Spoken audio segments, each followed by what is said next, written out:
No smoke without structure. No noise without receipts. This is hit and run. Chopper 1, visual contact, vehicle heading northbound. I walk through deserts with boots full of sand. Carry more weight than most men understand. Steel in my spine, cold in my chest. You test what we built, you better come correct. This ain't no gossip, this ain't no show. We don't chase clout, we chase what you owe. Stand on the line, never cross it for fame. We say what we mean and we mean what we claim. Seen men fold when the lights got bright. See true drown in the headline fight. We pull it back, break it down slow. Facts hit harder when the ego go. I've seen too many lies dressed up like kings. Too many weekends pulling fake strings. So we step in the ring, no mask, no bluff. If it's truth you want, we call it rough. This is hit and run. Stand your ground till the job is done. No retreat, no second guess. We break it down, expose the mess. Hit and run. Hard truth overloaded guns. Say it straight, we don't sugarcoat none. We hit the face, then we run. Feelings from the field, learn how to bleed. Fourth quarter pressure is the air we breathe. Helmet cracked, ribs taped tight. Still showed up, ready for the fight. Boxing gloves, knuckle scarred. Discipline built in the backyard. Martial code, no cheap shots thrown. We don't bark loud, we hold our own. Marcus listening, I know your grind. Carrying weight on your back and mind. Bills on the table, world on fire. Trying to keep your name clean in the wire. We ain't here to preach or beg. Just sharpen the blade and protect your head. Truth ain't loud. It's cold and clear, that's why you tune in when we appear. I've seen men lose what they work to build. Over pride, over ego, over quick, cheap thrills. So we told that line, never settle our name. Legacy heavy, we guard that flame. This is hit and run. Truth weighs heavy, but we still stand strong. No mask on, no filter tone. If it's wrong, we call it wrong. Hit and run. Built from discipline, sweat and blood. Facts hit harder than a loaded gun. We hit the truth, then we run. Unit 1 airborne, scanning downtown grid. No emotion, just evidence. Be advised, all units over. Local car moving at high speed through downtown Dallas.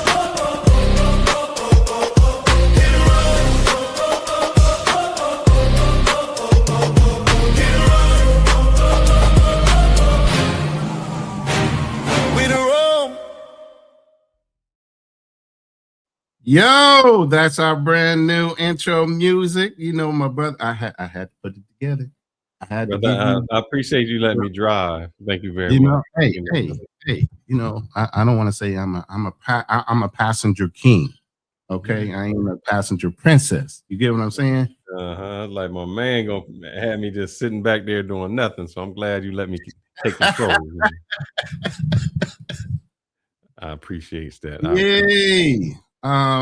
So we're back again for another show, and this is a series. We started off with you know, the Somali thing, and now we're on to dealing with New Jersey and another group of I don't know if you want to call them immigrants, American born, but live like they're immigrants.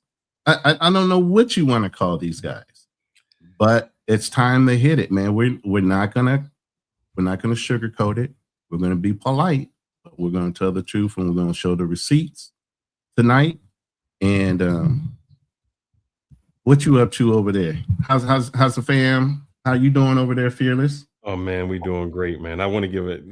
I want to tell everybody, please support us, because the last guy that did this, he got dinged.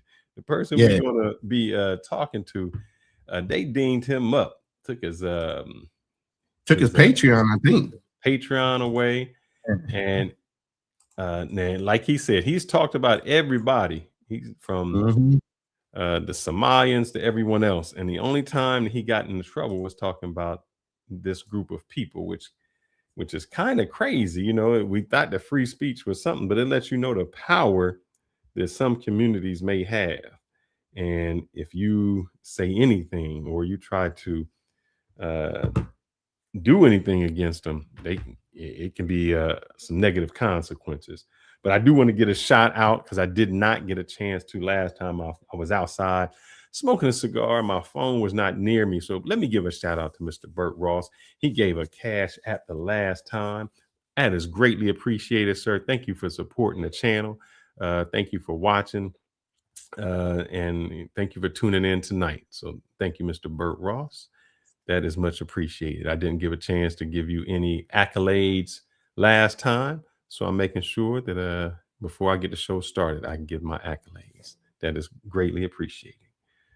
Yeah, I also want to shout out not only Burt Ross, but my brother T-Mac. I think he gave me $15 last time on Cash App. And we don't normally check our Cash Apps on a regular basis. Maybe we need to. We appreciate you brothers always supporting the channel. I call Burt Ross my nephew. He's out there moving silently. I want this brother to get up on a panel and start talking and showing and sharing with brothers how he's able to get around and not get in trouble. Everybody's complaining about the places they go, but my nephew Burt, he gets around the whole world. And so he can move without getting into any trouble? Yeah. He must be a small head. Because that's how they move. They move right now. And don't get right now. Maybe is he a black Israelite? I mean, he got to do something like that. Hey, Bert, you better defend yourself. But I don't think he is. I don't think he's just a good young man, and he's doing everything the right way, you know. So and just, you can get around say what you just said. And this is what I want to contention when people say, when we go into this show, what you just said was he's doing everything the right way. I want people who are listening to this to ask that same question. Are they doing anything illegal? Right. Or are they just doing something the right way? Right. Or, you know, meaning, are they just doing it the way that allows them to get away with certain things? So I want you to ask yourself that when we watch some of this, meaning, is it illegal what they're doing, or have they just found loopholes? And what would happen if you took advantage of those same loopholes?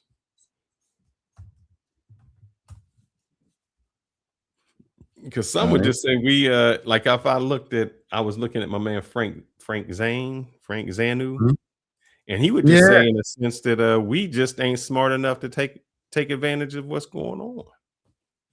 You're not trying to wind up in jail either, you know. But here's the thing, and maybe that's the imprinting from our time of 400 years of just being downtrodden, you know, and how religion, even in our community, has paralyzed us from even raising a fist and putting it in God's hands and praying about it and all these things, instead of getting down where it gets down and getting dirty about it, you know, and fighting for the things that you believe in. We like to say, oh, we need to pray about it. We need to be better than that. Unfortunately, you know, Obama's wife said something, when they hit low, we still, you know, rise to the occasion. No. See, the YT people have been doing this for generations. They even changed the Bible. This is a slave Bible, if you didn't know. And they taught us how we needed to be, you know, subservient to our masters and let God deal with the masters. All the while, the masters know that same book and they beating the shit out of you. And they don't have no regrets on doing it. And the next episode, we're going to be talking about these chosen people and how they believe Gentiles are supposed to live and die for them. So, you know, this is a round robin thing. Even though we might be talking about this small community, we're going global with this. We're getting back around to what's going on in Iran and everything else. But we got to preface everything. We're stepping in stages. Okay. There's a bigger agenda. Let's say that. Are we going through this whole video? We're gonna just start from the beginning and go through. No, I'm jumping around. I'm jumping. I was gonna say you could just roll right through it. But well, there's two of them, so I wanted to kind of include both of them. So the first part of this, I want to go into The welfare machine, households and versus the institution. Okay.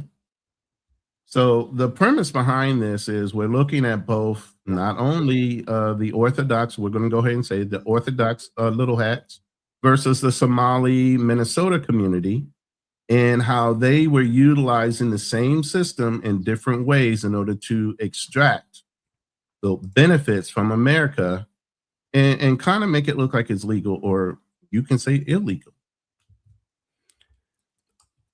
And then I have a question about that. Mhm. When the Somalians did it, I mean, it was like we are going to not let any Somalians. We're going to cancel their passports. We're going to deport them. They got to go, and all these other things. It was on Fox News. It was on all these places. I mean, I even heard your man Anton talking about it. You know, he liked to talk about all the black people on the Somalians. I have not heard a peep from anyone concerning this. Anyone. Well, Tyler and some others, and yes, they have been convicting people in these communities since about 2017. So it's been quiet. It's not been nationalized. That's the biggest thing. It hasn't picked up on national news, but locals know about it. People around New Jersey know about it.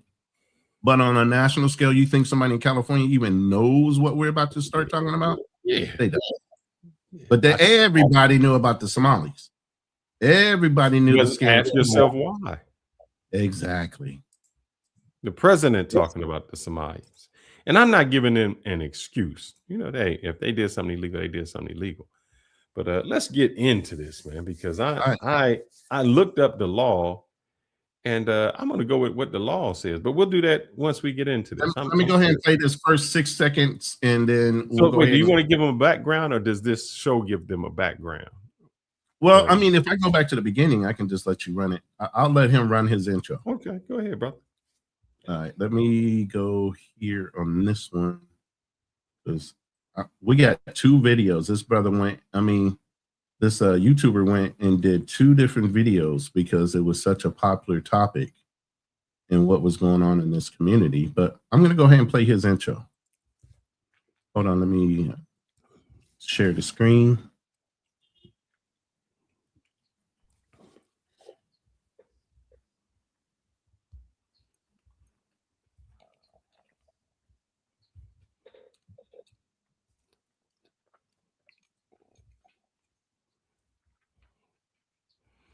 No.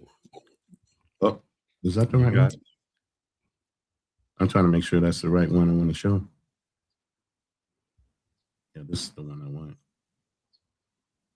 You see, that's the one you're seeing. Nope, that's wrong. I got too many videos up right now. Hold on. Now, letting y'all know that Ronin is great at AI. Now, getting these videos together, he might not be the best, but don't let that brother fool you. He can put an AI video together. I am driving the ship, running the ship, and I appreciate all the patience in the world, believe me. But I'm going to go ahead and run this. Can you guys see it? Mm-hmm. All right. You work for Hamas? I don't want my kids to play in the house of a secular guy. This is Curious Joel. A village of 44,000 Hasidic Jews in upstate New York that primarily speak Yiddish have an average of 7 kids per family. How many kids do most people have out here? 17, 18. How do they afford 17, 18 kids? It's one of the poorest towns in America, with 40% living beneath the federal poverty line. Many men here are religiously studying the Torah full-time and heavily rely on public assistance and welfare in the form of Medicaid, housing vouchers, food stamps, and cash aid to support their giant families that God commanded them to have. And the village enforces strict gender roles, modest dress codes, and sends their kids to private religious schools. And why is it okay for Jewish people to live together in a homogenous Jew-only community, but it's illegal when white people try to build their own? I pulled up to Curious Joel myself to see what's going on. Welcome to Curious Joel, a traditional community of modesty and values. In keeping with our traditions and religious customs, we kindly ask that you dress and behave in a modest way while visiting our community. This includes wearing long skirts or pants, covered necklines, sleeves past the elbow, use appropriate language, maintain gender separation in all public areas. Thank you for respecting our values. Let's pop in here and say shalom. All right. So that's the crazy right there already, that they telling you when you enter their community. Hello. How you need to dress. A whole other world. How you need to act. Yeah. You better behave. That right there lets you know. When I think Ronald Reagan called them welfare queens, we call them hood rats, ghetto. If a black woman lays up with a dude who don't work and got 4, 5 kids, and he don't work, oh, we gonna say everything about her. We're gonna say everything. But if this guy doesn't, no feedback, no nothing. I mean, what's the difference between them and a brother who says you can't come to the hood? I'm not understanding where these rules come from. Right. And how is it that is celebrated? And here's what they said. This is one of the poorest. And when they say poorest, I don't think it's really poor. It's probably poor in this sense, where they collecting welfare and doing things like that. Oh, but shoot. I don't know if they do it on this show, but this is what the guy said. Hold on. Don't jump ahead. We got the finance side of it too. Do you got the Section 8? Do you got the Section 8? Yes. No, where the guy says how you game them? Yes. Oh, okay. Yes, that's coming. That's coming. All right. I'm sorry. I jumped ahead of the game. Yeah. I'll just stay with this. It's going. Is it fair? Because when I looked up on ChatGPT and I asked it about the New York state laws. And I said, is it possible that, a woman can have kids and not tell who the father is and collect welfare? And it says the state requires the identity of the biological father to be known so they can pursue child support. If a child is receiving benefits, the county welfare agency will go after the father directly. And if you hide that, or if you lie in the information, then that is considered fraud. So I know what somebody is saying, they gaming the system, they doing that. No, they are committing fraud. They're having kids. The guys go to religious school afterwards and they don't get married by the state. They get married in their synagogue. So they marry, everybody. Hey, how many times I went on every red pill show and they said, don't get married. Don't let the state marry you. I didn't know it was for this reason, but that's what it looks like. Don't get married by the state, so there's no paper trail. Your wife can get on welfare, have kids, collect it. You get on Section 8, so Section 8 paying for that. And your uncle owns the Section 8 building, so he making the money from it anyway. And that's just how the loop goes. But we have no problem with that. We see no issue when this group does it. Why is there such an outrage when the Somalis have a fake daycare? And from what I understand, I don't even know if that was fake. From what I listened to afterwards, that the guy was not doing the reporting correctly. But that's neither here nor there. Let's say it was. Why is it an outrage where we don't want Somalis in the country because they are committing fraud? But we have no problem with a dual citizenship. We have no problem with the Islamic or the Israelis coming here or being here and get a dual citizenship and do crime and go back to Israel and nobody pursues them. Why do we tolerate that? And I say we, because as people of color, and we did it on this show, people of color, we condemned other people of color. We went after them. How dare them? We FBA. How dare them dudes come over here and do that? We were here first, and we're what's the other term? Not FBA, ADOS. We ADOS. Yeah. FBA, we this. And Somalians don't like us, Africans. But you don't never. I ain't heard a white person, except for this gentleman. I ain't heard a white person come out and say nothing about this town. I didn't heard none of this on Fox News. Go ahead, brother. All right, hold on one Oh second. yeah, you're right. The channel mate, you know that it. So here's what we're talking about. So it's not known. We are not talking about people in general. We are talking about these people in this state, in this city, in this community. Individuals. We're not going after people as a whole. We're not saying the Jewish people. Well, not yet. We're not saying yet. That's next week. But this week we're just talking about these people in comparison to the other people. Correct. So we're doing a comparison between how people are treated if they are people of color or of Somali, and what is the difference between why we're treating one group of people one way, another group of people another way, when the crime seems to be the same. Go ahead. You can play this, gentleman. Help me. Does the American taxpayer help you too? Also, yes. Yep. How many people out here are on like welfare in the form of like housing assistance or Section 8 or EBT, SNAP, Medicare? Yes. And that allows you to study the Torah? Yes. And raise your kids? Yes, thank you. How many kids do most people have out here? 17, 18. How do they afford 17, 18 kids? They are proud to do what the Torah says, that you need to be multiple and fruitful. Wow. There you go. And here's the thing. He ain't even scared to admit it. No. He said this is what we do. The Whole Torah chat. says be fruitful and multiply, and we doing it as much as we can. We're gonna have all the kids we can. And you, thank you, United States government. You are paying for it. You are paying for me to study the Torah as long as I want, and for me to keep having kids and stay here. You are paying for it. I'm not. You fought for this, brother. You fought for this, the freedom. You fought for this. Hey, I fought for something, but I ain't fight for this. These people are literally taking advantage of a system that was established for American people. Some of which they are Americans. These are Americans, yes, they are. But they're literally trying to transform America into a whole nother culture because of religion. Now, obviously, the United States was established on allowing freedom of religion and the practicing of the religion. But when does that freedom starts to become an invasion of 100%? You do it our way, our religious way, or you don't do it at all, and you're not welcome here, and leave the country. Literally, some of these people are saying, if you don't like what we're doing, you can leave the country.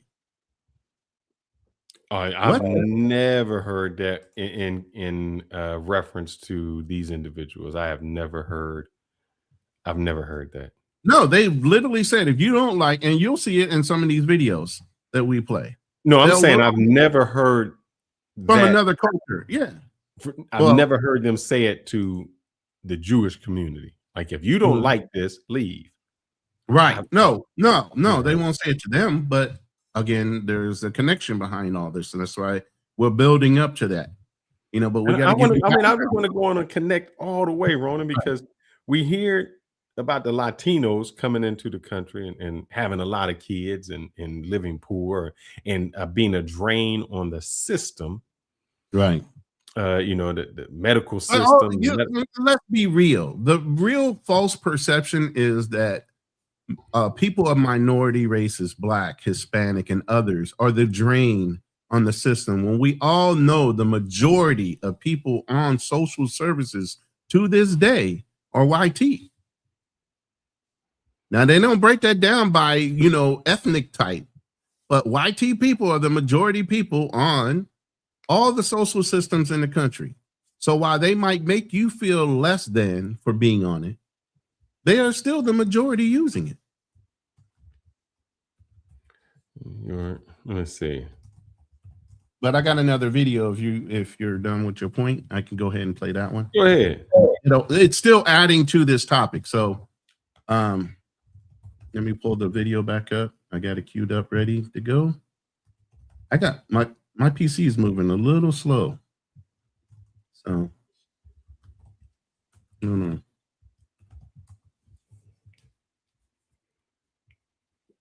Town. Just keep in mind everything's kosher. Excuse me. Do you guys take EBT? We do. Like, do most people come in here and use EBT? Yeah. Okay. What percentage of people would you say use EBT for their groceries here? 100%? Wow. He said 100%. What percentage? There you go. Is that outlandish? They're on EBT and SNAP. Man, I just looked this up. I just looked it up because I wanted to know. The dude said he had a lot of kids. I'm not even going with the amount of kids that he had. I'm just going to say 5. So I just wanted to know 5 kids. So this is a household of 6, including the mom. They get approximately $1,400 a month. That's just in a cash portion. They just getting that. And they still only get Section 8, so they not paying no rent. They get $300 per person per month in food stamps. So 3 times 6 is $1,800. So the housing and rent, Section 8 vouchers and all that covers New York. That's a value of about $3,500 a month. Then you remember, you having kids.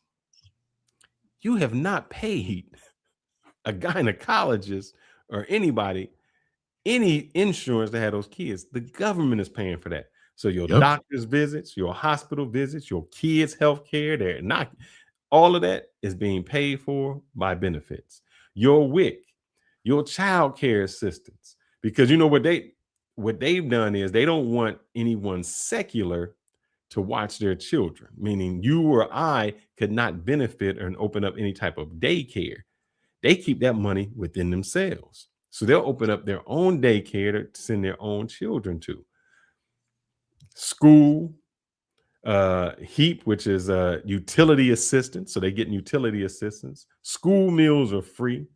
So after it added it all up, man, it was saying that they're making a single mom with 5 kids is typically supported to the level of $5,000 to $6,000 a month. Free. No. Free. No. I mean, they pay nothing. Wait. You don't understand. That's just per kid. Wait until we get to the school districting issue that's going on. That's costing them $100,000 for transportation costs for these same children. I mean, the dude said everybody that come through this line got an EBT card. And usually that store is a kosher. You know, they got the grocery store that only sells kosher items. So, man, we are ignorant in our community because they got their own grocery store to sell their own food to their own people, selling their own type. When they say that the money does not leave their community, they not lying. They not lying. Money don't leave their community.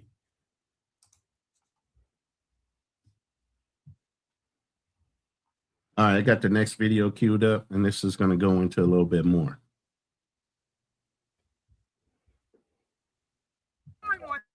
You think they take the money? Good, man. Bienvenidos a Muncie-land. Con mi amigo. All right, see you, bro. How do you like living here as a non-Jew? So-so. Well, I don't What like do you mean by so-so? Because the Hasidics. Do they treat you as one of them? Like, No, are you guys no. on the same page? No. They don't bother me because I don't deal with them. Okay. Do you think there is large-scale welfare fraud out here? Oh, yeah. Yeah? Yeah, it's a lot. They get away with everything. They get the Section 8. They get everything. The free housing and, you know. Do you think most people work out here in the Hasidic community? No. How do they afford their bills? I wish I knew. I would do the same thing, too. And what are your thoughts on the driving out here? I got to ask you that. It's the most important. Man, let me tell you, y'all might be too young for this song. Y'all might be too young. But when I came up, there was what what's my Public Enemy. Mm-hmm. And there was a line that he said, people, no, Flavor Flav, people are the same. No, we not the same because we don't know the game. That's the truth. We don't know the game. They know the game. Even the white dude said, damn, I don't know what they doing because I do the same thing. I don't know. I don't know the game. We are looped out of the system, man. We don't know how to roll with the system. And we so concerned about what Jack got and what we don't have, we reporting them. We don't want them to have it. We reporting them. In this group community, it said, now we ain't reporting them. We all in on it. We all in on it, Otis. This us. We all in on it. That's how we're gonna survive. We're gonna take advantage of the system. All of us gonna take advantage of the system. That is just, and it replicated itself. To be fair, the same thing happened in the Somali community. The Somali community, once they figured out the system and how it worked, they kept those secrets within their community and kept replicating it in their community to where they were all able to take advantage of the system, our system, the American system, the way it sits. Mm-hmm. There are loopholes, there are advantages to where you're not deceiving, but you are being unethical about how you're using the system in good faith. But yet and still, is it illegal? There's a line that can be crossed that makes it legal, and there's a line that can be crossed that makes it illegal. And in both communities, some people have gone to jail and others have not even been prosecuted. I know one thing that they did take from the Black community, and they actually, I think they took that much because the Black community says it, but they don't really mean it, you know. Snitches get stitches. They ain't snitching on none of them. They ain't snitching. Nah, we ain't snitching. We ain't, you know, we quick to call some 911 and tell somebody they not doing it. The Somalians wasn't doing it. The Latinos keeping it amongst themselves. I'm just not understanding how, where's the outrage at? Even we just talk about this community, where's the outrage? No outrage. I think I have, let me see if I can play one. I think I have one that may have that. Let's see, where is that at? And while you're doing that, just to give you a little bit of more information, Ocean County is where this city is, and there's over 60,000 people on Snap in that one little area. Man. So that'll let you know. And as we get through some of these videos, you'll hear them say there's multiple women in the house because they can marry more than one. They can have more than one wife. And since the state doesn't recognize their marriage, they're not committing any crime in that respect either. Because they're not really married. I mean, according to the state. Right. They've been doing what we've been trying to do for years.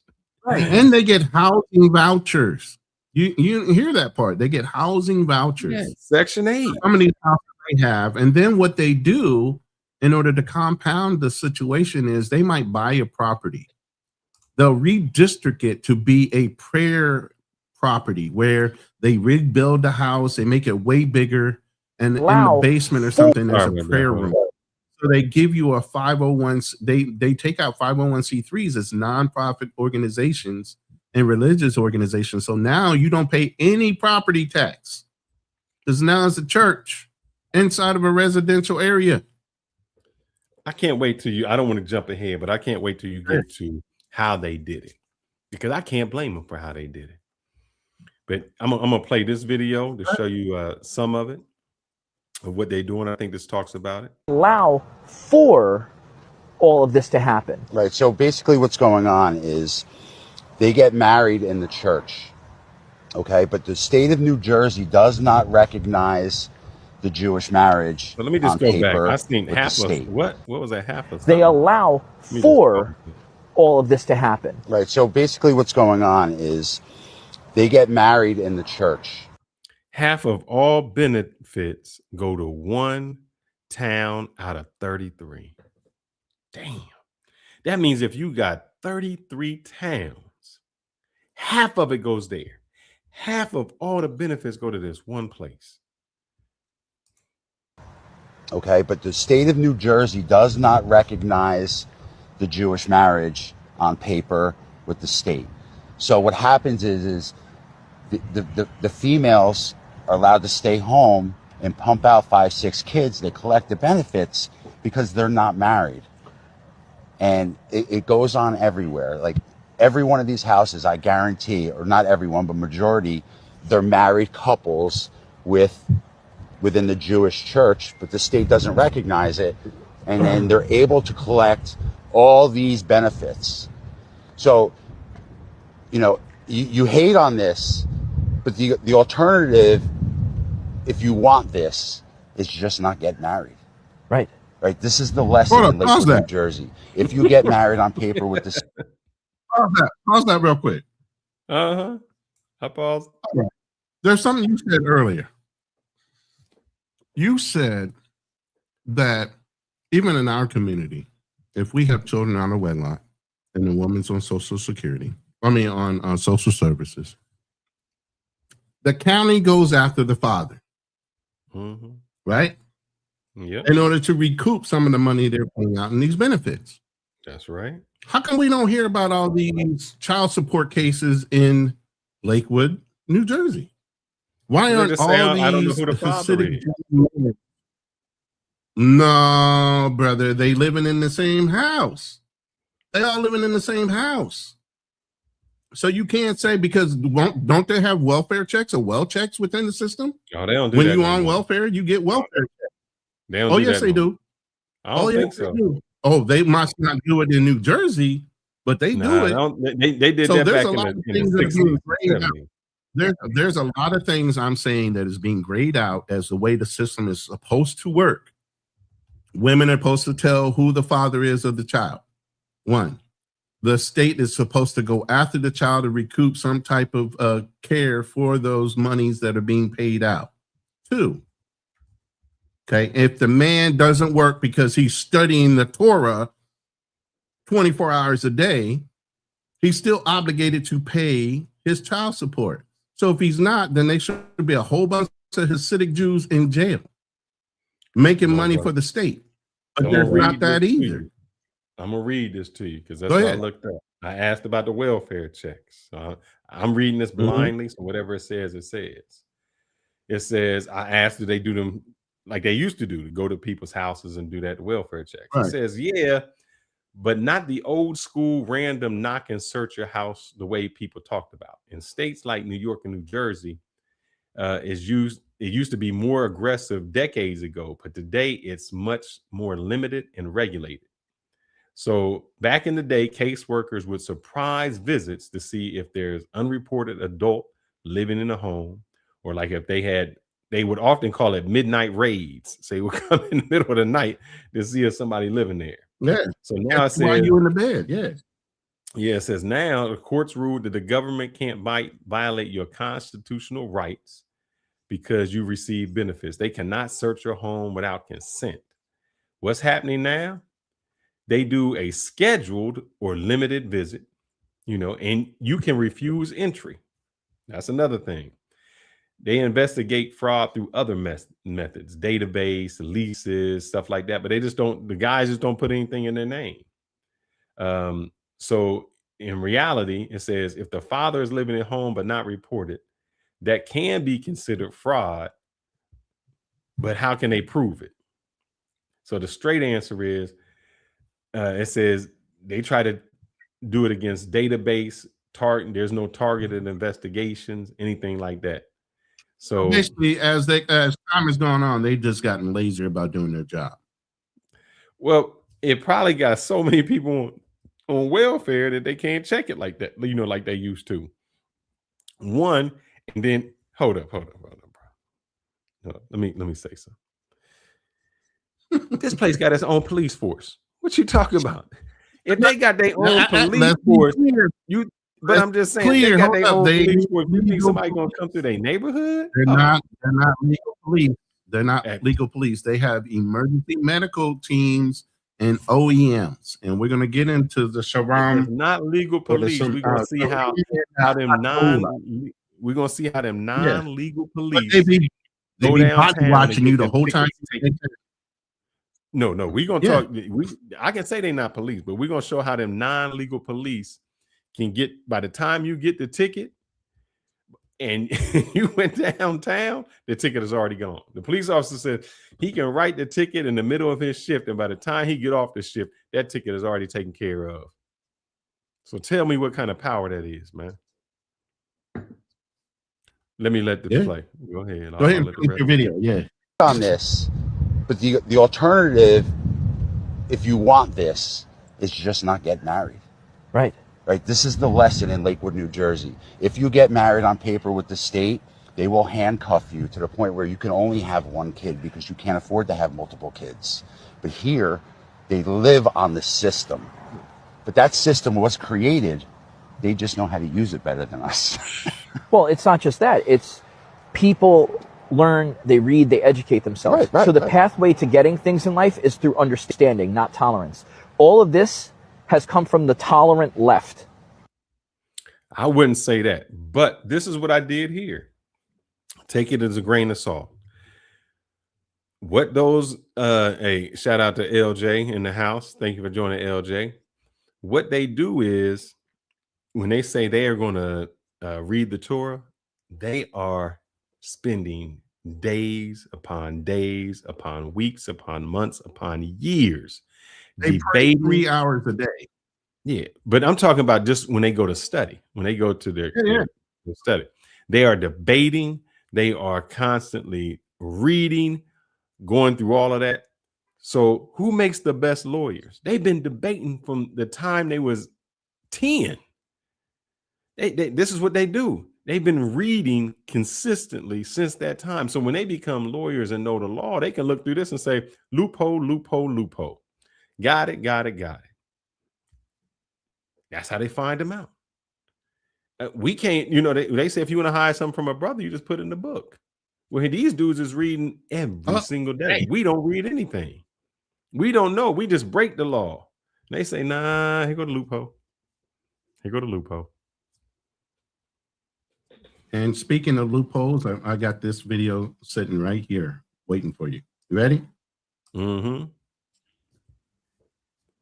Let me see if And stop, they just pass. That's why so much traffic and accidents, and it's crazy. You saw the Curious Joel video. Why was that video good? That video was good because I've been in East Ramapo for as long as I remember. I also went to Spring Valley High School. I went to, I've been in the school system, and we've definitely seen a lot of things, especially since our school board was majority private school owners, mainly Jewish white men, and most of our school was not Jewish. And they had control over our public school system over like the past 10 years, purposely voting no on our school budget vote so that way we would fail. And we lost about 3-2 schools. Basically, through block voting, Orthodox Jews won enough seats to control the East Ramapo School Board and went on to eliminate hundreds of public school positions like teachers and social workers.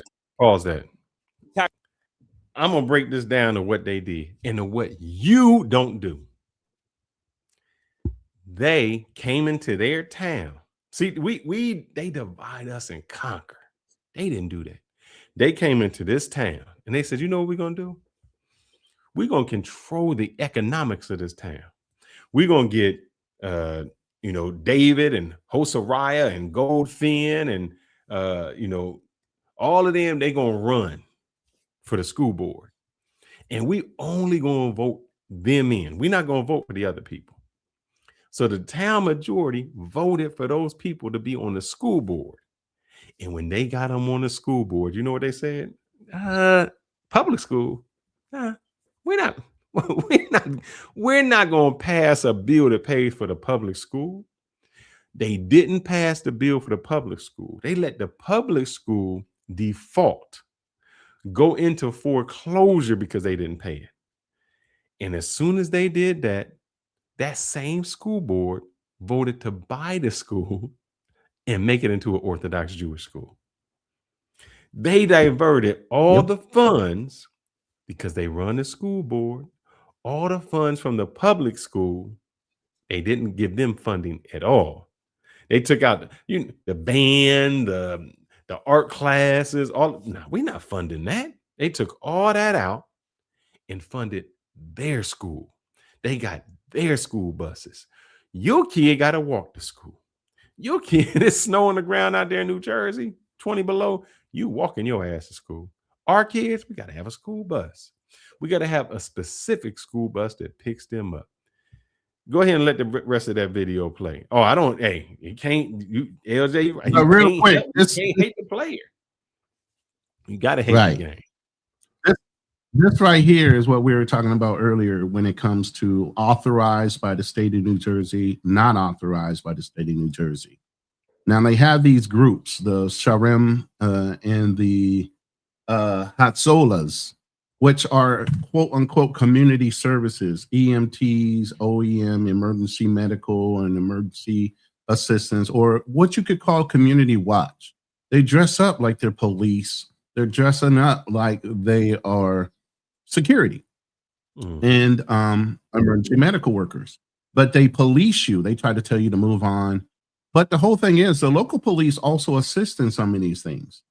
But when you bring up the law, and Tyler had to sometimes when the cops were literally called, but they always threaten, oh, you need to move on. You're not welcome here. We're going to call the cops. And Tyler's like, go ahead and call the cops. I don't care. I'm not doing anything wrong. This is still America.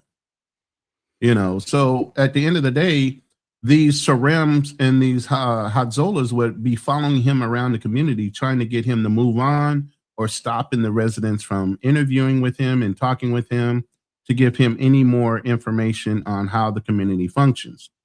But this chart right here kind of shows if it's a blue check or obviously a check mark, that means they are authorized within the state of California laws and operating within the laws that the state of California recognizes as EMTs or OEM or community service workers.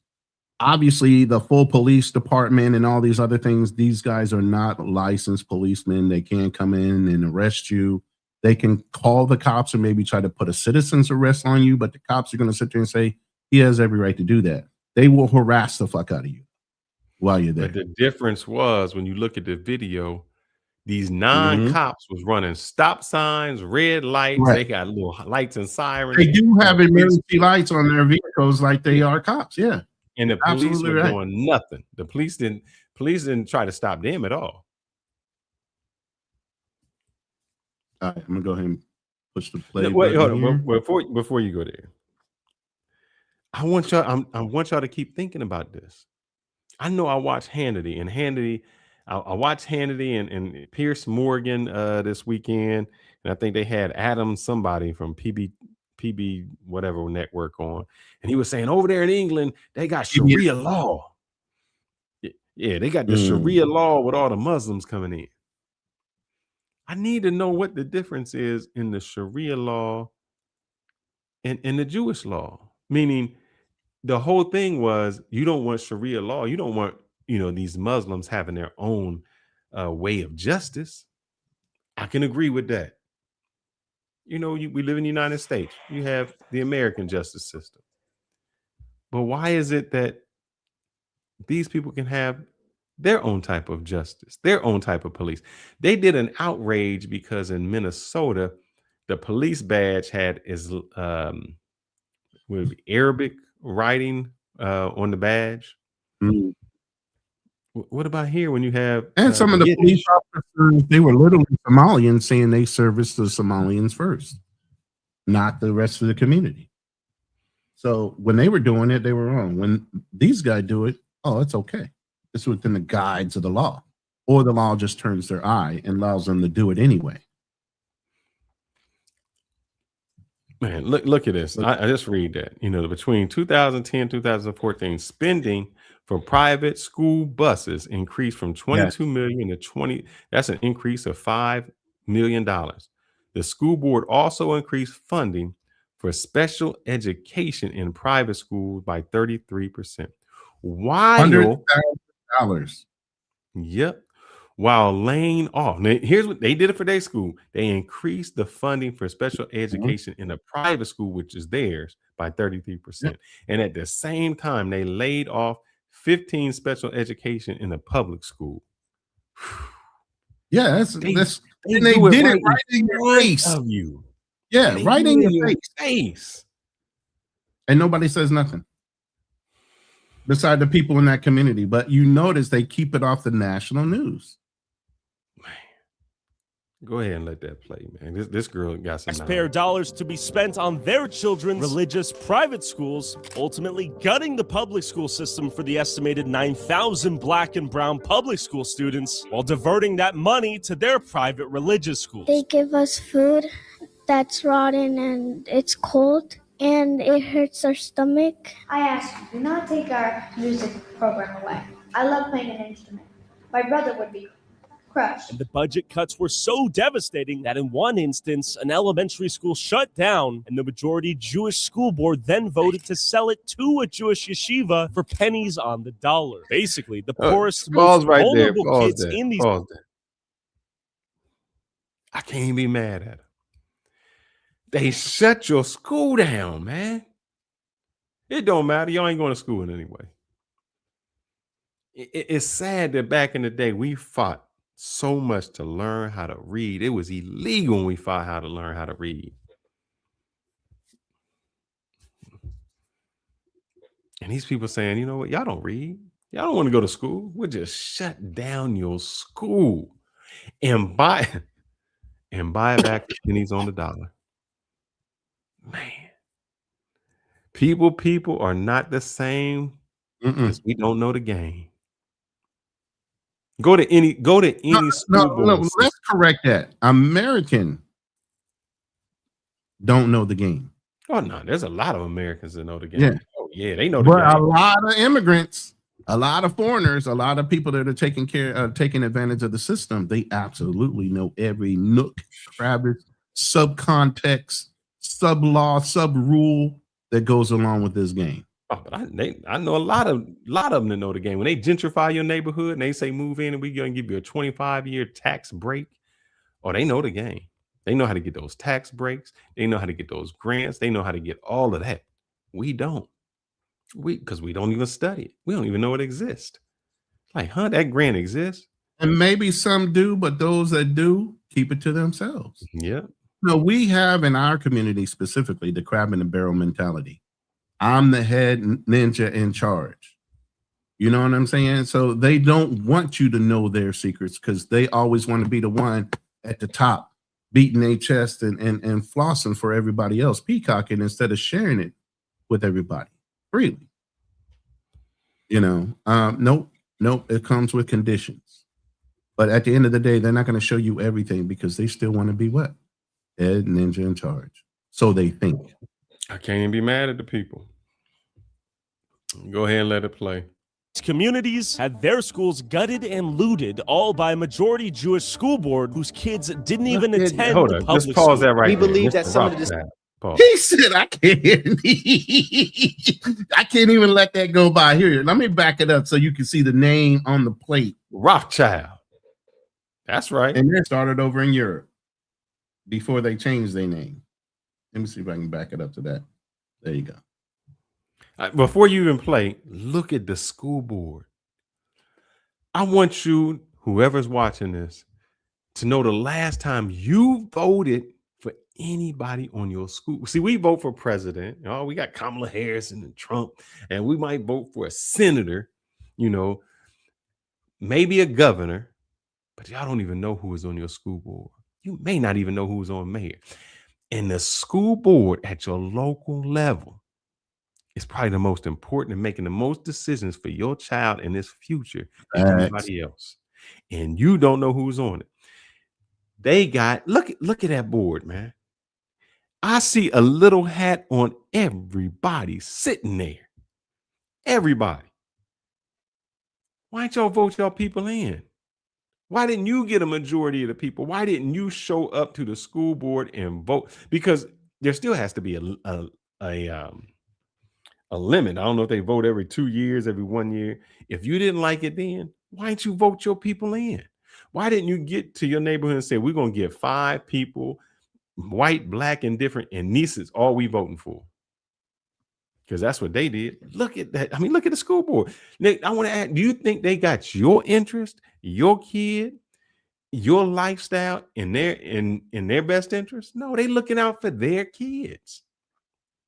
It's not, I can't even call it racism. I can't call it bias. I can't call it any of that. The more if there was somebody drowning and it was one of their kids or one of your kid or somebody else, they kid 100% of the time. They don't give a fuck about your kid. Exactly. Who you gonna rescue? You gonna rescue your kid, right? And does that make you prejudiced? Does that make you biased? No, it just makes you looking out for your people. And that's what they said. If I got a choice between these black kids, these white kids, or whomever, I'm looking out for my kids. You can't get and these communities, they close ranks. Everything is within themselves. You know, and you know, you have the Amish communities that are similar to this. But this community is a little more forceful about how they do things. They'll come in and just basically like, I hate to say a virus, but they start in one town, they control it, and then they push themselves out into other surrounding cities until they'll control the county. And if you look at the overall statehood of Israel, and you look at what they did when the Palestinians gave them that land in 1948, if you go back and look at the map then in the area they were assigned, and you go and look at the map now, and even with everything that's going on in politics, they don't care if the Israelis push everybody out of what God promised them as the land of Canaan. They don't give a thing what atrocities they cause or anything else. They're going to back them. But I don't want to get into that part yet. But yeah, these communities surround themselves and they internalize everything, and they won't let any outside influence come in. There's no internet there. Okay. You don't have any secular music being played there. They don't want those influences influencing their kids. TVs are not there. Okay. They only stay within their own community, quiet, and in their strict laws of how they do things. They don't want any outside influences. So that means once they get into a community, Black, Hispanic don't matter. You're outside influence to their children. Your children are going to influence their children because their children are going to look and say, how come they get to do this and we don't? They don't want any of that outside influence to seed in their community. So when they come into a community, they start pushing out and say, oh, we can't have our religious beliefs. Oh, we can't practice the way we want to practice. And that's offensive to us. So we need to push them out because we don't believe in those same things. We don't want our children to be exposed to those same things. So they use our own practice and beliefs of religion as if a religion comes first before the people come first. And that's the switch. We are allowing them to allow religion and the precedence of their beliefs to push out the American belief of freedom. It was freedom first, then the freedom to practice religion, whichever religion it is. Now they're trying to reverse and say, no, it's against our religious rights to even want to be in the same community as them. They got to go. No, humans come first. Then whatever religion you want should come second. But go ahead. That sound good. That ain't how it is. Go ahead. Go ahead and let that play. It isn't. Board whose kids didn't even attend public school. We believe that some of the decisions that have been made by the board have not been in the best interest of the public school community. You don't like it, find yourself another place to live. Dang. Boom! We told you.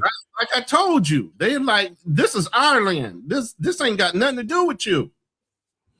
Once we are here, it's now ours. You don't have any rights to nothing that goes against us and our beliefs. You don't like it, find somewhere else to go. Palestinians, if you don't like it, go to Egypt. Thank you.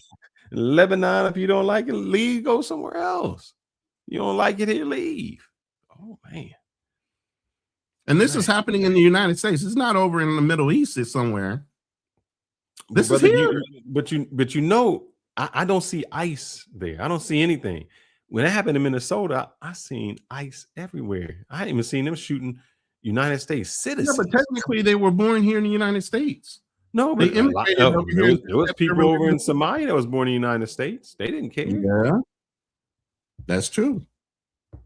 That is Go very ahead, true. keep going, brother. Go ahead. I'm sorry. You don't like it, leave. Your education. My education, it was decent, but it definitely could have been better if we had the resources that we were allowed to have. But again, for the past 10, 15 years or so, people have been purposely voting no on our school budget vote. So that way we had no funding and money for our school. And, you know, that was done purposely. And who was voting no? Majority, the Jewish community. You like drive around here, you'll literally see signs saying vote no for a school budget, which I think is crazy. Luckily, we were able to get a ward system to be able to get 3 seats for you know, the wars. But if it wasn't for that, we still would be majority white Jewish men voting for public school students that they don't care about. Yeah, and they purposely go out. Did you notice you said they were able to get at least 3 seats for other than Jewish people to vote on certain things, so that it wouldn't be unanimous all the time? Mm-hmm. The way to isolate us. We're basically isolated to the point where we feel like this isn't our home. A lot of people like to say they're ducking taxes and all that. There's truths and lies to that, but I could only tell you that I've only seen the bad part. The bad part is I've seen houses get broken down. I've seen certain spaces, buildings get destroyed for, let's just say, for more kosher customs. You feel me? So I want to thank you for showing our community. I don't believe in hiding. I believe we have a tremendous amount to be proud of. And like every community, we're different. We have our goods. Other communities have their positives. Tell me about what are some of the best things about this community then? Yes. Tonight at sundown, we shut our phones, we shut our cars, we go to shul. The most beautiful part of our religion, do you understand that Orthodox Jews can be anywhere? The sun is coming down and it's the last opportunity to pray what's called mincha, which is afternoon services. They could be in the most important meetings and they'll go pray. And they could care less about anything happening. The same things with Shabbos. We come home, our families are waiting. We sing Shalom Aleichem. We welcome in the Shabbos, and you'll say back Aleichem Shalom, right? Could they feed 10 kids without this Oh, program? hold on. Can you pause that? Can you just go back just a smidgen? Just a smidgen. When the guy says when people come home.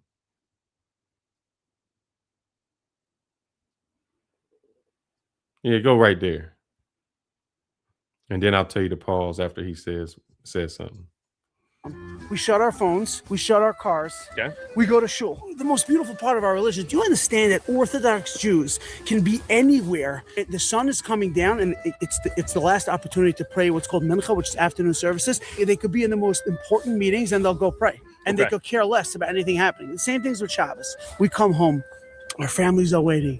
We sing Shalom Aleichem. We welcome in the Shabbos, and you'll say back Aleichem Shalom, right? What does that sound like? Hold on, pause that. What did that just sound like? Oh, it sounds like Islamic. It sounds like he just said Assalamu alaikum. Yes. Man. And alaikum salam is a response. Yeah, but I'm saying if you said that, they would look at you crazy. But I just didn't know they could say it and it wouldn't be an issue. And LJ, where are they receiving the federal fund? Yes, where? Yes. I think he said where or why or the where. Yeah, they're receiving federal funding. Section 8, state and federal. They're getting state and federal funding. Household vouchers, and there's a way that you can get homes given to you in a religious way.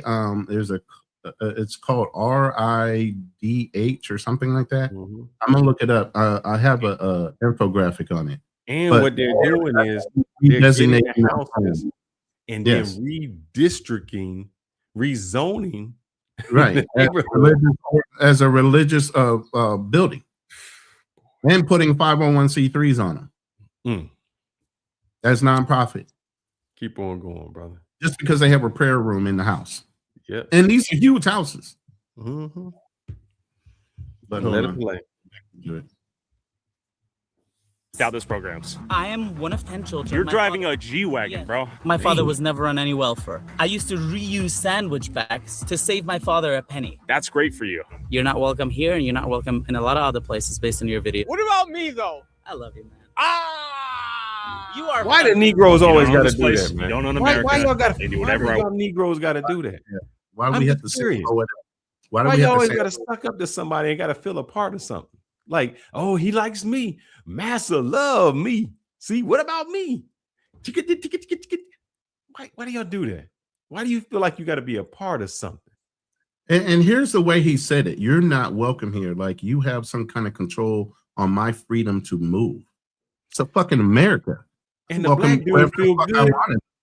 The black dude feel good. I can't even see welcome there. He's tolerated there.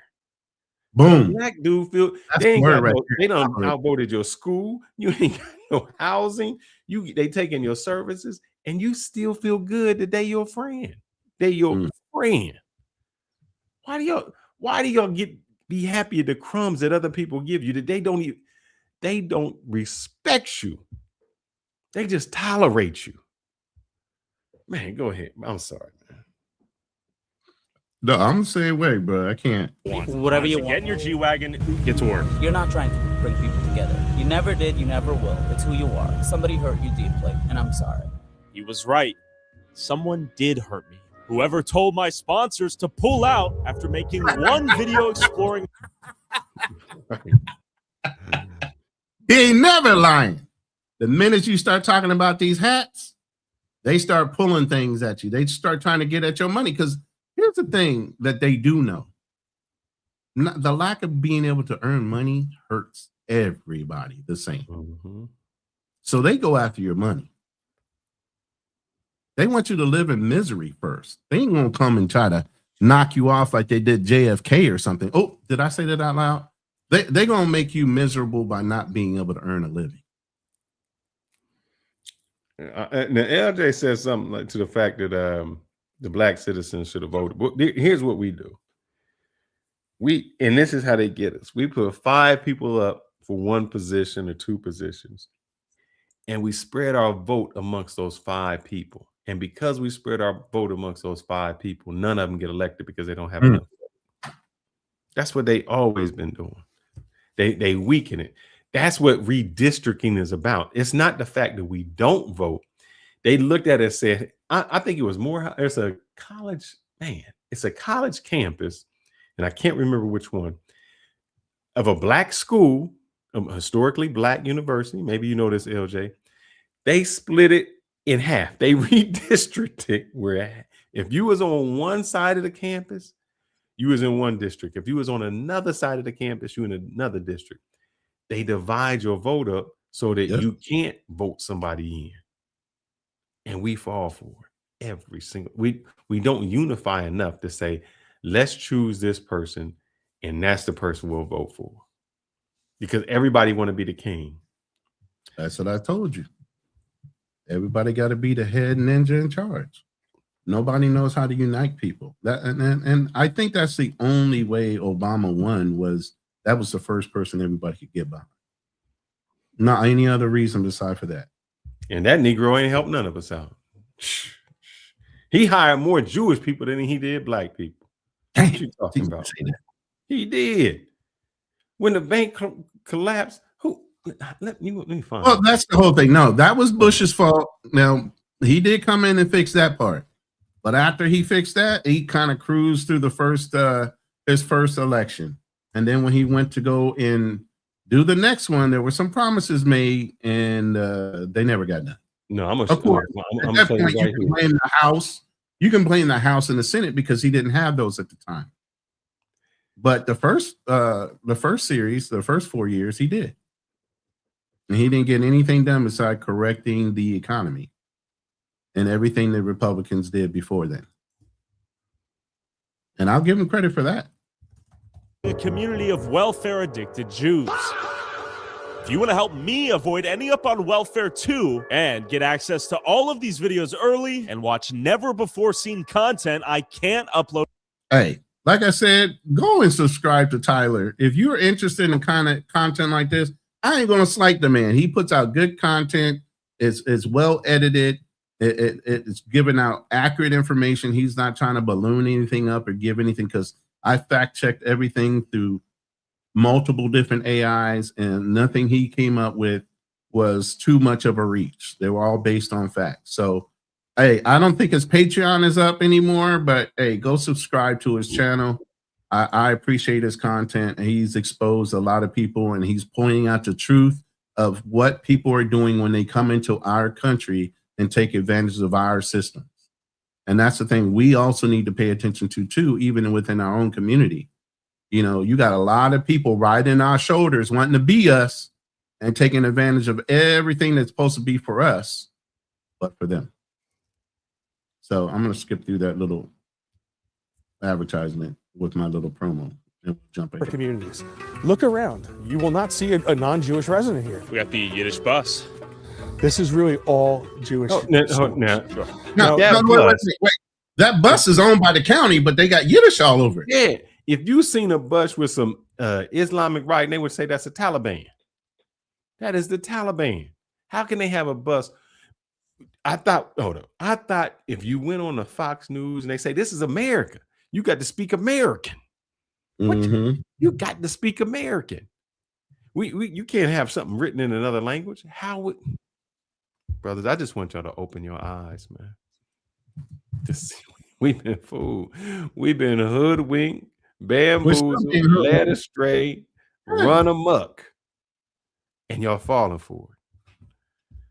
And this is just one community. We're going to show you on the global. We're moving through every episode towards the big one.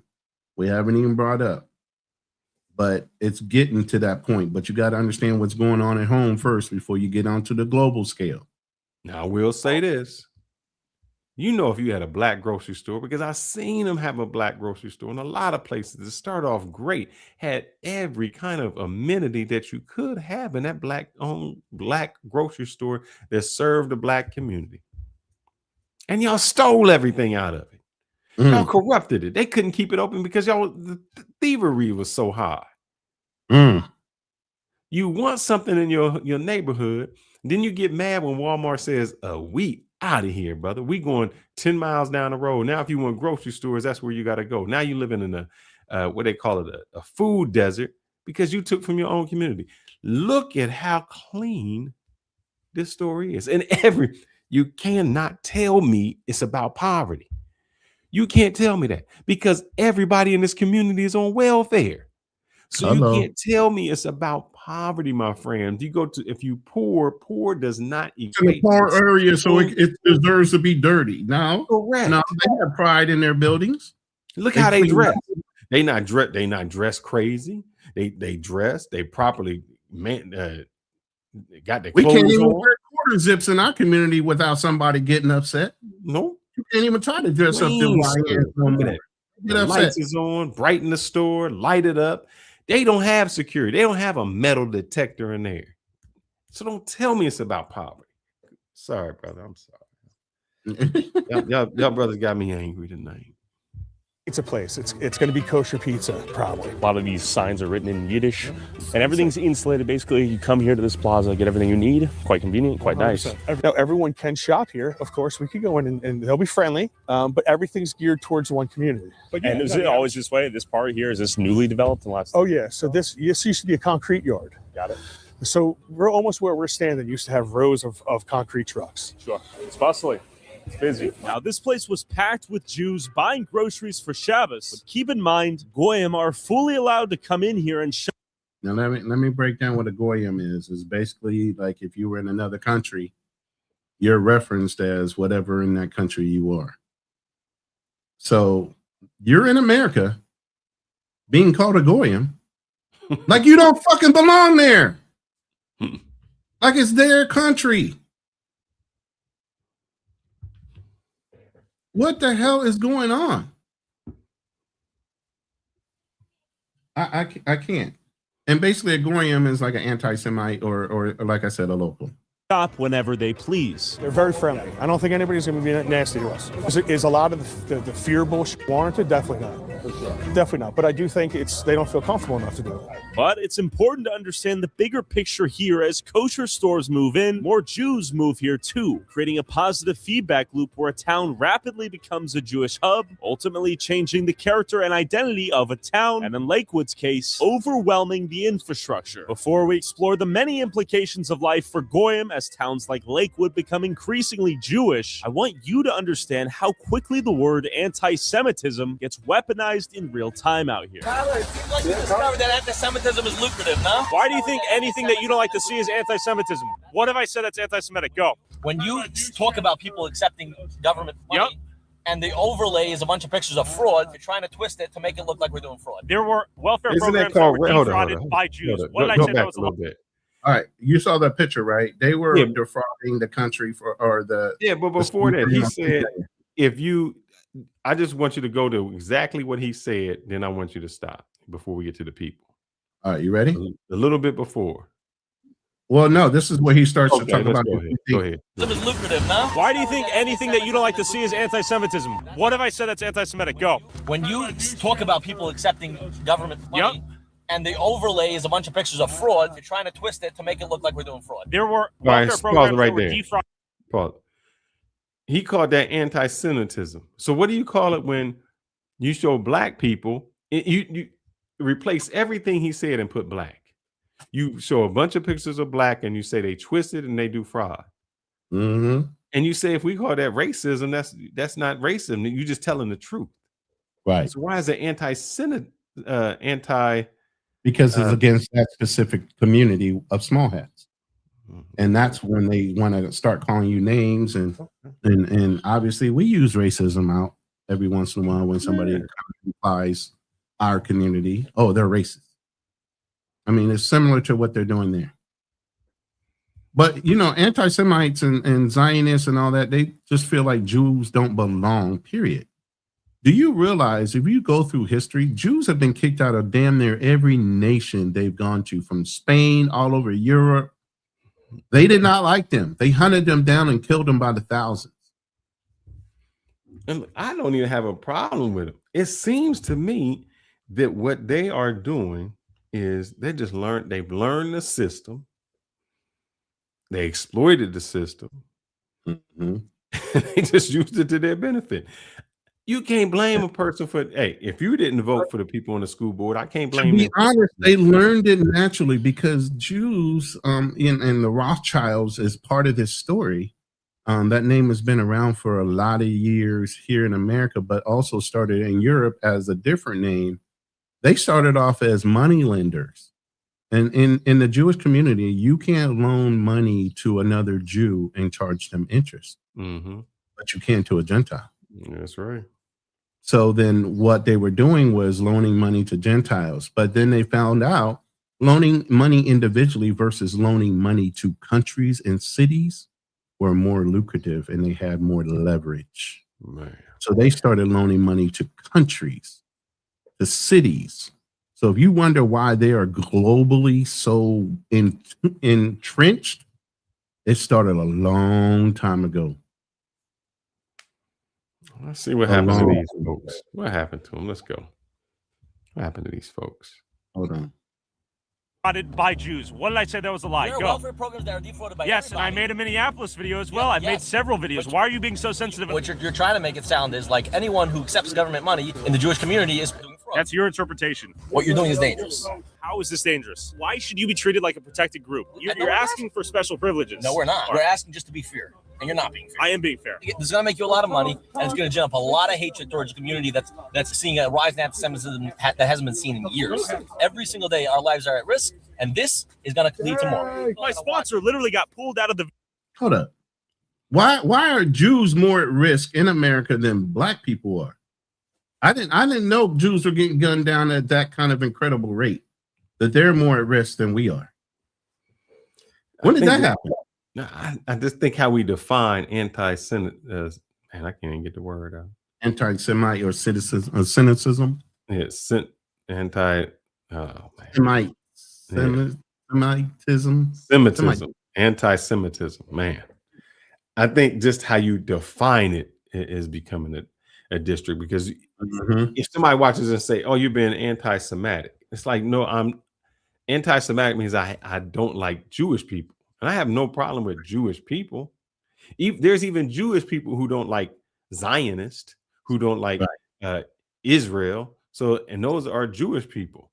The one lady who was kicked off the press, she was actually Jewish. What was her name? She said, "Go back to Poland." God, I can't remember. Yeah, she was actually Jewish. She was a Semitic person. So I don't think it goes back to that. You can say, I don't like a person who has special privileges to get away with certain frauds. And that can just be either that community, that person. It doesn't have to be the group. It can be the black people that live there. And I'm going just as hard in blacks because you can't be mad if you didn't vote. Go ahead. But what they do, these people in this community. See now. No, I said these people in this community. No. But I gotta say this because you said you can't be mad if you didn't vote. But sometimes you don't even go to vote because you got organizations like AIPAC that are only backing certain runners. So then you don't know who to vote for. And like you said, a lot of these guys, matter of fact, there was a lady, I didn't pull up the clip, and I'll pull that up probably next week. I got a whole bunch of clips for the politics part of Israel, how AIPAC is basically on both sides of the fence when it comes to Republicans. And no, they don't care. They don't care who. As long as you vote their way. Benefit of Israel. The one black person on there said, look, they said, here's what we'll do. This is a black person in Congress. It said, we don't care if you're not with us. Just don't say nothing against us. If you don't say nothing against us, we won't run anybody against you. And what do I always say? To be silent is to be complicit, and they know that. Right about that. So they're paying for your silence so you can be complicit in whatever else they're trying to do. You're right about that. Let's go ahead and paying for your complicity, your silence. Yep. Video, once they learned the topic of that video, I lost the sponsorship. How is that lucrative? Tell me. So you say anti-Semitism, I say anti-Goyism. Listen, man, you got a kid in the car, I just noticed. Drive your kid home, get your groceries. You're getting honked at. Let's go. It was good to meet you, though. So you're arguing with the United States because the president obviously thought that we should pay for their money, so why don't you move to a different country? Why don't you move? Boom! Didn't I just tell you earlier today that they said, if you don't like what's going on because the president is backing us or whoever, move to another motherfucking country. What? This small ass community is so entitled, and you'll hear this over and over again for the next couple of weeks. How entitled Israel and Israelis are when it comes to the global economy and everything else. They think they are 10 steps above everybody else. And I just heard this little clip. I don't know if I want to play it at the end just to show you guys what the taste is going to be for the next week. This dude literally says that Gentiles are born to work and die for Israel. We're doing it. During an AIPAC speech, mind you, which means there was Americans and everybody else in that room, and any people that were not Jewish. But hold on, we're already doing that, brother. We're already doing that where we at. We're already doing it. Back to Israel then, if there's so much anti-Semitism, right? Like that guy said, why doesn't he go to Israel? We are giving back. In theory, welfare is. How are you giving back in your own welfare?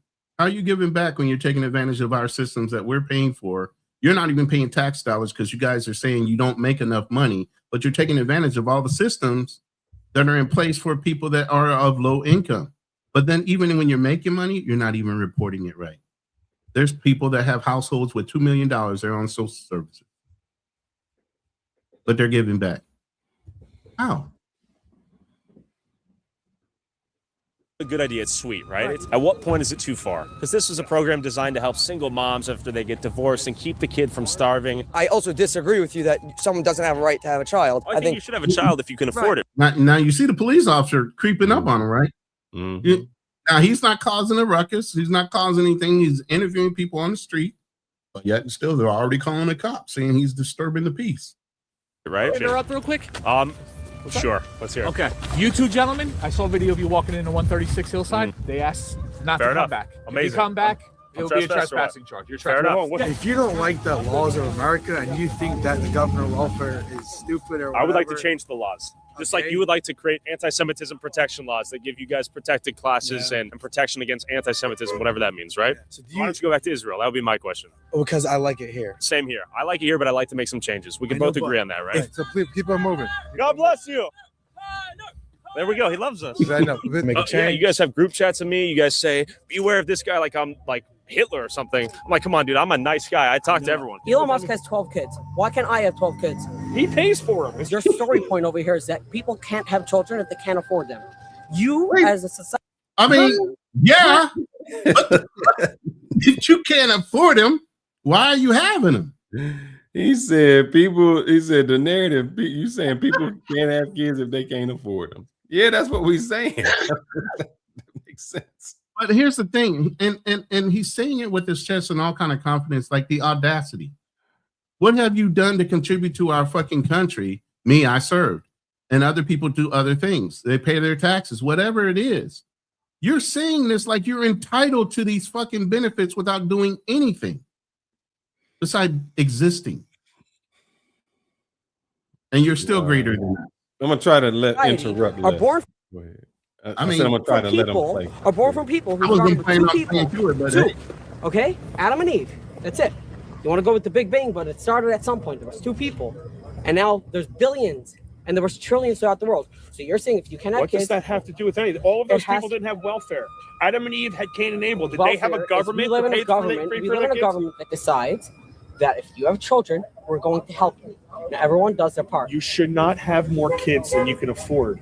You're arguing that I should pay for your kids. Okay. That's what you're arguing. I'm not arguing that I was for the kids. You are. I'm arguing that the government said. No, that's our money. That's not what the government says.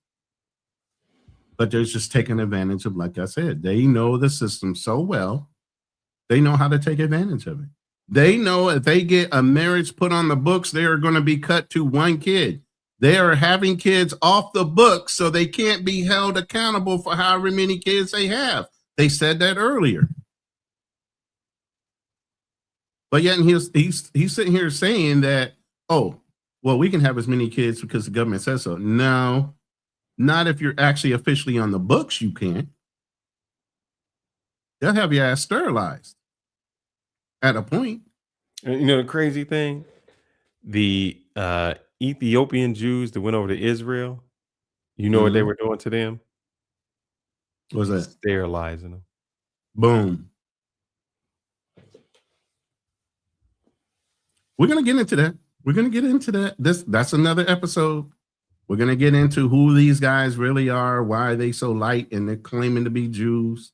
By the way, there's two ways to become a Jew. You're either born into the religion or you take on the religion. And a lot of the people that are calling themselves the children of Israel have taken on the religion, but never were actually born Jews. I pay taxes. I shouldn't be funding your kids. Should not be funding your kids. You don't pay for my kids. Fuck, I could do this all day. Why don't you go? No, you should go because you're stopping traffic. You should move. Guys, let's go. Move on. He's stopping traffic, not me. Yeah, right. No, you should move on. Nobody wants you here. Please move out. He was saying, Tyler, he loves me. So we're not allowed here? Come. You want to come to the corner? Where? Over there? Let's go move. Let's go. You know, I know what you did in the video and we all saw it and we still see it, but it's like, what did I get wrong? Nobody can cross the government. The government knows everything. The United States federal government knows everything. Not if you're fraudulent. There's that finger. Yeah. But you hear what he's saying. He's saying basically, you listen to what he said. Nobody can cross the government. The government knows exactly what we're doing. Exactly. And since they don't have a problem, why do you? Who's to says they don't have a problem with them? I mean, they have been prosecuted. I'm gonna let it run. I guess we're just gonna go ahead and run through one of these. We don't jump tracks. No, it's not true. That if you feel that you live in a country that is corrupt, I do. Why are you still living here? Boom! Yet again, has options, right? I can give you a list of 15, 20 countries off the bat that you can live in. Regardless, let's say America is corrupt. I still want to live here. You understand? Oh, but hold on. Just because there is corruption here, which there is. There is no. What are you talking about? Let's not be silly here. If there would be corruption, the FBI would love to come here first than any other location in the world. Come on, that's not true. Well, I read the numbers in Minnesota. Had, 22 people indicted for Medicaid. The numbers in Minnesota. And listen, you can attack them as much as you want. What they did, that's big numbers, man. Both of your schools had money laundering. You had people. Yes, both. There's 45 schools here. So BMG had people that were charged with money laundering, and so did the school for special. As of when? 2019, 2018, 2017. Look it up. It's all over Google. I don't look it up. You got to show it to me. Come on. 95% of people in this vicinity, between this 4 or 5 zip codes, work very hard. Yeah. So if you want to go and dig in a place like here, Lakewood, where the same capital. They work hard doing what? Studying the Torah? What work are you talking about, sir? I'm confused because none of the men work. They're studying the Torah pretty much 24 hours a day. They pray 3 hours a day. They pray 3 hours a day. They have plenty of children. Yeah, they're working at having kids, repopulating the area. I think within a matter of 2 years, the community grew by 6,000 to 7,000 people. And I can say the majority of them were kids. One of the youngest communities there in New Jersey because of the amount of children in that one area. Hold on. You're going to find in this small percentage. You're making me want to dig now. You're making me want to look. You're already digging, man. You're digging already for I'm at Whole Foods. 4 What months. are you talking about? 4 months? What do you mean? Go break your head. You can keep on breaking your head. I will break my head. No problem. Eventually, when you break your head too Let's hear it. much, you end up digging water. When you dig water, there's nothing under it. You were in Jackson, which is really like a continuation of Lakewood. By the way, I don't know if you know how I toppled the government there.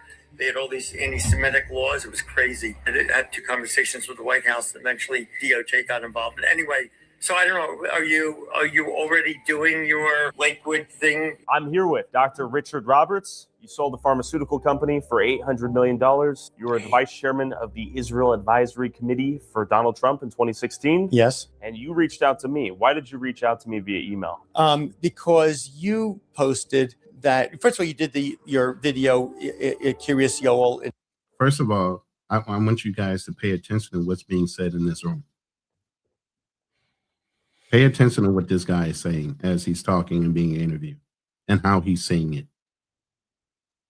New York, and got a lot of Orthodox Jews very, very upset. But why did you reach out to me? But towards the end of the video, you saw the altruism in the community, and you seem to respect that. And since I could see that you seem to me to have a sincere desire to actually get the real facts, because if you were just bigoted against us, you wouldn't be struck or commenting on the altruism in our community. But you casually toppled the Jackson government. A, what does that mean? B, how did you get a relationship with the White House? I never spoke to DOJ. I did speak to people in the White House twice to tell them what was going on, because who in the White House? I think I don't want to say. First off, though, so you mentioned Jackson's a continuation of Lakewood. You toppled the governments. You went to the White House willy-nilly. All right, you already shook your head once, Fearless. What you got to say before I continue to play this?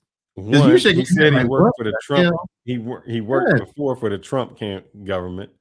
Yes, on there already. So he let you know what the influence he had. How high he's connected. Let's put it that way. Exactly.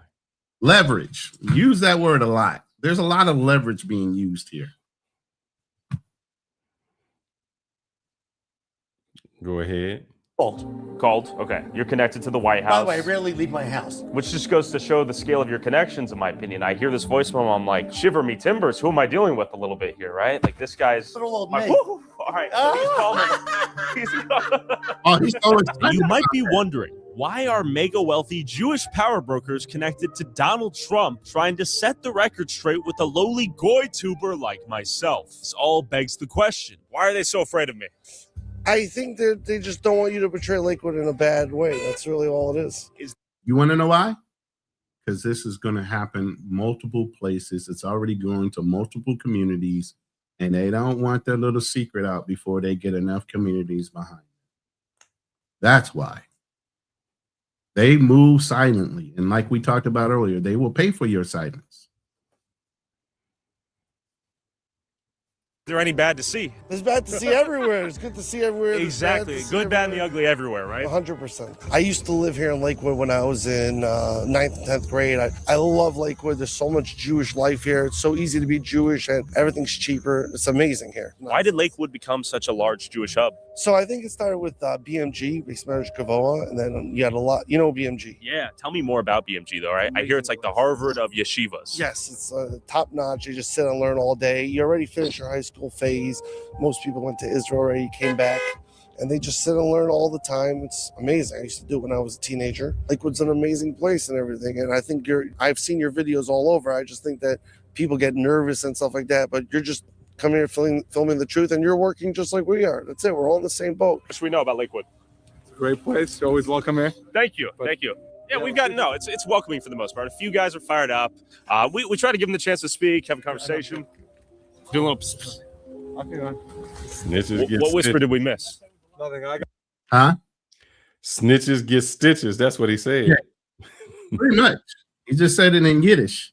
Mm-hmm. And you'll notice this guy throughout this video following Tyler.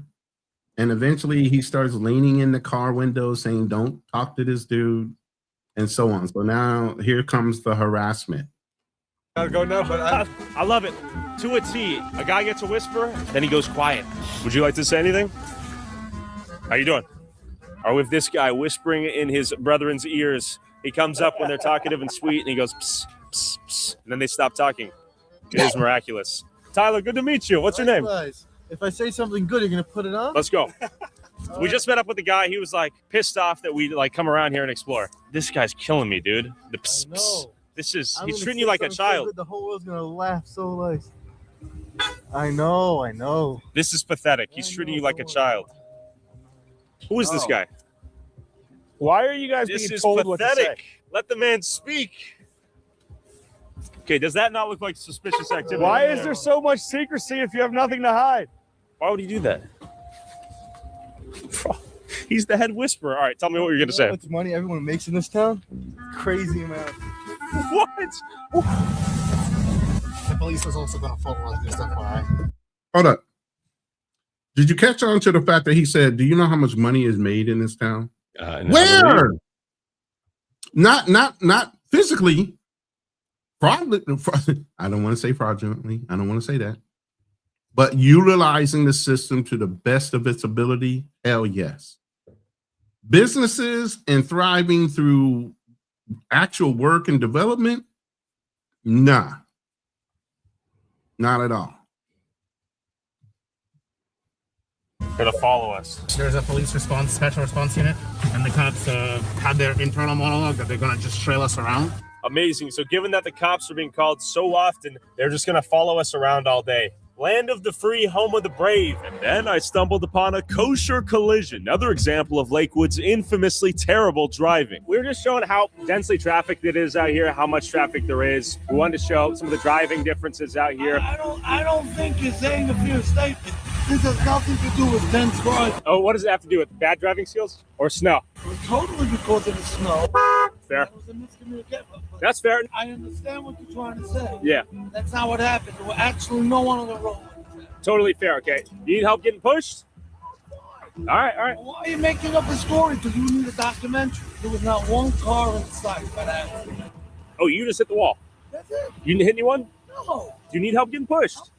Okay, we're going to get out of here. Oh, you're good. More than anyone else. You need a job. I agree. You need a job? No, I mean, I'm employed. I employ a lot of people, actually.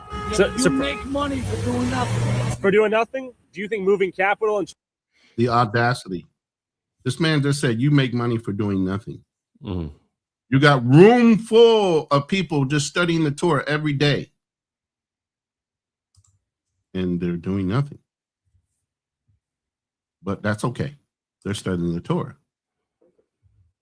Charging interest is something more valuable than I do, or what? What? I think you should write about Tell me. the hundreds of thousands of people that do favors to people every day. Tell me more. Open up a book. You never saw so many charity organizations as you have here in Lake. I know there's so many 501c3s. It makes me wonder, are they all charitable? Are they fiending for tax exemptions? 100%. You know, would you say this is a great place to move to for a young family? If I have a kid or a wife, a young wife? Okay. Not just the Jews.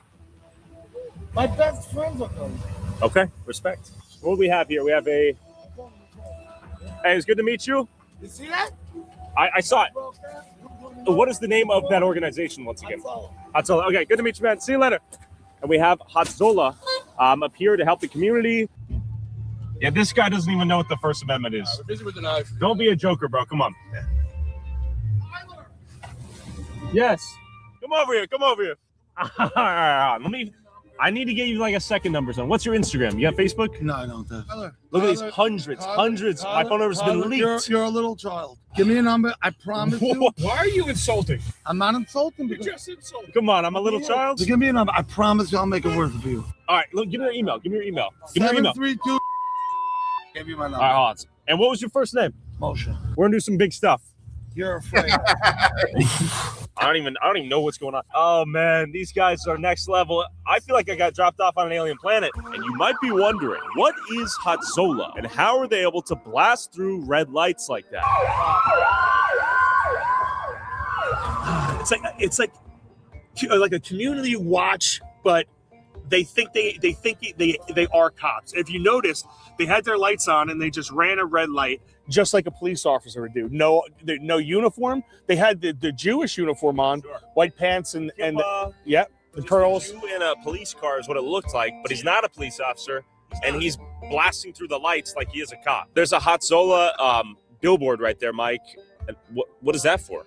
I mean, you're asking me questions. I don't know if I have the answers to why. Because once again, because there's competing Hezbollah. You have competing groups of these. Of a non-profit volunteer emergency service? Yes. Oh, they it making sounds money. like a business, right? Yep. Look at that money. I'm gonna let that sink in. Look at that. 501c3. Money laundering, maybe? Moving money those around? expenses seem to be the same as their revenue. Notice how they're barely breaking even?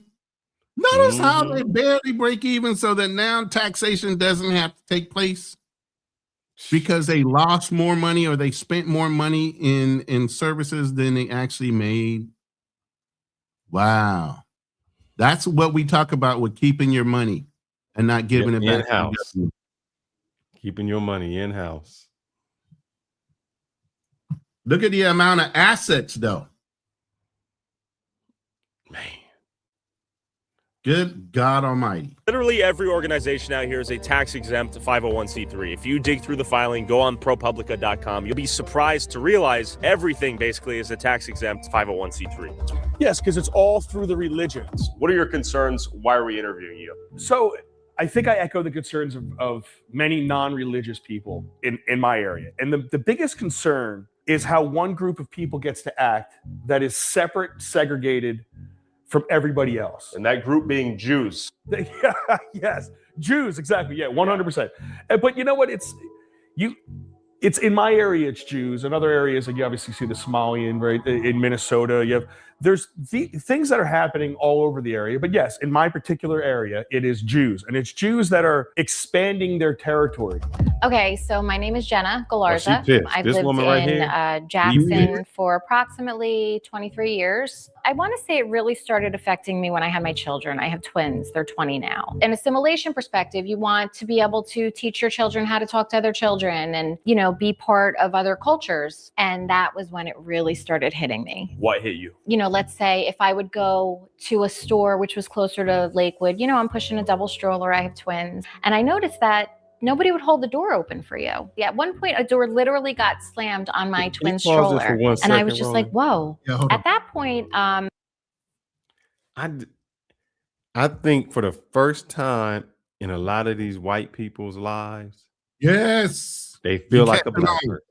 Yeah, they feel like a Negro.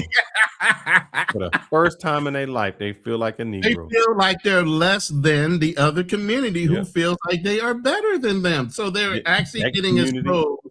Yes. Yeah, that community don't want to play with their kids, don't want to hold no door open for them, look at them like, you not can be in our space. For the first time in their life, they know what it feels like to be black. That's an excellent observation. Go ahead, brother. I'm sorry. I just had to say that.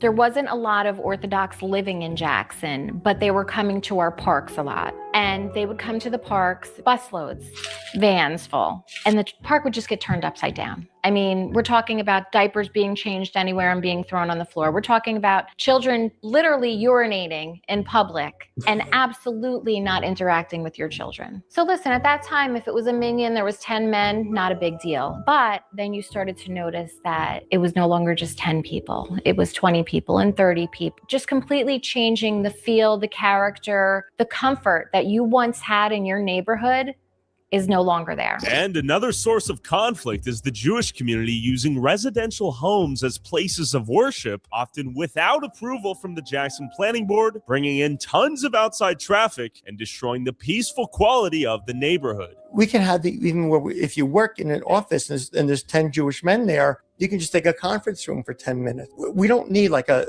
formal like church. I've prayed in parking lots with, we're going somewhere and there's get other guys together and but if you're living in a residential neighborhood and this house becomes like a revolving door of people coming in and praying constantly, parking their cars, I imagine there's some quality of life concerns, right? Increase in traffic and the streets being covered with cars and people all over the place, or what? I don't think that that's what really happened, but maybe on like the Sabbath. But you'll have any Semites will probably say that because they don't like us. They don't want us.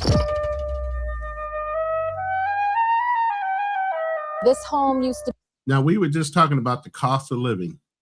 Me and Fearless offline, we're talking about the cost of housing and how much it costs because there's a debate on, a starter home, quote unquote. Okay. What's this? Be probably about 1,100 square feet. It does have a new owner. Okay. Apparently, they did get permits to expand on their house. Most of the permits are just, kind of just given. Nothing is really followed through. Okay. This home will be being used for a full-out temple. Temple. Yeah. Well, that means that they're going to be praying in this home several times a day, probably staying over on Friday nights until Saturdays. As you could see, there's no parking lot here. This is going to affect every person that lives here. And the other problem that I have with this and that I think should be looked into is there's definitely funding going to these places. If I was a concerned neighbor and I said, hey, they're building a temple, what the hell? What might happen next? You would probably be called an anti-Semite. They will make your life miserable. Nobody wants to live across the street to a synagogue. It is a tactic of getting people to sell their homes, and they will have buyers for them. And you see this, and then you watch. Hold on one second. Buildings Pause that for a second. Pause that. I just want to look something up because I remember something very similar. You know what we talked about earlier with gentrification. Mm-hmm. They got a whole nother level to gentrification. They will just pressure you with money to get the hell up out of there. They don't care if they overpay because they know they're going to extend the house anyway. They're going to blow that house up and make it way bigger. And they'll make money from it because it's going to be a 501c3. It'll be a religious organization. They'll be able to pour money into it and hide it. So I don't care how much they pay you. Like LJ said earlier, they pay well for your silence. Top dollar. I remember when 9/11 happened or something around there, and the in New York they were trying to build a mosque, and they wouldn't let them. They said, "Nah, how you?" I know the news came on and said, "How dare them build a mosque when 9/11 happened?" And people were like, "I ain't got nothing to do with that," and they blocked them. But here, you better not say nothing. Go ahead. I'm sorry. Let this dude go. No. Built before they're approved. They build and ask permission later, and then if they even don't get permission, they sue and they win for permission. So when you have all these things where they're creating hatred, they create the double standard, they create the animosity between two groups. And when I say they, I mean government. By the way, just for information, I might have to put this down on member only because I don't know with all this music and everything they're talking about. I know we're going to get a strike, but I'm just letting y'all know. Governments and people that buy off politicians to make favorable laws, because a lot of the shit they do is legal because they bought the politicians to make it legal. Do you think residents in Jackson who do not want Jackson to be majority Jewish or to look, feel, and sound like Lakewood, do you think that is anti-Semitic? Well, people have a right to freedom of speech and freedom of their opinion, even if they're going to be bigoted. Do you think that's bigoted, though, right? Because I imagine you don't want this place to be Islamic. Only because the radical Islamists want to kill us. Other than that, I have no. Did you hear how you try to flip that? They're always in danger. We're always the one that's being terrified. We're the ones being crucified. We work hard every day. Don't they sound like they're trying to act like they're black, but they're getting all the privileges of being white? Radical Islam was going to hurt them. Man.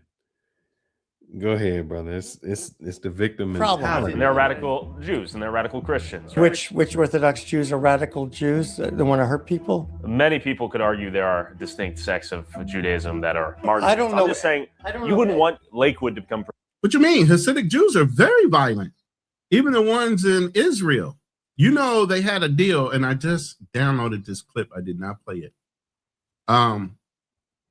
For a long time, the version of Hasidic Jews in Jerusalem, where there's mandatory military service, were always excluded from ever having to do military service.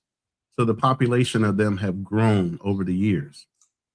They recently just changed the law to include the Hasidic, I think they're called Hasidic, Jews of Jerusalem in the lottery for having to do mandatory military service. Now all of them are protesting and everything else. They don't want to go and fight for their country. Yet and still, we're over there with our sons and daughters doing the same damn thing. But I'm going to go ahead and let this play. Predominantly Muslim. Radicalism aside, though, right? Right. Just like Jackson residents don't want it to be predominantly Jewish. So if a Muslim wants to buy a house here and pay way more than what the house would sell outside of our community because of the fact that the prices go up when we come in, they're free to do it. And now, yeah, but I just don't think it's bigoted for you to not want it to be predominantly Muslim. Why would you? You're Jewish. So Jackson Strong is kind of like a unofficial organization that I had started. When I saw everything turning, I just was very vocal on social media, and I decided to organize. Certain people really wanted to get involved. There were a few of us that, you know, we would have letter writing campaigns, making a lot of calls to county officials, local officials, and state officials, trying to find out what ordinances could be created, what we could do to help prevent a full-out turnover. A sign would say, Jackson Strong, don't sell, meaning if a new neighbor moves in next to you, don't run, don't sell. Why would you move? Stay strong, right? Would they sell? They would sell because it just got too much. And anytime you would say anything about it, you were anti-Semitic. I mean, there were Facebook pages created just to slander me. You know, they would manipulate pictures of me. They would put, you know, Russian hats on me, a Hitler mustache. You know, these were things that were even coming out of Israel. At one point, there was a post where, you know, somebody had said that, you know, she needs to have an ice pick in her eye, you know, and something like that. I did go to the prosecutor's office, and my Jackson Strong page was taken down for no good reason at all. It was just taken down. There was a page, Rise Up Ocean County, which was a pretty important part of everything that was happening. That page was taken down also. However, it was hijacked. So when our page was taken down, just for stating the facts, when you're bringing out the Kaporis incidents, when they're cutting the necks of the chickens and blood is pouring through the streets, and then you're talking about that and you're posting videos, and all of a sudden your Facebook page gets taken down, only to be replaced with a complete anti-Goyim harassment page. And you could report that page over and over, and you could have a campaign of people reporting that page.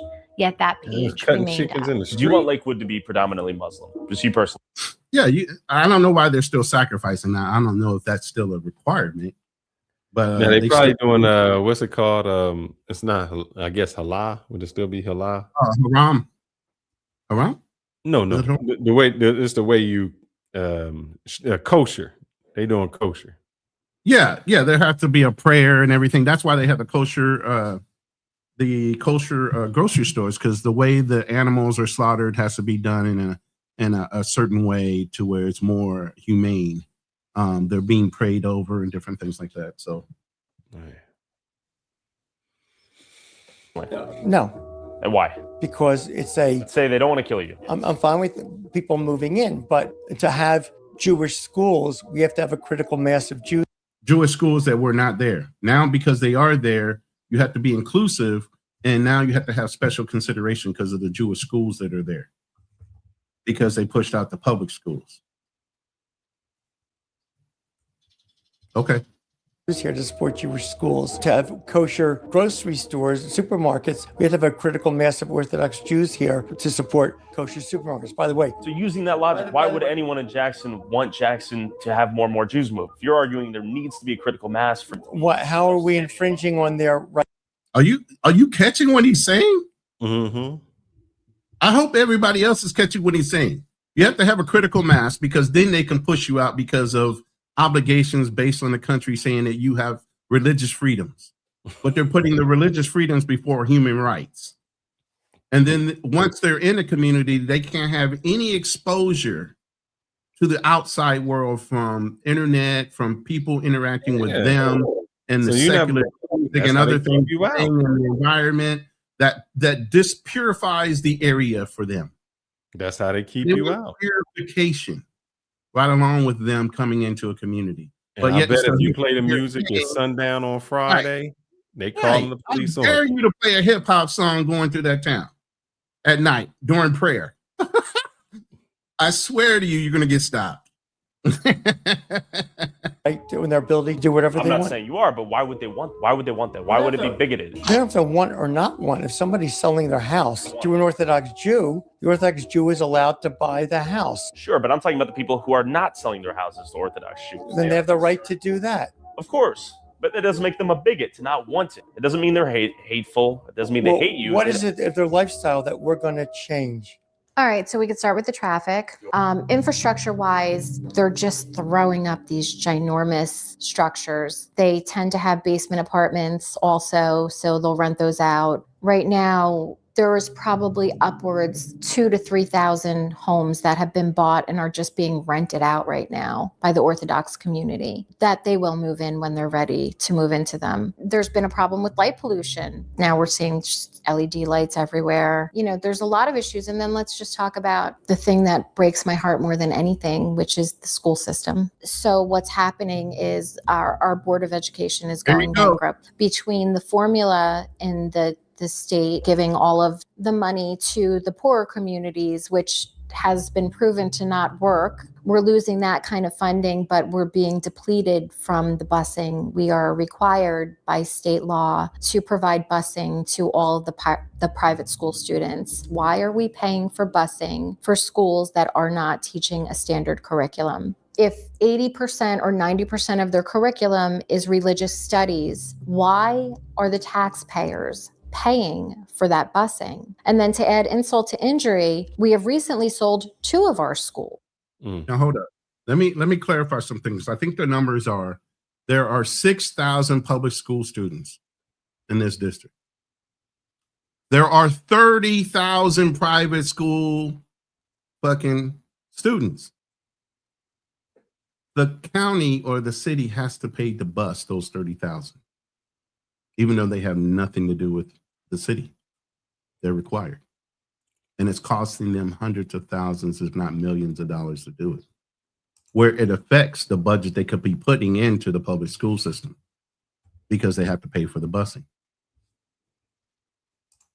And they have been bought by the Orthodox community. Who are you, Chris? I am a councilman in Jackson, New Jersey. And what are we in front of right now? We're in front of the former Sylvia Rosenauer School. The school was unfortunately shut down due to budget issues in Jackson. It was purchased by a private school. Okay, so this is a private Jewish-only school right now? Yes. As the state cuts our funding, we continue spending more and more public money on private schools, and it's kind of creating the perfect storm that's destroying our public education system. So all of the school systems are completely strained by the influence of the Jewish non-students. They don't even use the public school system, but yet it costs the public school system a lot of money. We Orthodox Jews, we pay the full school taxes to support the public schools and for busing. And the only thing that we get to use is busing. Wait. Did you just hear that lie? How are you paying the full taxes when everything's under a 501c3? How are you paying the full taxes when most of the men in that town are studying Torah? They're not even working. I'm wondering if a public services, what taxes are you paying into the system to pay for those buses? You don't even pay for the homes halfway because most of them are housing vouchers. And if they bought the home, they bought it outright. So the most you might be paying for is a home, but yet and still, if it's 501c3, you're not paying any taxes on that. That just became a non-taxable corporation. The thing is, I wonder. I don't think anybody in that place can attend that private school, though. No, it's not for everybody. Hell no. That's why it's private. They can be exclusionary. They can set up rules on who can be accepted and not accepted. That's the point of a private school. Man. All right, let's roll with it. You take Jackson Township, their pass-through budget was nothing in like 2017. What pass-through laws are, they're federal state laws where it says that the school system has to pay for the busing of private school students. The more people that moved into Jackson, they go to school in Lakewood. So no, Jackson has to bus their kids to Lakewood. Now they don't bus non-Jewish students. They have segregated busing. So you have girls bus, boys bus. Dang. It costs the towns millions and millions of dollars, while at the same time, it decreases the enrollment that they have. So when the enrollment decreased, couple that with a really shit school funding formula in New Jersey, the towns spend way more money and they get way less in return. And now in a modern day and time, who thinks it's okay to separate boys and girls, not allowing them to be together, not allowing them to go to school together, be on the same bus? And because of a religious practice, you're forcing the public to pay extra money for things like that. We have to send our children to religious schools because of the values that are taught in the secular schools. If there are population changes, schools consolidate. We're not the first place that's happened, nor the last place. The Jewish community is extremely racist. Could you imagine if I said that my children could not play with somebody's children because they were Black? What a different conversation we would be having. Why is it okay? We only eat kosher food. If our kids play in a non-religious Jew's home, they might be given non-kosher food to eat. Also, we generally don't have televisions in our home and don't want to bring the secular values of homosexuality, of adultery, theft, of cursing, and go on and on. We don't want to bring this into our society. The Orthodox Jews are paying full property tax, which is how the schools are funded. And we don't get the benefit of the school building, the school teachers. So we have to also pay for our private education. Hold up. Did you notice you only said one line item? Full property tax. We're paying taxes on our property tax only. Not working in the community, not doing anything else, not based off of our earned income. We're paying property tax. That's it. They got the system. They got it back. They're getting our money and we're getting nothing for it. Your funding is going to go down. You're going to have to make cuts. You're going to have to keep closing schools. They just shut down another big school, which is going to be converted into, might be one of the world's largest yeshivas right here in town. Let's be real. New Jersey State is essentially a criminal organization because everything they do is for some type of special interest, for somebody to benefit somehow. They take a house, they get that house built for a public mikvah only for Jewish people, right? So they say it's for the public, but it's not. It's just for a select private group of people. The house is now a 501c religious organization, so it doesn't pay taxes. So the town loses the tax money. Yep. And then, didn't the rich guy just say they pay property tax? Not if you're a church. Not if you're a church. Now, do you see why they redesignate their houses to be what? A church. All of them do it. A synagogue. So what property tax are they paying? Please explain. This case, that mikvah was being built before it was even approved, so everyone sees that. This is going to be a mikvah, which is a religious bathhouse. Where women get purified. Correct. After their periods? Yes, and it prepares them for their childbearing time. Sex. Yes. Okay. Yeah. It's little things like this when they get in an area, they put what they need, their special needs. It doesn't benefit the community, anything that they put. It benefits only them. So this is a house of worship, a shul. This has been operating now probably for about 6 or 7 years. This is one of the ones that we first realized was non-owner occupied. Now, meaning that you have a better chance of not having issues if you live in the home and you have prayer. But nobody was living in this home. Generally you should have to get the proper permits and everything, but our town has been very accommodating for bad behavior. As you could see, they did install a light for them here, so they could safely pull in and out and cross the street. And that's a symptom of the increased traffic into this location, right? A light just for this house. Correct. This is zone residential. As I told you, we have to be together for schools, for synagogues, for kosher food. So see how they make an excuse to push the government laws to have to appease them. They are using our laws to force the government to agree with what they're doing because of their religious rights. And if they don't have a certain amount of people in the area, the government could say, well, why don't you just build it in another area where there's more of you? Think about it. And they basically telling you, we don't want you anywhere around where we at. That's crazy. Exactly. And when we come there, it becomes ours. You got to go. Sounds familiar? Palestine, Israel, Lebanon. It's starting to sound familiar. They doing this everywhere they go. That's why even in the European days back in Spain was kicking them out. Every country they went into, they did this same thing. And those countries had enough sense to kick them out. We, for some reason, have bitten that fucking apple off that tree, APAC and everything else that's feeding us, that we're allowing it to happen in our own country, where the Europeans had enough sense to say, oh, hell no, you're not doing this. You're not forcing us to follow along with whatever you want to believe.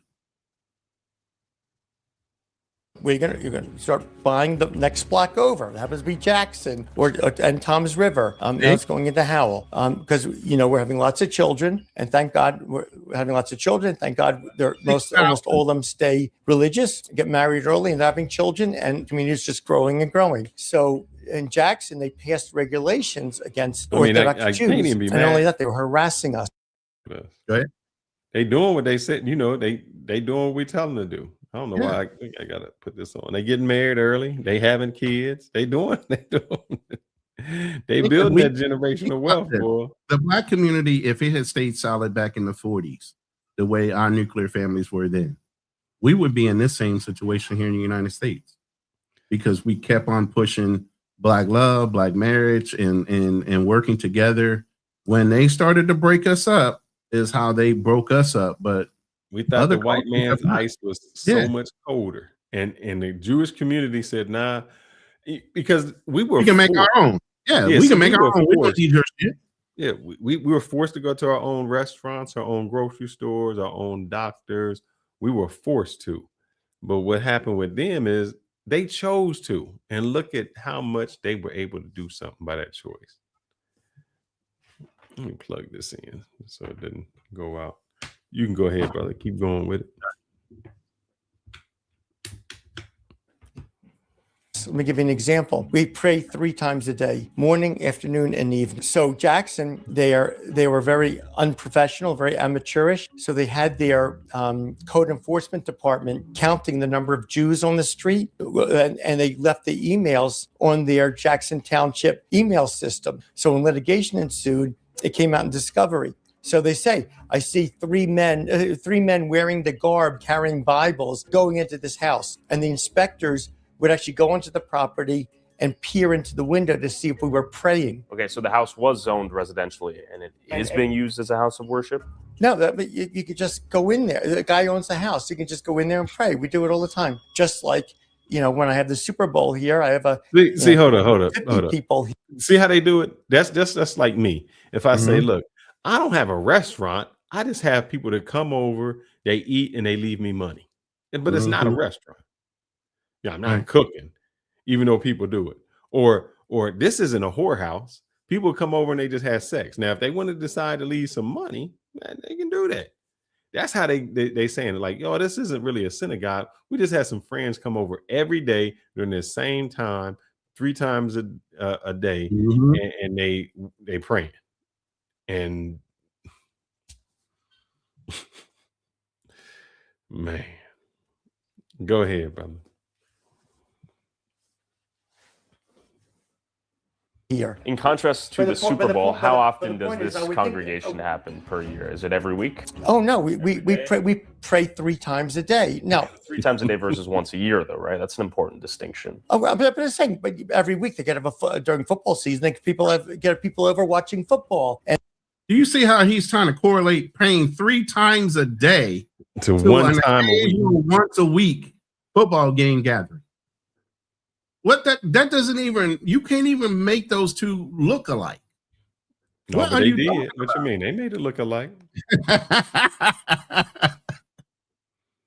they get 30 people in the house watching football, right? Anybody in America can do that, and they're not cited for a violation. You don't think they would have been treated the same if it were a mosque or a church? There are Christian groups, and that they were not harassed like we were. So you guys were singled out, in your opinion? Yeah, for sure. What happened in Jackson? What anti-Semitic laws is he referring to in his opinion? So it's everybody is reacting in their own way, zoning law wise, to try to fight what they do.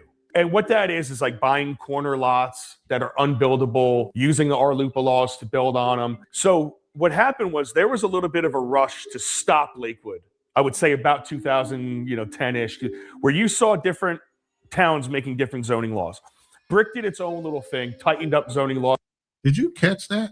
This shit has been going on for 14 plus years. And this is to stop Lakewood back in 2010, which means Lakewood's been around for way longer. That's crazy. This has been going on for so long. The Somalis just got here. These guys have been doing it way longer and getting away with it.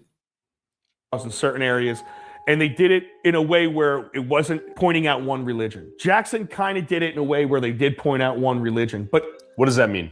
So it's like they tried stopping the shoals in the middle of the houses, but what they did was they worded it and they said things as they were doing. Like the people on the boards were saying stupid shit during the discussion that were anti-Semitic, basically to give them fuel to come in and say, you guys are making anti-Semitic laws. Okay, it wasn't necessarily what they were trying to do; is how they were trying to do it. Now the council president up there, Mordecai Bernstein, who was a part of it, you have that guy Richie Roberts. They got the DOJ to do an investigation. They sued under RLUPA, and they had the DOJ do an investigation into him.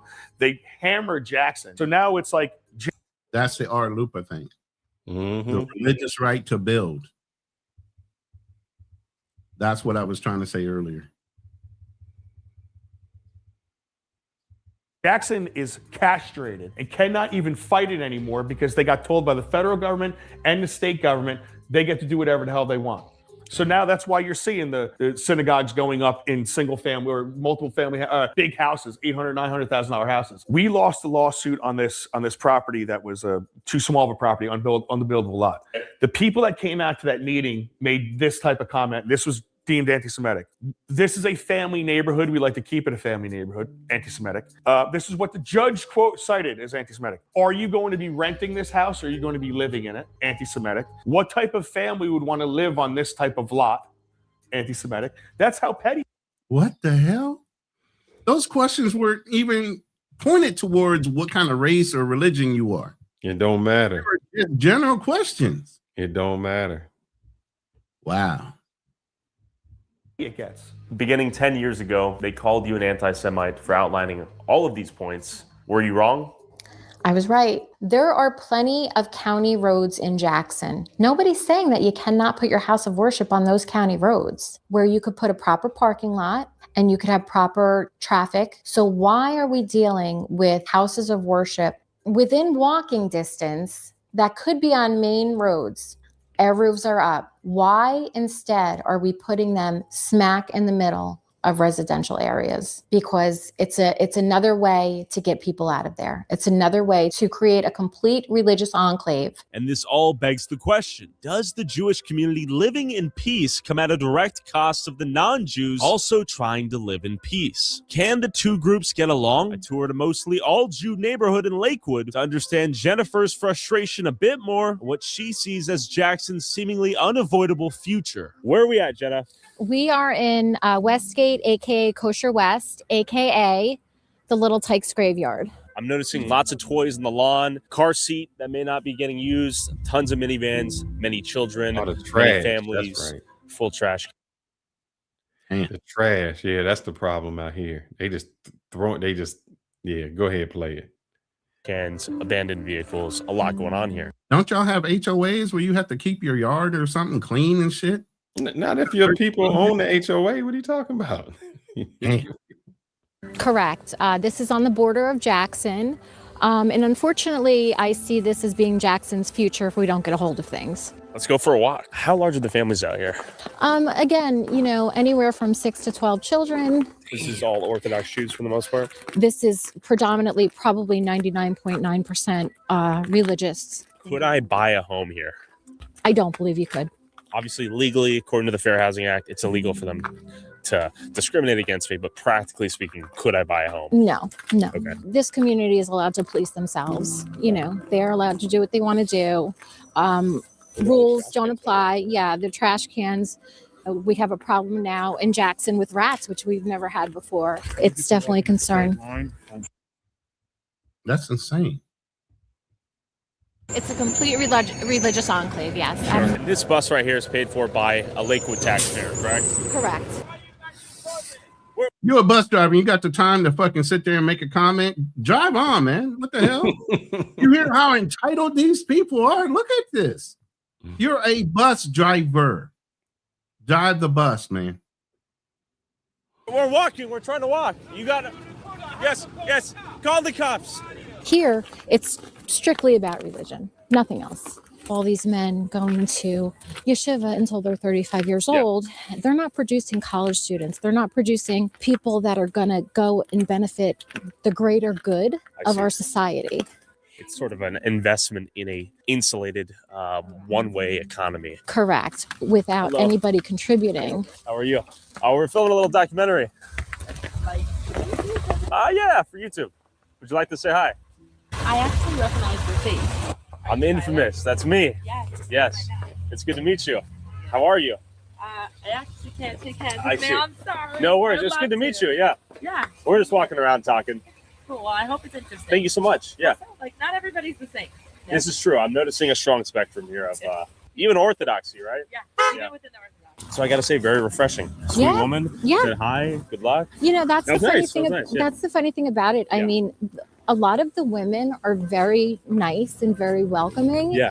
And you can have a conversation with them, but at the end of the day, they can't be your friend. No parking. Look at that. They don't want to live amongst us. They don't want to live with us. They just want to live and exist and not have us be part of their lives. We've had people stand up at our council meeting in Jackson and say, I'm sorry, we cannot let our children play with your children. For the Orthodox community, the reason that we choose sometimes to live with ourselves is because we are, as a culture, very careful with the influences our children have. My children they don't have any access to YouTube, TikTok, Instagram, any of these things. And part of that safety is that. Hold on. Pause that a second. I had to. I already knew you were about to say something. I'm about to say something. If you don't. No, I'm just wondering how nobody got access to YouTube, but everybody know Tyler who's on YouTube. Yeah, none of the children, at least. But I'm even saying, even the adults, they not, at some point, you got on YouTube. Why is it that you're searching him out? If you have a phone, you have access to the internet.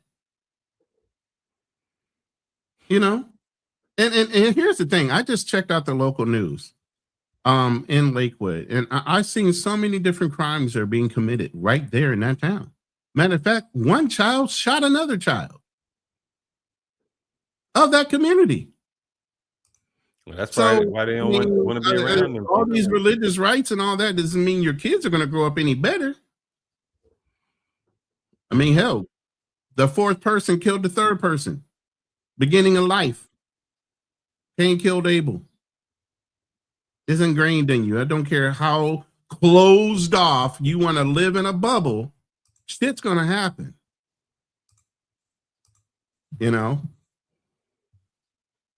And God gave you a choice. You're forcibly making people do this shit based on your religious beliefs. After school, all of us as neighbors share those same values and rules and restrictions. It's about unity. It's about assimilation. It's about, the American culture, and that's what we're losing. Can the Jews and the Gentiles get along? Absolutely. we don't have. You're calling for unity. Absolutely. I also understand that this is their way of thinking. This is how they are trained. This is how they were brought up. We're happy for them to stay. We don't like push them out. We had a neighbor Wheeler right across the street over one house. We were sorry to see them go. Is it bad that you have a house that's worth $300,000 and someone says, I really want to live in this neighborhood, I'll give you $600,000 for it? I think it's great if they buy you out. They double up your money. They don't care how much they spend. They just want you gone. They'll get it back in the community somehow. They'll get it back in our 501c3 when they redistrict the house. Or They'll get it back. 8. Or Section 8. They'll get it back. Don't worry. Trying to sell your house. Okay. And if he doesn't have to. Like this woman, she didn't have to sell her house. Yeah, I think there's an argument in some instances of people who have claimed that they've been pressured, harassed, or intimidated to sell their house. So it's not intimidation. It only could be that too many people are knocking on their door asking, do you want to sell your house? Aggressively knocking on your door. He's leaving out key words in this whole thing. It's not so polite the way they ask you. Or you don't have a place to park because everybody's parking there to go to whatever service there is. Okay, so there's blockbusting. Okay. You know, that's when they approach you to sell your house, which is a level of harassment. There's intimidation, telling you that, you know, your decorations are not Yiddish, or approaching you and asking you, when are you moving? You know, you could have a child who's 4 or 5 years old. Stop. I'm just thinking about something. The people probably, when you move somewhere, I moved and I wanted to find a place, like there was a place that they had started building when we were going to get some new construction. It's called Melissa.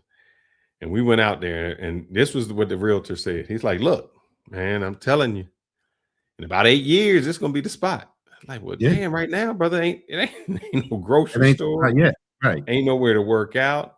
There's where am I supposed to eat? Where can I shop? Where can we do anything? And he was like, well, you can just drive in to McKinney and do that.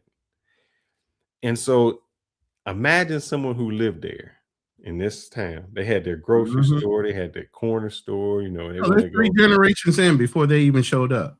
Let's go there. No, just say, you know, you had all the place, you know, your pizza shop, all the places you want. Now the whole dynamics change. You don't have your grocery store. You don't have your corner store anymore. You don't have your little pizza shop. So a person usually stays in a place because they have things that are around them that's convenient, you know, their gym, their spots.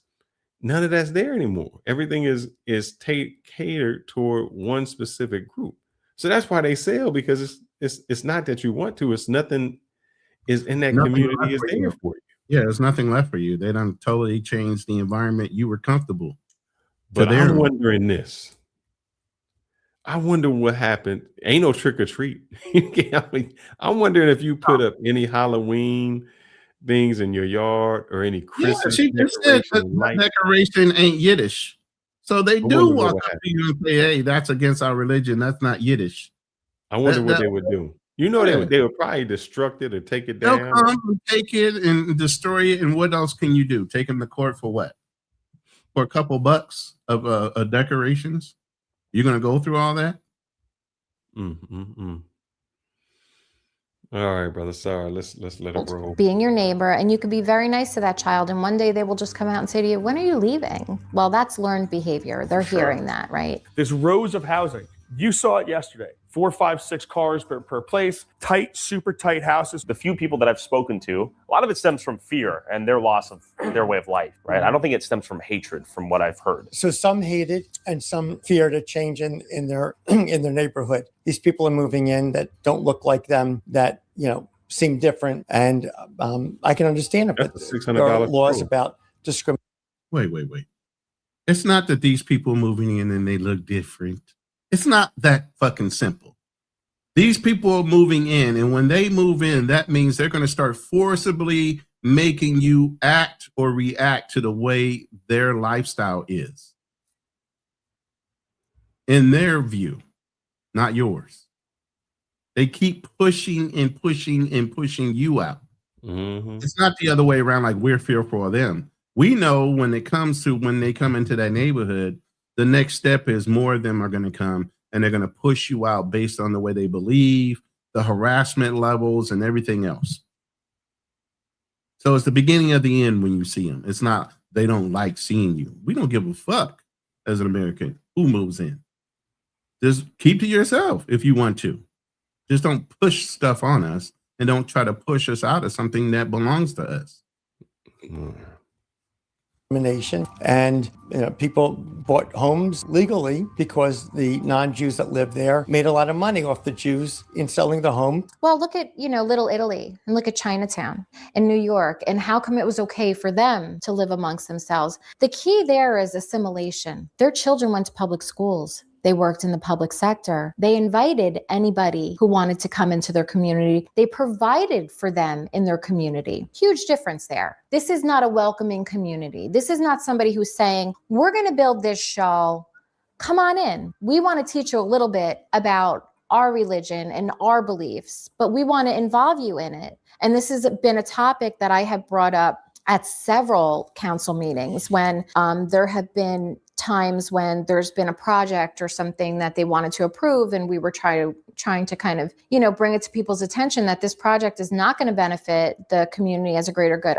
The Jewish community is extremely racist, and I would go as far to say as the Jackson government should be ashamed of themselves. Beautiful traffic and under here. What? Welcome. Was that a strategic honk? I think so. I'm not sure what the strategy there was.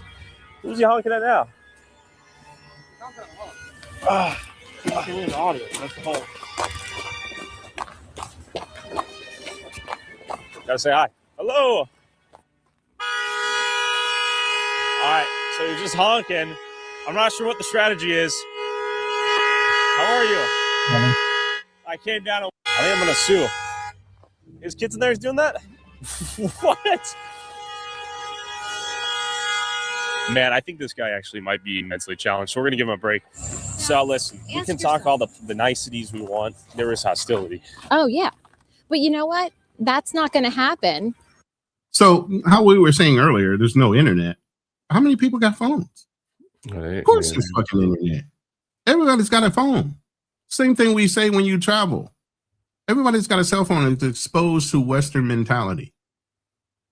Because they got a cell phone. That means they have internet. That means they have social media sites. That means they can be influenced. So what are they talking about in this community about they don't want any outside influences? They don't want you.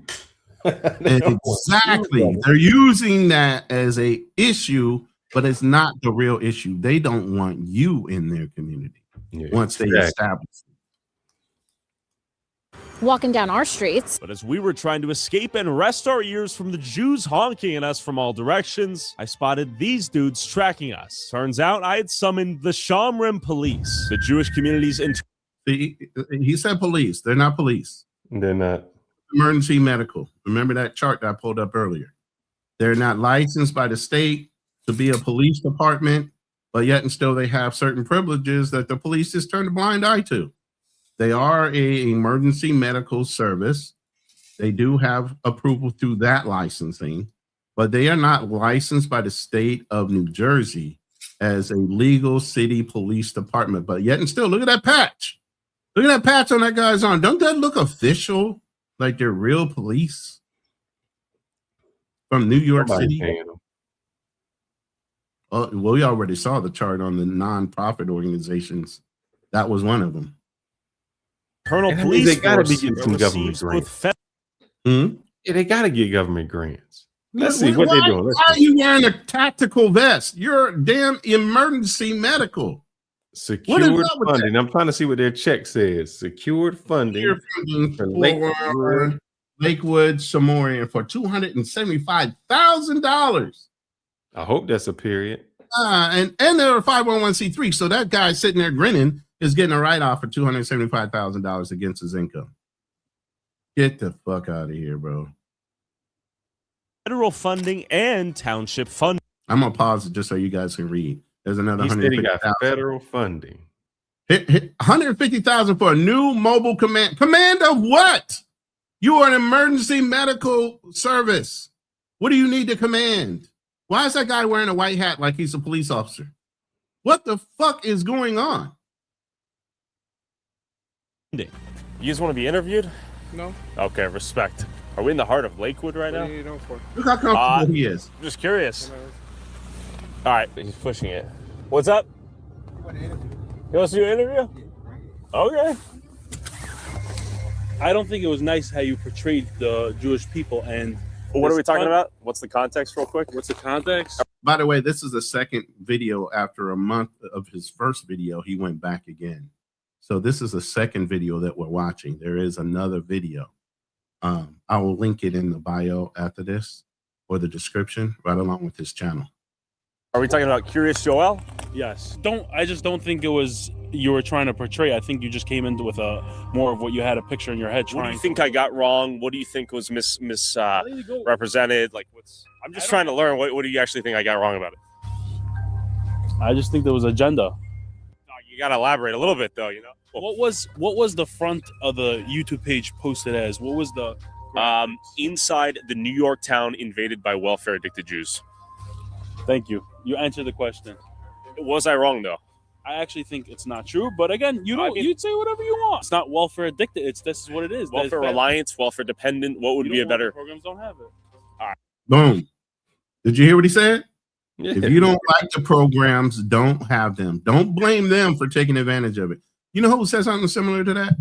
Donald Trump used to say that when he used to do use his taxes as an advantage to write off certain things. He said, if you don't like the tax laws, then change them, but you won't, because you all take advantage of the same thing, but you're just trying to point out the fact that I'm doing it. Exactly. What are you arguing?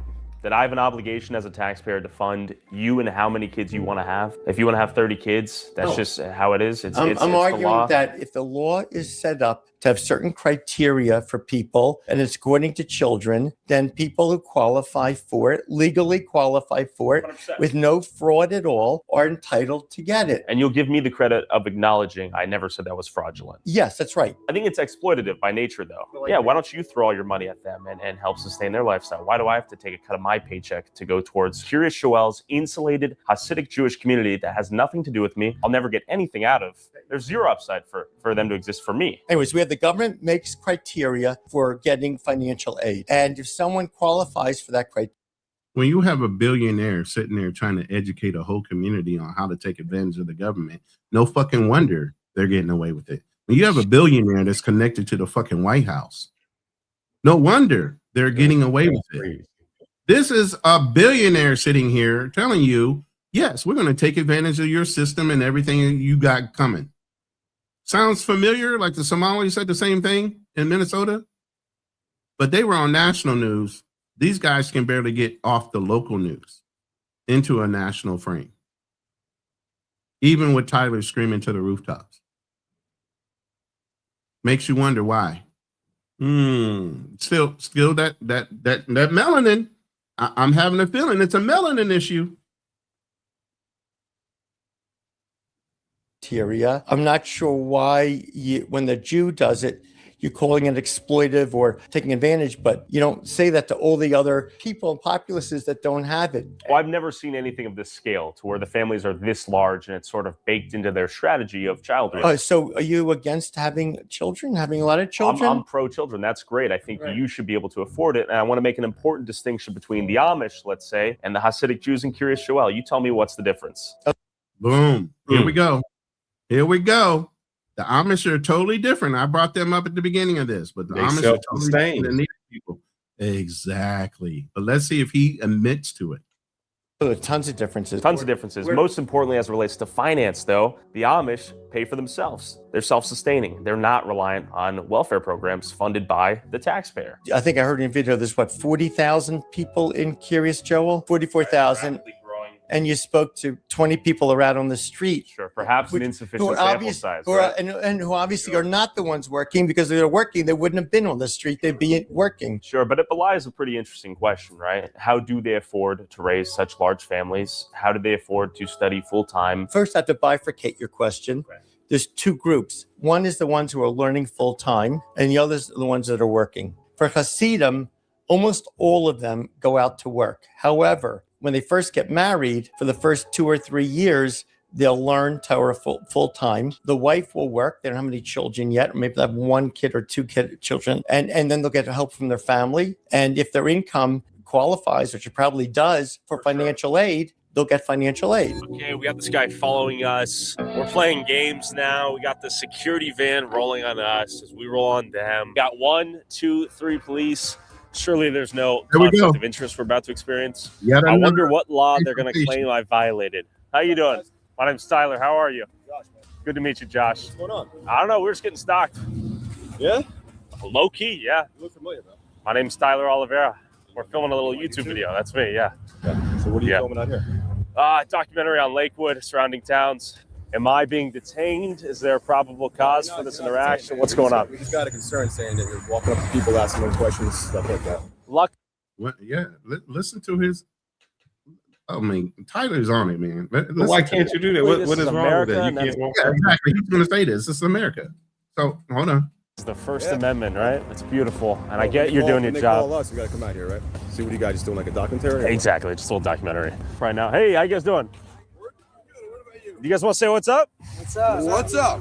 Okay, well, it's good to meet you guys. I know you guys got more important things to do, but good to meet you guys. Good to meet you. Thanks for keeping everyone safe. Thank you. I'm part of Lakewood Charmer, which is public safety. Yeah. So hold up.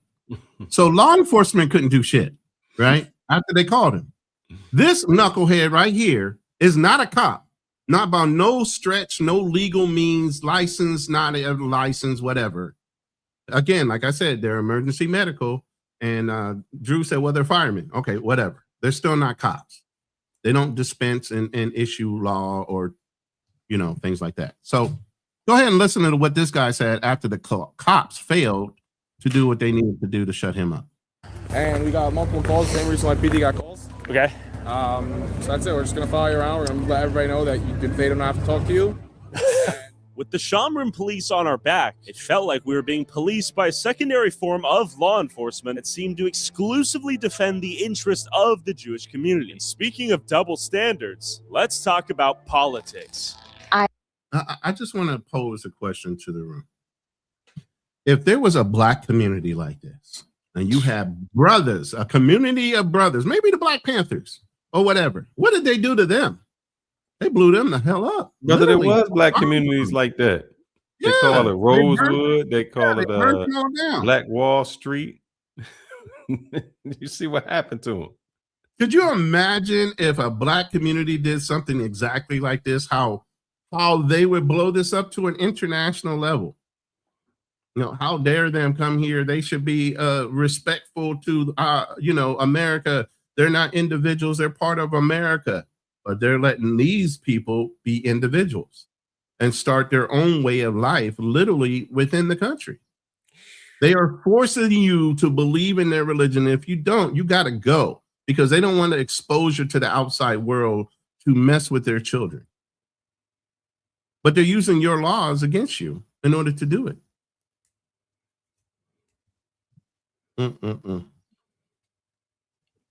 I firmly believe that the tactics within this community, I would liken it to organized crime. We have an ultra-Orthodox person as our council president. You can't think. Now, Minnesota had, everybody up to a senators involved with Minnesota. Look what they're doing. You got to control, Drew said it earlier, you got to control local politics. Boy, you do. And you can't even get to the Senate level yet until you control your environment, city, state. Then you can push towards federal. That there's not going to be things happening and rules and laws created to make his community stronger and better. When do you eventually become involved in Jackson politics, let's say? You live in Lakewood, you don't even live in Jackson. Why do you even get involved? What happened was this active discrimination against the Orthodox Jews in Jackson was going on for active discrimination. Listen to the words used as defamatory in nature, saying that they're being, again, they're the victim. How are they being victimized when they're pushing into other people's community and just trying to stop them? But they're the victim. for about a year. And I had people calling me from Jackson with like anonymous numbers, Orthodox Jews, because they were afraid for their safety. But, we're generally not violent people. If we have to defend ourselves, we will. And I think a substantial number of people. They're not violent people, but they push up on you. They invade your space. How many times has Tyler been approached since he's been in that community? How many times has he been yelled at, threatened to move on? People honking their horns, being disruptive. That's not harassment. That's non-aggressive. But he's not the victim, man. You got the wrong person. People in Lakewood now own guns. Why?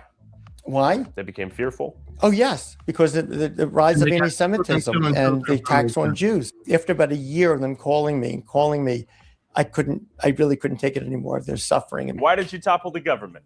I told you How why. did you do it with ease? Oh, it was not with ease. It was a tremendous amount of work.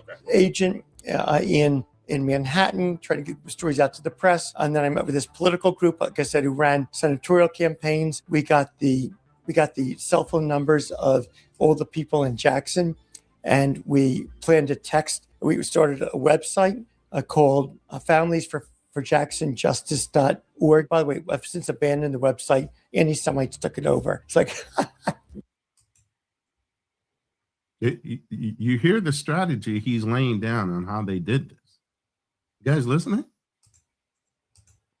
When the Republican Club, which was vehemently anti-Semitic and run by the mayor of Jackson, had a U.S. Senate candidate, Republican candidate, there for their meeting, I had spies inside the organization, non-Jews, who were telling me what was going on. So the Republican Club, they had their senatorial candidate about to speak. We then texted to everyone in Jackson 5 minutes before he spoke. Here's this new website exposing the religious discrimination. I had it populated with all kinds of information, statements. The mayor of Jackson had been voice recorded, not by me, but it was sent to me, where he was asked by the chairman of the Ocean County Republican Party if these were churches, would we be opposing them?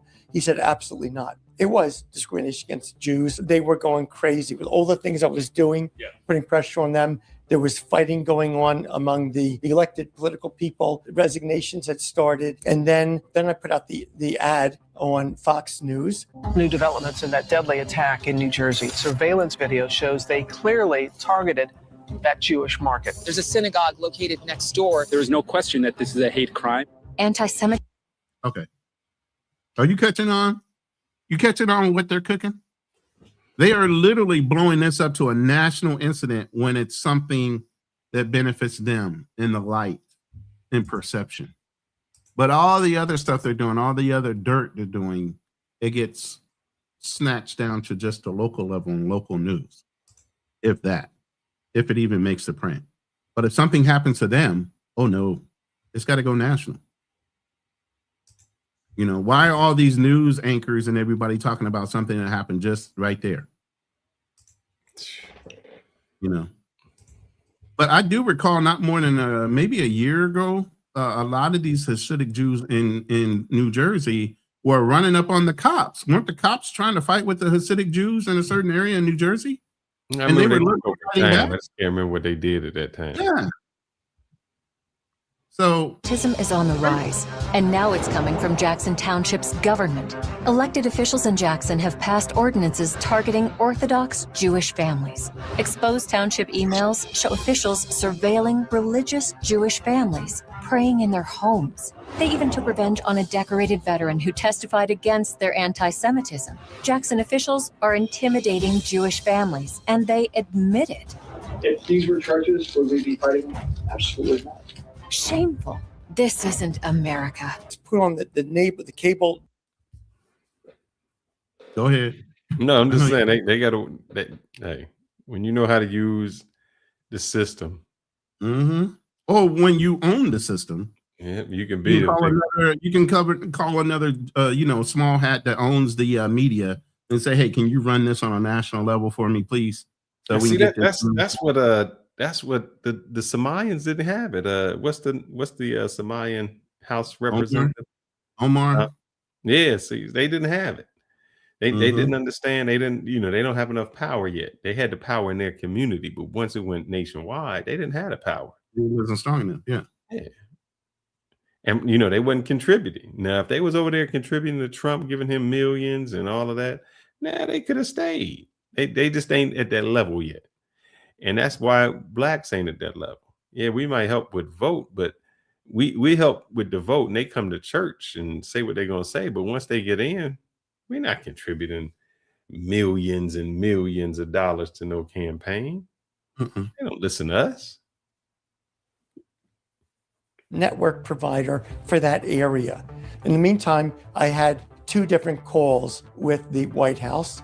I know you want to ask me 1,000 questions. I will answer nothing more than that. Okay, sorry. He straight up said, look, I called the White House. That's right. I told, and who I told is none of your motherfucking business. But I'm just letting you know I got that kind of power. Because. And to be fair, yeah, the mayor's statement seems pretty damning, right? Him saying, "I wouldn't do this." If Yeah, right. And you heard that. You heard that on the commercial. Yeah. By the way, it seems discriminatory. By the way, he's one of my best friends now. Lifelong. Because here's what happened: more Orthodox Jews kept moving in because of the financial and demographic forces I told you about, and we started to become a larger part of the electorate. And he was coming up for re-election as dynamic and demographic forces. Again, focus on the words that are being used and the phrasing of it. Mayor, and he asked someone if he could come here and apologize to me. And he came here and he said, when he signed, go kiss the ring, bow down. That sounds like what's the ring, like a pope, like the pope. Go kiss the ring. That's crazy. This is ludicrous. Signed those resolutions. He knew it was a wrong thing to do, but he said he was under so much pressure from all the political types in Jackson and the people who have constituencies, and they were yelling at me. So he just signed it, and he wants to tell me now that he regrets doing it, and he's going to work to get rid of those regulations. Then that result was the Orthodox Jewish community embraced him. Did you hear what he said? He said, not only am I sorry, I'm going to work to break down the institution to allow you guys to come in and take over this city as well. Just back me in making me the mayor again. Give me some APAC money, in other words. Pay for my silence. And I'll let you that's what they did. They said, remember, they tried to give him a fine. They said, not only a fine, but you got to go to these classes we're going to give you. Yeah, it's like anti-Semitic indifference classes or some crap like that, where you have to be more sensitive to them. Who the fuck? What in the hell have we come to? That you have to go through some kind of mental training to deal with people trying to push their beliefs on you when you have every bit and every right to say, I don't believe the same way as you. I don't have to, regardless of your religious beliefs and your condemnation.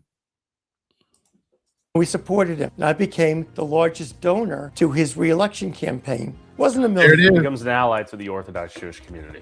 He becomes. That money talks, man.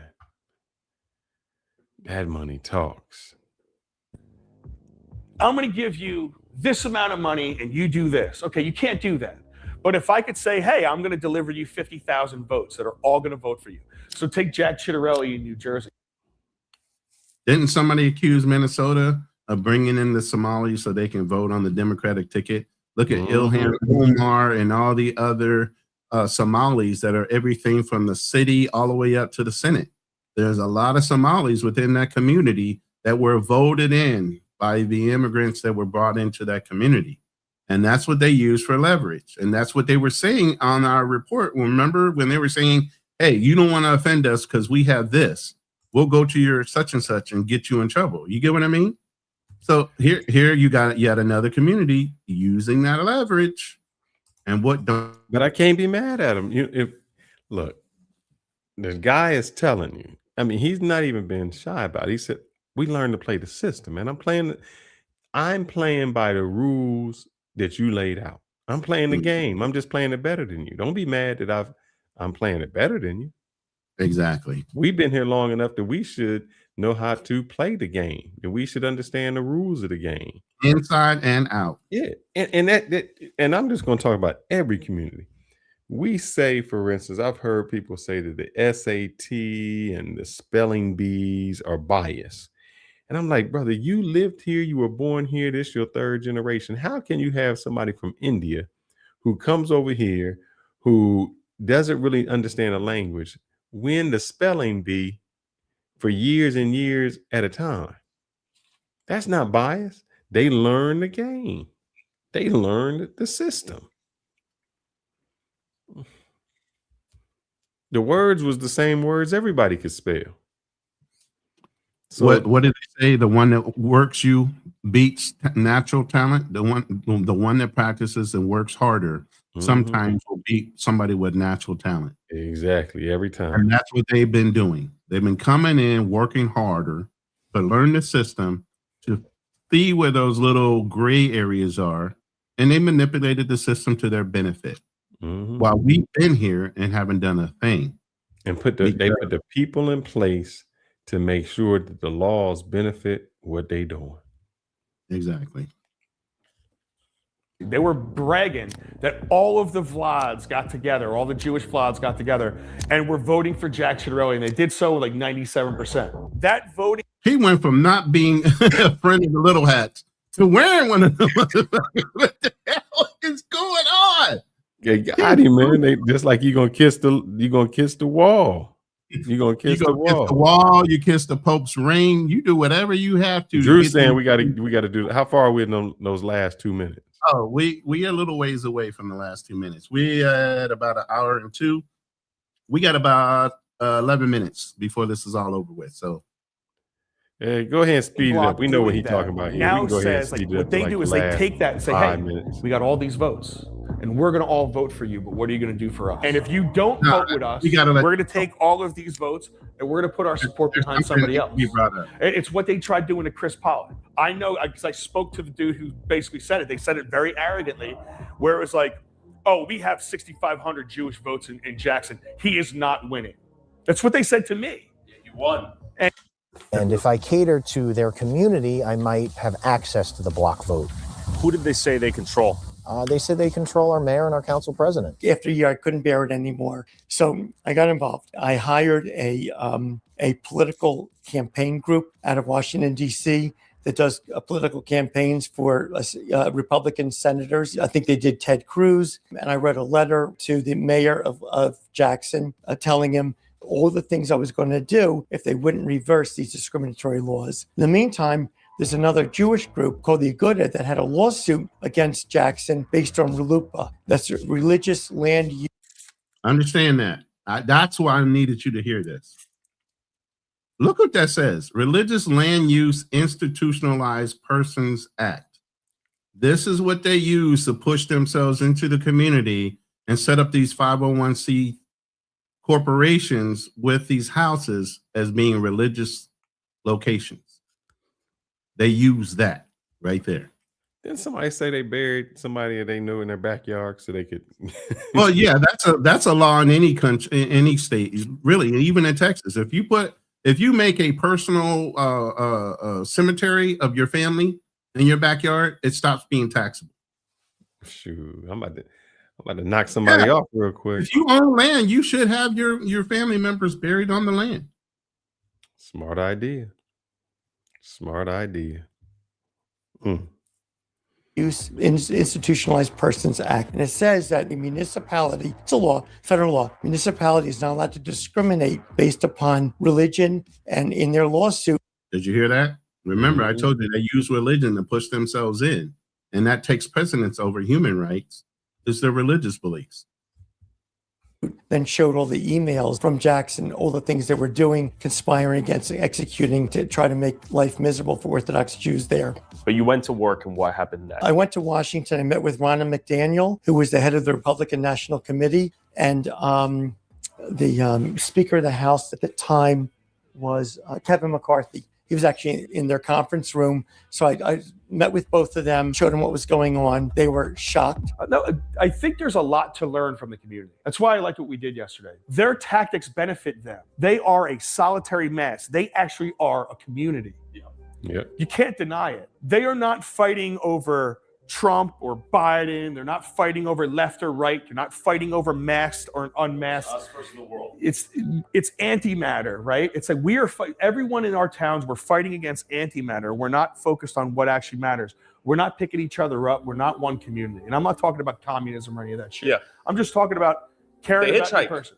They hitchhike. What other world will you see hitchhiking in America in 2026? Nonstop. Yeah. That's a testament to how high trusting they all are. So there's something to be said about that. And there's a lot. I would love to see our kids playing again off of, getting out on bikes and getting out playing basketball and football and all of those things. I would love to see that. I'd love to see us act a little bit more like that. We need to fight back against the state. We've had large lawsuits against us because they tried to keep out this problem. We've had the Department of Justice come down on us. Billionaires connected to the president involved in all this. What's happening in this little town in Jersey is bigger than people think. And what's happening here in Jackson, will that become a problem in other small towns? It's already a problem in all the surrounding towns. Is the cop gonna go? Okay. Get a shot of the cop. We got the corrupt police pulling us over for what? We'll find out. We may be in a corrupt hellhole. Double cop car. We're getting pulled over. We got double police, potentially nothing better to do. Let's find out. We weren't speeding. We weren't violating the law from the best of my understanding. You have your driver's license registration? What am I being for pulled over for? I'll tell you that soon as you Is there give a me problem? No, you don't need to see shit. We got a call on our phones for a suspicious person. You can't pull nobody over a suspicious person. There's nothing suspicious about expressing our First Amendment right. No, you're good. So what am I Then being what you pulled pulling over him over for? We got a call, just so you know, you're being audio and visual recorded. Sure, okay? likewise. So we got a call from dispatch. Sure. Saying there's a vehicle. Okay. With two men in it, videotaping in front of a school. When we get a call for that, that's our probable cause to stop That's you. not probable because they cause. described your vehicle. So I'm asking you. What's illegal about the fact that we're recording? There's nothing illegal about it. Sure. Then what you I stop don't me care that for? you're recording because I'm recording too. I just don't know all who ears. you are. And I don't. But for my safety, I want you back. Well, you put yourself. Here's the thing. So back to me. I hate these pussy ass cops, and I'm going to say it out loud. You put yourself in that situation. That's what your fucking job is. He just said, You're what law supposed did I to go break? The guy towards said you didn't break the law. Here's the thing, though. You're supposed to go towards the situation, not run from it. That's what you signed up for. The fact that you're saying, oh, for my safety, when you introduced yourself into the situation, you introduced yourself into stopping him. When he wasn't by the police, he wasn't by the school where it was reported that he was, even if he was. So even if he left, he's not in the school district anymore. Why do you still want to push the issue of stopping him and introducing yourself into a situation that's no longer there? Well, he just told him, he said, what law did I break? He said, you didn't break one. You didn't break any. So why did you stop me? Again, you're introducing yourself, but then you use the excuse for my safety. That's a lot of power that That's that some county bullshit. got. That's some baby back bullshit. And I'm You gonna call call it him out. up and you see what happens. Talking to you? My name's Tyler, by the way. How are Jonathan you? Basile. Nice to meet you, sir. Good to meet you, yeah. I'm stopping you. Could I have your credentials, please? Do I have an obligation to self-identify right now? I need you to identify yourself on this stop. Yeah, no, I totally get where you're coming from. Yeah, We're it's filming a a little lawful stop documentary because piece. they described your vehicle to a T. But that's Totally not get a it. lawful I'm just stop. trying to figure out if there's Can I actual... just ask you a question? Yeah, I can tell you what we're up to if that's... I just want to know who you are. Yeah, my name's Tyler. Oh, very good. My name's Yeah. Jonathan. Like, explain that Yeah, to good you. to meet you. I stopped you. Totally get it. Yeah, we're just talking about the changes in the town Yeah, here. yeah. We went to that school specifically Okay, because but it's shut down. it's or- very. You see what I'm saying? Like when you To- have a camera Well, in sure. front of a school with kids. I I mean, can if my understand. kids go to that school, Sure. I wouldn't want my kids to be video recorded. Sure, we didn't enter the school. We were on the Confidentiality. sidewalk. It basically, doesn't matter if you're in a certain distance of a Okay. school. Oh, yeah, sure. You can have it. And just do me a favor. Keep your hands on the steering wheel when you do so. Thank you. Did you see how he tried to control the situation with the conversation by saying you're an imminent threat to me? Keep your hands on the steering wheel. Yeah, I wouldn't have gave my license up. He already identified himself. He's working with him and He don't have talking to give his license up. calm manner. He just Hold on. said, I Right. didn't have a reason to stop you with suspicion. There's But no... he just tried to escalate it though. Keep your hands on the steering wheel while you're talking to me, so I know I'm safe. brother, we just started talking. And We my started question having- would be, what does my license tell you that I'm not telling you? My license Right. don't tell you anything. Right. All you can do is run my license to see if I have warrants. Correct. My license just tell you my name. It don't tell you if I committed a crime. No, you don't need my license. Go ahead, brother. Go ahead. It's crazy. I hate when people try fall to- for it because they don't know. There's no such crime Hands on as the steering wheel. suspicion. Right. Plus, you're sitting here having a conversation with me. Why all of a sudden do I have to keep my hands on the steering wheel so that you have some kind of semblance of control on what I do? This is what he's trying to do. He's trying to reestablish control on the conversation by saying, you need to keep your hands on the steering wheel. Or I might be, I might have to pull my gun. So be fearful of me. Put your hands on the steering wheel so I can be in control. Think about it. It's psychological. Yeah, I just don't know what's in the car. Like I said. Boom, another excuse. Man, I don't like policemen. I don't. They find every little excuse to try to overshot or roughshot a situation when they can clearly de-escalate something and have a calm conversation. I don't know Come who you are. on. I don't know who you are. That seems a little extra. No, That's definitely extra. Come You can on, have it. There you Thank go. you so much. I'm not saying I'm giving you a ticket or Sure. anything like that. I'm just identifying. You got the badge, man. You do your thing. No, it has nothing to do with doing a. Yeah, it absolutely does. Mhm. Stop lying. It has everything to do with the fact that you got that badge and you can say whatever the fuck you want. And you use terminology that's being recorded to say you felt like you were in fear for your motherfucking life. So you can use another excuse to escalate it even more. That's some fucking bullshit. But see, Having here's a the badge thing. or anything like that. Go ahead. He know who pay his paycheck, brother. He know Well, who of course. signs his paycheck. Go ahead. Slightly excessive. Seems like a bully tactic going around. Yeah, well, I don't know who placed that phone call. How you doing, man? Hey, what's up? How are you? How we doing? Doing good. Getting pulled over. You know what we're up against? Small town police department. Yo, that kid was yelling from a fucking Porsche. Talking about, hey, how you doing? What the fuck? What's up? How are you? And on a Porsche? I don't know what it is. Doing good. Getting pulled over. You know what we're up against? Small town police department. Small town politics. Lots of money. All right, so apparently the reason why these cops came out of thin air is because who just got called? Well, we're going to find out. The council president just called me. So who is Morty Bernstein? He is the council president. So could Look, it be let me explain something to y'all black folks. Let me Yeah. explain something. You think power come from a gun? That's not power, man. Power come from being able to make a phone call to have you all shut down over who you know. See, that gun, that's just an immediate something, intimidation. When somebody can take your house, your freedom, your everything about you with a phone call. Yeah. That's power. And maybe he was the muscle. That guy, that specific cop was sent to instigate an issue. Because he tried to find every excuse in the world to escalate instead of de-escalate. Remember, there was a cop interaction earlier. The city council member didn't have nothing to do with that, or the council president didn't have nothing to do with that call.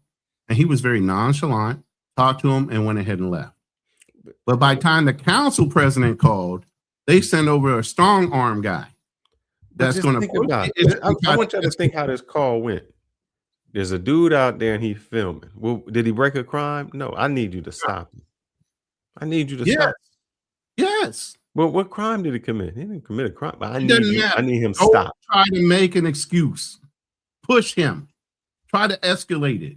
That's what they wanted him to do, and he didn't bite. They do that to brothers all the time. Now they're doing it to Tyler, but now we see it. He literally tried to escalate a conversation with Tyler to make it more than what it was, and Tyler just never bought. Well, you got to keep your hands on the steering. I saw every move he was trying to. He was trying to escalate that conversation to make it more than what it was, based on the council president calling and saying, we want him, like you said, stop. But if you listen, if you really listen to what the dude said, he said, do you need my license? No. He never said yes. He said this, I got a call about suspicious person. And you know how that looks. Because he knew he didn't commit the crime.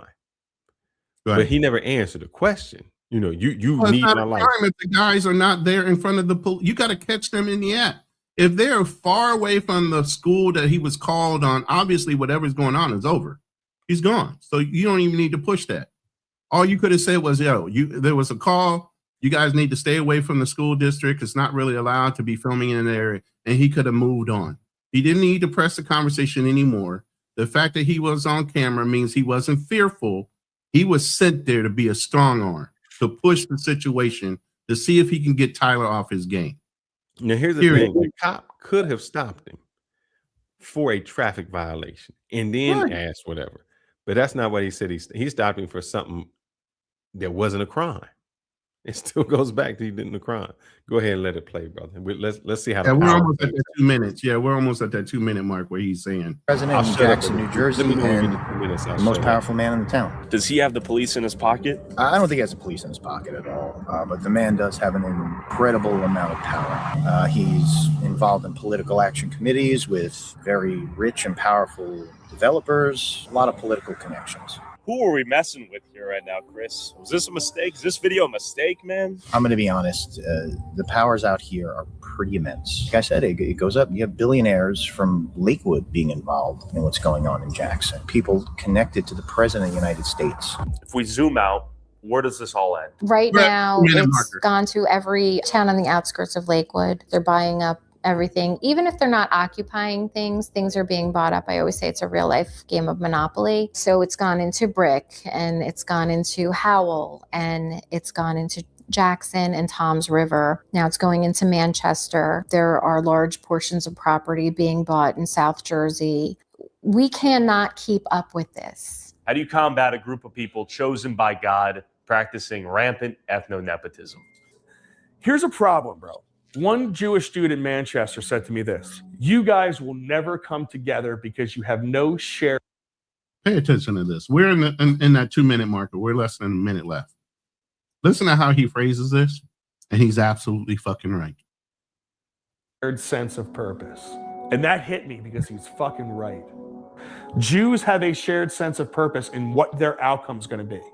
And that's to expand the religion, that's expand their people. We don't have a shared sense of purpose. We're too busy arguing with each other. We're too busy talking Trump. We're too busy yelling about ICE. We're too busy focusing on Epstein's list. We don't have a shared sense of what is America and what are we trying to accomplish together. Americans don't have a shared sense of purpose about America. Jews have a shared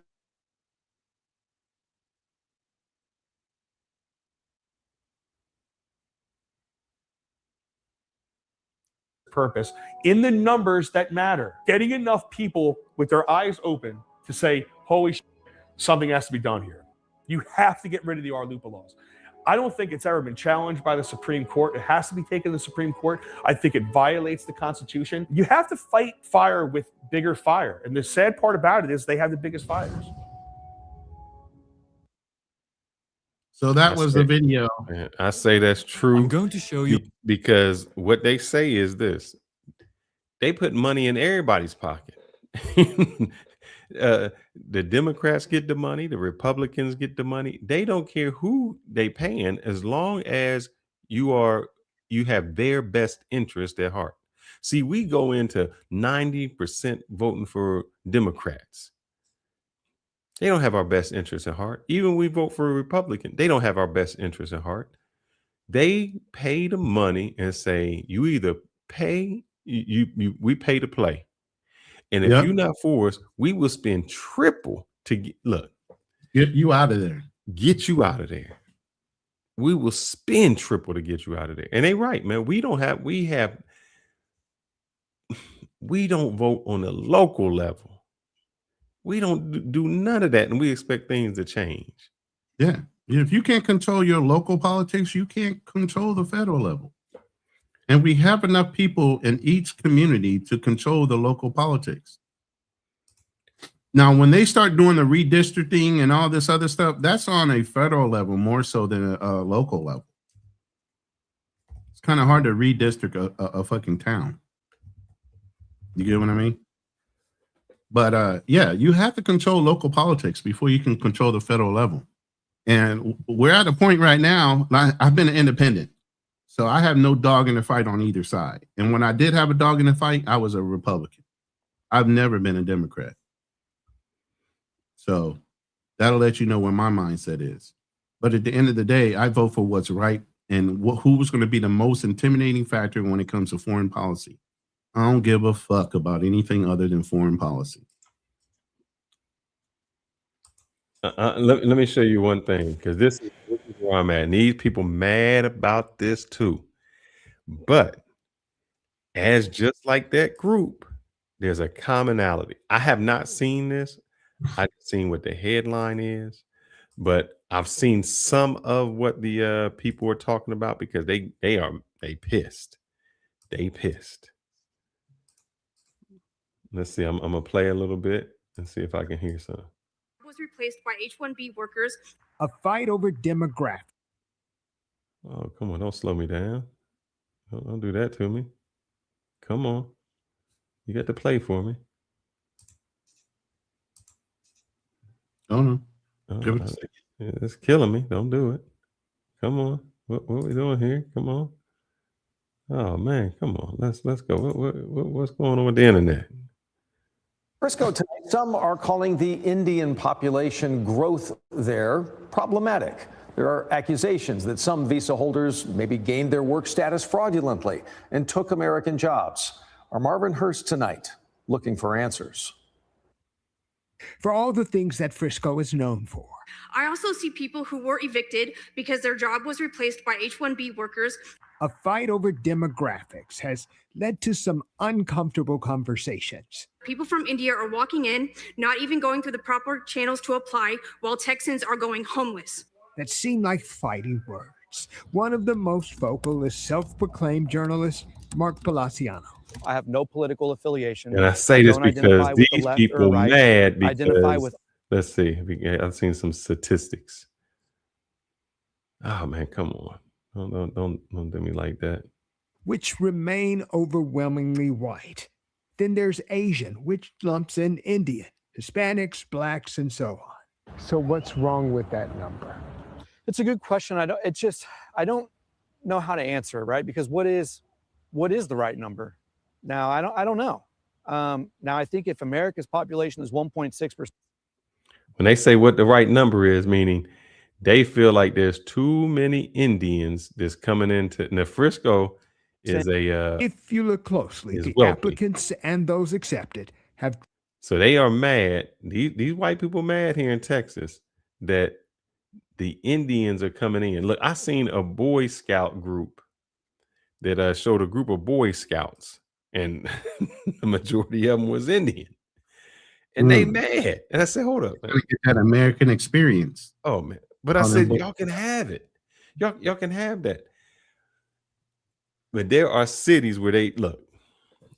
I took my daughter to I forgot what it's called. A little play place. Right. I'm gonna see if I can find this on the map.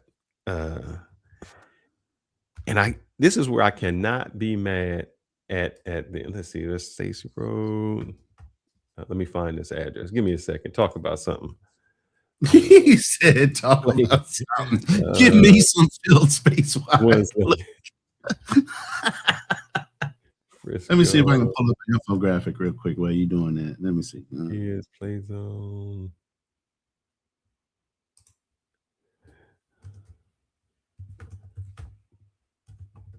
Look, I froze up for a second.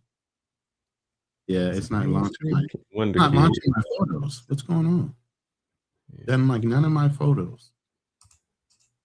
See if I can go here and get you something. Wonder Kids on Main Street. See if it'll. Right.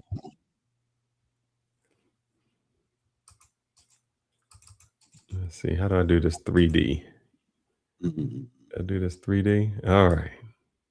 What's this one? All right. Oh, all right. Now, this is just a infographic basically comparing the differences between the two communities with New Jersey and what they were doing versus what Minnesota was doing in the Somali community. You know, one used SNAP Medicare, the other one used more of the community services like child care and SNAP as well with welfare. So they're going about it where they're building more religious organizations. These guys are doing more community-based organizations, but all pulling out of the pot and off of the tit of American benefits and services. So did you find your graphic yet? Yes, sir. Yes, sir. Okay, go ahead and put it up. Let me go back down the street a little bit on here. And this is, I guess this is I don't know when this was taken. So this is pre-construction, or a little bit of pre-construction. I can't be mad at him because me and you talked about this. I said, man, I don't understand the people. We can't do this. All right, this is Main Street. If you can see it, I know this is probably as high as it'll go. Let me see if I can get a plus sign on here and go up a little bit. All of this, that's their grocery store. That's their banquet, their restaurant. This was called, this little place here, that's Wonder Kids. Wonder Kids is like where you can take your kid. All this is Indian owned. They got a jeweler, a grocery store. They got this, let's see, we're gonna keep going because they got 3, 4, 5 blocks. I gotta go all the way up the street and come back around. All of this, it's all Indian owned. Right here now, this is still Indian owned. That big lot was something that they put. All of this you see, all Indian owned. They put a coffee shop right here that you don't see. I don't think it'll let me see if they let me go in. I think I gotta go all the way around to this light and make a right. Let's go this way and keep going this way. Gotta go down this street and turn. All that Indian owned. all this construction, Indian owned. All these shops, Indian owned. Pizza shop, Indian owned. Across the street with this Chipotle, they actually franchised that and owned it. All of that Indian owned. The brothers here is mad because Frisco is a wealthy area in Texas. Is one of the wealthier spots. And the whole demographics are changing because the Indian people came in, they started working in tech, and they said, you know, I can't say they didn't assimilate. They just kind of took over. They have their own shops, they restaurants, all of that. Now, can I be mad at them for doing that? Because when we do it, it's a liquor store. It's a pawn shop. I'm crazy. I can't be mad at a group of people who says, I'm going to open something and my people are going to support it. No, I like we were saying, or the video was saying earlier about Little Italy, Little Chinatown, and all that. It's fine that you build your own communities, and that's fine. You still need to assimilate in some ways with the school district and other things that make you part of being American. Regardless of whether you own businesses or not, or you stay in one community. And those communities did that. Where what is different is in the situation in New Jersey, they totally are closing everything that makes you assimilate into the way of life of America and changing it into their own way of life. And that's where people are starting to push back. It's like, oh, wait a minute, you can start your own communities, you can do a lot of things, but what you cannot do is separate to where you want to start calling this your own country. I mean, the audacity of some of these young kids are saying, if you don't like it and you don't like the laws here, you can leave the fucking country. You can move somewhere else. Excuse me? But the thing is, what's wrong if they don't assimilate?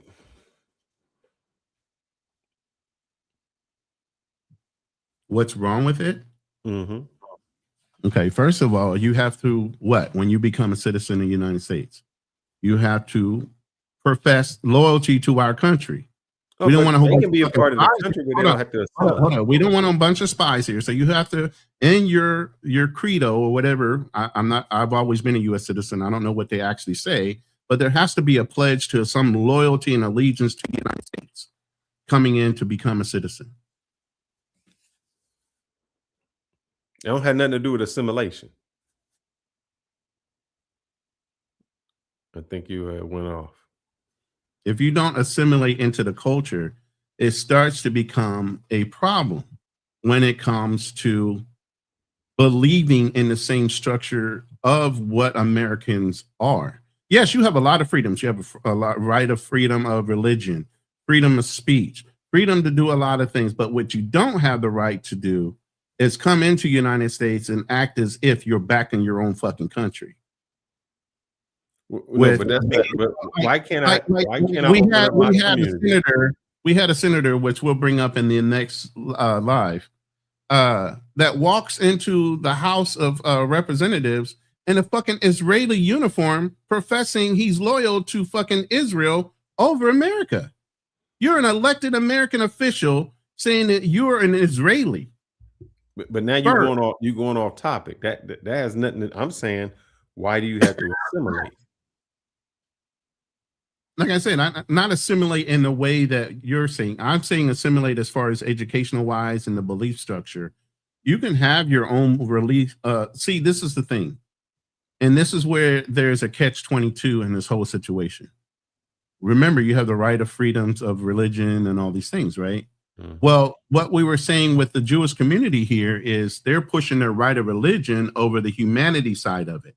Meaning we're going to forcibly take over this area based on our rights of belief in this and the other. And if you don't like it, you got to move out of our way. But white's been doing that to blacks forever. They do it now. What do you mean?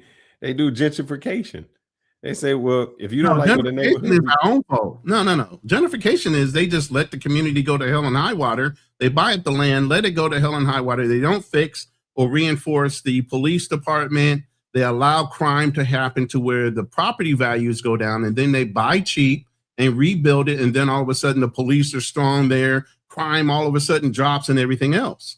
They just let the community fall to hell in a handbasket. And then they down for you. The community to move out to the suburbs because it's cheaper to live there. But and what we just showed, Ronin, is that money and welfare have nothing to do with crime.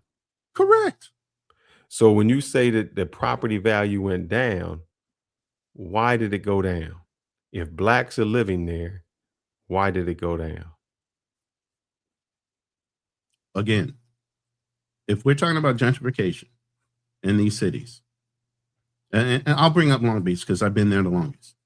Beach went down. Let me bring up Long Beach. Long Beach, when I was there, and I was there since the 80s. I didn't leave until 2016, 2014. So I've been there to watch that whole situation change. Long Beach back in the day, obviously it was Crips and Bloods and all this shit running up and down Long Beach, shooting up everybody. Crime is ridden. Everything is just down bad. Those communities were basically being terrorized by gangs and drug violence. Okay. They let that go on for a while. Property values went down. People started buying up properties little by little. Okay. They held on to those properties. A lot of people right now hold on to properties and strip malls and everything else. You notice why the strip malls aren't full. They don't even care to even put somebody in there because they know through the development department of that city that something in the future is coming. So what they do is, because you have to have city planning for 5 to 10 years outwards. And I used to work in sales, so I used to go into housing development all the time in the city planners. Well, what they'll do is they'll buy a property knowing that certain developments are coming. Or they're the developer that's going to be doing it.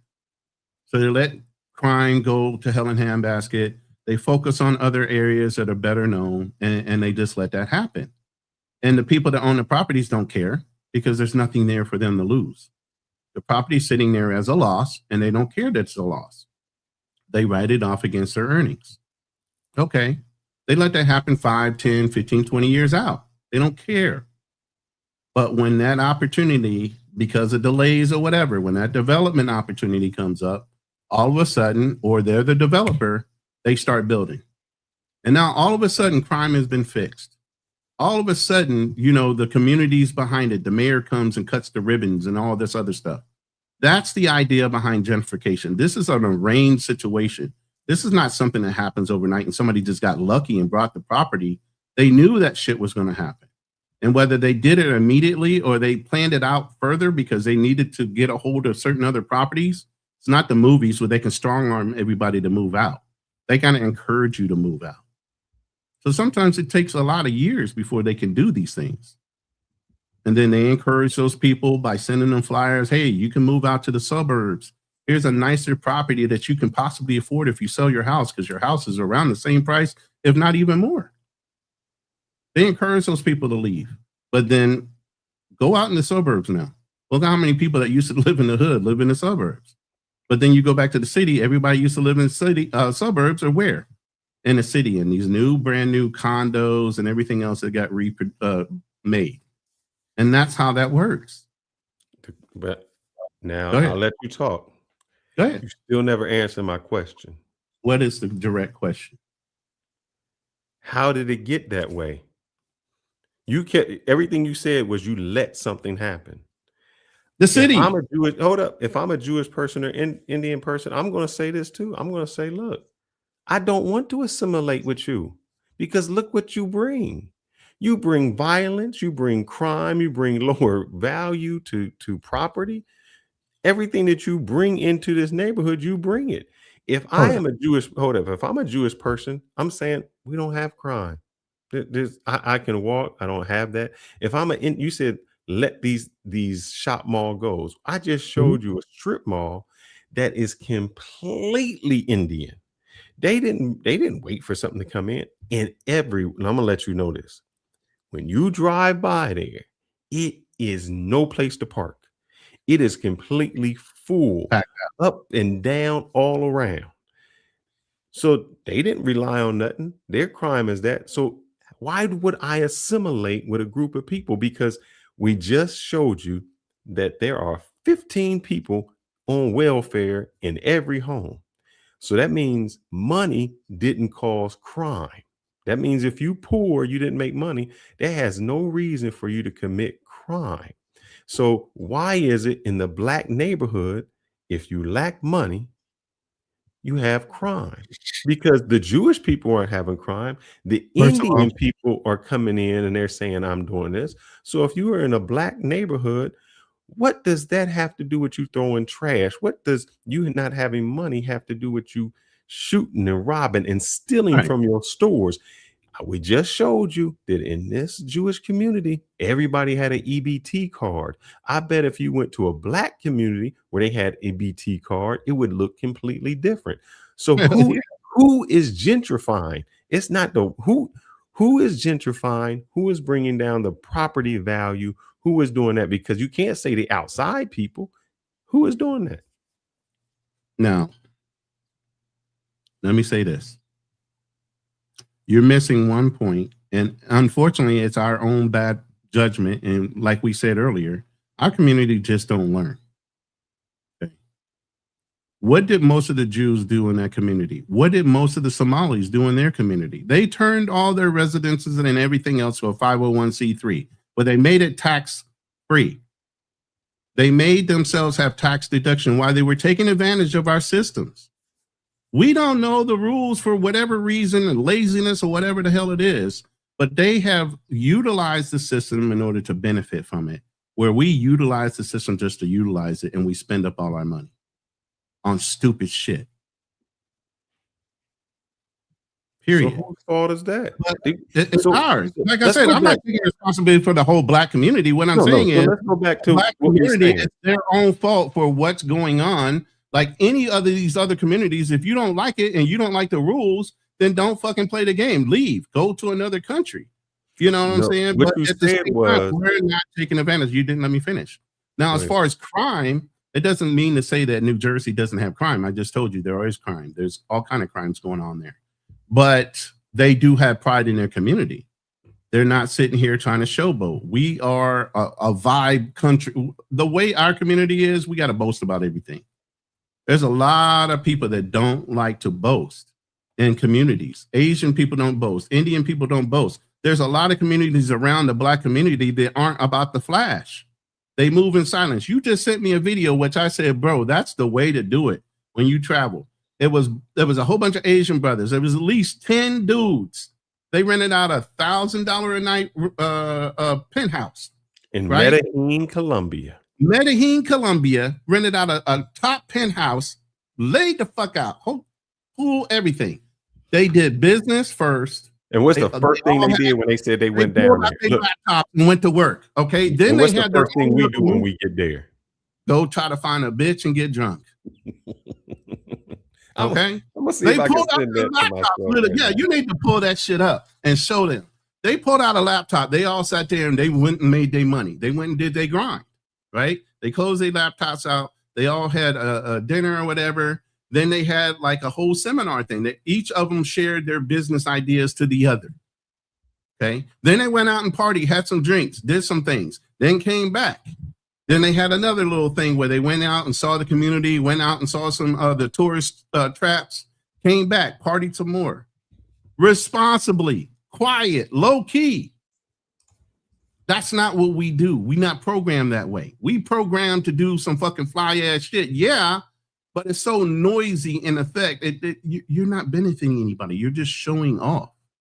So my question would be, why would I assimilate with any of y'all? Why would you? I mean, I wouldn't. Look at us. Look, where are we at? You in Frisco, nigga. I know where you at. And no, and I'm saying this. Look, but I'm just saying you in that very community. Yeah, I'm with the Indians, and but let's check this out. Here go the other thing, brother. Where you just came from, right? No, you just came from Houston. Houston. Oh no, I lived outside of Houston. Don't say Houston. I lived outside of Houston. They had to create a law or a rule just for y'all chicks going to the rodeo, man. Because y'all chicks don't know how to dress going to the rodeo. Let me share this, because if you want to travel, you want to be a passport, bro. This is how Asians passport, bro. They do it a little bit different. They do it different. Yeah, show them. And I wish I could blow this up, but it's not. Out of everybody, man. Just show them. That's the way you should be moving. And I wish. Let me see if I can make this bigger, because this. You can zoom in. Yeah. And then there's a blow up button on the video itself to make it bigger. Make it a larger. I'm spending a wild weekend with me and my Asian brothers in Medellin, Colombia. So they first arrived straight away. They had to work. Asians don't play when it comes to making money. So they instantly turned their Asian computers on and started printing money. After that, we checked into the Airbnb, and it was time to get into our $1,000 a night private penthouse mansion that Escobar used to own, and probably has a cartel still running it somewhere. After that, we went straight into our seminar talking about sales, and here's me on drugs, being the Asian Wolf of Wall Street, telling everyone to and it was also followed by some guest speakers as well. They were pretty cool. Straight after that, it was followed by a photography session to make the boys' dating profile look extra slick in Medellin. Then it was time to go out on the prowl. We started with a quick round of Don Julio's finest. And if you come to Medellin, you gotta stop by the best clubs with dancers, if you know what I mean. You know how the night goes. Horny passport bros. The day after, we took boys to Seclovia, where they shut down the roads and did some light shopping. And the boys went shopping on that weekend in Medellin, Colombia. Okay, go follow for part 2, because part 2 is where we review what actually went down. So if you're an Asian American looking to come out to Colombia, comment the word Colombia to start getting into high ticket sales so you can leave your 9-to-5 job as well. Thanks, guys. That's how they promote themselves, man. Meaning, we're going to work first. We're going to make this money. Brothers would have been arguing over who paying the Don Julio bill. What chicks they got, all of that. Who cutting up on the price for this place. We arguing all the time. We fighting. What's the first thing they said they doing? We got to make this money. We got to make this money, baby. So I still go back. I would not assimilate. If I came from another country or lived in this country, I would look and say, no, I'm good. What benefit does me assimilating what you do for me? What benefit does my child get from being around you? Nothing. If I'm a Jewish person, I'm like, y'all doing nothing for me. We beyond you. You ain't even in our league. You ain't voting for nobody. You ain't putting nobody in office. Your schools are ruined. You don't. You've been here and can't manipulate the system. We just in the Indians. We just got here and we can open up strip malls and have them full, man. And we talk about we're the blacks. Look, the blacks down in Houston. I'm sorry, it's like in Houston and Bring up Atlanta. the rodeo. Yeah, Bring up the rodeo. They hating on everybody. All we do is know how to make a TikTok video talking about Beyonce's mama. That's it. She don't know how to make the rule right. That's all we can talk about. Nothing else. We go there. The women dress scandalous just so nobody talks to them. They dress with half clothes and get mad when you talk to them. And that's the representation. So bad that people said, look, man, this is a family event and I can't bring my family. Yeah. Why would I assimilate? Go ahead and bring Drew up. I ain't gonna stay on too long. It's my cigar time. I done had my martini. What up, Drew? Brothers? What's good? What's good? I had thoroughly enjoyed looking at that documentary. Man, I've gone down a rabbit hole with the Hasidic Jews. Me too. It's been coming. Crazy. Next week, that's coming. Who is the Jew? I think that when we talk about especially the Somalis and the Hasidic Jews, is that unlike us, if we're going to say Black Americans, they hold to a strict value of community, and they have the same religion, they have the same cultural practices. Just as the guy, the Hasidic Jewish man said, like, hey, at least I know that when my child goes into a Hasidic Jew's house, that they're going to eat kosher. I'm not going to send my child over to somebody's house who's not going to be kosher. They're not going to have the same values as, so, and they're not saying black, they're saying secular. They're saying we're not sending our kids over to secular households who don't hold the same value as us. And everybody's just in lockstep with, hey, yeah, they're poor, but they gotta, like he said, a shared goal of like, we're being fruitful and multiply. I mean, Black community, we're being fruitful and multiply.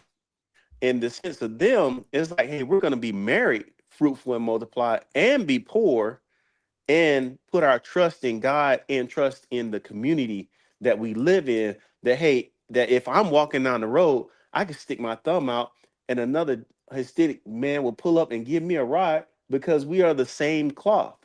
Not like somebody else. Like in our community, you might see a brother stick his hand out. Oh no, I ain't picking him up. You know, they all look the same. They all in lockstep the same. And to me, I learned a lot from this community. I mean, and also I learned too, one of the reasons why they're not where they are is that in their religion, they're in exile. They're in exile of Israel. And if you listen to other rabbis of the faith of Jewish faith, they'll say, hey, we're not in favor of Israel. We are in exile. Those are the Zionists that are in Israel. We are currently in exile. We should not be there. And you will never find, and I looked for this so much when doing the documentary, and the dude was right. He said, what you will never find in this Jewish neighborhood, you'll never see a flag of Israel. I was like, wow. I want to say something to my man Danny H, who put something in here, and I think this is the exact problem. It says going to Medellin for business is like going to Pattaya for a family holiday. I will quote the great Chris Rock movie that says, you can always get hoes by chasing money, but you can never get money by chasing hoes. The Indian folks or the Asian folks went to Medellin and said, we're going to get our money first. And we're going to go to the club, but we're going to get our money first. Because if we do it business, the business pays for the hoes. See, what we do is go down there and we don't have no money. We pay for the hoes and come back broke. That's how the community goes. So every time somebody, and this is the problem with blacks, when other people go to other countries, they look at the business opportunity that will allow them to continue to go there on somebody else's dime. We go there. I know a dude, man, one of my boys. He been going to DR for, man, let's say 90. Let's just say 2000. Let's just say 2000. He going there at least 4 times a year since 2000. That's 26 years. He don't have no property there. He ain't got no car there. Ain't got no business there. All he do is expending money when he goes for 26 years. Imagine if he did something, a business, do something, bought a house, what he could have had. Right. We don't. We are consumers. And we're going to consume a hoe where they go down there and say, we're going to buy the club. We are the consumers. Well, go ahead. Notice, Fearless, in that video, brother, I had, I had enough time to count the amount of dudes that were on that trip. It was like 13 guys. And I said, there ain't no way we could get 13 black men together and all be on the same page. Because somebody would have come in short on something. Somebody wouldn't have wanted to do this, wouldn't have wanted to do that. I mean, that's a hard group to travel with, that many men, because everybody's gonna want to do their own thing. But I mean, I'm not giving those guys a lot of credit because they were down there for some bullshit too. Let's be honest. Correct, but here's the thing. Well, no, they did the money. that. The first thing he said he did was we open up our laptops because we gonna make the money first. And it's all about. If you look at the first dude scrolling, he was looking at it. You could see he was looking through Tinder. But here's the thing: there was a part 2. There's a part 2. Listen, there's a part 2 and a part 3. If you click on the link to his video, he shows you the other side of it. But what don't we do? I mean, even if you go down there for the bullshit and the shenanigans, he's showing one side, and then they'll show the other side. True. We don't even show that side.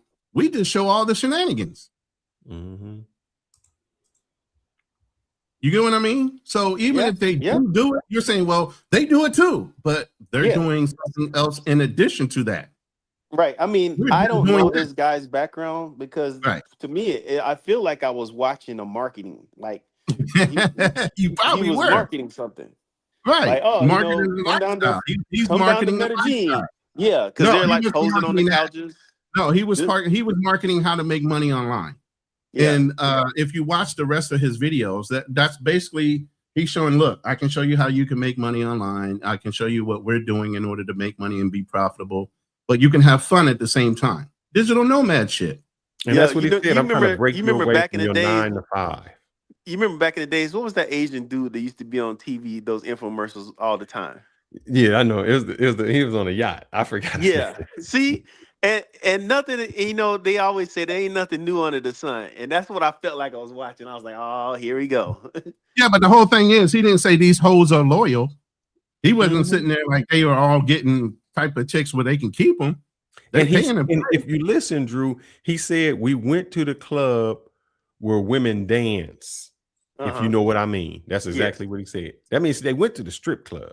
Right. So there's no he's saying, hey, in a way where he say, here's the hoes, this is how much they cost, blah, blah, blah, blah, blah. He wasn't doing it in that. He wants to keep his channel. I don't know how new this dude is, but he wants to keep his channel. But also on it, he's saying, I'm gonna show you how to make money so you can do this. We always do what you can do, but never show the opposite. Right. We always say, go down there for the hoes, but never the money part. Passport Bro movement should have been about escaping and making your money overseas so that you could enjoy your life somewhere else. A lot of brothers are not doing that. As we already know, so many of these guys that are within our community, it's a getaway for them. And it's not, they're not going to have any longevity down there in these places. And if it's in DR, if it's in Thailand, the longevity guys are going to be the guys who have gone ahead and grinded, who have retired, who have got 401ks or pensions or something like that, had some type of windfall. But the ones that we're kind of seeing most around in space, they're short term. You can see in the next 4 to 5 years they're going to peter out. Flame out. Yeah, they're flame out. Flame out. They're flaming out. A lot of them are flaming out because I'm seeing the guys out, and I'm like, okay, now is making sense with some of them. Like, okay, yeah, you got to go back and get a job. You need to go back to grandma's basement.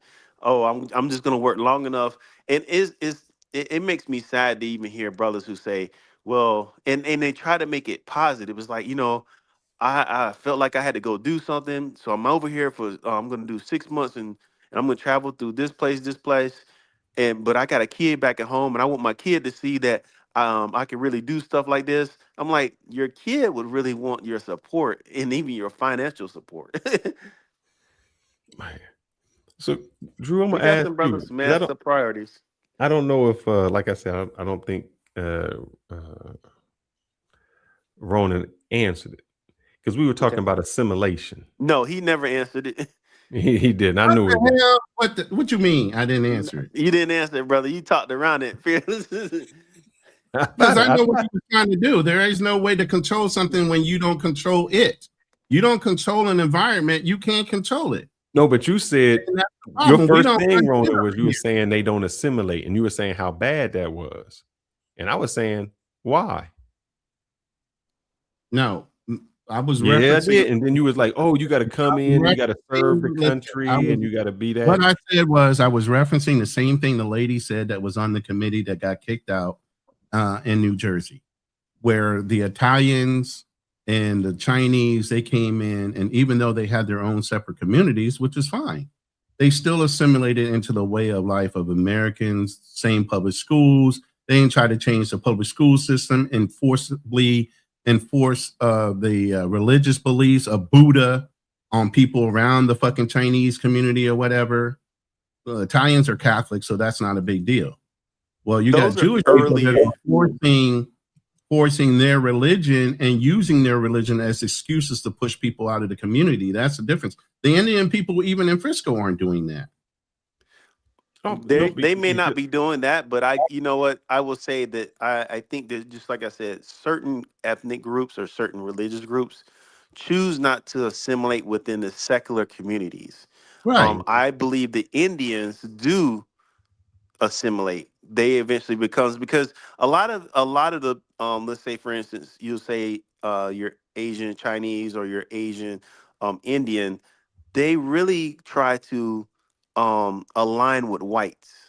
So it's like, okay, what are white people doing that we can assimilate with? Okay, well, we want to be competitive in the job market. We want to be in these tech jobs. Before, you say 15 years ago, before everything went down in California, Indians would have been in California doing tech work. They would not be in Texas. But because everything migrated south, Texas, that's where they're going. I mean, California is wide open for anybody to stay in right now, but they know it's not advantageous to stay there. Well, it's not cost effective to stay there either. Right. It's not advantageous. You're moving to Texas, you're getting a bigger quality of home, you're getting tax-free, no state tax. I mean, you're having good brand new schools. There's a lot of advantages to being there, and they're just moving with the tech jobs. I mean, isn't Facebook moving there, or is it Meta, or are they moving to Texas? No, you got what here you go call the it? real reason right Elon here. Musk is moving here. So Tesla is if you see moving here, this, and some other companies are moving here, or moving to Texas at least. Yeah. like Frisco has a large Indian population. Also, Frisco is ranked the 3rd richest city in the United States. Here goes the issue. And I'm telling you, the reason I know this is because when we went to look at a house, I mean, look, this is how they are. Dude was like, when he came in, he said, I can't buy this because my friend can't buy the one across the street. Meaning, when we buy at, we want our family right next somewhere in here, our family got to be there. Right. Our family, our friend, our this. I said, damn, that's how they took over the community. But when they came in, they wasn't just buying one house. Here's that video I was telling you we guys did about. we did the same thing. We as a black community, we did the same thing in the Great Migration. We moved to the neighborhoods, and we pushed white people out of these prominent neighborhoods that were once white. then they became ours. You know, that's where the jobs were. We could afford the homes. We had the lifestyle and everything that went along with it. Let me play this But then video. what happened to it, man? Yeah. This is the video I was talking about earlier. People, and the Gentiles must learn their purpose in life is to fight and die for Israel. Jews are God's chosen people, and the Gentiles must learn their purpose in life is to fight and die for Israel. This is at an APEC conference. You got Americans sitting up in that room listening to that. I can believe it. Yeah, I Ted mean, Cruz you know, said that. What did Ted Cruz say, man? He said that his first loyalty was to Israel and protecting, which is Israel. outlandish. Yeah, that's crazy. It's preposterous. I could not believe that he said that. But you know, even as we like I said, as I explored more about the Hasidic Jews and just finding out that, you know, and I think Ronin, you did mention this a little bit earlier about how when they came to Israel in 1948, that they allowed them to build yeshiva, and there was only a population of about 200 families.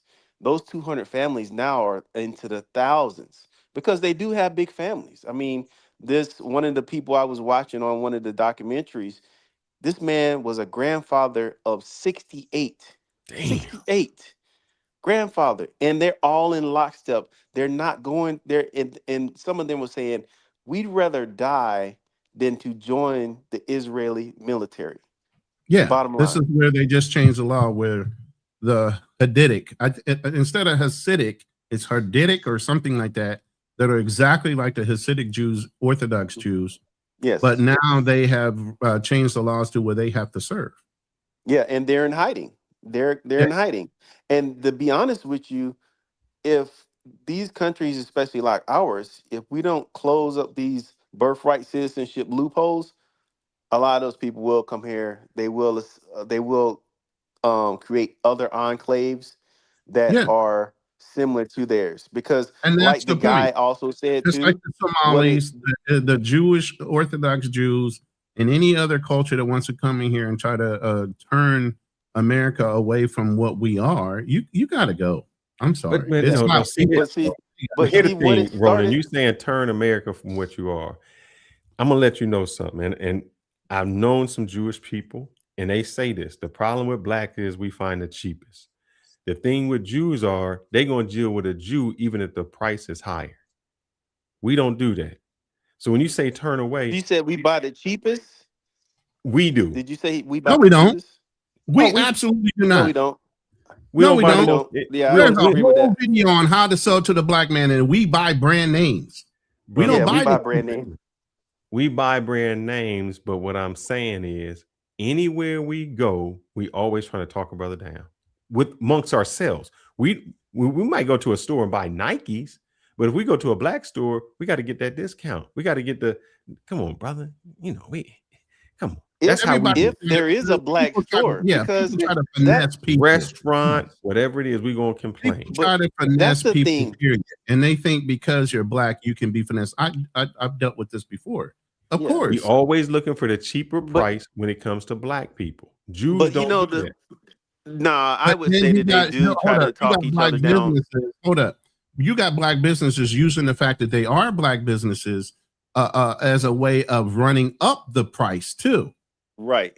Because they I got to agree. survive. They're not getting the support like the bigger companies. So you got to pay a little bit more in order to get this item that you can get somewhere else. They're not competitive. Yeah, they that's do try to run the number up for you. Yeah, that's the key right there, is that if you're finding a lot of black businesses, a lot of them do have to charge a little bit more because of the rent. They may not own a strip mall or something like that. So they're going to have to charge a little bit more. And we as a people are going to say, oh man, this bottle of hair cream is $2 cheaper at Walmart. So that's where we're going. But you know, one of the things that the guy, he really pointed out with, and that's the indicator for me when he said this, I said, oh wow, that's it. He said, first we have to establish a grocery store or somewhere where people can get the food or the halal food, and that will start to build the community around. People have to be able to eat kosher. And it's the same in the Muslim community. It's halal also. They got to eat kosher. Yeah.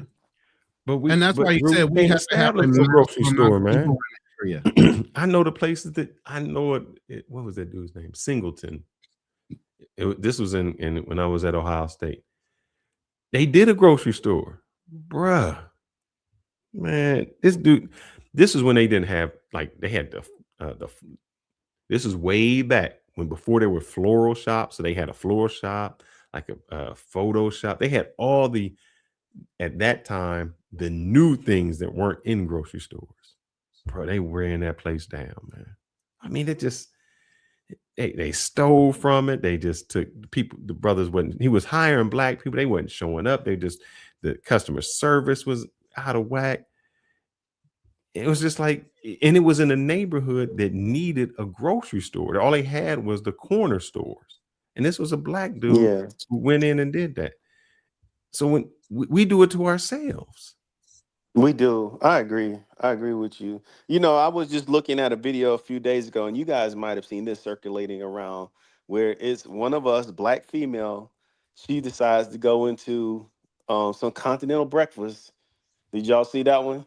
And well, if you look it up, you'll see black female or female goes into continental breakfast, and they're taking advantage of the, you know, how like a lot of places have continental breakfast. It's like, well, let's just stop in here and we can get a plate of breakfast for free because there ain't nobody watching.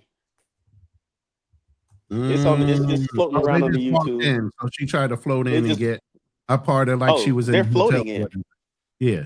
He said, "Oh, they floated. They're floating in, and she died." yeah. Wait, she They didn't already doing go it. to And the that- store? She wasn't a She resident? didn't. Wasn't like a stay at the resident or hotel. hotel or nothing.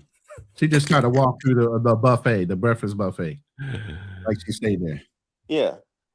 And they caught her. Man. They I must was have like, caught man, her. our people, It must man. have been a scene. Yeah, Did but you catch well, they caught her because she put it on social media. She said, "This is how you get a free breakfast in the morning." Wow. Man, I'm gonna show you this because I just brought it up. This is our people. Our people do that. And no, it's your people. I ain't even claiming that shit. This hurt. That's I want to what- let me see if I can even blow this up a little bit because I found a store, man, and this hurt me. So I'm gonna go up. I gotta go up another one. All right. Singletary Plaza Mart. That was what it was called. It's in Mount Vernon in Columbus, Ohio. A prominent black-owned supermarket in 1980s, opened by Rick Singletary, served the Mount Vernon area. It was a major, well-stocked store that faced significant financial challenges due to what? Theft. Leading to its closure, though it was highly supported by the community. Dude brought in the grocery store and couldn't keep it because of the theft in the store. Black-owned grocery store, man. We don't listen. Listen. I want to Those say communities have an air. black serves Let me say this. 1,000 customers a week at its peak. Let me say this. The other communities we're referencing have a huge nuclear family. They have respect for one another, and they have respect and honor. Our community has lost the nuclear family. They have lost being taught how to be humane and not always out for a dollar. There's a lot of things in our community that are fucking broken. Yes. That we don't compare to other communities anymore. Yes, we can still individually excel. Yes, we can still individually do a lot of things, but united, we can't do a goddamn thing. Yeah, you're right. There's so much distrust in our community, not theirs. Theirs is fine. They can still function as a unit together. Forcibly, we can do certain things, but as a comfort level, we're not comfortable with the ninja next to you. And see, Let alone to trust him with our dollars. That's where that's what the one thing I applauded with them. And I look at, I like, man, when they say, you know, we don't want to be around the secular world, I see why. We don't want to be with them because of the stuff that's going on. Even if we come into LGBTQ issues, they don't want that seen in their family. They like us. We're bringing everything in. You know, you want iTunes, you want YouTube, you want anything. You know, it's just they have withdrawn from the secular community and they will not Yeah. allow it in their families. It's funny that you said that because even my lady here, she hasn't been exposed to a lot of things. She obviously has a phone. She hears certain music and she might enjoy the beat. And then she'll listen to it and I'll say, why are you playing that? And she'll say, why? I said, did you listen to the words? And then when she actually stops listening to the beat and listen to the words and she understands them, because she doesn't understand 100% all English words. She says we rap when we talk because we talk so fast. So that's how she kind of hears it. Yeah. When she listens to the words, she goes, oh my God, I don't believe that. I don't like that. I'm like, well, you like the beat, but see what you're not paying attention to are the words. Yeah, that's the secular world that they talk about. Even look, let's take for example in our travel space. For some reason, Thais are using the N-word because Yeah. the secular we have Who they come in listening there to. and Yeah. introduced it to What them. are they listening to? Right. I mean, my A girl word- don't even know. She has a little rhythm. She doesn't have a lot. And I don't give a fuck. I don't need you to learn how to twerk. I ain't interested in that shit. Stay the way you are. Don't try to turn into what you think I want. You get what I mean? Mhm. Hey, Fearless, did you Because they find will the try to girl do that. stealing the food from the continental buffet? Oh no, I didn't find her. Man. Send us the link. If you know it, just send us the link in the back chat and we'll play it. I don't know it. I think either Anton Daniel, somebody who had played it because they were talking about the messed up. But yeah, I mean, I even changed my whole travel thing, man. I mean, I didn't even. I had to get out of that whole space. Out of what? Out of the space, you know. Like here I'll show. I can't. I mean, I can ride on people's panels and talk about it, but I'm not. No, I mean, spending- even I don't care about this. Like when I do my let me see if I'm gonna share this screen. The flight risk. I'll share a few videos real quick. Like this, I talk about. I'm in Thailand. I'm talking about what am I doing in Thailand? Or is it playing? Man, what's it up with my internet today? Is that you riding the elephant? Oh yeah, I'm riding every elephant in there. So you about to have a black man travels moment right now, aren't you? Yeah, but also he's showing the Colombian girls at the beach. You know that. Hold on. I got somebody in the back. Quasi, I need you to cam up so I can see you. I don't know you, so I need to be able to see you at first. Okay, thank you. I'll bring you up in a second as soon as this video plays. Not in control here. You're just stepping into their. I did this, man. I don't show none of that crazy stuff no more. I go on mine. Man, I don't know what's we got a storm going on or something like this. No, that's a car. I do. I work. Man, I don't know what's. It's completely different, man. Where I'm just showing how to travel, how to do it right. I don't even want that space. You can't make no money in that space no more. Not the way them fools do it. It's just crazy. Go ahead, Kwasi. Hold on, let me unmute him real quick because he's driving. Go ahead, Quasi. I just unmuted you. Go ahead. Welcome to the channel. What's going on? Yes, we can hear you now. Yeah. Okay, great. I think when you guys are discussing this stuff, and then there's a lot of ways for me to go at it, but I'm gonna just say we got to look at it like one team versus the other. And if one team is more organized, let's call it a religious team like the Jewish people or the Somalis we're talking about, we got to ask, why are they organizing? Why are they able to hold it together? And why were black people here in the 60s, maybe up into the 70s, able to hold it together? And it's more about instilling some type of consistency and positivity and religiously doing it amongst your group. Once you do that, then you can do a lot more against another group of people or another group of people in a country even that you're not even from. Because the bond of people between race is weak. The bond between people of country that share country customs is a lot stronger. But the bond of people that share these religious customs that are deep enough to talk about not even experiencing the current existence we're in, then it's hard to beat those people when they bond amongst that religiously, consistently, and then from there they move forward with all this economical growth and planning and political strategizing. Like, look at those communities. It's like Orthodox Jews, I start paying attention to things like they just dress in black and white. So they don't even care about what America pushes as individualism, where the goal is to have your own car, have a Lamborghini, have 6 cars, be better than your neighbor. Rather than they say, you know what, we're going to stick together. We're not going to care about any of that. We'd rather have 10 kids than 10 cars. Right. When you have your kids in your 20s, then part of the strategy is, okay, at 40, it's not just me and my wife voting. It's me and my 4 kids voting. That's 6 votes. We keep stacking that together, whatever we want to do within our community, as long as we're religiously sticking together.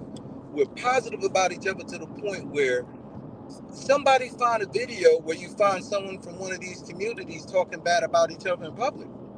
And if you watch anything like The Godfather, the first thing you tell you, look, you don't talk about our group, our family, bad, not against in front of someone else. So it's like Fight Club. First rule of Fight Club, you don't talk about Fight Club. Whys more than just looking at the results. Quasi, I am going to go against what you just said. And here's why I'm going to go against what you just said. You're breaking up a little bit, Quasi, but we got what you're saying. Before you do, what? No, this is, I'm just going to pull statistics.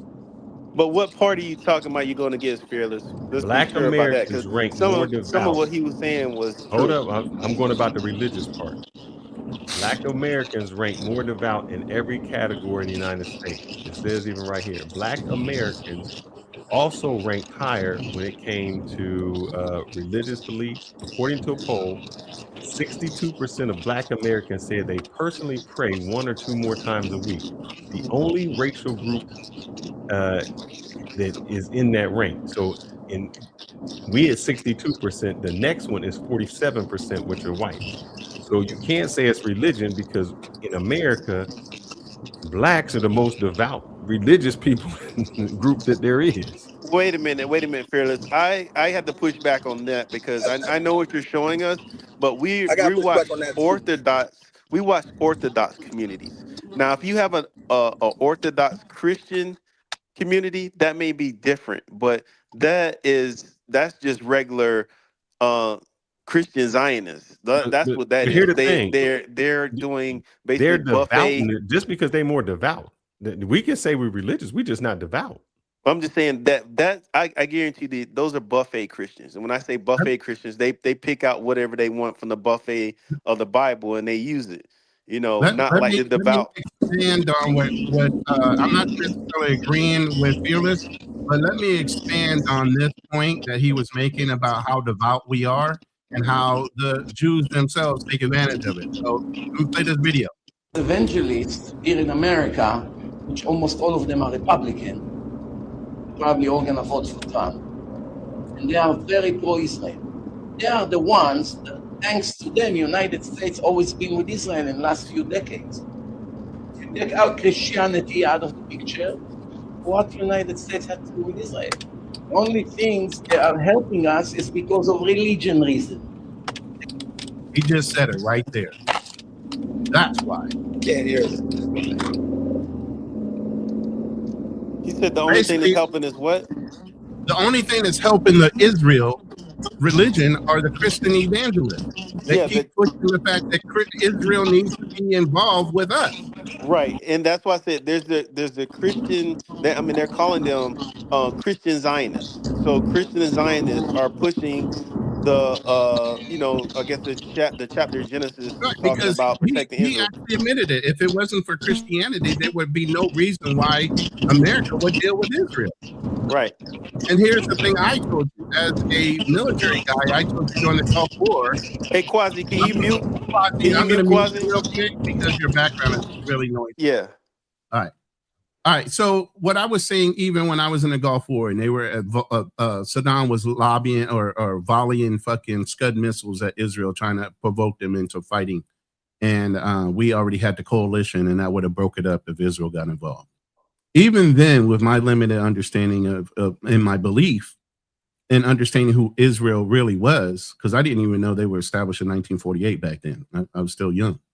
You know, I would have never raised a fucking weapon towards Israel at all because of my belief as a Christian since I was a child. They were, to me, God's chosen people.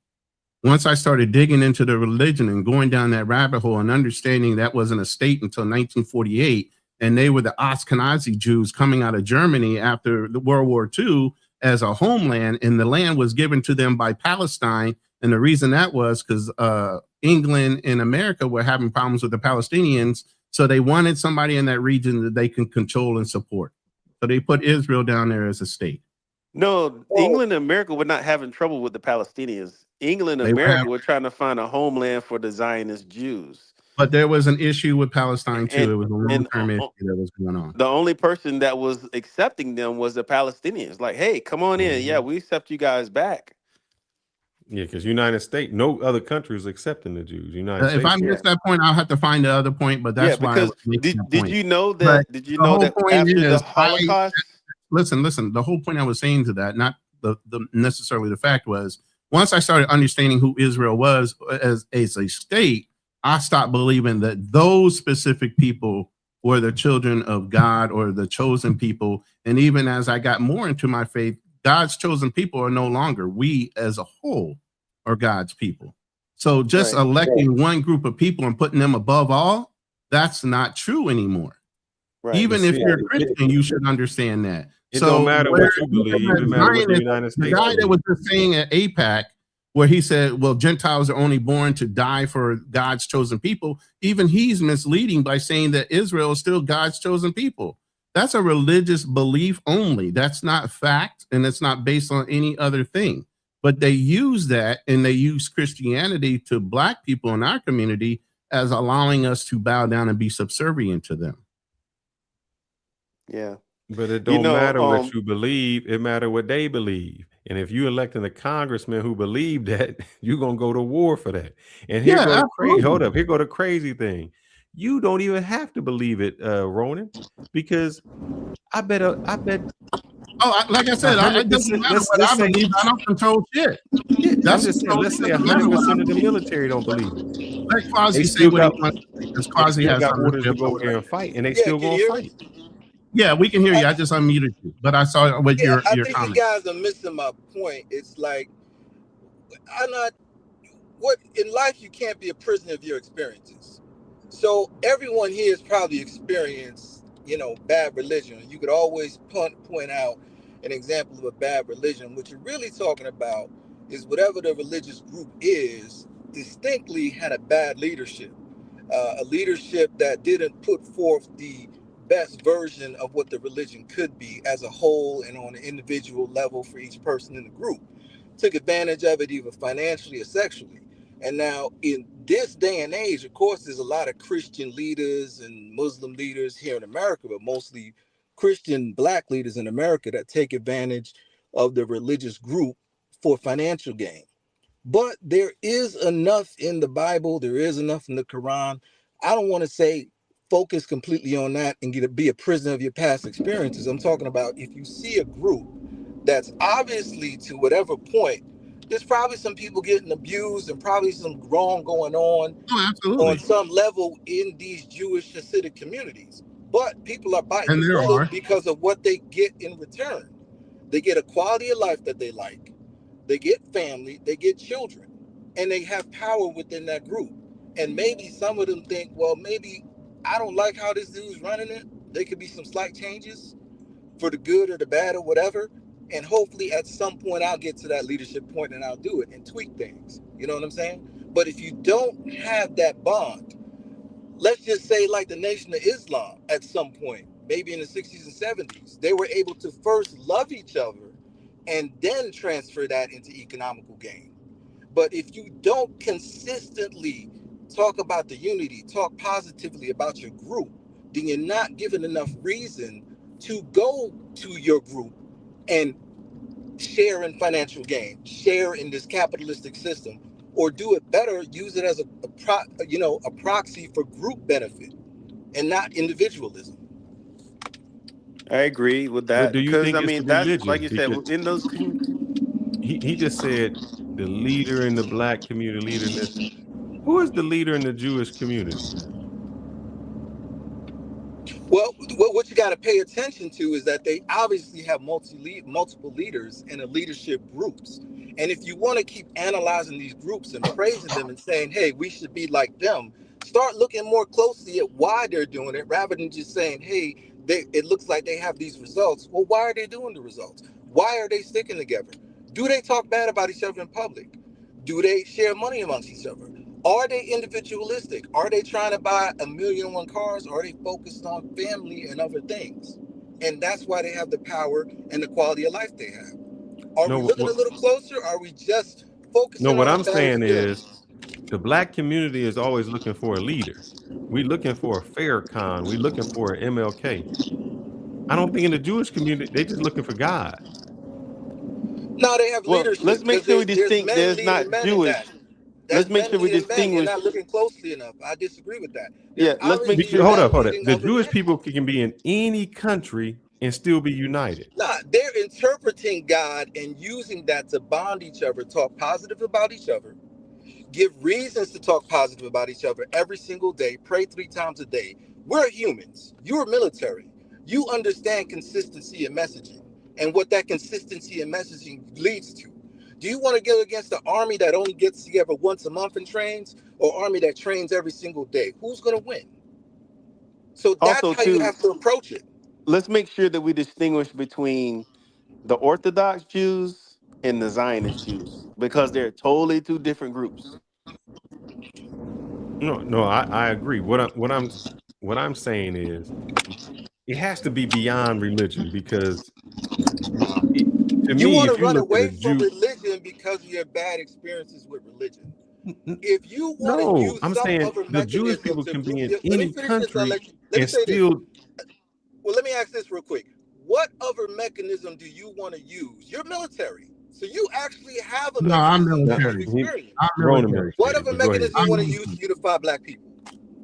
To do what with black people? To unify black people consistently so that we could go against their enemies and see the gain from it. What mechanism do you want to use?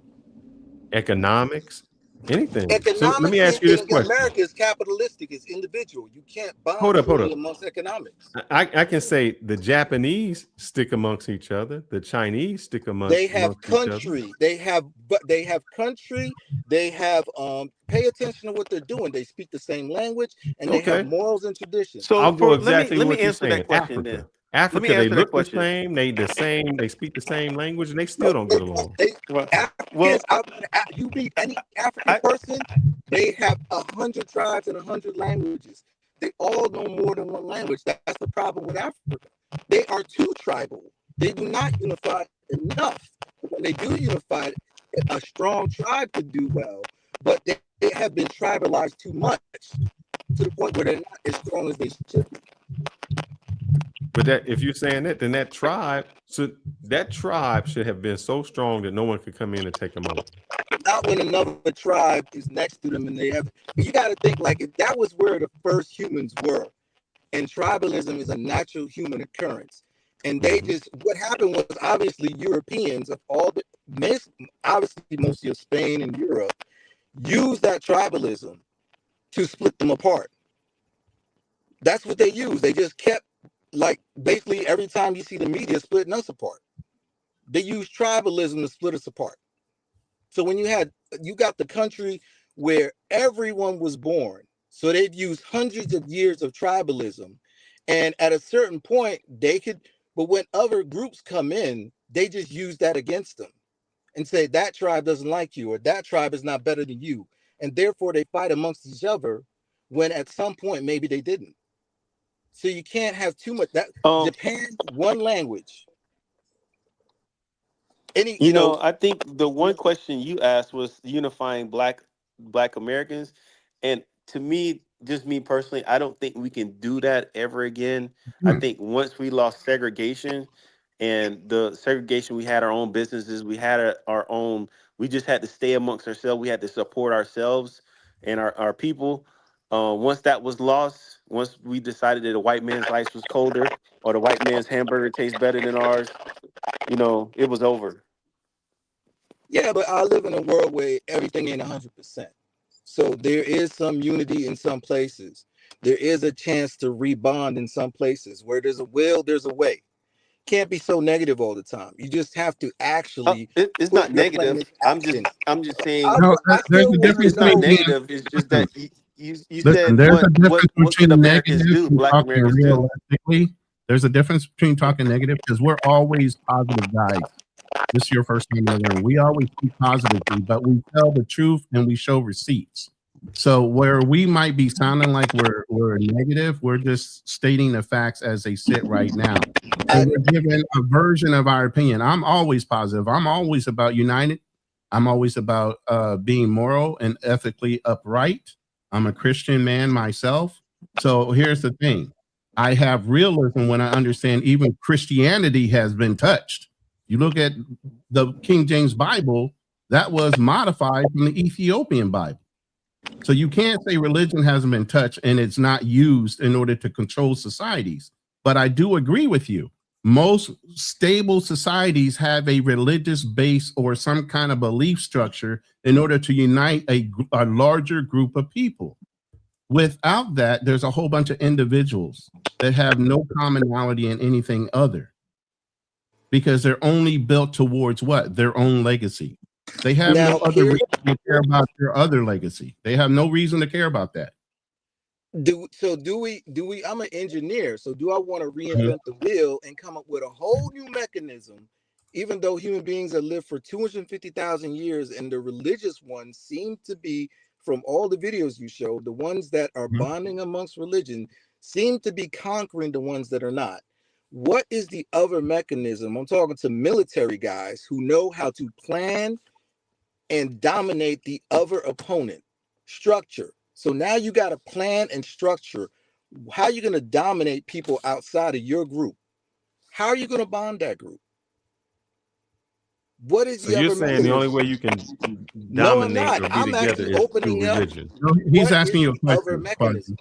Fuzzy. He's asking you a question to Yeah, clarify I what you're said, yeah, I stating. said, no, I'm not. What is the other mechanism? What are you going to use to bond the Currently, people? within our community, to answer your question, I don't think there is one mechanism that you can use in order to try to start reuniting, because you got even just the battle among sexes. You got women believing one thing and men believing another, or staying traditional, while women want to be boss bees, but yet and still saying a man is lazy and all these other things. So there's an infighting right there alone between the sexes. Then you got other things that go along with helping each other in the community and trust factors. And even when you're talking about leaders in the community and churches now are so deemed where they're building women churches because the man panders to the woman and doesn't tell her that having 5 kids and not a husband is acceptable because he wants the money out of her purse. So there's no way of saying honestly in the community that there's one mechanism, specifically in the Black community I'm referencing, that's ever going to unite us all unless people's mind structure changes. And my background is in architecture, so I speak in spatial terms, not linear terms. There's no way of getting to a straight line to get back on track. There has to be multiple things happening all at the same time in order to get people enlightened enough to get back on track. And there's so many different variables right now. There's no one straight way to do it. I didn't say there was one. I said total, totality. Because we already said what I think. First, we got to have something 47. unite us again. First of all, we got to have something unite us again. And right now, in the Black community, I don't see one thing that could unite us. Now, I do recognize the fact that when somebody started talking about, which is Tyreek, started talking about FBA, then even though it started delineating some of the Black culture in the diaspora, it did unite the American people into thinking about how we stand even in our own country. It was tribalizing because unfortunately it didn't take. What it does is it allow people to just say, as soon as someone says something they don't agree with that's supposed to be headed in the direction of Black empowerment, and someone says something they don't agree with, they check the lineage. And if they don't agree with it, then they blame it on the lineage rather than that person just having their own train of thought. And then it doesn't take into account that there's people in this world that most people in this world don't have a control of where they were born and where they live up until a certain age. I didn't have that until I was 18. I was moved around and didn't get to America until I was like 7 and then 10 years old. But I'm from here. I will take a bat to the head of some people who are blood Americans, who you can't back, and then vice versa. And I'm more of here because I grew up here, and I'm language here, culturally here, everything here. But just because of my lineage, and if I get on here and say something that you don't agree with, you're going to blame it on the lineage. Although if we sit down and look at the logic that I'm saying, then it may be better than yours. Now, I'm not saying there's just one thing you need to do. There's multiple things you need to do. Maybe we should look at what worked and stop trying to throw things away. Because obviously other people are doing that too. They're trying to go back to values that did work, that made sense. These values that are being stuck here of individualism and capitalism aren't going to work. You got to go back to values that bonded human beings, made families, increased your numbers. There's a problem in what you were saying. See, you're looking at one facet of, let's just say, the Jewish religion. There's Orthodox, non-Orthodox. There's atheist people who are Jews, because Jews is either your religion or it can be how you're born. So there's atheist Jews. Now, one of the reasons that the Jews were getting kicked out of Germany was because they were introducing pornography. The guy who owned OnlyFans, he just died, right? Yeah. You know what he was? Yeah, he was Jewish, but here's the thing: you're actually so what you just said is you're not saying anything profound, because what it is but how does that bond you together? Jews, you have different points of Jews, right? And you have different types of Christianity Jews that bond around their. Let's say they tribal in Judaism, but when it comes to money, they at least recognize the Jewish faith and they bond around that. So there's a bond there still that they choose to act on when they need to. It's like Europe right now. It's like Europe when they try to conquer Africa. What was that? The meeting where they had to split up Africa? All those people were different too, but it's like black people dealing with people that just want to bond around whiteness. Now, when do black people say, okay, I'm from FBA. Okay, I'm from this country. I'm from that. But for certain points, certain reasons, certain very important reasons. But that has nothing to do with religion. No, right. We're not getting into the FBA conversation. You keep bringing up religion because it sounds like everyone else, you want to harp on the bad experiences you had with it. Nobody's harping on religion. I'm sure that one person wouldn't say I like Epstein just because he makes money, and I'm a religious person, and Epstein's Jewish, so he's Jewish, and we're gonna do that. No, you're trying to focus on religion alone. Look at countries, because Chinese. That's not what the show was about. That's not what the show was about. You looked at Somalia, right? You looked at Somalia, right? Mm-hmm.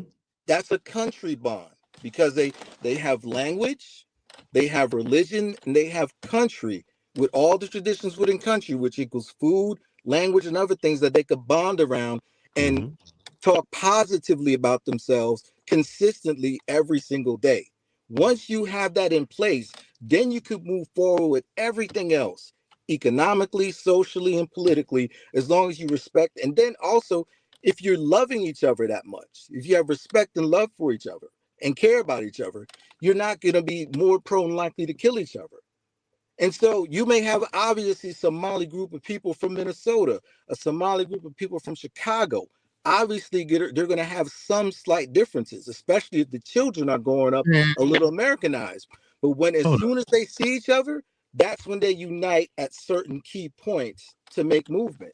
But if you don't have that initial bond and respect and understanding of each other from the first part and establish that and grow that, then you're not going to get to the other part. You're not going to get to the capitalistic parts and goals. The thing is, it always matters where you at. Right now, I'm just looking. There's an ongoing civil war in Somalia. So it didn't matter that they speak the same language, they have the same thing. They don't like each other over there. They don't want to go back. What you mean? That's what I was about to say. They don't want to go back to came Somalia. here because they were supposedly You're missing the terrorized. point. You're No, missing I the am. point. It's not about. It's everybody not about becomes them wanting to go tribalistic. back. Listen, it's called trauma bonding. They came from Somalia in a situation where they were being ridiculed or persecuted by the warlords or whatever that was going on, and they're infighting. They come here, fuck the infighting, let's go ahead and pilfer the fucking services and everything else that the Americans have. The whole thing about this show is foreigners coming into America and taking advantage of the systems that we already knew were in place, but for some reason we kept on the honest side of the house and not used it in an immoral way to take advantage of all the services that are there. But these other countries come in and do it automatically, and there's no guilt over it. Let me ask Yeah. Quasi. Maybe we're missing it. Because I would have What never is it have that thought you about. think that the people would need to come together? I think people need to have groups that are talking positively about each other, whether it be religion or otherwise.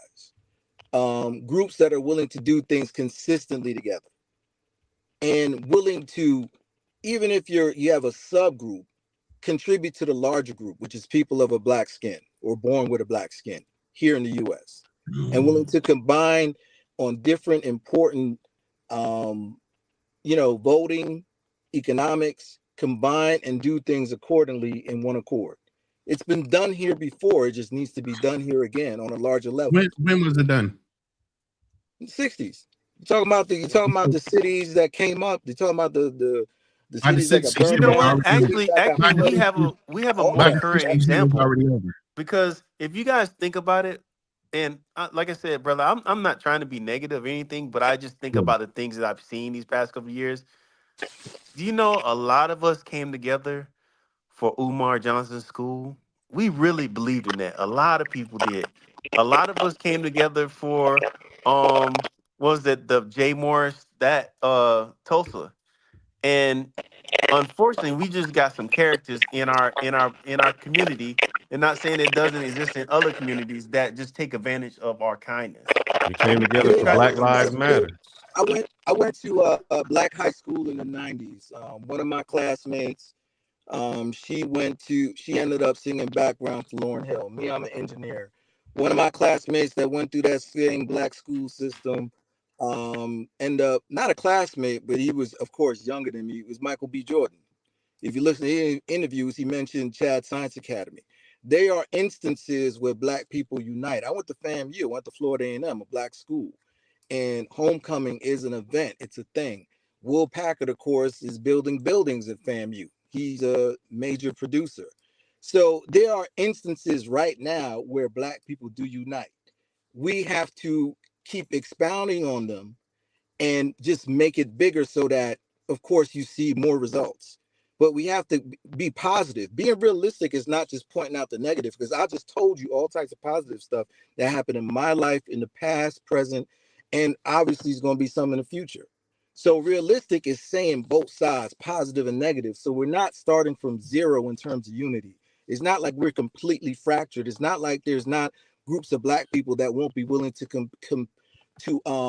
contribute to a black cause on many different levels. I think so. Let me say this: there has always been those groups, but those groups have always tried to separate themselves.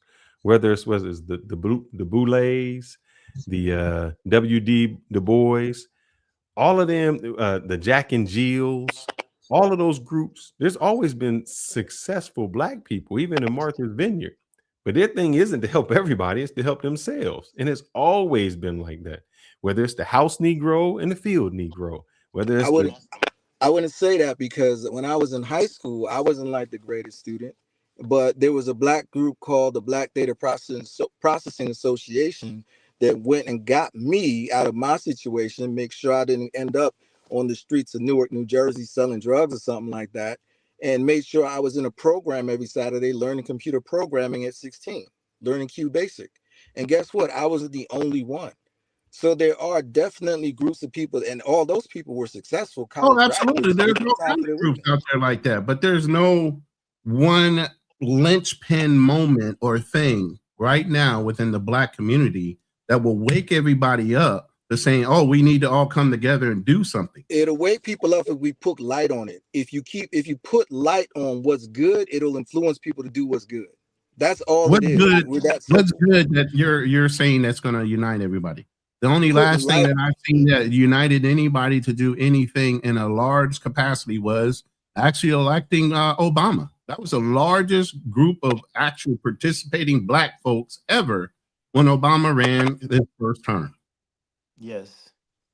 And even like right now, the only big issue, not really issue, but the only big thing that kind of people talk about is reparations, you know? Right. And that's why I say a lot of people have gotten behind the FBA thing, because that's what it's talking about.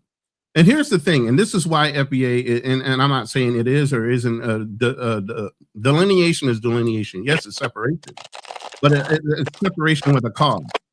This is the first thing and the last thing that most white people or any other culture will say.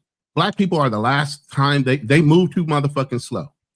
They don't pre-plan before things happen. They always do things after the fucking fact.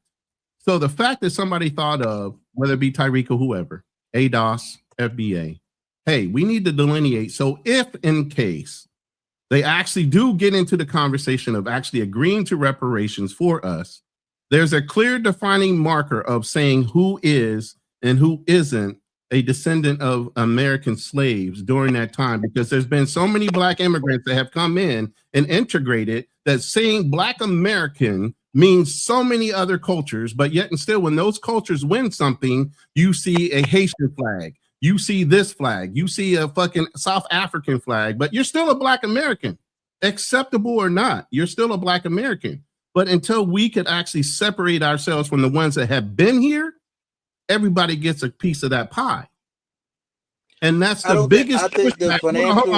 Hold on. That's the biggest pushback that you will see from any immigrant is they're saying, oh, this is just separating us. No, it's just identifying us. You guys have had identifiers and flags all this time.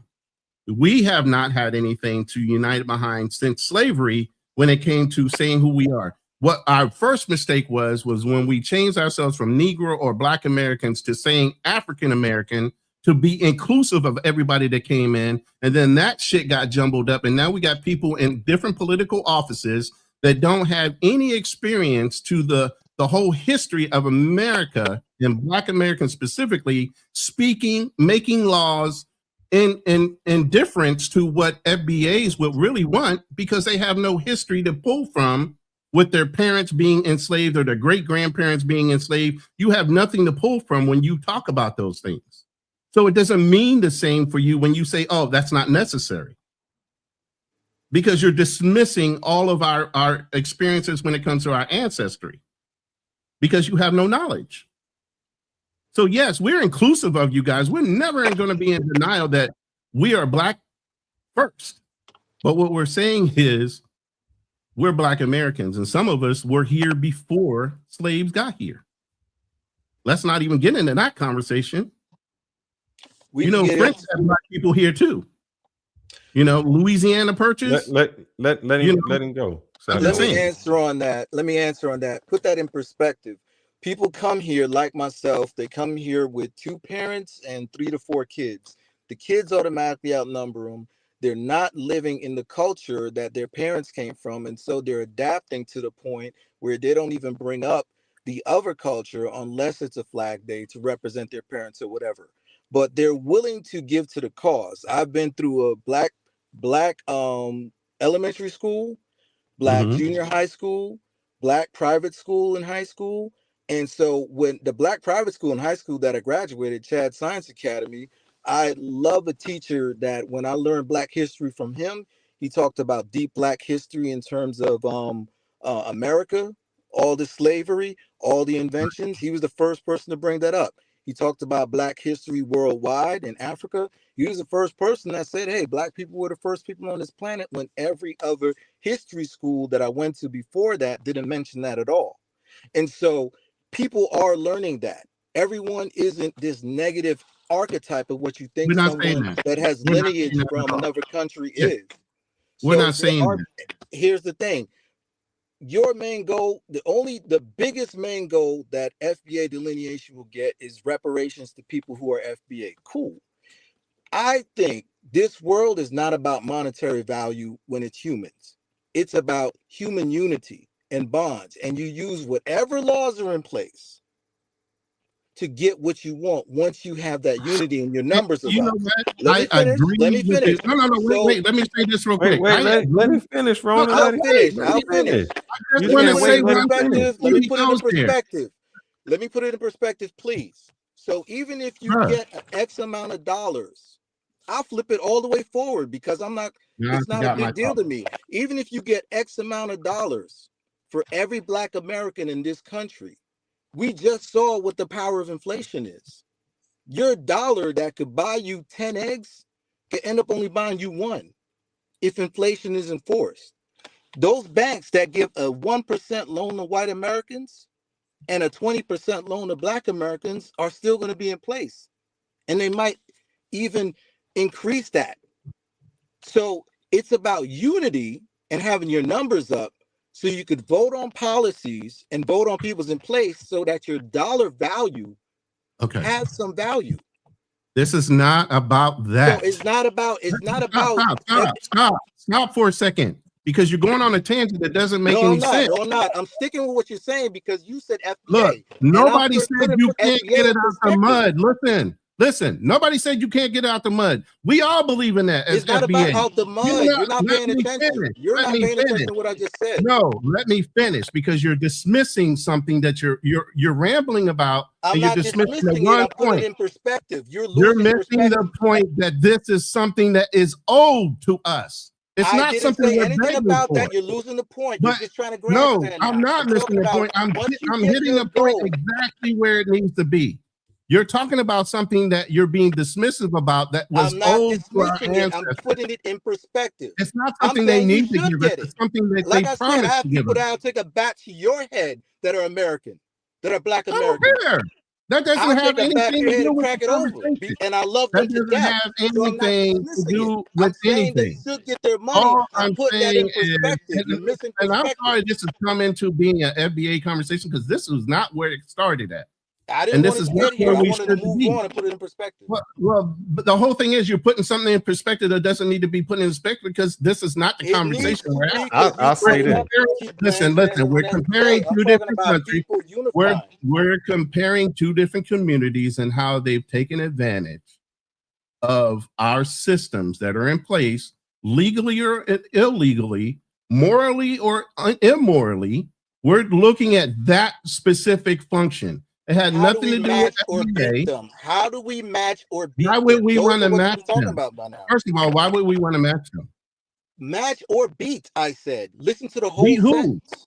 Be First, somebody you that's have to breaking the match law. what they're Be somebody doing. that's doing Those something immoral. communities that you're looking at and seeing that they have power, But so and you're that saying they're they're winning. achieving So some you're type of saying they're goal. winning. How do you match That or small beat them? community is winning over the whole United States. Say that again. You're saying they're winning. No, you looked at them and you're noticing those communities have some type of power because of the unity they have. They're Well, achieving something. How do that's what you we beat talked about that? early. That's what we talked about earlier. I mean, you're on track, brother, in saying that what do those communities have? We did talk about that earlier, is that they do have voting blocks where they came in and they took over the whole town council, or they took over the whole school board. They got those things together. Also, they came in, they started buying up the property, building the neighborhood. They went over 100,000 over asking price. So those things we did talk about. That's what they did do. And also they took advantage of the loopholes. Like, I want to go to the church of Fearless, so I can go over to his house and pray 3 times a day. He can get that write-off, you know. And what I'm trying to interject is the whys.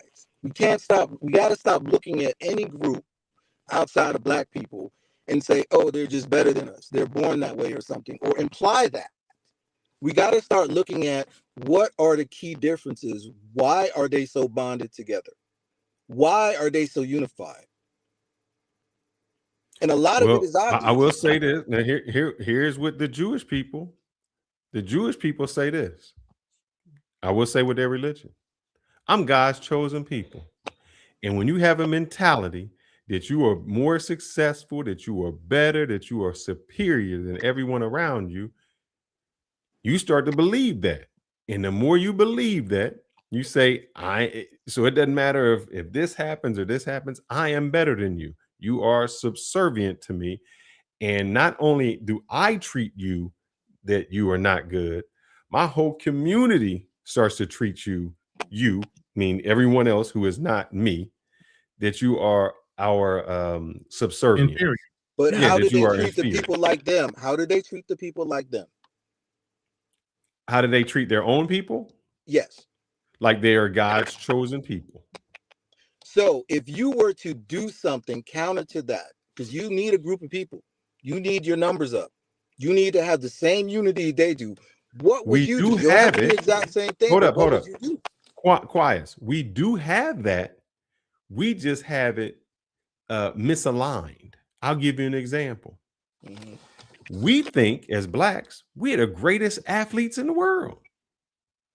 We can beat you in basketball. We can beat you in football. We can beat you in boxing. So we have a superiority when it comes to physicality. We don't have the superiority when it becomes financial or outside of that. So we've been conditioned that athletically, we are great. Go ahead. I would agree with you. That is a sense of what's out there. Nothing is 100% though. I see black organizations that have more of a positive about themselves and see themselves as intellectuals, that have love for themselves as individuals because of their intellectualism or their spirituality. So there needs to be more people like that so that when we have these discussions, it doesn't sound foreign. I think at one point it was that, maybe in the 60s, late 70s. I think it had to be that because you didn't have athletics to lean upon. Didn't have that out there to lean upon, like, oh, we're athletically great or physically great. We had to rely on, we love each other because of our black skin. Listen, let me say this. No, I wouldn't say no, that wasn't it. We had to do it because we didn't have another choice. But there were reasons Now, why we to stayed his together. point, You can't Yeah, have because that we didn't have bond another without choice. loving each other for another reason. You got to have reasons to love each other and want to stay together and respect each other. Because Respect, we didn't have love, another and kindness. You choice. had to have that though. But Yeah. you can't say they just did it just because of, no other choice. There was choices Look. to be individual back No. then. Look, People if bonded I them out. can't How go come I to a can't get a white doctor and I conversation can on only the go show? to a black doctor, that means I gotta go. I gotta have the black doctors in there. And the reason I'm saying we don't have another choice is because as soon as they opened that door, we left. We had no loyalty. Can I speak now? Can I speak now? Jesus Christ. So hard to get a word in. And then when I say it, you guys want to stop me from saying it. So I forget it. All right. So first Don't of all, blame us that's because you old, man. You just that's old, when man. we listen. That's when we had communities that believed in each other. Now everything is about fucking greenbacks. It don't fucking matter about the community anymore when it comes to black people. We're about money and showing off. And that's because we got different people in leadership that's all they want to. That's all you see. That's all projected through the media. That's all that's projected in movies and everything else. It's about who's successful dollar-wise, not where we had community leaders that were people of note, people of intelligence. All that doesn't matter. Now you got athletes speaking for the fucking community. You got all these different people that might not be the best choice, but they're the ones that are representing our community now. Where before you had people that were of note, of intelligence, and everything else that was speaking for our community. That's who's pushed and populated. That's who's pushed by someone else who isn't black. I'm part of groups that I get to see black people that sacrifice just in the name of black people. The common thing I see in them is none of them are atheists. Most of them are part of some religious group, and it teaches, and they know history to the fact where they love black people just for loving black people. And I said that there has to be more than just your skin type in order to unite a people. It has to be something. Yeah, I agree with that. There has or ideology. Yeah, there has to be other things. That's why I brought up those other things. I said race is the weakest bond. Country, religion, language, All of those bond people tighter than religion, even militarily. You guys are in the military. How many people I are can you tell willing you to right die now, we for? fight like cats and dogs until you fucking put a gun in our hands and say, hey, they're trying to kill you. And then that white boy next But to you then is your best friend because he's got to watch your back. And how are you're you going trained to to do that. but how are you going to Consistently? unite You the can't. blacks of the United States? That's why I said it has to be something seriously Because stressful to all people our in this country. language isn't our language. Our religion, maybe not our religion. How do we unite?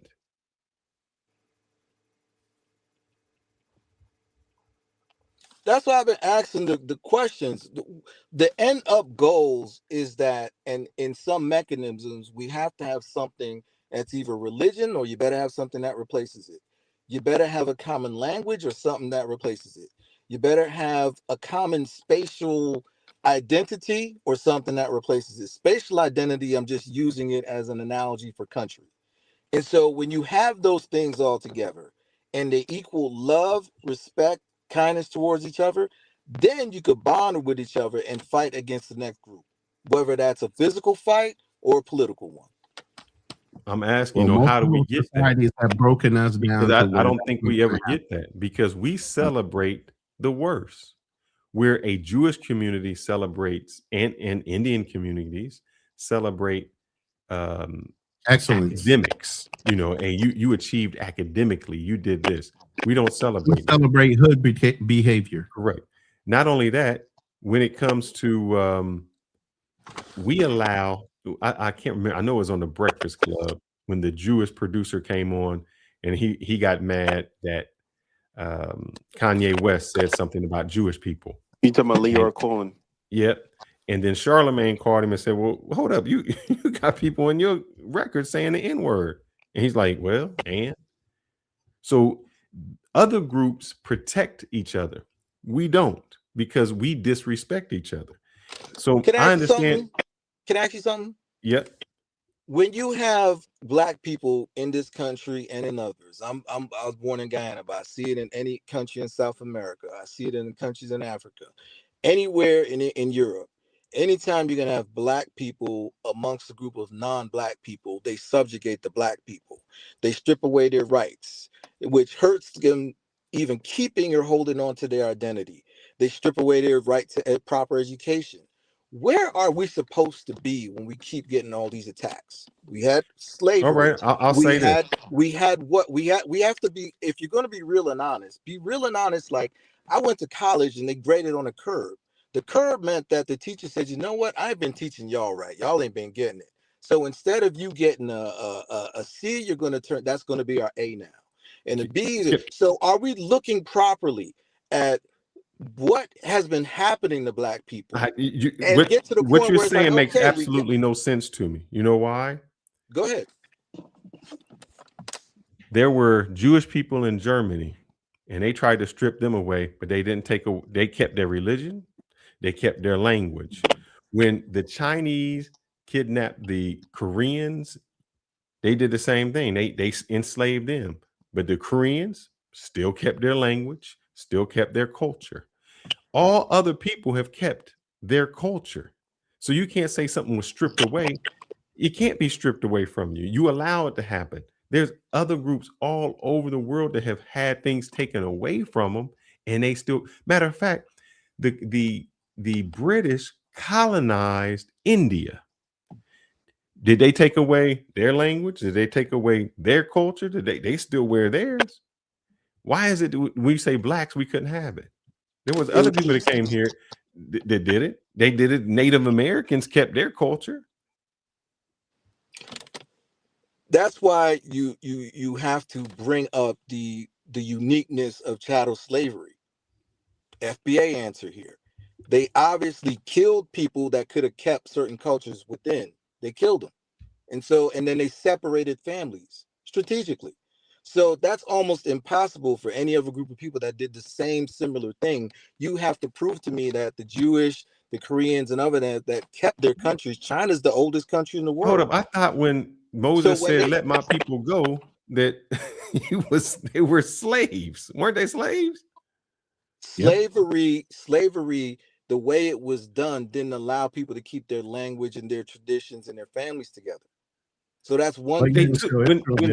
When Hitler separated families with the Holocaust, you know, if we want to believe that, didn't they separate those people? Didn't they take them from their country? You got to watch Exterminate All the Brutes on HBO. That isn't exactly the same thing as what I'm saying. What I'm saying is more distinct, meaning when you kill people and separate them, you have sons have sex with their mothers, all types of crazy stuff. That is not the same thing as just grouping some people together, killing as many of them that happened in the United States. What happened in Ghana? I mean, you talking about what they did to chattel slavery here, but in Ghana they didn't do that to we're you. living Why ain't here y'all and together? we're living here and we're talking about here. If you What want I'm to jump saying, over there, that's a whole what you're different saying discussion. is you're saying the reason that Americans in the United States aren't together is because of chattel slavery, because of this. And I'm saying, That's hold up. here. You want to go over to Africa? I'm saying the same thing. That didn't happen in It's there. different in Africa. In Africa, they already were tribalizing, and all they did was European groups up the tribalism. And guess what? How did you let a Europe? How can you be a 30?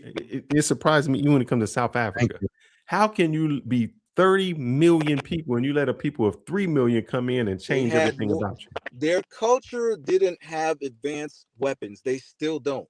And so when you have a culture that is preying on other cultures and other people, and they advance their weapons, they could do almost whatever they want against the other culture. If Ghana and other countries in Africa had the same advanced weaponry, it's kind of like, come on, you're military. Japan, look at, come on, what happened? But They I bombed gave you them an and then they took example over. where it was the same thing. I gave you British and the I just Indian. gave you an example. You're Indian. not listening. You're asking me, how did they do it? They were No, advanced militarily. you're telling me how, and I'm telling you examples of the same thing. British Columbia took over India. That didn't happen. Military. If you have a higher military, you're going to conquer the other people.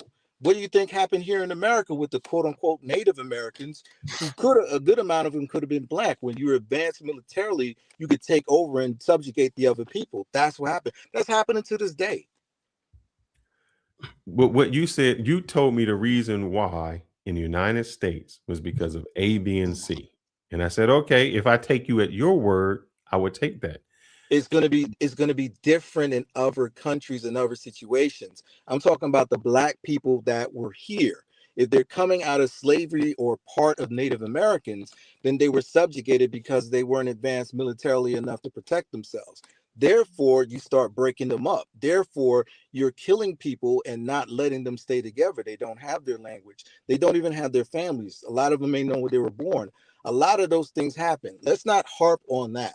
Let's stick to fast forward. How do we get over all these other things that have been happening?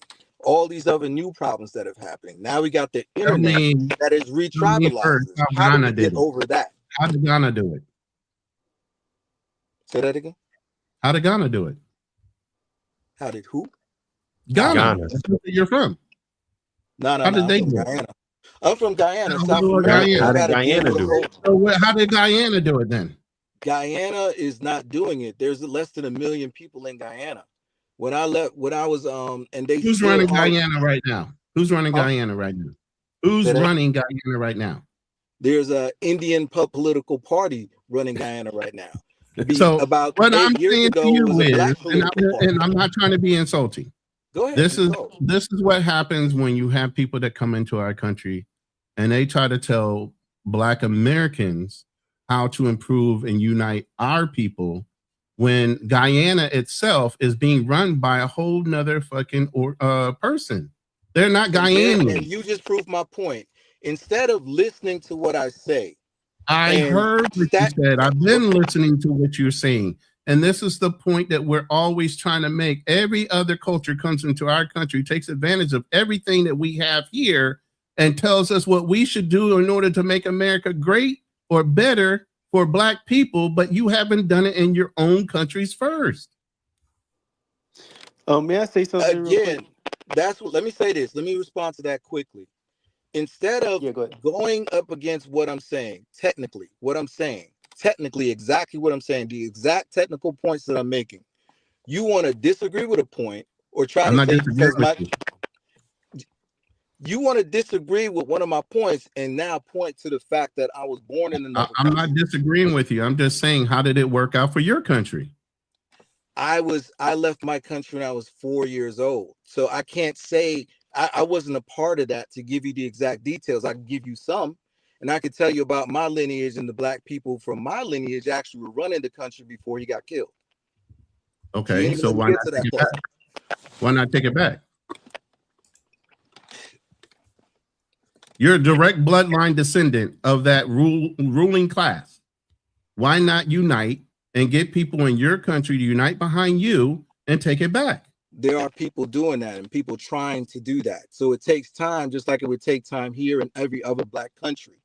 Every country is going to take time and a unifying effort until it gets to that point. So there What are people language do with you all boots on the speak in ground. Guyana?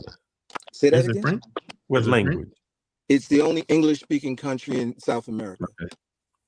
Hey, So I just grew up- wanted to say real quick, I'm about to dip off, brothers, but I have really in like this looking at the Hasidic Jews and how they moved. I mean, man, I so wish that we could move like them. I don't know that we'll ever be able to, but I mean, they really came in and bought the block. I mean, they bought the town, and it sounds like they're buying the town next to them, and then the town next to that, and then the town next to that. So they moving with purpose, and I don't know if our people will ever get back to moving with purpose like that. But I mean, it's all inspiring to see. And appreciate you guys. We'll chat it up again. No problem. And I think the answer to your question, I think the reason we keep not questioning you, Kwanzi, is I think in the beginning we said that we don't think it's possible. Okay. We don't think that it's possible in the United States for that to happen. There would have to be some major thing happening. We don't within think that the is borders of the United States against he black can't hear people. us. Yeah. The reason we keep challenging you is we don't think, or I'll say I don't think, that it's possible in the United States for us to come together like that. I can't hear. Can you hear me? I think if you drop out and then come back in, we can hear you, but you can't hear us. So you got to drop out. He's got to drop out and come back in. I think there's a glitch when somebody leaves the room. The person that's sitting on the panel can't hear. Can You hear got to us? drop back in. Volume isn't working. Maybe drop out, come back in. Yeah. Leave. I'm and then gonna come back. Yeah, but There.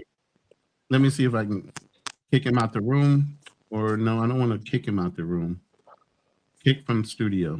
He's got to leave. Yeah, I don't know if he can hear us. I don't want him to think we kicked him out. Right. And, So you got to leave and come back. I don't know if you can turn up whatever. But anyway, I didn't even mean for this to turn into a whole FBA discussion, but it's. Well, I don't think he went FBA. I think what it's he something was saying where was, like we were talking about. Our community is so dysfunctional at this point, and so many years of being broken down in so many different levels that in our women being told to do and believe one way, our men might be somewhat traditional, but not in some other things. They're not men at all, you know. So there's a lot of healing and a lot of repairs, and I don't know if that can ever be done again. I agree with you, Fearless. yeah, I think we're so divided. I think the only way we can like come together, do something like that, is we would have to go to another country and almost. And I'm scared to even do that because Yeah. halfway, every country we've gone to, once we get something established, they halfway want to take it over and kick us out the country. But it's almost like how Indians have come here, and Jewish people have come here, and they've succeeded. Mhm. I think we would have to go somewhere else as a smaller Right. community, and then build up from there. Because then you're only starting with a certain select. Because I because agree what with you, I don't but think too I many don't think what brothers these want people to peacock understand and is this. show it off. Here's the thing: a lot of these communities come in and they're low key about what they're doing as they're building. We Well, I get don't in think they there and we got to understand this. promote the shit. For instance, they say that Nigerians in the United States are like one of the most successful groups, right? I didn't say that. No, I think that's true. Let me Google. Let me just make are Nigerians. You could have just said who's the most successful African group. Are Nigerians one of the most successful groups in the United States? Let me see. All or AI mode. AI mode. Here we go. Let's see. Yep. Nigerian Americans consistently rank as one of the most educated, professionally successful immigrants in the United States. So that's true. But Nigerians in Nigeria are not like that. Exactly. So go ahead. He's back here. There you go. So I think what we were saying to you was this. We don't believe that can happen in the United States. I don't believe that can ever happen. I think in order for that to happen, the blacks or whomever this group is would have to leave to become successful somewhere else, because then you're only starting with that group of people with that group of thought. Example, I just looked up Nigerian Americans are consistently ranked as one of the most educational and successful groups in the United States, but not in Nigeria. They left or a certain group, maybe the more successful group, left Nigeria, and then they found success here. That's the same with other immigrants who have come, like Asian Americans and even Indians. India is 1 billion people, and there's some poverty over there that we ain't even got. They cooking with their feet, brother. But the Indians, you know what? over here, The only thing is, in that respect, and even with the example you said, and we'll let you go, Quasi. No, I want to say this to that. Okay, go ahead. In reference to that, the way I look at it is this, man. I'm even looking at my own privilege, which ain't even close to some privilege that I've experienced. When you come from China, India, or most other countries, you couldn't come there from a family that was poor. Correct. The family you're coming from had to be a family that had some success. Exactly. Had to be a family, first of all, because if you look at videos in India, there's a lot of kids running around there. That's what I'm saying. It's a select few. So I had to ask my parents, how did I get here? I had to look at my lineage and be like, how did my family get here? And it was interesting. My grandfather was successful. His grandfather was just a worker, but my grandfather became a good businessman, owned a good business. The president was related to my grandfather. So for some of my mother and my father's growing up, it was my father's father. They were able to come back and forth from America to Guyana in the 80s and the 70s. That took money. That took some type of success. When you talk about any immigrant group of people, you're not getting the poor. You're getting people that came from a family. What you're saying. So yeah, we agree on that. So obviously we can't. Then that puts it in perspective. We can't put it and be in awe of Chinese or Asian Americans. No. So hear me out for a second. Because we're.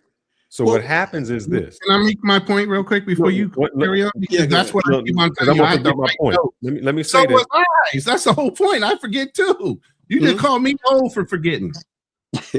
What'd you say? So my point real quick on this first part was I agree with both of y'all. We would have to go to another country in order to start. The whole thing is the advantage of coming to America are all the benefits that help extenuate or help you monetarily to grow and become more successful because of our dollar values, the system that's set up in a place to assist people in order to take advantage of certain things. If we were to leave our country and go somewhere else, we would need to go to a country that will allow us to also benefit in order to grow monetarily and thrive. There's not too many countries that are on that list that give us an equal value for leaving here to go there, where other people have a huge advantage coming from where they're from to us. Can I say this? Can I agree with you on this? Yeah. And then disagree with you on another thing. So I agree with you on it. I'm not sure I agree with you to say we have to go to another country. Although as I speak to you right now, I might end up in another country, living and trying to advance that country and the Black people there. America, the benefits of it is their infrastructure, their financial setup, And to be honest, also their constitutional laws that maybe if you rank them versus other countries, like let's say North Korea or Russia, you know, it's going to be better here for someone coming from outside in to come and achieve a higher quality of life and advance and gain some type of power, political, financial, or whatever, not just for yourself, but for your group of people. So we have to still respect the potential of America for it to do that. What's going to be the hard part is that it's like anytime you have kids in a family, and once you know they start looking, especially in America, they got to go get a job. Some want to end up in Arizona, someone end up in Michigan, and they're individualized and they don't know how to get back together. That's a problem that's constantly being said about in the Black community now, is keeping the family structure together. And guess what? Family reunions, you know, hard to do because people just are losing the value of family and understanding how that helps improve their quality of life by sticking together. And so, but I don't think anything in life is 100%. So if you find a way to keep positive messages out there, to push them out there, even if it's not to everyone, as long as it's to a good chunk of people here, then you could start turning things around and leading them towards values that improve the quality of life for here. So what I like I said, I still think you have to leave. And the reason is, go ahead. In any country, whether it's like Nigeria, it's only the best that come here. And when they come, I don't know when you came on. I live like in Frisco, Texas. Okay. It's an affluent place. And right now, one of the issues is there's a lot of Indian population because they're in tech. We have a lot of tech here. So the best of those people come. And I understand when you say family, to them, it's more about community. So they go to a place, and when one person moves in, all of them start to move in. And then when all of them start to move in, they build their community. I don't know when you came on, I was showing a map of a street where they just start developing. A whole block, I mean, like blocks, and it's all Indian. They got everything there. They got their grocery store, their restaurants, their banquet, kids' places, coffee shops, even one called Cam Am, which is a pizza place. I didn't know Indians make pizza like that. But they have all of that because now they don't have anything else. Do you travel at all? I travel a lot, and they have that same Indian setup, North Druid Hills in the Atlanta area where I live now. Like North Druid Hills, I could take pictures and send it to you of the Indian community, and guess what? They keep building it up. I can send you pictures of the Asian community. My big thing is, why are they doing it? And I think my theory, you don't have to agree. We could disagree on it, but my theory is that it's not just Indian thing of just, oh, you're Indian, not. It's something more deep rooted, something more consistent. There's things that are more consistent as to why they do it. The difference between them and Black people in this country, and I don't mind if it's Black American people that start doing it, and I don't mind if it's Black people from other countries that start doing it, but build up a self-esteem, love, and respect for who you are. Unite amongst that, and then you'll be able to do things like that. And you have to. You got to protect yourself. But you can't do that in the place you are at. If I go to India, those same people are not doing that in India. That's a good argument. You have to almost go, and the reason I want to go back to even the Jewish people, when they lost everything and they got Israel, then they start going there. That was their home to go and build. And it was select people that first went there, the people who bought land. There were people who bought up land and they bought up acres, and then they start going further and further. So they had a home base to say, oh, we want these type of people to come here. And so it's easier when you have that. No, it's very hard to be unified and as successful in your own place. And that's why I said Nigerians. The Nigerians that come here are not the Nigerians in Nigeria. You know, they come here, become successful because the most affluent people come here. And then when the most affluent people come here, they stay within their community because and the reason I was asking, do you travel, is this. When I go outside the country and I'm going to a Latin speaking country or Thailand, whenever you hear English, you pick up on it. And for whatever reason, you gravitate to that person just because it's a more similar comfortable. language. Yeah, you're more You're like, comfortable. oh man, I know him. So imagine if you Indian and you come somewhere, then you hear someone speaking Hindu. Y'all gravitate toward each other and you build that community. But when you're in a place where everybody speaks your language and everybody's that, you don't have that unification. You know, you can do a soul food. I know a place. I've been to DR and I know Dominican Republic over in Sasua, and dude had like a barbecue shop. Every black person was going to it. It was at the barbecue shop. Yeah. That barbecue shop couldn't make it in the United States. But because it's foreign and it seems different and everybody supports him over there, those same people wouldn't support over here. Right. But here's the thing. Let me say this real quick. Let me say this real quick. And everything you're saying is absolutely correct. The one thing we're forgetting as far as history and trauma within our own community is we did all those things. We were very successful. We had Black Wall Street, Tulsa, Oklahoma, and so many other places where we built it up. We were supporting ourselves. We were doing everything. But so many times over history, those buildings, those cities have been either buried or burnt down or bombed.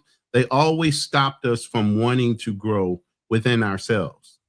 So it got us to a point with why start mentality-wise, because every time we get something, they're going to burn it down. So they got us through their actions to want to stop doing those things through trauma. Because now you're fearful to want to do it again. Because the minute you do it, guess what they're going to do? They're going to find a reason to fuck you up. No, and I'm sorry, and not to interrupt you. I do know a time that it did happen. I know we talked about slavery. Reconstruction. When it was the Reconstruction era, we voted for all the black people, man. We had black people in the Congress. We had black people. Reconstruction right after Civil War, before Jim Crow. She's talking about 40s, 30s, and 40s. Oh no, I'm talking about 1865 to 1877. Oh, okay, before 1900. Okay, I got my theories on that, but let me just first. Oh, I'm sorry, I forgot. No, real That's the quick history on of what the you. United States. So I'll give it to you. No. Okay, go ahead. No, I want to piggyback on what you just said, because you might have just explained world history. Because you just said a group of people needs to get away from their current group of people in another place, so they could be just by themselves. And when they by themselves in that other place and they got foreign people, they can unite at that point and take out the foreign people. That sounds like the history of white people. That sounds like the people from America. That's what they do. People from Europe moving to America and taking over. It sounds like people from It's called Spain colonization. That's exactly what it is. It's the psychology, though. The psychology of it is what I haven't heard put together since you said that. There's a psychology to that. As in, when the group of people are just amongst their large group, there's going to be division and they might end up at the bottom. But if even the people at the bottom go somewhere else, and as long as they're united, they could conquer another group of people. That's why. And that's exactly what the Jews are doing in that over community. 30 million black people in South Africa. And that's the same thing that the Jews are doing in that one community. They're building their base. And they're colonizing that one area. And they're spreading out little by little. The reason that happens over there is because, when you're talking about geography, Lebanon, Kuwait, Iraq, those are all Muslims, but they different factions of Islam. I'm Shia. Yeah. And then you got Jewish people. And so the one thing I've always learned, I used to have dogs. Pit bulls may not like each other. But when you throw another dog who ain't a pit bull in it, they'll attack you. Yeah. And that's the Jewish people may not, but they feel like everybody. All right, you ever have a relationship where y'all get along, but it's trauma bonding? It's because nobody wanted y'all to get along, and y'all only getting along because nobody wanted y'all to get along. And as long as everybody telling y'all not good, y'all stay together. Yeah, I've seen when that. People tell you everything is good, y'all break up. That's kind of how Israel is. Everybody's against them, so because everybody's against them, they gotta succeed. Yeah. To piggyback on what you're saying, to add to it though, there's something. The only thing you're missing is that there's also not. Well, first of all, I didn't know. You have to learn later on that I had to learn later on that when I was in China, okay, Hong Kong's different, and I had to research later why Yep. Hong Kong is different. Mm-hmm. And British they want owned. people in Hong Kong want to keep that difference. Same with Taiwan. I had to learn later on watching documentaries that there's Northern and Southern Ireland, and that's the thing. And they kill Yep. each other over there. The IRA. You know, and so there's a difference.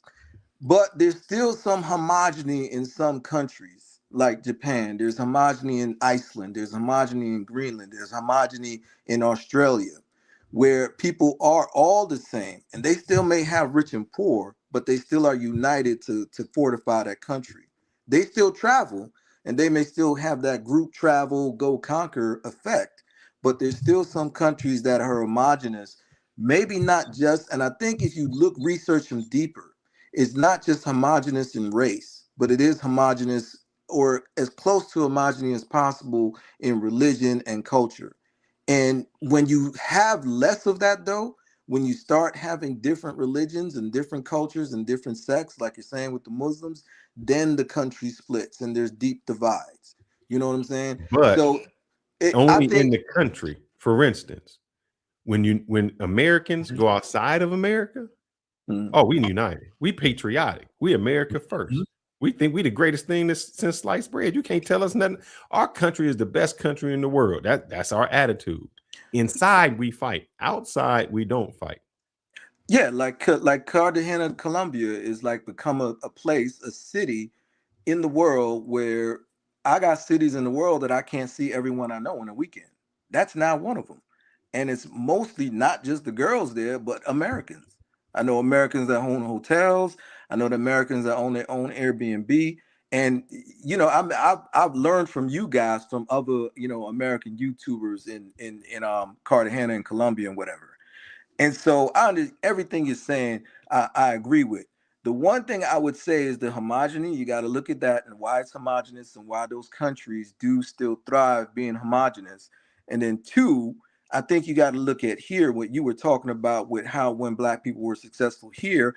My theory, and you could argue against it or disagree, is that there were times coming out of slavery, Reconstruction, the 1910s, the 1920s, 30s, before they started bombing the cities, when the Black people here were more than likely more homogenous culturally and religiously. And when other religious and cultures came into place, then there was more neo-tribalism that didn't allow them to get back together and unify on a more distinct level. 60s, you had a Muslim religious movement and a Christian religious movement that brought amongst the civil rights. If you look at that documentary on Who Killed Malcolm X, you can see that that religious Muslim movement was making a lot of money. After the Nation of Islam was connected spiritually and religiously, they translated that into economic growth and economic power. And they did it easily because there was a lot of love and respect for each other. Not perfect, but good enough. And so when you start breaking that stuff up and it starts to have less value within the community here, because they have so much success from, what is it, desegregation, you want to call it, then it's harder to unify back amongst people that are Black and still add those other elements such as race, culture, religion, whatever, to further those unifications. So I agree, but that's my little, like, I'm seeing it like when is there going to be a chance for homogenous bonding here? I guess both of you might say it's impossible. Yeah. I'm saying There impossible. has to be a major thing that happens in America to cause all Black people to unite again. There has to be something that calls everybody to that attention. And right now, I don't see it. Right now, you don't know what it could be. Humans are unpredictable. But something would have to call people to attention. I mean, these little minor things that are happening right now, you know, the pandemic, they started whining a little bit about not having a good man around, this, that, and the other thing. But there's no one thing that caused our community specifically say, hey, we just need to whitewash everything out and start over. Let's start building again, relationship wise and community wise. But there's a lot of mistrust where in these other communities, there's all but trust and belief and unity. You know, when it comes to rallying behind a religion is always like one of the biggest things. I mean, a lot of movies are even based on Book of Eli. That white man wanted that Bible only so that he can conquer and have more one city, believing in the faith of God. Well, it would have been a lot of countries. Well, it would have been a binding tool amongst people. So we got thousands of years of human history. What is a better binding movement among people? If you're going to tell me a play, you know, so it's hard to find something. So do you want to come up with a brand new one, reinvent the wheel, or do you want to figure out which one works best? And let's see if I could be a part of that. And you never know. Sometimes one person, you know, is a drop in the ocean. Sometimes it's a drop in a bucket, though. You know, but again, like I said, even some of our religious leaders have become non-trustful. So then there's a trauma thing about trusting a religious leader behind the faith. You know, there's trauma in financial leaders. There's a guy named there's a guy that's black. All he does is talk about black people that rip off other black people. And you're talking about pocket watching. Guy, bald-headed guy with the glasses. Pocket watching with JT. Yes. No.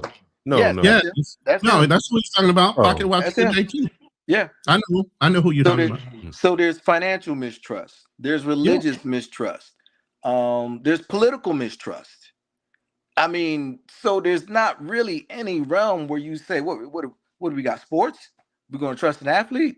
You know what I'm saying? So it's like you might as well, you're going to have to deal with some type of mistrust and still go there. You know, you still got to unify people consistently amongst one cause.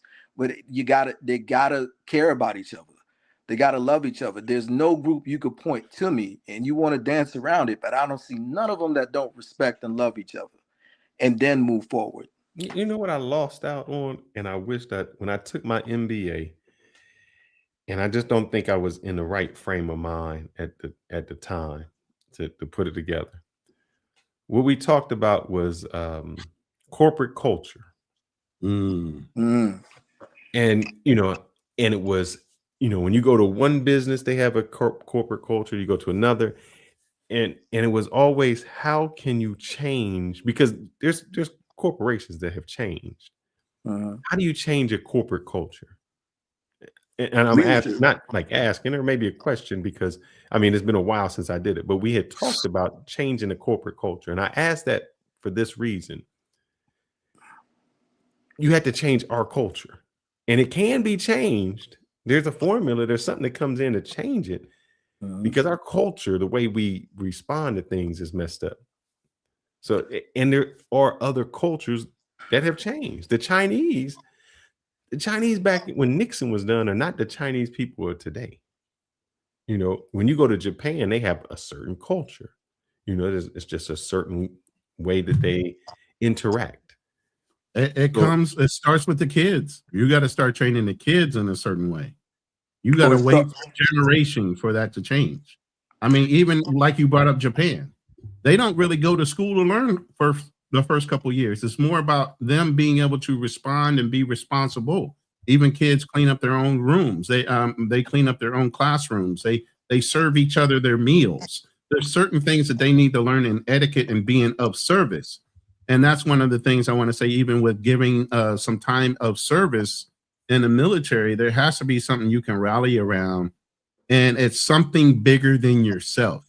I would say our community is one of the most selfish instead of selfless. Okay. And understand what that means. Selfish meaning there's no way you're going to give up your time for free without getting some kind of compensation for it or seeing some kind of value in it. Something bigger than yourself as far as community, you would do that in a heartbeat because you know the overall people benefit from it. So some people don't even understand why a person would even give up their time to serve in the military besides, oh, it's about money. Sometimes it's not about money. It's about the principle of giving of something you believe in that's greater than you. And for some reason in our culture, if it's not something tangible, you can't believe in the overall benefit. We only believe in something tangible that we can touch, taste, or feel. You know what it'll take? It'll take someone with resources backing someone who's righteous without the resources. I would say I would relate to what you're talking about, and it has to go back to what you're saying, where we have to emulate or do things similar to how we start with the children, raising them with discipline, love, and respect for themselves and for the family, and raise better families. Like when I was like, I still, for whatever reason, even though I left when I was 4, I was in school at 4 years old in Guyana. In Guyana, if I would have stayed there, I might have graduated high school at 12, because that's what they preach, just education. And I remember at 4 years old, if I did, or 3 years old, I might have been that young. I remember if I was in class and I was sitting down and I said something wrong, I might have got an answer to a question wrong. They had a big ruler, and you'd have to hold your hand out and get spanked with it if you Yep. did something wrong. We had that same here, corporal punishment here too. Yeah. So you got to start teaching at a young age. But I think I look at the situation, for instance, to kind of piggyback off of what you said, but give an example, just one example. The movement in Ferguson that ended up being Black Lives Matter. There were some righteous brothers that was ready to really do things related to that movement. Hopefully, eventually, not just protest, but, get laws passed to protect Black people from police. But what happened? A lot of those people got killed, and who did they lift up? People that weren't really about that movement. The people that got the finances for the movement were people that just wanted to finance themselves. Exactly. And so that movement went to the work. So what's the solution? There were some selfless people. There were some people that were willing to lay their life down for the movement, and probably that's why they died.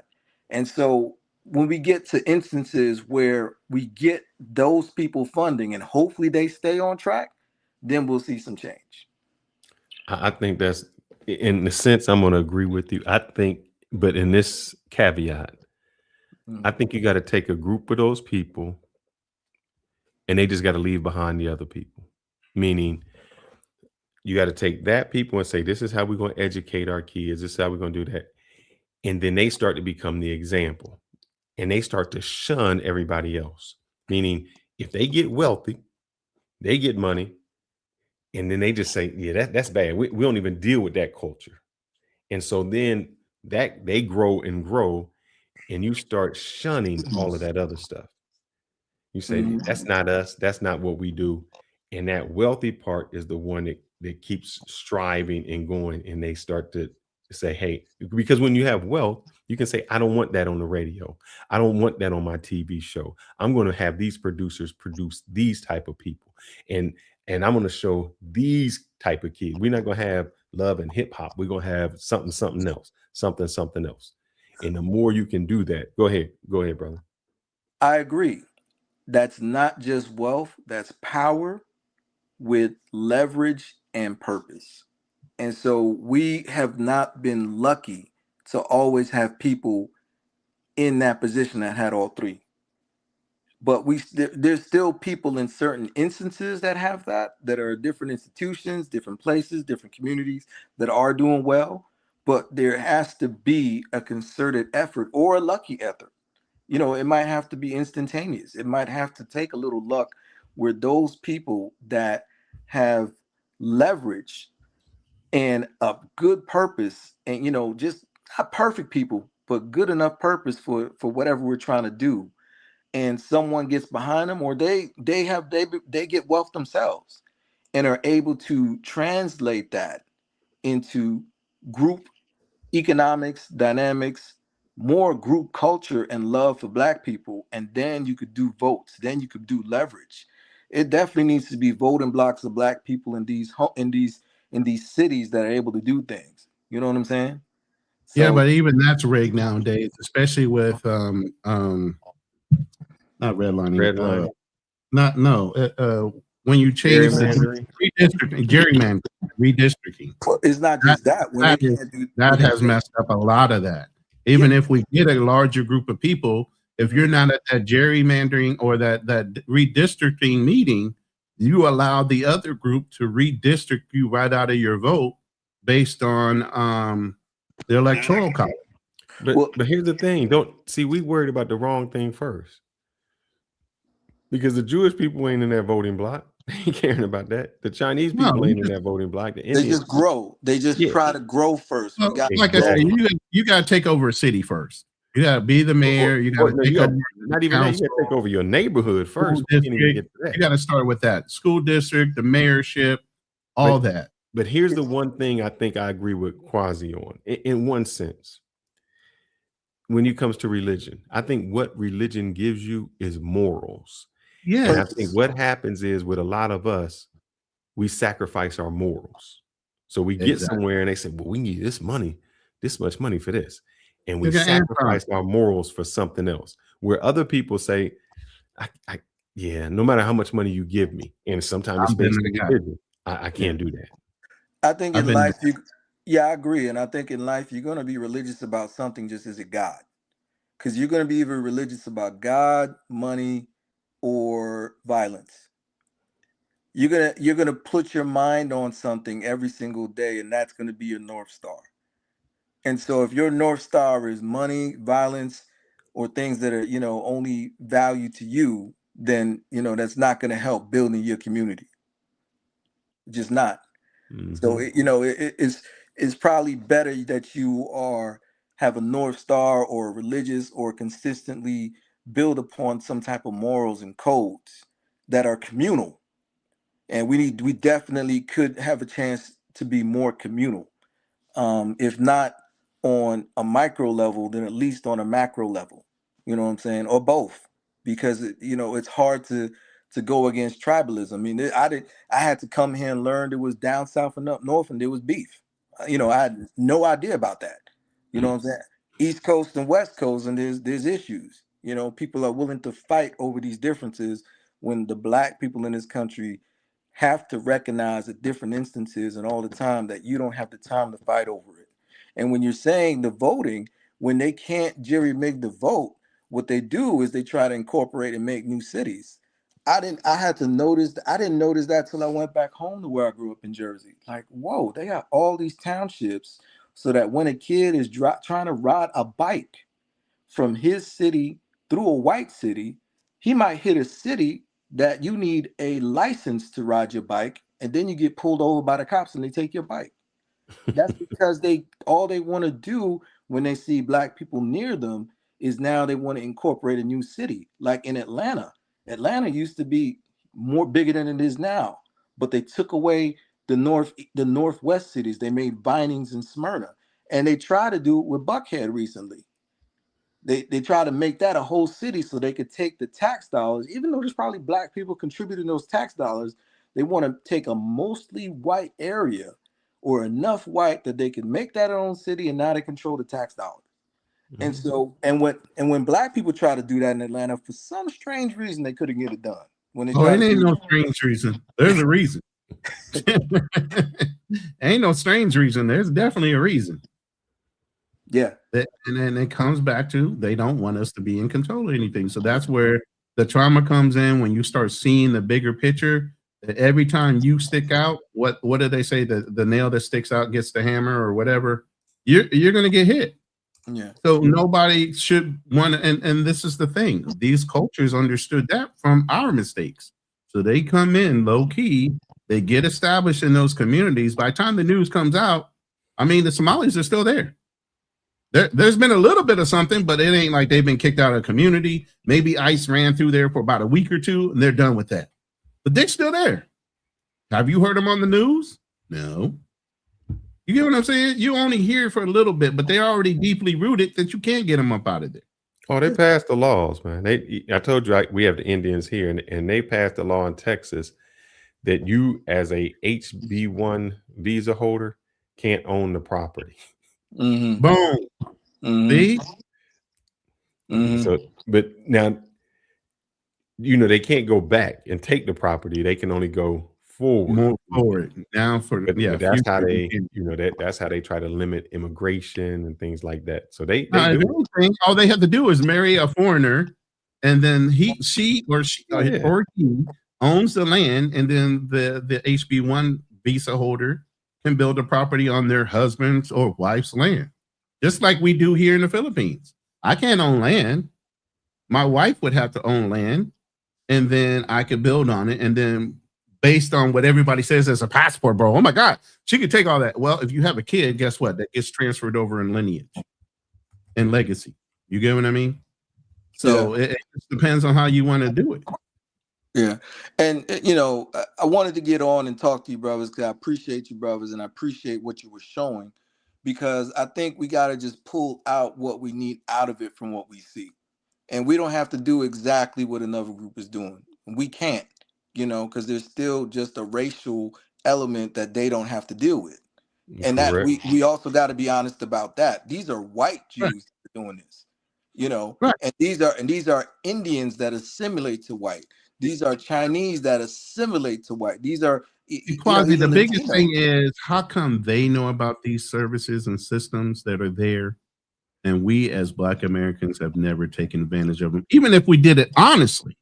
Why aren't we using these systems, and how come they know before we do?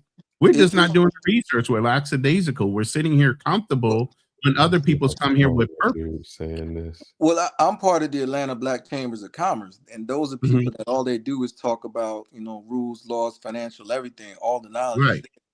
Sometimes it's just like you could be a very knowledgeable person, but I've seen so many times where it's a Black and white couple, and the Black person goes in and they're making 100,000, they can't get the loan. They send their spouse in there that's making 20,000 or barely working, and they keep calling them back. There's documented evidence of that. So sometimes it's that.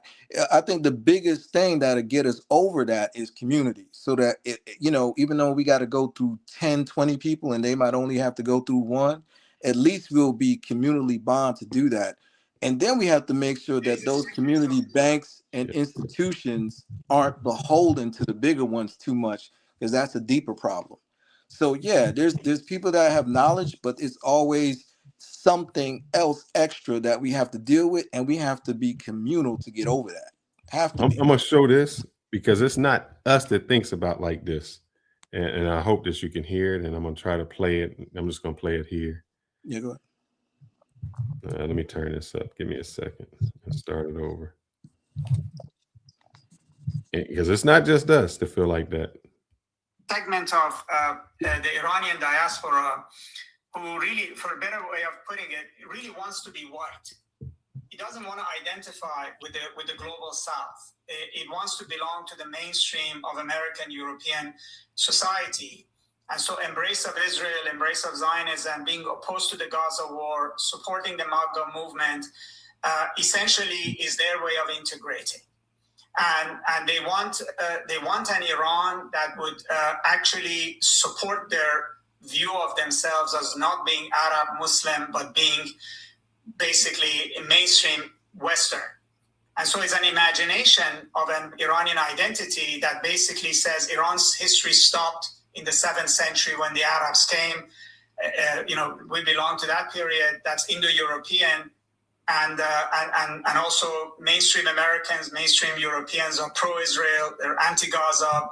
So we're like them. So that phenomenon is very much there and is very much tapped into this particularly monarchist movement in Iran. There is a segment And I say that because when you see the Iranians in the United States celebrating, or you see the Venezuelans in the United States celebrating, he's saying, or the Cubans. Those are the people who want to identify with the whites. It's like, I'm with the white people and not with my own race. Yeah, and I got to pay attention to that, because supposedly, piggybacking off of what you're saying and agreeing with it, there is an element of that in when Cuba would help Black countries. And so the Cuban, Fidel Castro leadership would help Black countries, African and Caribbean. And so there's elements of that where now you go to Latin America or you hear them talk, and certain Latino people, you got to recognize, me being Black, and I ain't about to change no time soon. Who do they really side with? And, what are they really out for? And you know what I'm saying? So when you see things like at the UN, or you see things like Brazil, the neighboring country to mine, it's like having there's reasons, and we got to translate that to here. Like, okay, for us we can't completely ignore that, because they're not. There's things that's happening. It's like a glass ceiling still that we have to break through. And the only way to do it is if we really, really, really are communal and unified amongst ourselves. We can't do it. You could get to small, you might be able to get the selfish, but if you're really about community, then we have to stick to it. I'm gonna share this, or you can go ahead. I'm just gonna show you how we've been brainwashed. I've always thought that the quickest way to get out of all this shit is to breed ourselves out.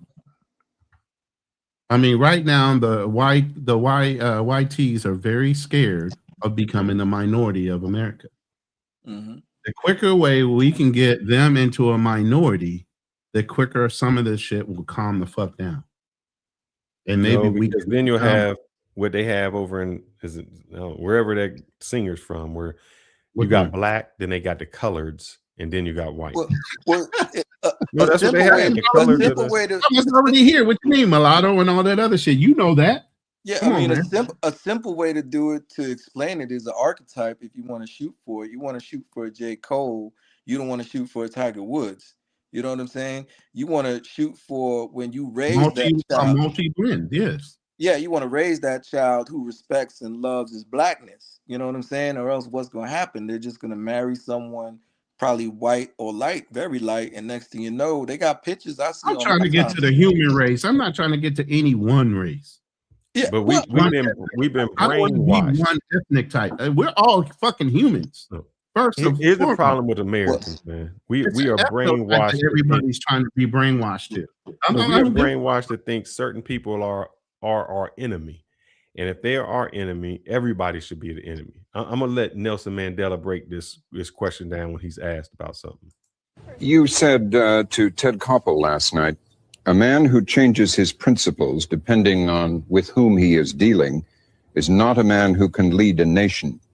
The context was this: what principle are you being asked to change, you, Mr. Mandela, when Americans question your praise for the human rights under Gaddafi and Castro? What is the principle involved there that you're being asked to change?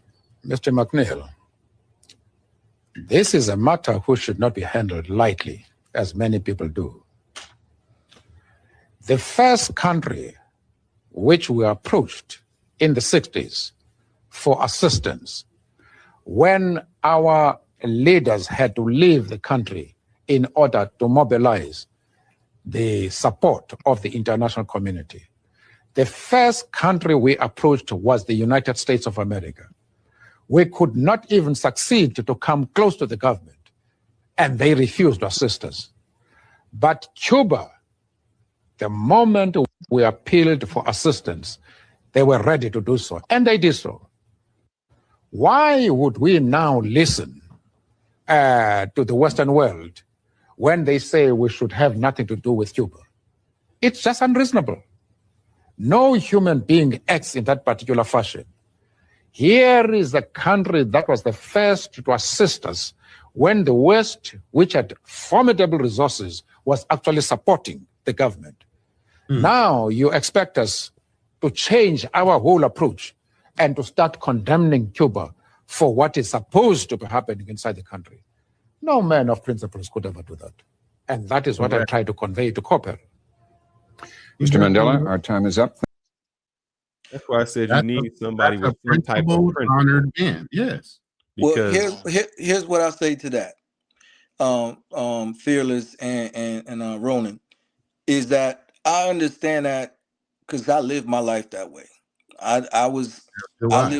lived on 3 different countries before I was 10 years old, and I was around all blacks, all whites, and then a mixture, And so no matter what type of racism, and I got called the N-word when I was 5 years old, so as young as that, in the 80s, living in Canada. And so understand it's there, but I still try to take each person and judge them when I have enough time to see who they are by their character, not by their skin color. Here's the issue. If you ever played sports and you ever played like a basketball game and you had 3 referees and they started playing the game a certain way, they just started letting everything go. They weren't calling holding, let's say. You had to adjust to that. And guess what the coach told you? You hold them too. You hold them too. If they're holding you, wait till the ref starts calling that, but you have to now play that. And unfortunately, we have to play the game and how people are calling it right now. Should there be holding? No. But if they're doing it, you better do there too. Now, should there be racism? Should there be racial subjugation? Should there be racial separation? No. But in the world, in the instance we live, it's happening. So we can't ignore that, or we're not going to win the game with the team we're on. And so we have to pay attention to that until the world, I done traveled, and it's not just here, it's a worldwide thing, dealing with this, racial subjugation, if you want to call it something, more on a macro level. So you can't fully ignore it. You have to deal with it when it comes up. It's not going to come up every day, not going to come up every hour. But when it's there, you have to deal with it and fight against it aggressively. I got a question. Why do we as blacks think we got to get along with each other? Meaning, I don't see white Americans say I got to get along with Ukrainians or Russians or French. Why do blacks have this thing where I got to get along with the African, or I got to get along with this? Or maybe it's just American blacks that feel like that. I don't know if Africans in Africa or outside feel like that. It's like you go to jail and you're part of the Aryans or you're part of the other gangs, the black gangs. It's like when it comes to those instances and those situations, you do side with people that you have the most common interest in. So yeah, there's always going to be differences between countries and languages and cultures. Shoot, there's, I'm not fully welcomed by some black Guyanese when I go back, and that's the issue that people don't understand. You know what I'm saying? So there's always going to be differences. But I would hope that the cousins that I do go back to show me love and show me around and protect me while I'm there. I would hope that when I'm here, or I remember when I was in China and I got off a plane and there was some people that were going to tell me to get in their car with 3 other Chinese men. And there was a black African brother that said, no, you don't go with them. You go right there to that red car. I needed someone to identify me as another black person in that instance because no one else was speaking English. You know what I'm saying? So there's certain instances where we need to have that common ground of blackness and mess with each other and move in one direction and protect each other when needed. You're always going to eventually go back to your micro level group or family or yourself, keep shrinking that circle. But there are instances that you have to recognize that you have to share common ground with someone. To add on to what you're saying is, and when you travel, you see this. In America, in certain places, you can just do a head nod, and you know who's who. Same thing in an airport or somewhere in another country. If you do that head nod, most Americans know what that is. Some Africans might not, but most Americans, when you do that head nod and you say something, that brother automatically knows who you are. So while we're traveling, those are certain identifiers that you can figure out who's who when it comes to maybe having some commonality interest that you have. Now, obviously, until you talk to the person, you don't know. I just landed in Manila and I sent a couple brothers in there, and obviously, the taxi guy comes to us. I already have my grab. I live here. So he thought I was a foreigner coming into town. Not I live here. So he was trying to get me to grab a taxi. And I was like, nah, bro, go and get somebody else. So I started giggling to myself, but the other brother seen it. And I gave him a head nod and said, yeah, he was trying to get me. He started chuckling, because he knew what I was talking about. So little things like that kind of give you a little warm, fuzzy kind of like, especially if you've been out of the country, knowing that there's still brothers out there that you can identify with and identify with you. But when it comes to trust, that's a whole nother thing. Some dudes, like you get into Medellin, you get to those places where you got a lot of the Pookievilles and everything else that's going on. You ain't going to step in the fray to help protect another American brother if he's out there doing some kind of shenanigans in a bar. Yeah. You're not doing that. Why are you going to be subject to his unruly behavior? It just depends on the area you're in that you might do or not do a certain thing, Yeah, and don't think By that the way, other what happened with the Frank Zanu thing? Have they responded? It's past March, bro. Yeah, I ain't get him. I was trying to get Afro Man. I couldn't get him either. I was trying to bring Afro Man back up here, but I couldn't get him. But one other thing I say, Fearless, is don't think that they don't do that. Remember, before our time, in America, Irish and Italian was a different thing. But now they let anybody in. Anyone right now even that comes Jews in, were yeah, Jews were persecuted here in the United States yeah. at first when they first got here. No, they weren't welcome. And I think it's a reaction to the black population growing. And so, now that when the black population grows, you can't just say European white. You can't just say, now every person white has to be considered white, and they jump in. Like I said, by the time they get to prison, they all part of the white Aryan gang. I'm pretty sure that's a mix. So that's the reason why we should not forget that head nod, that assimilation, that cultural, and there's always going to be people that don't, follow in line with that. There's no perfection in anything, but don't take the imperfection and forget about people that are down for the cause still. That's what I'll say. I agree. Yeah. Well, I know we've been on for a long time. I gotta get we pushing on 6 hours. Hey, thank you, brothers, for letting me get on, man. You guys are consistent. You do a great job. We're a civil panel. We when we open up the panel, we can get aggressive, but I mean that's iron sharpening iron. It's nothing about it being personal. Me and Fearless argue all the time, man, like brothers. Yeah, I noticed. You guys go at it at these late nights, and at some points I got to cut it off because you don't let each other talk. But yeah. Like well, he gets into attorney mode and wants to fucking barrage you with follow-up question after follow-up question. I'm like, bro, can I just take a breath for a second? Let me get in here and add a little bit, just a little. Yeah, y'all need to get your other boy, Ronin, in DR, and yeah, get him back on. Yeah, he's got family life going on right now, so we giving him. Yeah. He's got stuff going on in there. Okay. Mm-hmm. Yeah. Well, at some point, I like when you guys do that whole panel. Oh yeah. The Lions Den. We'll bring it back every once in a while when he's comfortable enough to want to get back on after getting things together. Cool. Well, you guys enjoy your night, man. My old behind. I need to get my rest myself. You talking about old? Come on, man.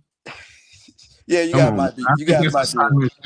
I think that's a silent shot at the man over here. That's me. Yeah, you guys might be older. You might be older. I'm 47, but you guys might be older. I'm 58. Did I freeze up? Say that again? Did I just freeze up? My camera is frozen. Yeah, you did. Oh, yeah, it freeze up a little bit. Check mic. Yeah. Camera froze. Yeah, but keep bringing this stuff up, man. It's much needed in the community.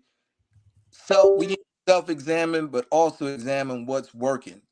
And then we got to ask the questions like I've been trying to say, what are we really looking at what's working? Let's not overlook the details, that we really need to do first to rebuild our community and really strengthen it. That's all I'm saying. You know what I'm saying? Yeah. Yeah, man. All right. I'll be looking out for you, brothers. Appreciate for having me on, man. One love. Appreciate it. Yes, sir. Well, been a long live. This is one that we have not been planning on doing. I don't know if I'm going to China tomorrow. They're gonna take a lot of pictures with him and try to touch his hair. Oh yeah, let you know. But they're gonna like him. They're not gonna give him a hard time. I think. They just they don't see a lot of black people. So especially what part of China is he going to? If he's going to Hong Kong, that's a whole nother different experience than going to Shanghai or something like that. So yeah. Do you know what part of the country he's going to? It's scary. I mean, well, I have a different experience than y'all, but sorry. You get that good hair. They don't care. They want that coarse hair. They want to see how that is.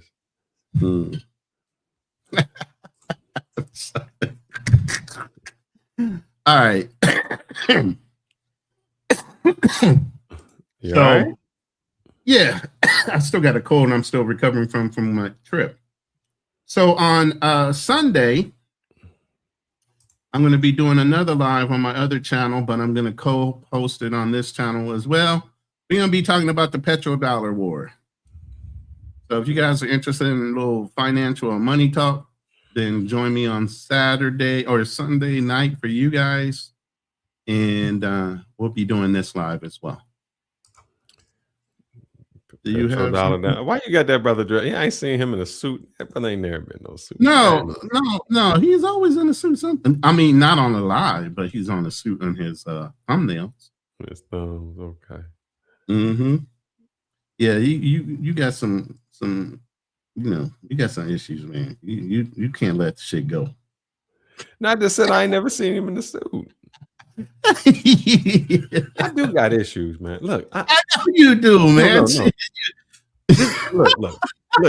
I'm over here. I'm doing something like, I'm doing something. I just want to show you this because maybe it's me. Maybe I'm reading this wrong. And I want the audience to know. He can't let shit go, man. He's like, he can't let shit go. Go ahead. I'm ordering something from my daughter, right? Mm-hmm. So, let me just do an entire screen. All right. So this is this little thing she liked to, I get her. It's an educational thing for her to learn, right?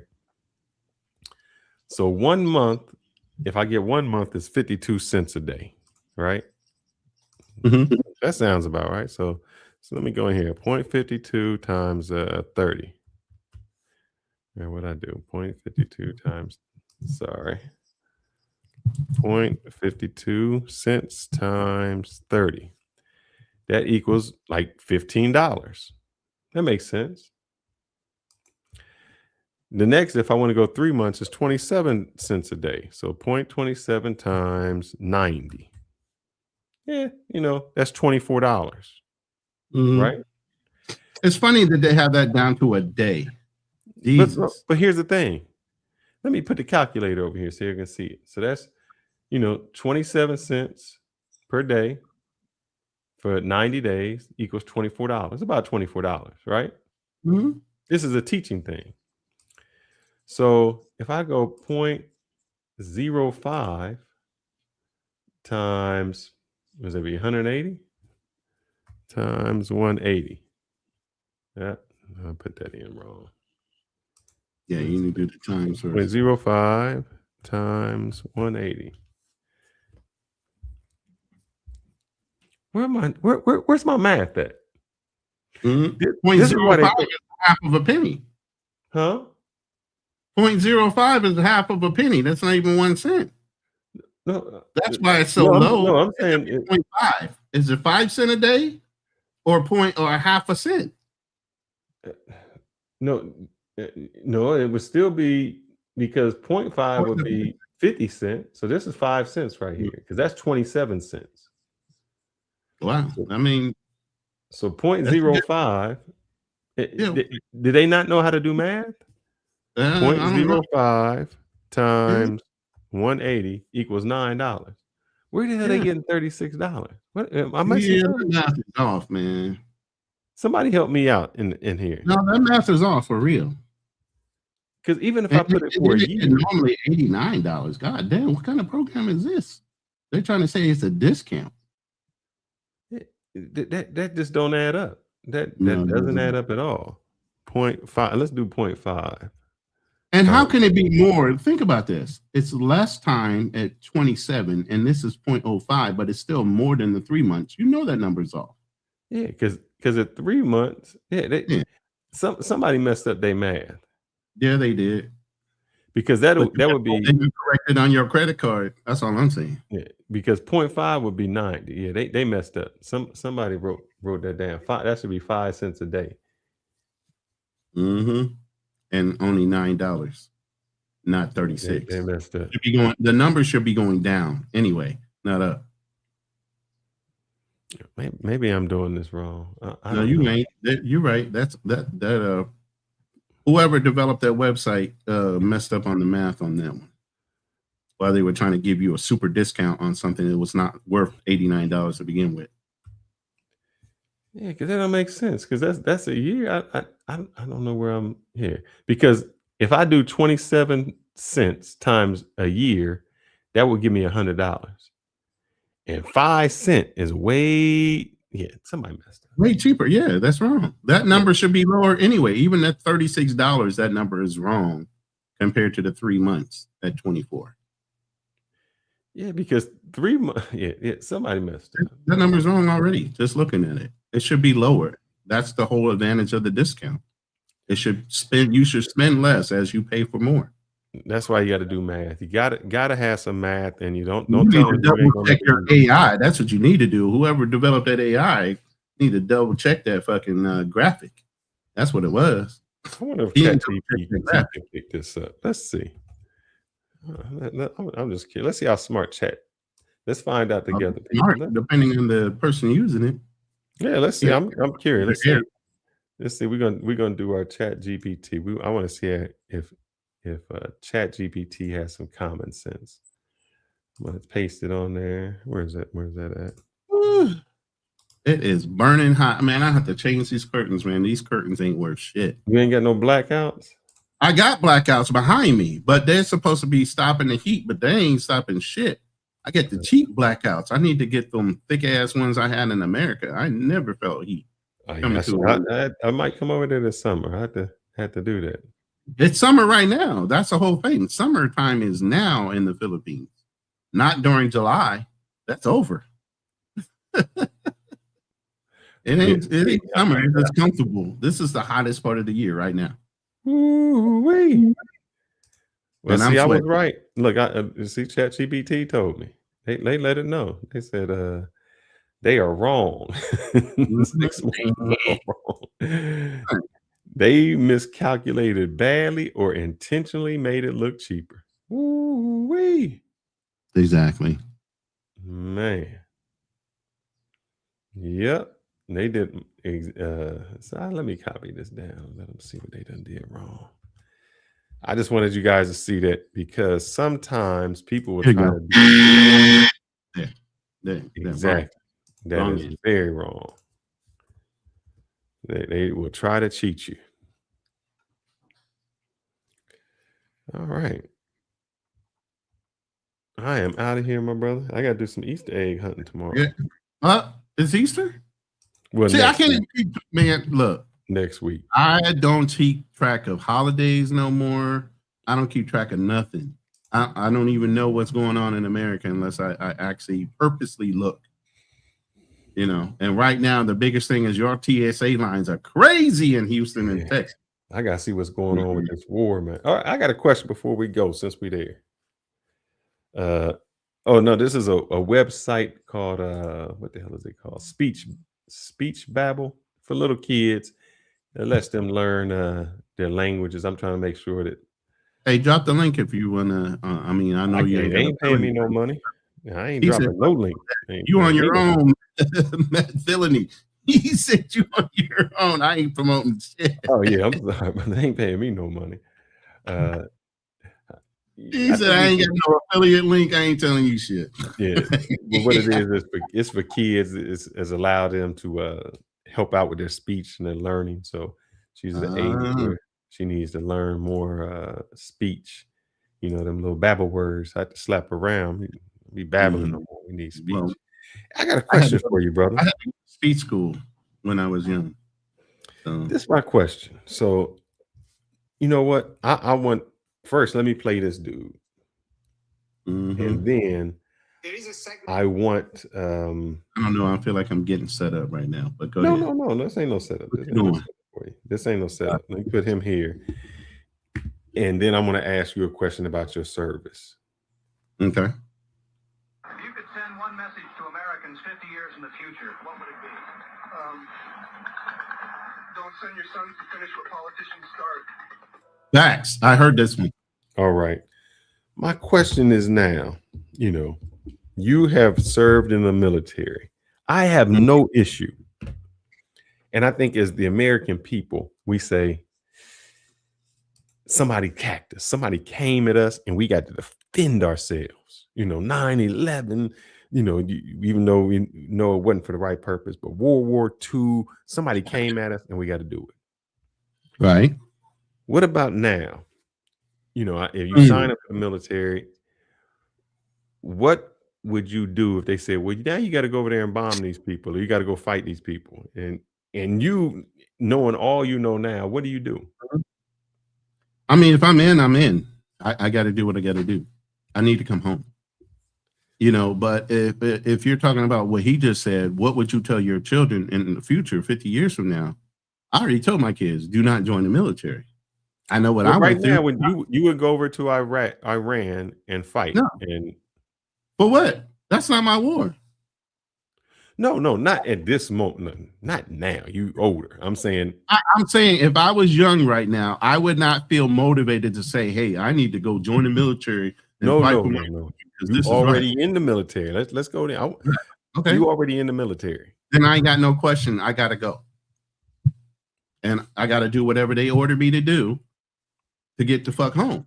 So how do you feel about that? Meaning you going to a person who really, all right, that the war can't be about. I don't even know I want to play my song right now because my song answers this fucking question. And the reason why I wrote the song the way I wrote it. It's going to hit you on the copyright, but I can wipe that out for you because it's my song. But if I play my song right now, it'll answer the question. It's the life I chose. Is it real important for America to remember what 9/11? What 9/11? Thank God Trump haven't forgotten what they've done. What's that to do with anything? I don't even understand what to do. What's that? I don't understand. I don't even understand what he's saying. He's trying to say America during 9/11, that was the reason why we got involved with at that point it was not Saddam Hussein, but who was the other guy? I don't think that person knows history. Right. So let me break down a little history for you.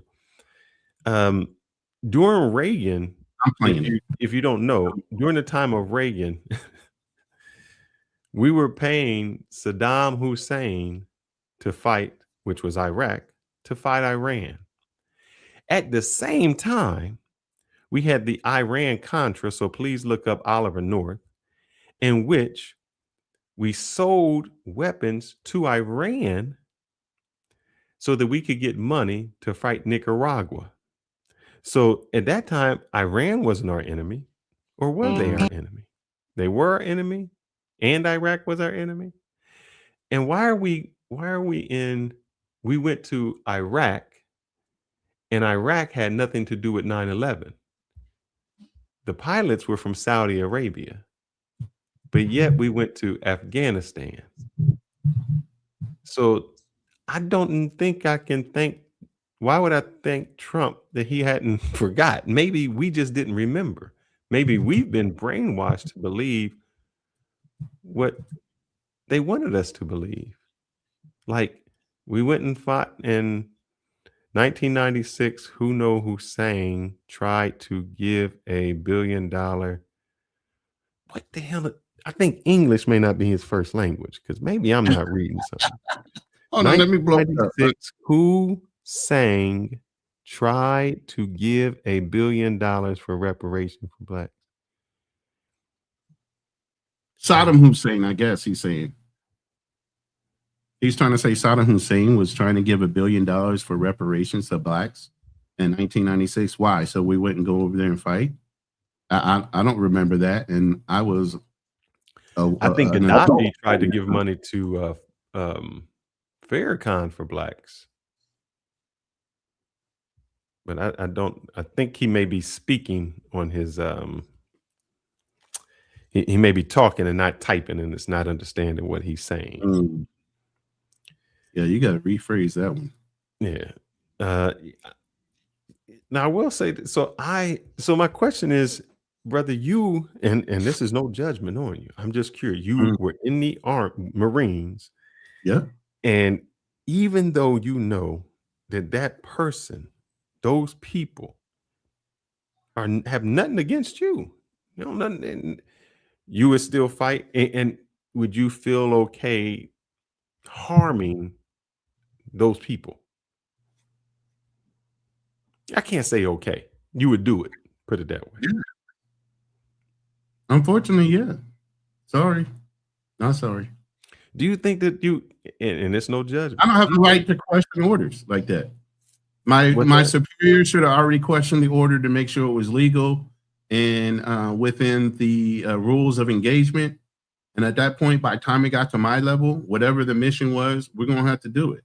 Ain't no, I can't back out on my crew. I can't back out on the people that are relying on me because I have an indifference. We all train together. But what you mean? Hold up. You train, what did you train to do? All right, let me rephrase that. I thought that the military was to defend against all enemies, foreign and abroad. Foreign and domestic. Correct. How is that your enemy? I don't get to pick our enemies. That's the United States. I just follow orders. Man, this is the problem with the same. Hold up, you know that they did the same thing in Germany and they got in trouble for it. Let me say this.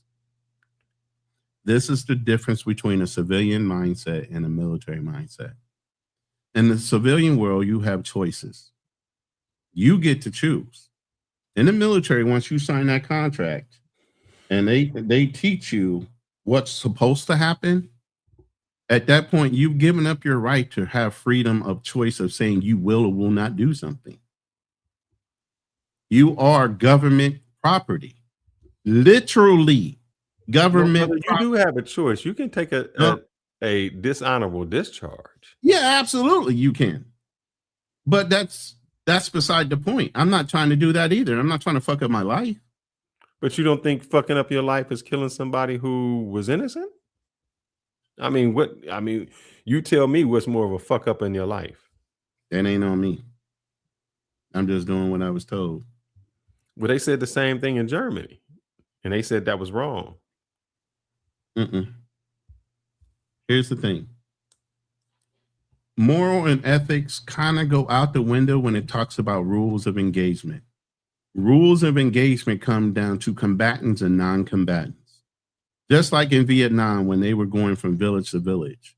It didn't matter whether that little baby looked like a little baby and was walking towards you. If they strapped a bomb on it, they made that baby a combatant. And now you have to question the parents that put that baby and put that bomb on it. So now I'm supposed to question why a whole human being took their child and put a bomb. Was it that goddamn serious that you had to put a bomb on your baby to have us go and pick up the baby? Come on, they had women with bombs strapped on them and walked them toward us so that they could distract the people that were there. So at that point, now you're paranoid about anybody coming near you. Why? Because you got women and children involved of whether they are or not combatants.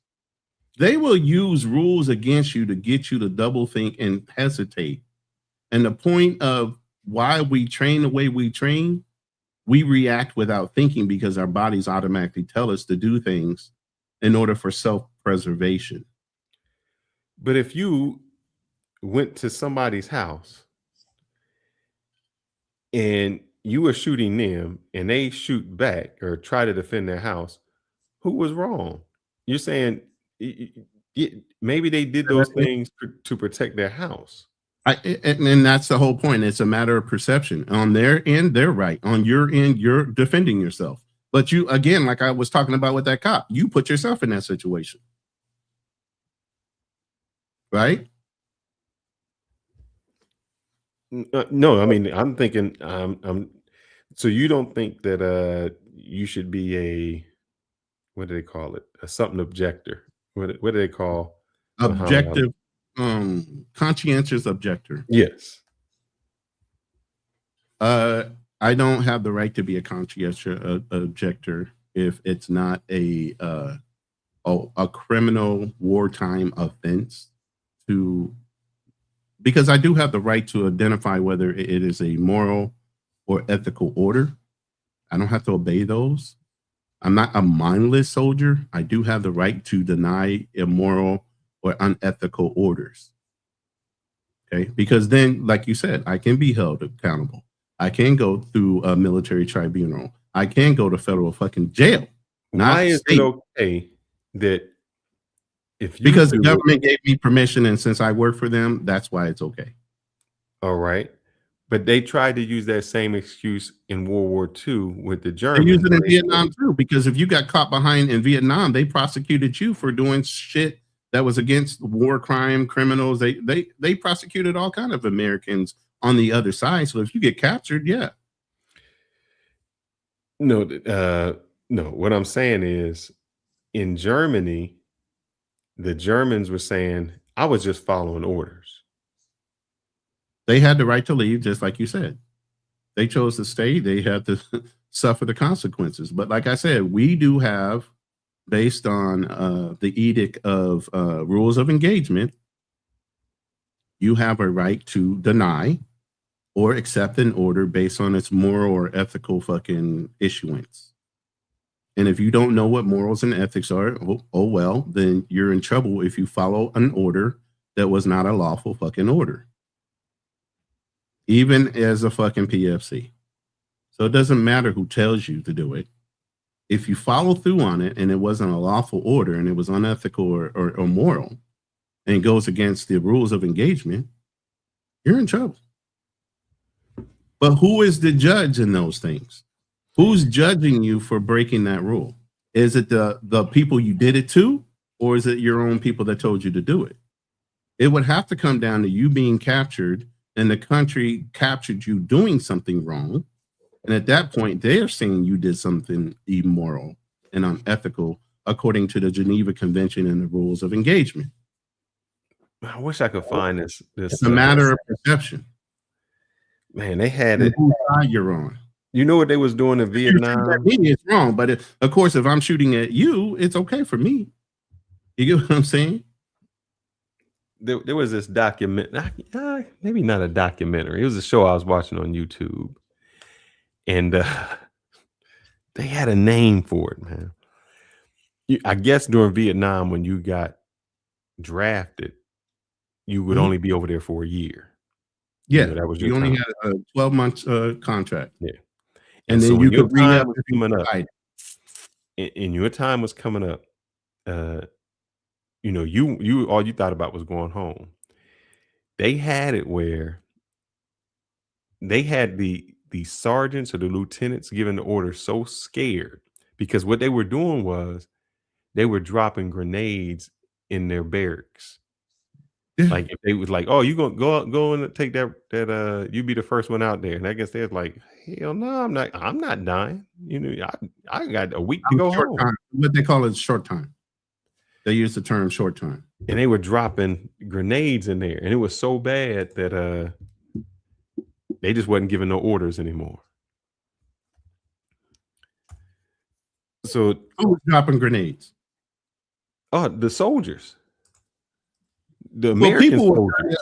look, people when they were short time, they were trying to get out, they would shoot themselves to try to get out with a minimum amount of damage. Because some of those things that they got hooked into, and some of those missions, they were missions where you weren't coming home. You were lucky if you got out of it. So sometimes when you're a short timer, you get super paranoid. You don't even want to go in the bush. And that's what they called it, the bush. So once you got to a short time, at that point, some of the commanders and even the enlisted guys were looking at you like, man, don't be getting shaky because I know you're short. So I don't know if they started working around guys that were short time and started moving them around to where they were prioritized to leave. But on certain missions, they wouldn't let you out of there until your last day. So then you're so paranoid that you're within 30 days. You're within 15 days. You're within a day and a wake up. That by the time I'm sure your heart is pounding, you're nervous as fuck, and you're praying no missions come up when you're less than 15 days in a wake up.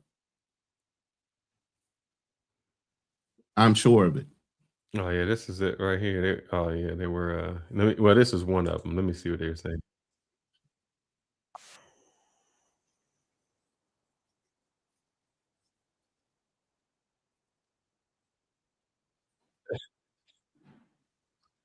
Yeah, this was getting shot. You gotta man. share it. You gotta share it.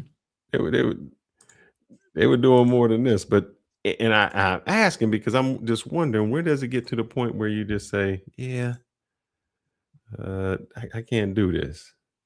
The U.S. soldier fired a gun right at his officer's head during the Vietnam War. He did this because when the U.S. was losing the war, some officers kept trying to send unmotivated soldiers to die in pointless missions. But this only caused soldiers to get furious and execute their officers in many creative ways. The U.S. soldier fired a And gun one of those right. creative ways was they would throw a grenade in their barracks at night. I forgot what that's called. There's a term for that when your troops turn against the officer. God, I can't think of it right now. But the dude that says was war is happening with the priority army. in warfare. Here's the You thing. don't think that? That was an army thing, big time. In the Marine Corps, it was not, but in the Army, it was. And unfortunately, you have a lot of lieutenants that come out of the officer ranks on college. They're just there. We call them butterballs. They're all highly motivated. They just got out of school and marching and this, and they want to win all kind of medals. Now, obviously, who's got to fight in order for them to get their medals? Because they ain't necessarily doing all the fighting. The enlisted guy is the one that's got to run out there and do that shit. Mutiny. Thank you very much, Mad Villainy.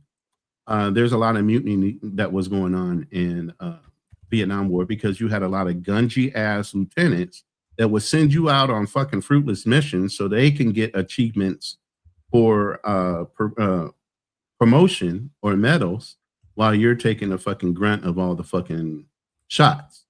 So yeah, enlisted would get real fucking pissed off and start doing things to get you a little scatterbrained as an officer giving orders. But that was the biggest thing. Marines don't mutiny. This is called. It's never been proven. So obviously we've been doing it well better. Yeah. But So this is called. They have a word for it. American soldiers were intentionally killed their own officers and NCOs during Vietnam War. A phenomenon known as fragging, frequently using fragmentation grenades to avoid detection. So they wouldn't shoot them because the bullet could go back, but the grenade would blow up. Right. And it says there was nearly 800 confirmed suspected fragging, resulting in 86 deaths. I can believe it. And I don't want to brag about our unit. I don't want to brag about the Marine Corps. Yeah, fragging is a big deal. But our main mission is to go and achieve a mission, move forward, secure the area. The Army takes over and just holds it while we push forward. The Army is normally not a moving forward type of unit. We're usually the ones that go and establish ground, and then they come and reinforce, secure, and stabilize. That's not what we're there for. So usually there's sometimes where we've taken places, given it to the Army to reinforce and protect. We had to double back and go take it back again. But I'm still curious, Ronin. I mean, you grown now and you had the perspective of 2020 hindsight. Yeah. Nat, you can hit the link if you want. You know that. What advice would you give to a Marine now who says, man, they sending me over to Iran? These people just want to be left alone. Our president keep telling me they 2 weeks away from a nuclear weapon for 10 years or 20 years. And I know that I'm really fighting for Israel. I mean, what do you do as an officer? I'm trying to put myself in a place to say, I know it's easy to fight for my country when in defense of my country. Correct. But when you're defending somebody else, when I'm the bully, it doesn't make it too fun. But you still got to do what you got to do. You're on the contract. Man, so that just means like, and I'm sorry to say it because this sounds shallow. You're just a contract killer. Yeah. I'm not afraid to admit it. Man. So what separates you from them? Because if they did to us what we just did from who? Say that again. Separates who from who? If they, meaning let's just pick Iran. If Iran did to us what we just did to them, we would say they were terrorists. We would. So what makes them not a terrorist? the fact that it's American Israel doing it versus them doing it to us.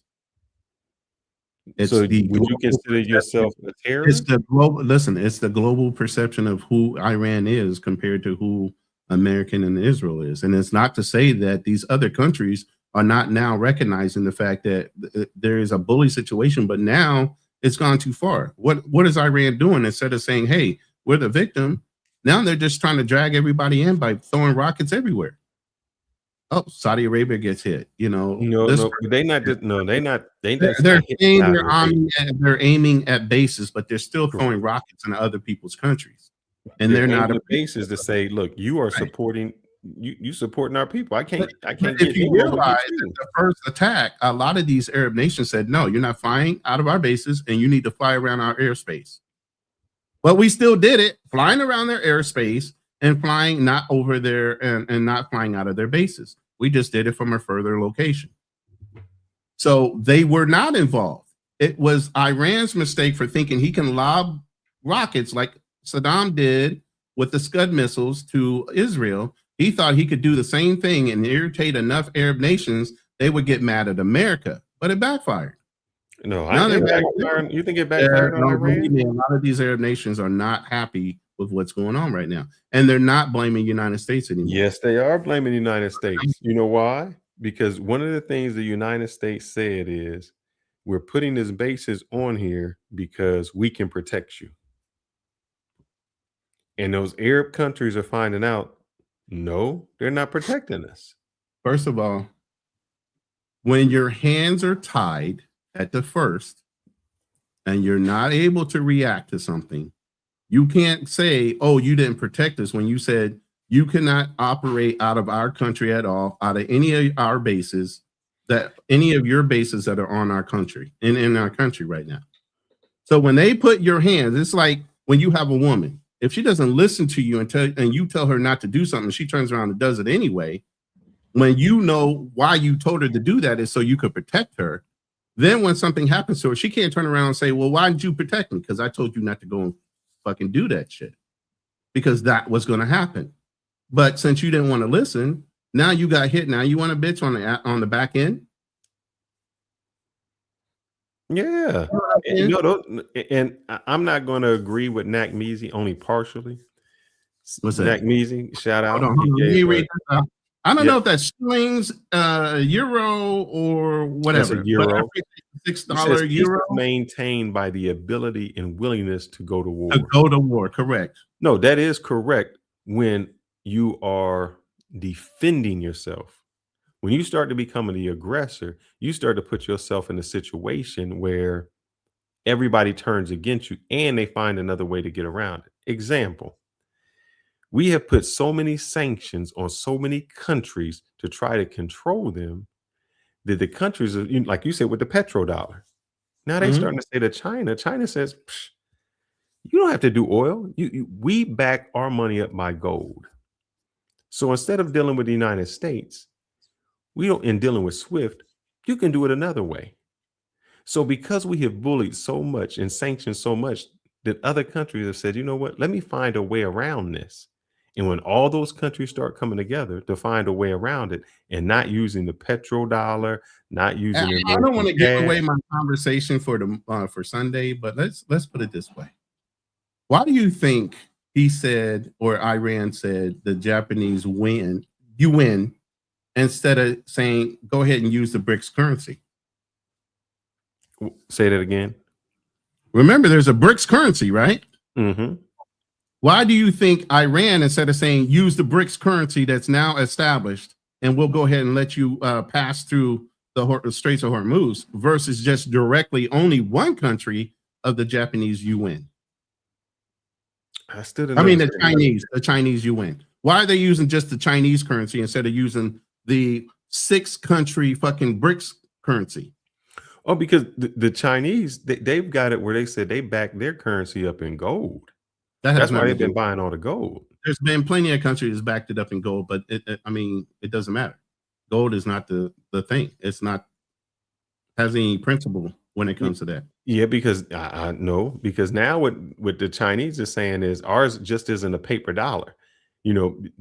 What backs up the United States There's dollar plenty of is that African pledge. nations right now that have their currency backed in gold, but their Ooh. evaluation of those dollars are not any higher and actually worth less than the I don't think American there's a dollar. country in that. I think it's Senegal or Senegalese, or it begins with an S, and it's an African nation. The lady did a TED talk a long time ago, I think about 4 to 6 years ago, where she talks about how diamonds and everything comes out of her country. Her country, physically, when it comes to the amount of minerals and rare earth metals that come out of that country, their currency is laced in physical No country. I'm looking at it right now. No country operates in a formal gold standard where the currency is directly convertible to gold. Well, then you just said China did, and now This is what China's doing. China is actively doing it. You just said no country. Now you're saying China. Hold up, and let me do this. Let me do it. Here, let me go here.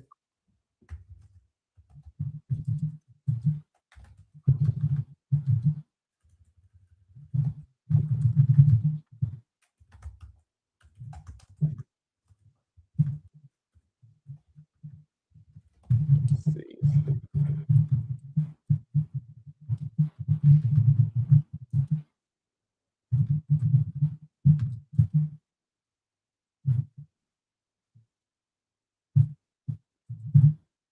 They are de-dollarizing is what they're doing. So that they have been buying up gold so that they can match your dollar or their whatever with gold. They're holding it in the gold exchange. So that's what they're doing. And the country you're talking about that gets all the minerals, they don't get to trade their own currency. It gets traded on the France market. So they can take all the gold minerals they want out. It isn't in their currency.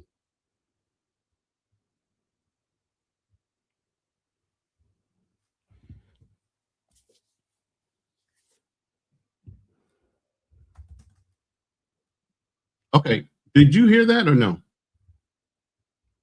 I didn't hear anything. Okay, I'm about to play it for you guys. Hold on. I didn't know if you guys could hear what I was playing in the background.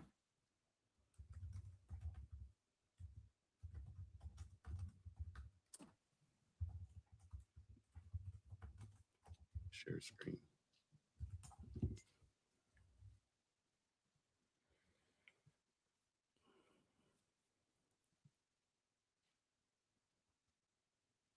So this is a TED Talk. I forgot how many years ago it was, but her name's Malentz.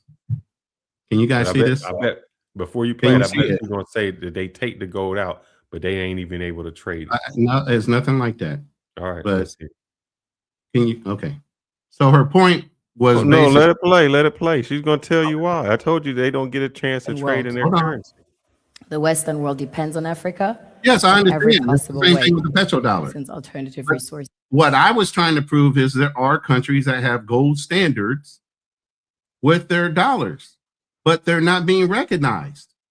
And I said that before I pulled this up. They don't have a gold standard. Her dollars are not as worthwhile as the American dollar, even though her dollars are literally substantiated by a gold standard. Their dollars are not.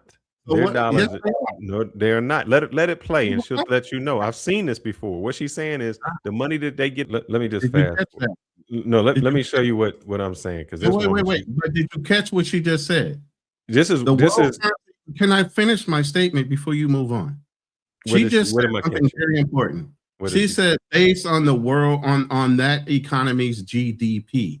That is everything that all dollar bills are based off of GDP growth of that country only, not gold standards, not anything. And right now, the American GDP is so substantial. That's why we are running the global economy with our dollar bills.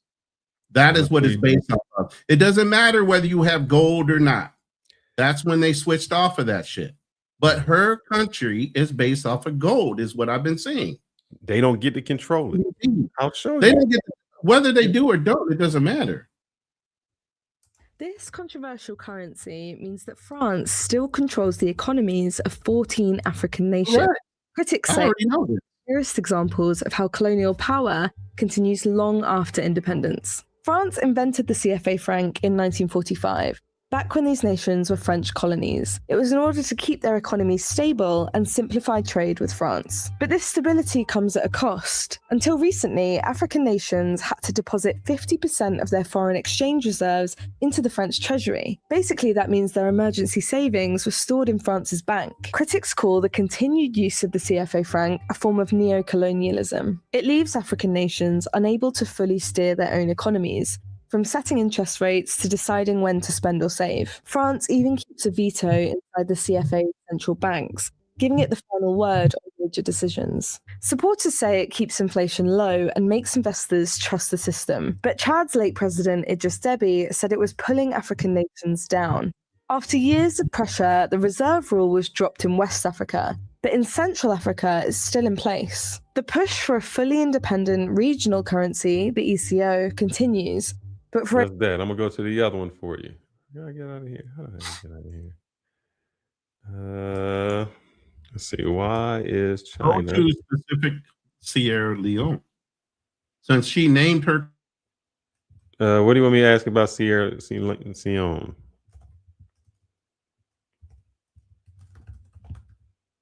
GDP or their actual gold standard? Sierra Leone. So let's see. Who owns the currency?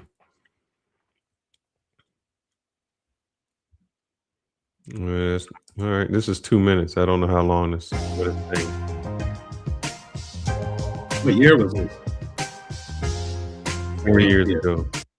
From austerity measures to the COVID-19 pandemic, the impact is hitting hard on all facets of life. About a week ago, the governor of the Central Bank of Sierra Leone, Professor Kaifala Kalon, issued out a notice announcing plans to redenominate the country's legal tender, the Leone, by the removal. No, I ain't talking about nothing. Which one is these? It's about Africa. Yeah. None of that's really doing it. Ain't really answering the question. It was a short right there about banknotes. Go down one more. A little more right there. On the right, on the left, right there. It says Sierra Leone banknote. You see it? It's a short. Right here? No, down one more of the shorts right there. Under shorts on the left-hand side says banknotes. Oh. No, you got to put these explain that other video. Come on, bro. You're playing that one. Yeah, that's not I know. the one. I know. It's messing up. It ain't me. Now go back to that one that says banknote. It like vanished. Where the hell did it go? Wait, banknote. Sierra, no. Side, Banknote. left side. There it is. What's that thing? I think they just showing money. They ain't really doing that. There's no talking. Okay. No. But like So I the was other saying, question was- and like you were hearing her, this was dated in 2022. And from that time until now, what she's saying is absolute. There's nothing she's lying about. You got a room full of people sitting in there. What I'm saying is they don't Here's the thing. control none of their money. I don't care about that. What I'm saying is it's not to say that that country is poor. It's the perception of that country being poor and then being taken advantage of by a European nation that causes them not to be able to take advantage of what their natural resources are, where China is getting to dictate whatever they want to, and their wealth is not coming from China. It's coming from one of those African nations they're pulling those resources from, just like the European Union was doing. Most of those European unions were getting wealthy out of fucking Africa. They were pulling the resources from Africa up into their nations. That's why, like 2 years ago, the African Union kicked the French representative right up out of there. They are not part of the African Union anymore. The French got thrown out because they owe so many billions of dollars to these nations on promises of giving them back so much for this wealth that they're giving them. And they weren't collecting the money. They were supposed to be paying them like $2 billion for the rare earth metals and everything else they were utilizing for their own industries, and they never paid them. Here, I'm gonna see. This is the China, the world's largest buyer of gold, and its actions may redefine what. Let me see if I can get to where to approximately 70. Why? 2018. Hong Kong, Dubai, $1 billion of Russian reserves. Yeah, this is it. That single act proved sanctions froze a partners. Its purpose is simple: give countries an alternative settlement system outside Western custody. In 2022, Western sanctions froze approximately $300 billion of Russian reserves. That single act proved reserves held in dollars can be blocked. Emerging market central banks began cutting exposure to dollar assets and boosting holdings of neutral reserves, mainly gold. For China, gold is not about nostalgia. It's a strategic hedge against financial weaponization and trust erosion in fiat reserves. Under Basel III's liquidity coverage ratio, level 1 high-quality liquid assets equals cash, central bank reserves, and certain sovereign bonds. What they getting tired of? Share of official reserves rose from approximately. What they getting tired of? Using the weaponized dollar bill. The government's using the dollar bill as a weaponized way of putting on tariffs. I understand. Believe me, I'm there. I know. Exactly. But the whole point is they can't do anything about it. That's why over the years they've been threatening with BRICS for almost 12 years now. They finally just printed a one currency. Hold up. They currently just came out with one print. They didn't go to roll out a whole bunch of BRICS dollars. They just printed one to show you what it was going to look like. It's still not backed by anything. There's still no. That's why I'm trying to get you to understand. No, but you said why did Iran? Why they're using the Chinese currency instead of saying BRICS? Because there's no substantial BRICS currency amount out there for anybody to spend. They're not using it. I never said it was using BRICS. They just use it as a threat. But that's the thing. They're using it as a threat to try to destabilize some of the things that strengthened America and the American dollar against the sanctions. And you got to look at how many people were involved in the BRICS currency. They were all people that were sanctioned by the U.S. So they try to destabilize by threatening to bring out the BRICS currency. I'm sorry, brother. We got so far off on this. Yeah, we're way off topic, but I don't mind talking about it. But I'm giving away some of the conversation I have with crypto dollars. Magnesia was saying peace is maintained by the ability and willingness to go to war. And what I'm saying is, as we're going in offensively, and because of that, because we've been going in offensively, other nations are starting to say, you know what? We don't need you, the United States. We don't need you in any way. I don't agree with that. You don't think they need? I don't agree with that. How is that? I know they need us. In what way? They all need us. Are you kidding me? China we doesn't spend more. And listen, China is not one faction that everybody's going to get along with. They're still communists at the end of the day. The European nations might do business with them, but they don't believe ideology-wise, they don't agree with the way that China moves. It's still a communist nation, just like Russia. You might do business with all these countries. Like, let me put it this way. Philippines, which was you think they agree with our ideology? Let me give you an idea of what's going on. Philippines, while they might work closely with the United States, we have bases here. You know, the Philippines is being more affected by what's going on right now. That they were really getting their oil. Let me finish. They were getting their oil directly from Iran. They just made a deal right now to get their oil directly from Russia. But does that mean the Philippines is still not aligned with the fucking American culture and everything their ideals are about? You can do business and still not like the person. I know. What do you mean? That's what I'm trying to say. Well, hold up. No, that's not. That's what I'm saying. You just contradicted what you said. I just said I said they will do business, but they're not going to align themselves with China to where they're going to turn around and say China is going to support the global economy just because of this whole one little incident. So you think Iran has enough power and they're going to keep it for more than 2 weeks? No.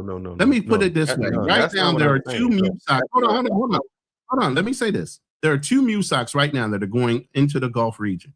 If those MUSACs get there, that island that they have the little river raiders or whatever the hell they got, that's done.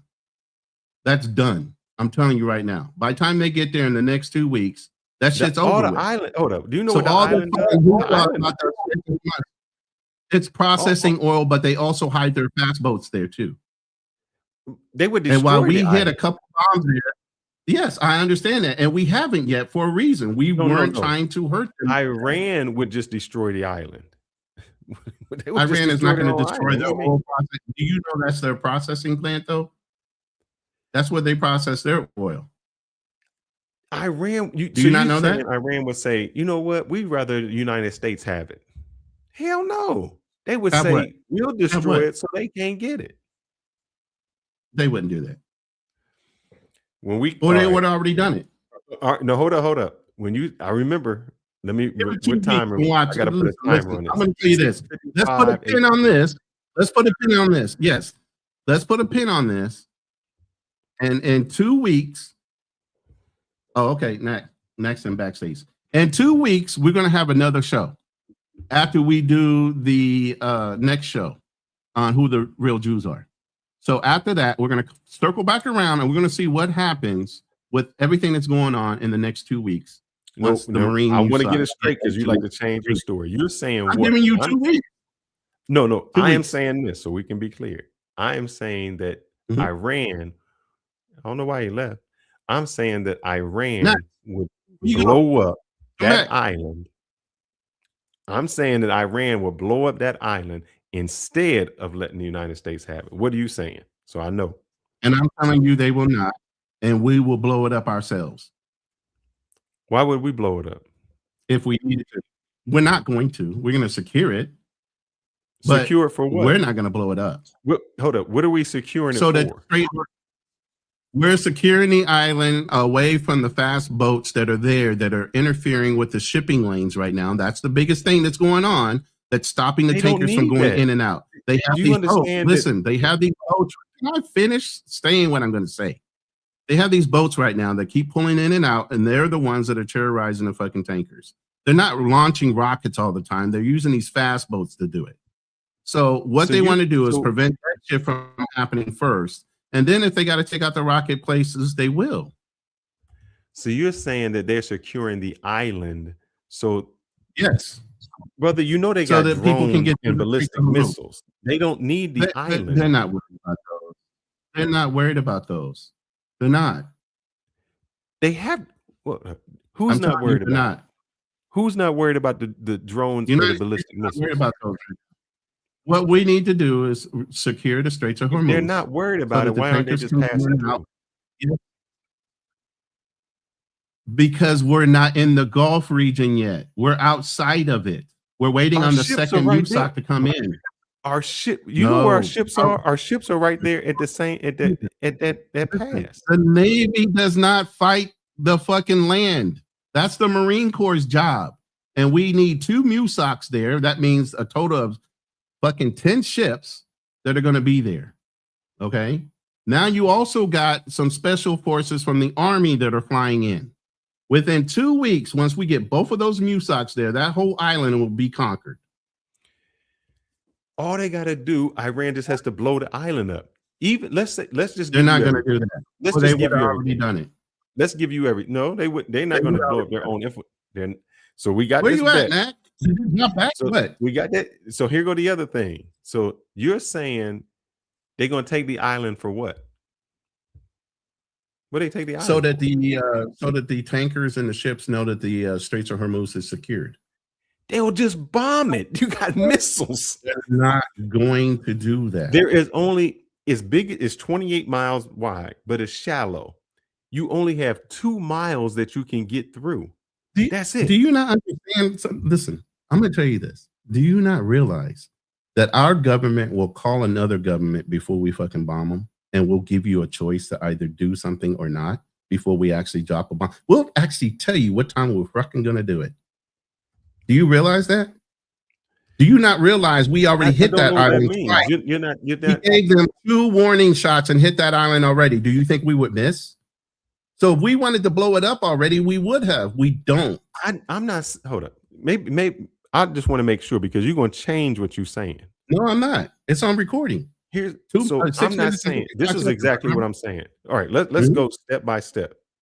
You said they're going to blow up their own island, and I'm telling you they are not. Hold up. Let me say exactly it, because I don't want you changing my thing around. I said that Iran would blow up the island instead of letting United States have it. So if United States goes in and hits, they'll say they won't. Also, what you are saying is they're taking the island so that they can get through the strait? So they can secure the straits. All right. That's what you get your intel from. The island has nothing to do with it. You can just bomb. You have missiles. Yes, it does. What do you mean? No, we won't do that. We just said, I just told you we didn't want to blow it up. That's what I just told you. Why would we bomb it? No, listen. I don't want to talk past you. I want you to hear what I'm saying. If the United States takes the island, how does that stop a boat from coming through the strait? Or how does it help? Because if through the strait? Who's taking the island? Who did I just tell you was taking the island? United States takes the island.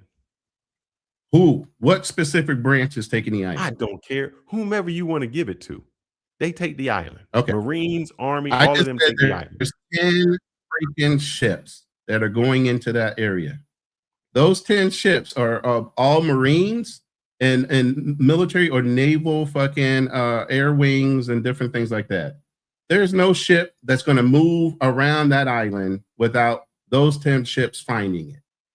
So where they used to be able to hide because everybody's scared to go up in that area right now, they'll find them all.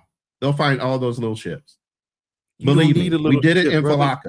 You can just do a missile or a drone. What are you talking about? I told you how we took, look, I told you how we took almost 1,500 prisoners off a fucking island in Saddam. Well, in Iraq. You hold up. Same fucking thing. Maybe you're not understanding. We blew up. Maybe I'm not painting it. There's an island. You not understanding. Let me map this out. Well, I'm just trying to tell you, you have no idea the capabilities we have, man. They are not, once we're in that area, going to be able to do a damn thing. I'm telling you.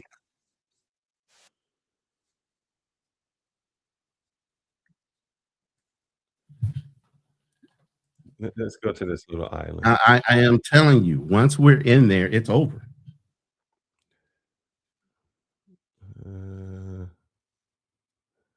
Let's see. All right. I don't know what this guy is going to say, but I want to show you what you're telling me where the island is at. What is the island called? I forgot. I don't know what their oil processing island is, but that's the island I'm talking about, where they process their oil, which we already hit twice. So if we really wanted to blow it up, we would have done it already. They don't. But Iran doesn't care if you blow it up. They just don't want United States to have control of it. Absolutely care. We don't even want their fucking oil. It's a fucking teaser. We don't care.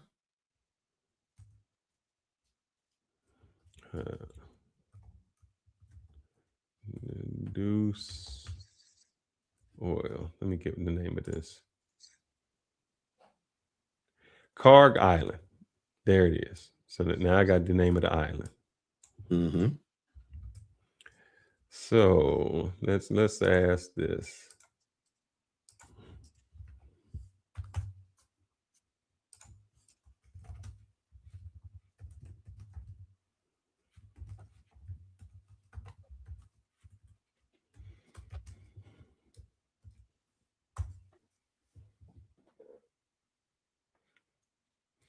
I'm just going with the first short I see. Let's see what happens if you.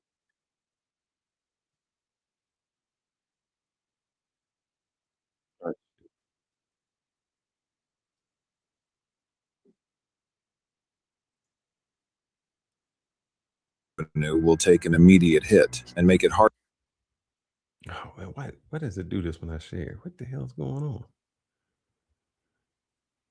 Harder for them to buy weapons and keep their military running. That is why it has been a strategic target in past conflicts, especially during the Iran-Iraq War, when Iraq repeatedly struck the island to disrupt oil exports. But today, it is heavily defended. The island has Russian S-300 missile defense systems, expensive radar systems, and around 2,000 Iranian military personnel to protect the infrastructure. The U.S. would need to launch multiple fighter jets, Tomahawk missiles, and naval strike groups to destroy the air defenses, costing about $3 billion per day. The U.S. is capable of carrying it out, but it could make the war much bigger. What happens if U.S. military invades Karg Island? Let's go to another Karg Island.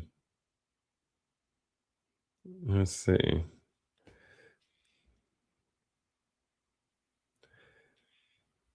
Let's see what he says. So I don't know. Oh man, can we talk in English? Can we get an English dude? Yeah. I don't think he's gonna be talking in English. Yeah. No, he's not. Yeah, he ain't saying nothing. He running his mouth, but he ain't saying nothing. Man, y'all gonna learn. Y'all really gonna learn. All these navals commanders, they gotta talk shit, but they can't and will not be able to ever stand up to the American Navy and the Marine Corps. Here's the thing: they don't have to win. They're not going to survive. They're not going to survive. Man, you just don't understand. They're not going to survive. I'm not even rooting for Iran, but and I hate that this is going to happen. I hate that we have to do this. See what else they're saying. Let's see. But I'm telling you, it ain't going to be pretty. I got to talk. I got to get somebody with talking. These Negroes are just showing something. Let me see if I can find my TikToks that I had on this. But I'm telling you, it's not going to be pretty, and it ain't going to be no walk. It ain't going to be what they think it's going to be. I'm telling you.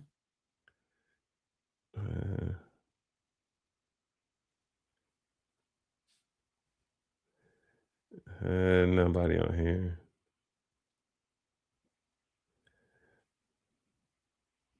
Let's see, military involvement. Let me see here.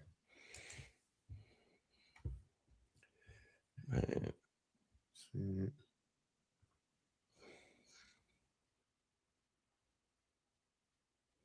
Let's see what my man over here is saying. Foreign Minister Arakshi, thank you so much. All right, here you go. Let's see what this dude is. Morning, sir. I wanted to start with. It's low, not me. Foreign Minister Arakshi, thank you so much for your time this morning, sir. I wanted to start with the news overnight that the U.S. has carried out a military strike on Karg Island. The President of the United States said that for reasons of decency, I have chosen not to wipe out all the oil infrastructure on the island. However, should Iran or anyone else— That's everything I said up to this point. The free and safe passage of ships through the Strait of Hormuz, I will immediately— Oh, man, it's not me. Reconsider this decision. Let me start by asking you about what has happened on Karg Island and what is Iran's response to these strikes. Well, thank you so much for having me. I think our armed forces have already answered that they would retaliate if our oil and energy infrastructure are attacked. And they will attack any energy infrastructure in the region which belongs to an American company or an American company is a shareholder. So the reaction would be clear. Last night, they have attacked Karg Island and Abu Musa Island with, the artillery rocket system, HIMARS as they call it, which is a low-range rockets. And they have done it from the soil of our neighbors. And this is crystal clear that now they are using the territory of our neighbors to attack us by these kind of, rockets. And this is absolutely Which unacceptable. neighbors, sir? Well, the last night attacks were tracked by our forces, and now it is clear that they are fired from UAE, from 2 locations in the UAE, from in Ras Al Khaimah, and from a location very close. Yeah, but I don't think he's gonna say what they're gonna do. They're just gonna attack Dubai. Dangerous that they use highly populated areas to launch, rockets against us. We would certainly retaliate, but we try to be careful not to attack any populated area. So basically, they're gonna attack everybody around them. Yeah, to try to anger and get other countries upset at America, which makes no sense when those countries are supporting them and not giving them free airspace. But they don't care. Man, we don't care. We just blew up a school over there. Man, we don't care. Against strike on nuclear plants. U.S. soldiers injured. We got injured, man. We got injuries. We got deaths. What you mean? Huge casualties reported already. Yeah, we got hit. That's the part. There's going to be exchanges. Nobody said we're going to get in clean and get out. We're going to take our lumps. That's why I said I feel sorry for our American women and men that are over there fighting for war and dying for Israel. It has nothing to do with us. We don't need that fucking oil. We don't need shit from Iran. We were fine. This is everything to do with Israel. And this is why during the midterms, anybody as a Republican should be voting just to get somebody to stop him in Congress every time he wants to do something. Carte blanche. Nobody's stopping him. He was supposed to get congressional approval before he started helping Israel. Crazy. He did not. He did it anyway. You actually had the president of Israel go and address the House of Representatives, free and clear. No world leader has ever had that permission to do that. Like he was having a, what do they call that when the president has a State of a Union address? He literally sat there and addressed the whole House. And everybody attended. No other world leader has done that. What the fuck?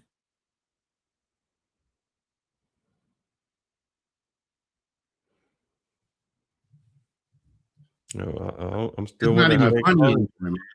It's not even funny anymore how free will this guy has over the American people and the politicians to be able to go in and walk around like he's a part of us when that's not the case at all. Let me see if I can find this content of what I'm talking about. I have it saved. Pick it up.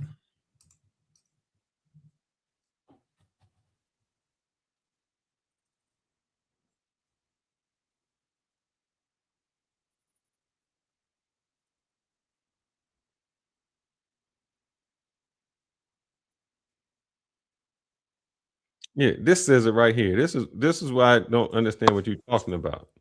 Because you keep talking about these ships. Hold on a second, huh? This is what I don't understand what you're talking about. You keep saying these ships. So this is how Iran protects it. Anti-ship missiles are a bigger threat than speedboats. And one hidden factor makes them a nightmare for the U.S. in reopening the Strait of Hormuz.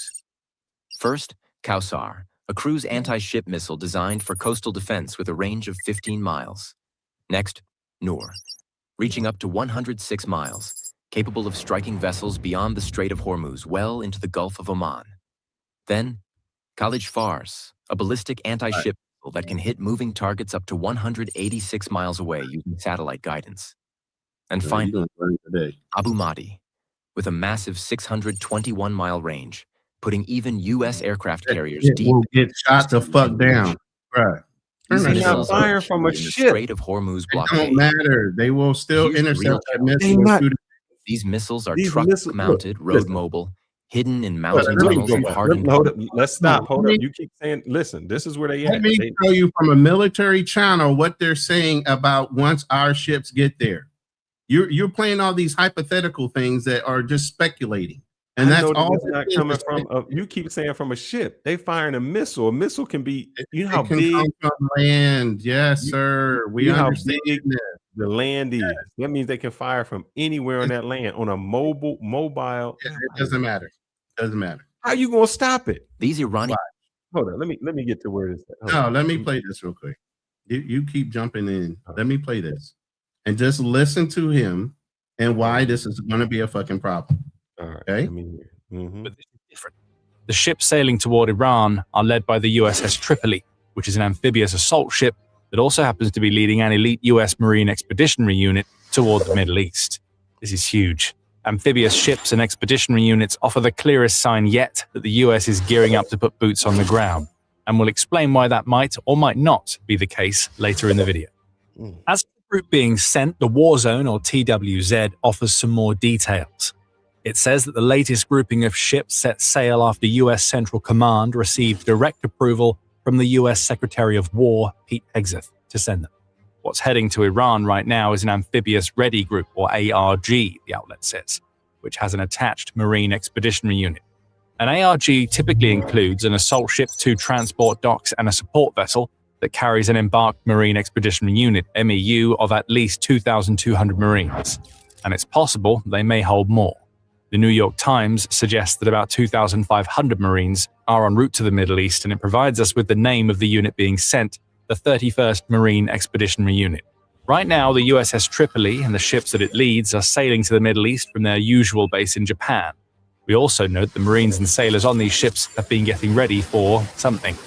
On March 13th, the US Indo-Pacific Command shared images of sailors on the USS Tripoli conducting a live fire exercise the previous day. While this was played off as a routine exercise, and it may well have been, the timing seems uncoincidental. On March 12th, the exercise was taking place. 2 days later, the news broke that the USS Tripoli was on its way toward the Middle East.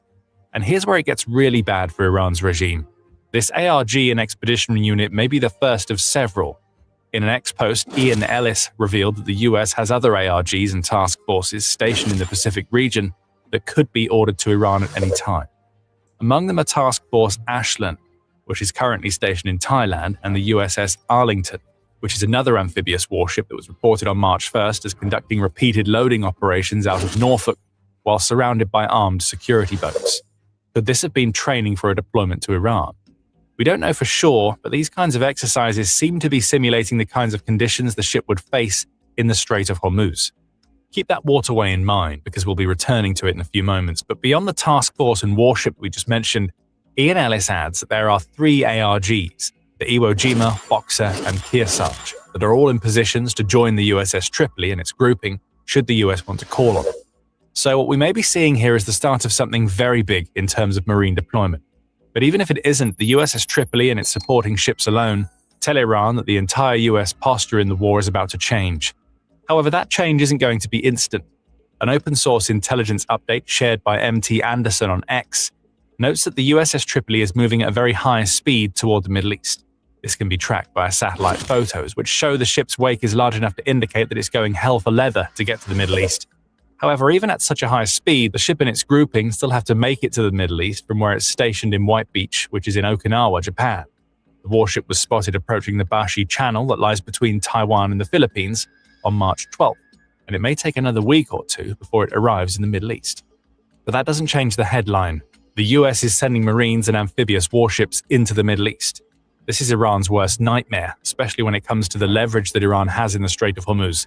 But before we get into that, it's worth taking a closer look at what a Marine Expeditionary Unit is, as that gives us some hints about what the US may be considering with this latest deployment.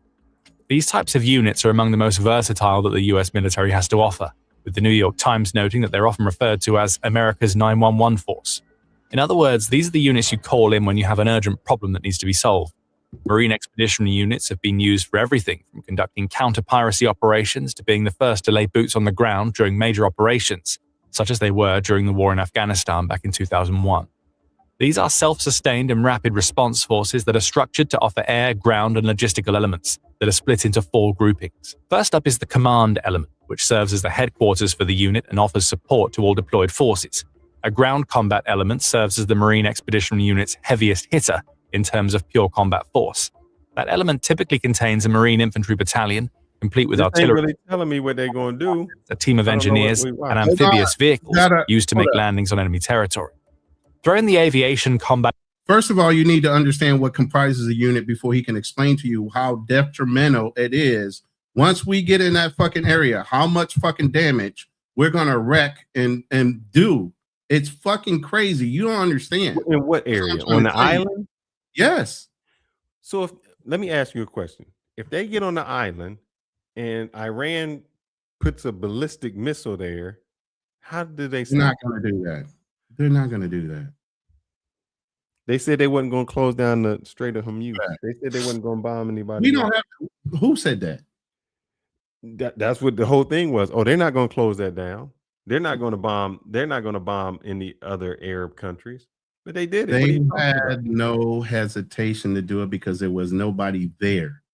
There's a different element when you got people there that can actually do something. You can be a bully all the way up until somebody else that's bigger than you shows the fuck up. That's what I'm trying to make you understand. But you let these guys explain what it is, and you're going to understand. Million people but here's the thing, bruh, that don't fucking matter. There's not a million fighters there. Where? In Iraq? Not in Iran on that fucking island. No. You're saying there's a million people on that island right now? No. Okay. I'm saying in Iran, but I'm saying what prevents Iran from using ballistic They are not going to blow up their own materials. They're not going to do that. So what they would say is, listen. So at what the is end of the the day, strategy? listen. Let me say this because you think people are so fucking crazy. They'll do anything to prove themselves right. People are still businessmen at the end of the day. You are not going to blow up your whole fucking infrastructure for a war that might last a month, and then you have to rebuild all that shit again. We don't care about their oil, and they know we don't care about their oil. So why would they blow it up to hurt themselves after the fucking shit is over with? Does that make sense? No. So no, even though you might threaten that, oh, I got a nuclear bomb, I'll just lob one at you. Has anybody ever done it yet? No, just because you got it don't mean you won't do it. So just because they can, they won't. It's a threat. It's posturing. They won't do it. That's why they have troops there. If they didn't give a fuck, why would they have troops in the immediate area of something they're going to blow the fuck up? They're not going to do that. They're not. I'm telling you. They'll be pissed, but they know they're going to get it back after it's over. But they're not going to do that. They're not going to blow it up. They're not going to blow up their infrastructure and their way to making money after this is all over with. It just does not make good sense. Well, we'll come back in 2 weeks and we'll see if your Army training was right or your Marine training was right. And I'm saying, but I'm just telling you, and I can give you guys a link to this video if you guys want to watch the rest of it. But I'm telling you, you guys need to understand. And here's the thing. They only know limited information.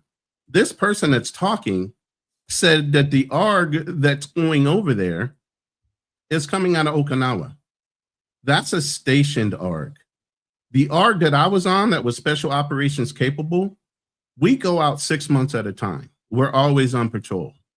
I was on an ARG that was already in fucking Hong Kong. Did you notice they said the one that was in Okinawa, not the one that was already deployed? So while they're telling you only one is there, I guarantee you there's two. That means twice the amount of ships, twice the amount of reported Marines, and twice the amount of armaments that are sitting there. And by the way, when we steamed into the Gulf, we flew in Marines off of land onto those ships. So we were over fucking whelmed with people on the ship. They were literally sleeping on the fucking floors. They didn't have racks. Everybody wasn't comfortable. So they overpacked the ships that actually had troops in it. so what do you think that them taking the island is going to do? That's going to release the pressure in the Gulf region so that you can allow ships to come in without feeling intimidated. So what does that do to Iran? They will run patrol missions and ship interdictions, and any random ass act from Iran to fire on those ships will be felt immediately. What do you mean felt? We already over there. No, bro, you don't understand diplomacy in war. You're not going to go and if we wanted to drop a nuke, why haven't we dropped the nuke? You're just not going to do that right off the bat. You're not going to blow your whole wad on one mission. You're going to slowly show them, look, I can overwhelm you anytime you want. Don't make us do it. Let's put it this way. When we went into Venezuela, there were special forces from the Marine Corps there too. Those Venezuelans are so obedient at this point, they're willing to give us whatever the fuck we want. And that was a small fucking unit that did that shit. Venezuela, who is Venezuela? Who have they fought?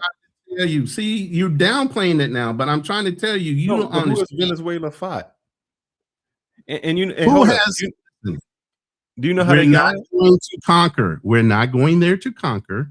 We're assisting Israel. Not that I'm condoning it, but what I'm telling you is, if a Marine fighting force gets there, and at least two within 2 weeks, that shit is over with. That's all I'm trying to tell you. It's over, and no ifs, ands, or buts about it. It's over. You can and clock it. 2 weeks from now, we'll have another live, and we'll see where we're at in that region. What's up, Nat? I don't know if you're muted, but I didn't. Oh, let me unmute you. Hold on. Okay, go ahead. Can y'all hear me? Yes, sir. We can hear you now. All right. Yeah. What's going on, man? I'm good, man. I'm trying to pull out of a damn car wash right now. But what country are you in today? No, I'm in my new home country, Holland. Oh shit. Yeah. I wasn't expecting Holland, but all right. How's it up there? A lot of tulips.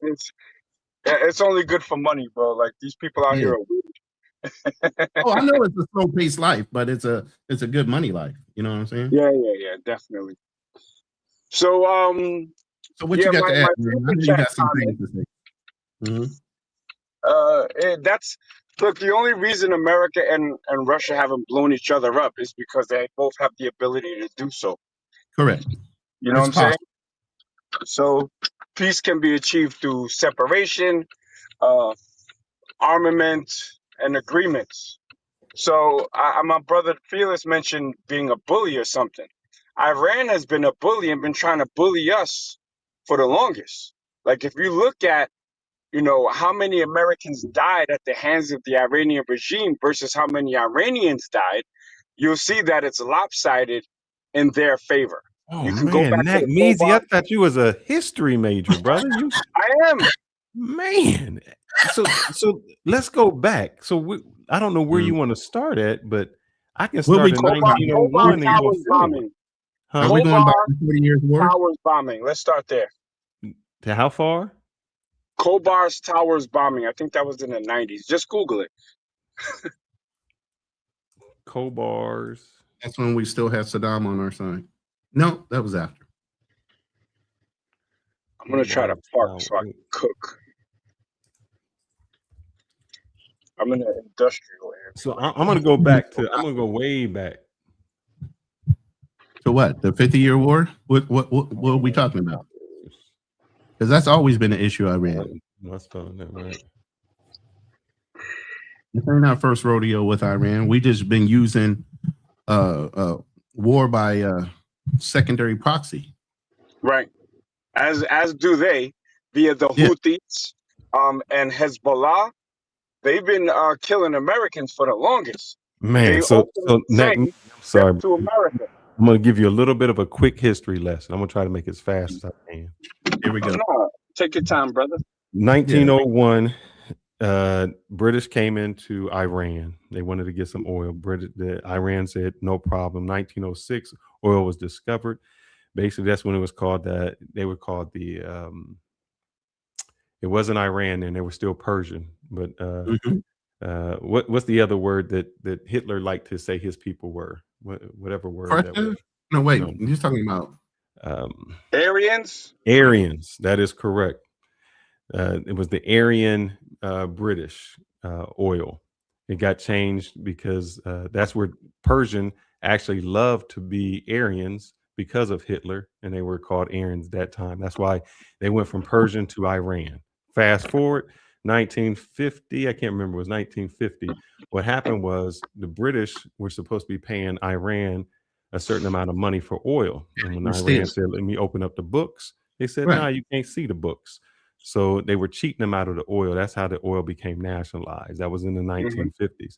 United States and British said, no, we don't like that. So what we're going to do is we're going to get rid of, I think it was, I can't remember his name, but no, that's when they didn't get rid of the Shah. They put the Shah in power. They put the Shah in power because he was great with the United States and let them do their oil. Then came, so that was up from 1950 up to 1979.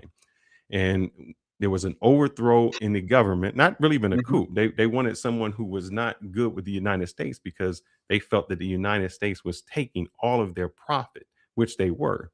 They were producing oil, they weren't getting any profit, and they wanted to nationalize the oil. So that's when the Ayatollah came in.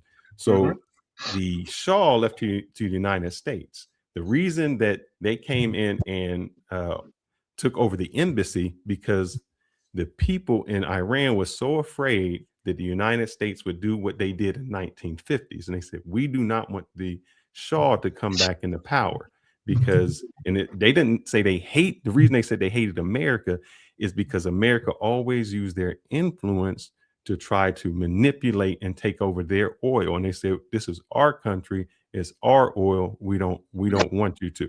So that's why the Ayatollah came into effect. Now let's fast forward to the other people that you were saying, the Hezbollah, the Houthis, and all of that. In Lebanon, Israel fought and tried to take over Lebanon. See, this is what, and I'm surprised that you would say this, Nakneezy. People are always called terrorists when they fight a resistance, and that's all Did that I mention Hezbollah terrorist? Did What's I mention that? the word terrorist? No, I'm saying that people are always called terrorists when they are the actual resistance. And you said that's a non sequitur. That's a non sequitur because I didn't mention the word terrorism. No. To make my point, and then you're giving me a history. I asked you to start with the Khobar bombings, and because what I'm trying to establish is that we, regardless of who started the smoke, we've had smoke with Iran since 1979. Okay, and they've been killing our servicemen and civilians. They've been attacking our allies, whether we should be allies or not, but that's what it is. And look, I'll be honest with you. America is fighting this war for Israel. Okay, let's put that on the table right now. But at the end of the day, we in war, and it is what it is. I'm going to support the home team. Period. And what I'm saying is, what happens is we always put ourselves in a place. We throw rocks and then hide our hands all the time. And we say, how can those people be terrorists? How can they attack us? What we never explain is what we did to them for them to attack us. That's it. I mean, you have a certain point, but I'd like specific conflicts to go with your point. In 1982, a response to the Israel invasion in Lebanon, Hezbollah, Party of God, a Lebanon-based terrorist group, was formed. They were formed because Israel invaded Lebanon. But do you know what they did? What? Who did? The terrorist group. Hezbollah? Or who? They were, no, what they did was they fought back against Israel. By bombing the Marine barracks in Lebanon and Syria. No, but they bombed the Marine barracks too. That was there. What was the name of the Marine barracks, brother? I gotta remember. I don't know. My brain is not like that right now. But hold on, I'm gonna pull it up. But you're saying that like they shouldn't bomb the Marine barracks. Absolutely not. Why not go after Israel? Why are you bombing us? But I want to name the name of this Marine barracks. Hold on. Oh, I just had it. Hezbollah Marine barracks. Hezbollah, specifically the carried out a suicide bomb attack in Beirut, Lebanon, killing 241. It doesn't say the name of it. Marine Barracks, Beirut, Lebanon. Hold on, let me see. What was the name of the building? Hold on, I'm going to find you.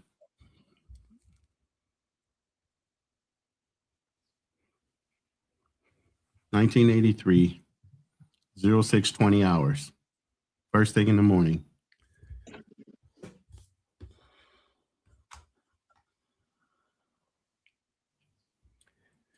They don't say the barracks. Let's see.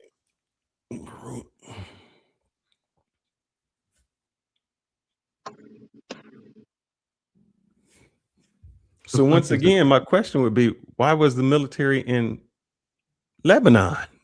Wait, hold on. I want to get the name of this military barracks because. Hold on, I might have to play a video to find out, but keep talking. We can't just AI it because I don't want to AI it because I'm on the stream. I'm on a phone.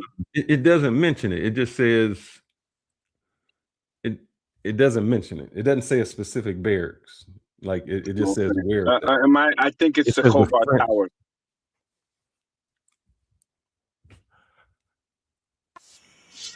Sorry, this is just a memorial. Okay, I'm just gonna chat GP it.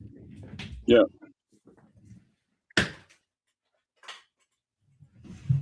What was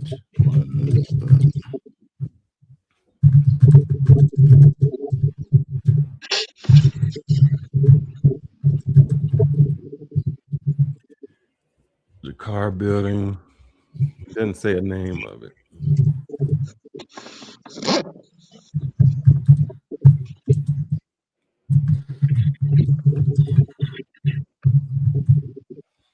But go ahead. It doesn't mention the name of a specific place. It just says the Beirut barrack bombings. Hold on. What was the name of the Marine barracks in Beirut that were bombed by Hezbollah? Marine Barracks, Beirut International Airport. The deadliest.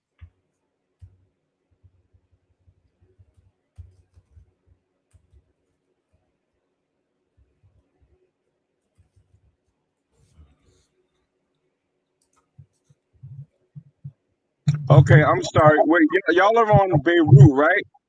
Yeah. Okay, the Kobar, that was a different one. That's just, more source for my argument. But the Kobar towers were in Saudi Arabia, and they.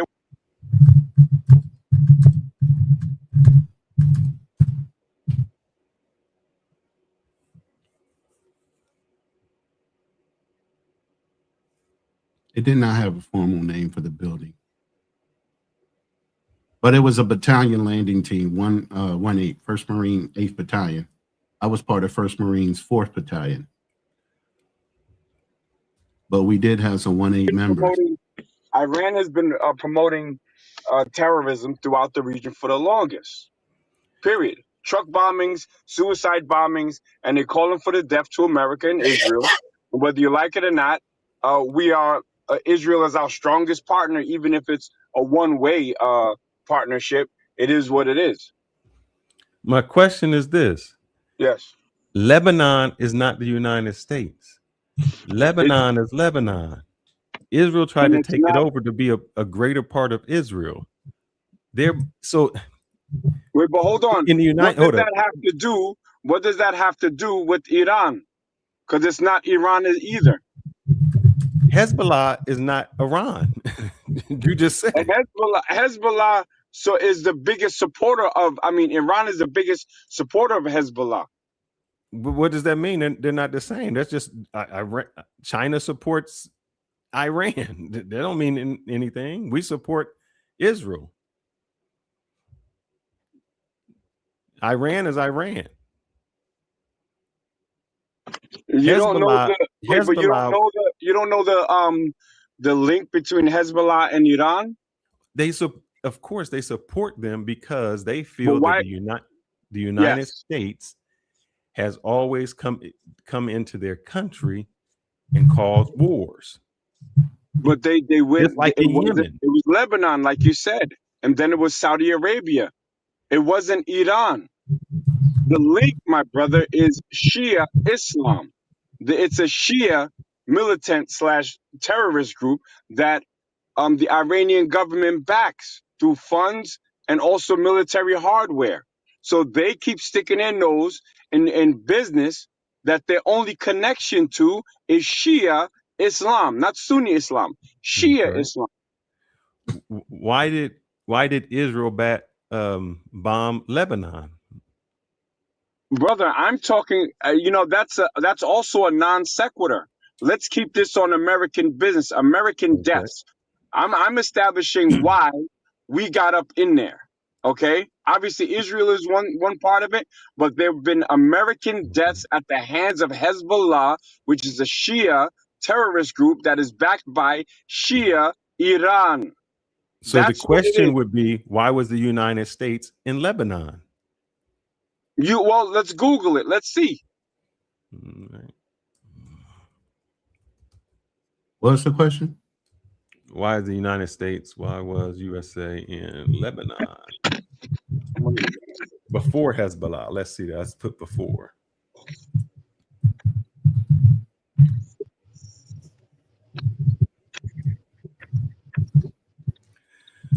Oh, so what happened was the PLO was there. So the PLO left Palestine and they stayed there. Israel don't like the PLO. So they bombed Lebanon. Wait, okay, now what is the PLO? The PLO was the Palestinian Liberation Organization with Yasser Arafat. Correct. Who started the hijackings and the car bombings? All right. In that No region. problem. So now we got to say, why did he start the hijacking and terror bombings? Who's the PLO? Yes.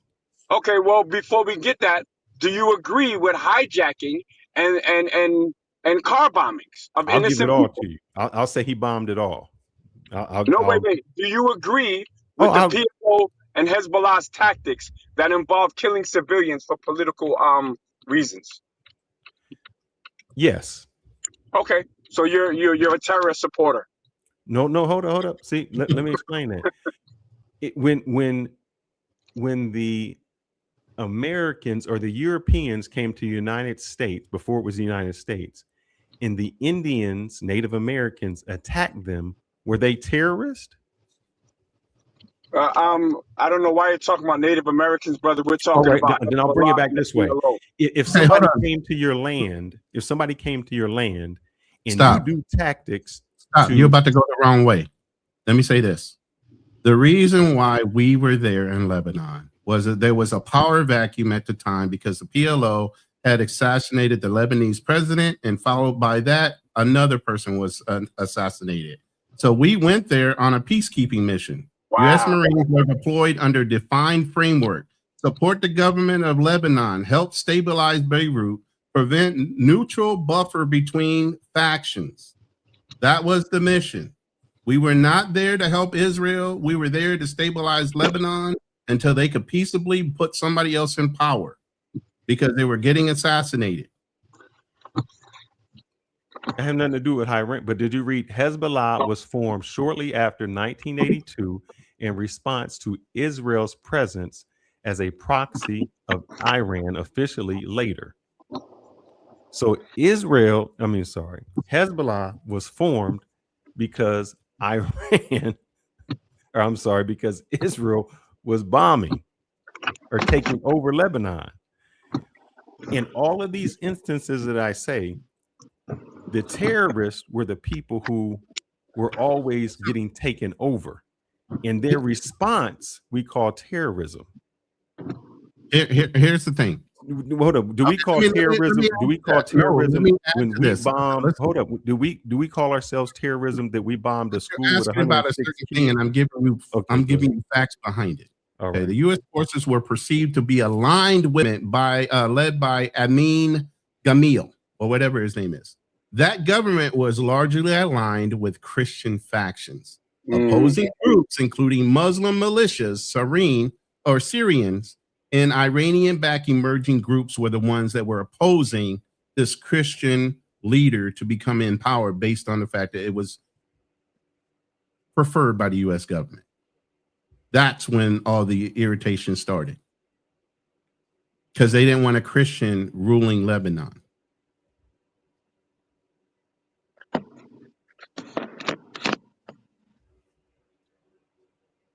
Now go ahead. No, so my thing is, on all of these instances, we always call the terrorists the people who had their land taken or something taken from them. So when you said, do I believe in the PLO was still Palestinians. Palestinians said, we want our land. No, you can't have your land. We're going to take more of your land. We're going to take this. So usually in any warfare, the people who don't have anything, whether in Vietnam or whatever, they go to different tactics in order to, when you say terrorize or do whatever, guerrilla warfare in order to win. That's just how it is. Whenever you are up against someone who has superior weaponry, superior money, you always have to go to guerrilla warfare. Now, did they blow up buses? And when you say innocent people in Israel, they did bus bombings, they did plane bombings, they did that, and we call them terrorists. Yet, when Israel bombs up Gaza and kills innocent children, we say wait. We're fast forwarding between regimes and morality. Hold on, stay in that region, in that realm. Back then, there was war being fought honorably. Nowadays, that's not the fact. Don't bring it up forward. Stay back there. Okay, because there were politicians and everybody that had some morality and operational tactics. So at that point, you can't bring them all the way up to Benjamin. If Iran was such a bad person, bad people, why did we have the Iran Contra with Oliver North?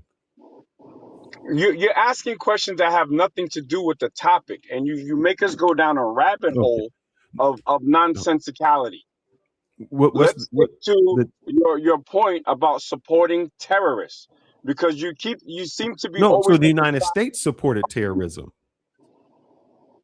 Well, let's talk about this specific conflict here that we're talking about. Why? I've given you the American lives that were lost at the hands of Lebanese / Shia militia backed by Iran. I can also give you countless names of Iranians that were arrested in America plotting to kill Americans, and Iranian spies that were arrested in America. Iran is our enemy. Was there an imminent threat? I think that was overstated. However, they are our enemy. So when you call them for smoke with the United States, you're gonna get it. And once you get it, don't cry about it. That part, Iran and my Iran right now. Listen, like I told you, Iran, we don't care about their oil. Iran at this point is a target of opportunity. And since Israel is irritating the situation, we're just going to go ahead and compromise it. Yep.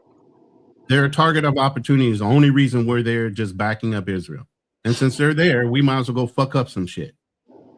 Thank you. That's what America's thinking in layman's terms. And so do y'all believe? Let me see. How can I do this? How can I say it? Do you believe that when we go to war, we go to fuck up some shit, that what our American government tells us is true? No.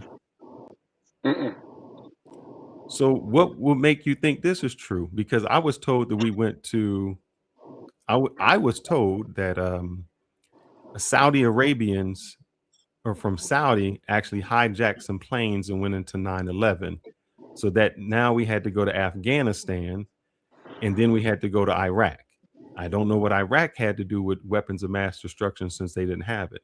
I was also told that we were trying to stop drug trades and we blew up fishing boats from off the coast of Venezuela because we said they were drugs, and we had to kidnap a president of Venezuela because he sold drugs, and then we take the oil and then sell it on another market and keep the money in Qatar. Right. So I really don't understand when we call other people terrorists or we say they're doing something. To me, sometimes it sounds like the United States paints the picture that they want to paint for us to believe what we want to believe. Can I respond to that? Yes. All right. So I'm not going to argue nonsense, right? And you're not speaking nonsense right now.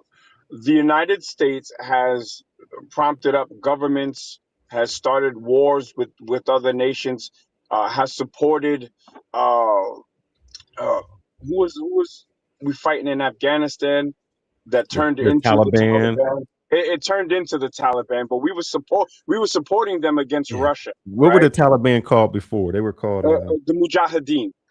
They were mhm. the Mujahideen in Afghanistan, and then because they were useful for us when we were fighting Russia, who was trying to get a foothold in Afghanistan. So we supported them, and then they started using the same Stinger rockets against us via the Taliban.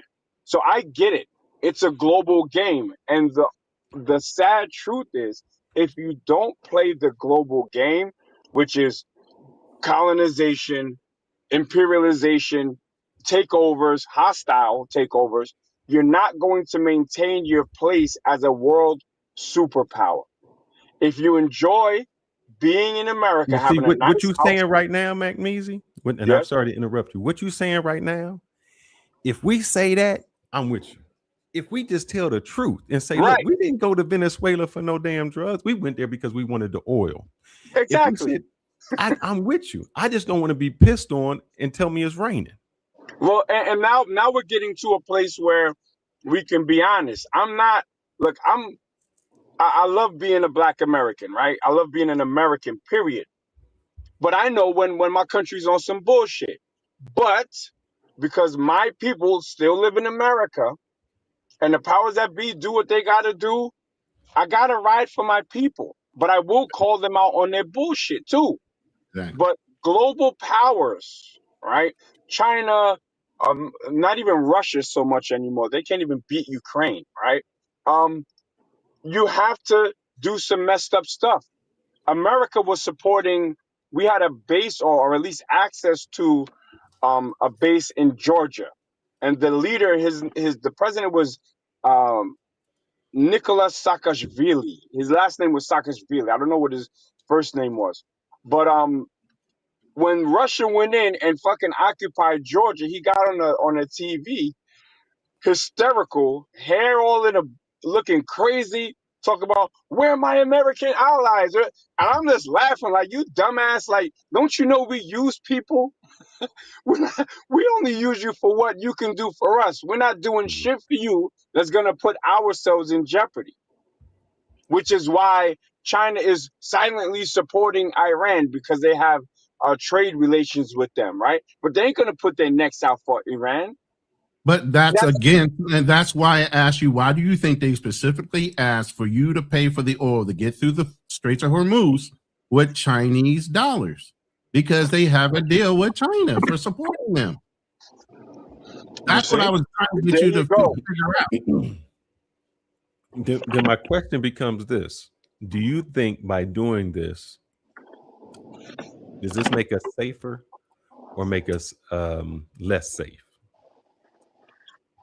Bro, let me As a tell you country. this. After we did what we did in Venezuela, it got some people in line. This shit's going to be on a whole nother level. You think we use some R&D shit in Venezuela? Watch. If this shit goes on too much longer, you're going to see some shit we ain't ever broke out. And all that does is put every other country in line with what the fuck. We spend more on military armament and support than 8 countries combined on their national fucking debt. There's not too many countries that are going to stand up to us. 1, and then 2, how many other countries are used to fighting all the fucking time besides for Americans and American military? They don't have the experience, the level of experience and exposure to actual war. You don't know who's going to run and who's going to fucking stay until a fucking bullet comes flying at you, even while you're still in. You don't know if that motherfucker is going to freeze up when a bullet starts flying. Guess what? I guarantee you none of those American soldiers are the ones that are experienced. Maybe the younger ones will. And we'll find out. But here's where your fallacy comes in.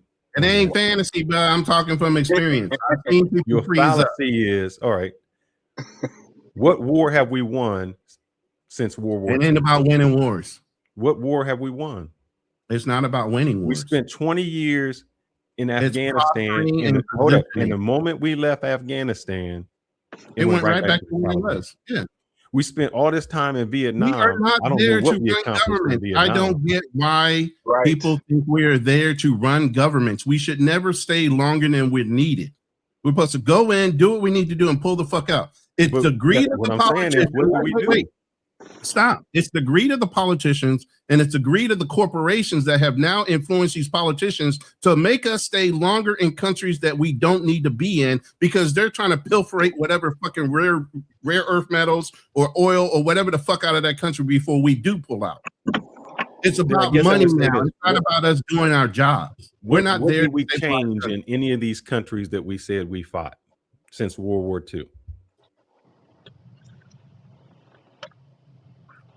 I mean, we didn't change anything, and I mean, every country that we've ever took over or done something, we actually made them more dangerous. Iraq was better under Saddam because Iraq is dangerous now. Somehow, what's that? Is Iraq dangerous somehow now? Now you got the militants to fight everybody. But Syria, what weapons crazy? do they have? Wait. Yemen, What weapons do they have? What major weapons do they have? They don't have shit. Let me ask, fighting with sticks and stones right now. Let me ask you this, Ronin. What major weapon did they have? What weapons do they have now? What major weapon did Osama bin Laden have? What are you talking about? He didn't have a bomb. He didn't have a nuclear warhead. You think you keep thinking America fight and people fight like Russia and that, because guerrilla warfare, all he did was take over some planes. He didn't need the weapons. See, that's how guerrilla warfare fight. They don't fight the way you want them to fight. So when you say, oh, look at all these. I don't want to be the conspiracy theorist, but if you believe that's why those towers got hit, then I can sell you a whole bunch of shit that you'll believe that I got. That is not why those fucking towers fell. It was to get into a fucking war. And all the while those towers are falling, all the gold that was in the international bank disappeared and nobody said a fucking thing. Because guess where all the gold was held on international trade? In the bottom of the fucking world towers. That was about getting into a war and also filtering out Vietnam. Those people was digging holes and booby trapping. Who? Vietnam. They were digging holes and booby trapping, and we had Agent Orange, we had military, we had all of that. Nobody has ever conquered Vietnam, not even France. So we're not even taking a black eye on that. So nobody has conquered Iran. Hold up. Listen, half of the wars we get involved in, we should never have been pulled into. Hell, they had to bomb fucking Hawaii before we get involved in World War II. We weren't involved in that shit up until they did that. Half of the shit we get involved in, we're not supposed to be there. But yet and still, somebody couldn't leave us the fuck alone. So do you think this makes us, and here, I'm going to give my opinion. I don't think it makes us safer. I think all these things that the United States is doing makes it much worse. One, we put all of these sanctions on these countries. So countries say, I got to find another way to get around the sanctions the United States has. So we have to find another way to trade outside of petrol oil. If I am a country like Iran, I say, look, Gaddafi gave up his nuclear weapons or his pursuit to it. He got killed. No, he got killed over trying to change over the petrodollar. Yeah. Nothing to do with oil. So he didn't have nuclear weapons. He got killed. Yeah. North Korea says, nobody messing with us. We got some nukes. If I am a country, the first thing I am going to try to pursue is nuclear weapons. Do you understand global because position? I found out that nuclear weapons just are the because only you way have something don't mean you're going to use it. You use it as a posturing ability to keep people exactly. out of And if Iran, right now, they had an opportunity to launch their missiles, they would. No. So here's the thing: if Iran had nuclear weapons right now, we would not be invading them. Why not? Because we wouldn't want them to use their weapons. The same reason we're not invading. Why wouldn't we? Why would they? Why would we wouldn't invade them? The same reason we don't go after North Korea. The same reason we don't go after India. That's the The only same reason reason we don't go after Pakistan. What is the point of us going after North Korea? What is the benefit? It's a None. fucking island, dude. It's small as fuck. Who gives a fuck about North Korea? He can do whatever the fuck he wants as long as he doesn't touch our interest. So just because he's there don't mean we have to wipe him off the map. So hold up. Iran was there. Why do we have to try to come after them? They weren't embargoing any oil. Iran is all about it. Listen, Iran was not a threat to the American people. Venezuela. What was Venezuela doing? Let me doing? make this clear. Iran was not a fucking a threat to the American people. This is all initiated and being followed through by the Israelis. This is a target of opportunity for Americans. We don't give a fuck about their oil. We don't really give a fuck about anything. All we're doing is supporting supposedly a friend, Israel, for no fucking reason. But for the fact that he wanted to do Iran had nuclear weapons, we would not be going after them. It wouldn't matter. We wouldn't go after them. Wait, Netanyahu's got nuclear weapons. Why wouldn't he just blow them the fuck up? Just because you got it don't mean you're going to use it. But nuclear countries don't go after nuclear countries because that's bullshit. Of yes, that they threat. Do. All day, every day. That's the whole point of the Cold War. The Cold War was always the threat of a fucking bomb going off, nuclear bombs going off, but yet and still, we were still all infighting between Russia when the wall was, Russia and Germany when the wall was going up. We always proxy fight. We don't go to war with Russia. What we do is we give money to Ukraine to fight Russia. It's a proxy war. We're not going. Look, I'm telling you what. The Cold War was all proxies. What do you think would happen if China says we want to go ahead and take Taiwan back? You think we're going to go to war with China? What? Or we're gonna let Taiwan go? Look. I don't give a fuck what China got. China would never fight America. All that costing and all the fucking, they would never fight America. We wouldn't fight them. It's mutual destruction. Exactly. So then, what is the point? You can say all the shit. You're agreeing with me, Ronin. That's what I'm saying. No, I'm not. Listen, stop talking so loud and listen. All right. Why I'm saying this is China would never fight America. America would never fight Russia or China or anyone. It's not because of the weapon. That has nothing to do with it. That just makes you intimidating. You're never going to push that button. You're never going to push that button. Since the Cold War and Gorbachev and all these other people, they had plenty of opportunity to push that fucking button. They never did. That's when the USSR was at its strongest. Now they fucking broke it apart and made it all kind of mini countries. Why would Russia all of a sudden push the button now? What you're saying is, if you have a nuclear weapon, you wouldn't use it, right? It's a threat that keeps you safe. So why not give Iran a nuclear weapon? For what purpose? I'm going on what you just said. I'm going on your logic. So why can't they have a nuclear weapon? For what purpose? Why does Israel need it? Why does the United States need it? Why does anybody need it? For their own protection.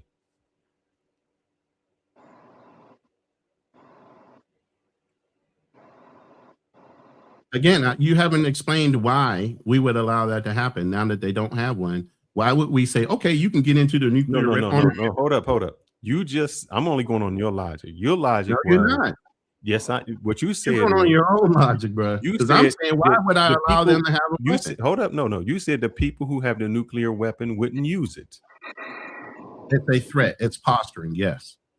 So my question is, if they won't use it, what's the problem with Iran having a nuclear weapon?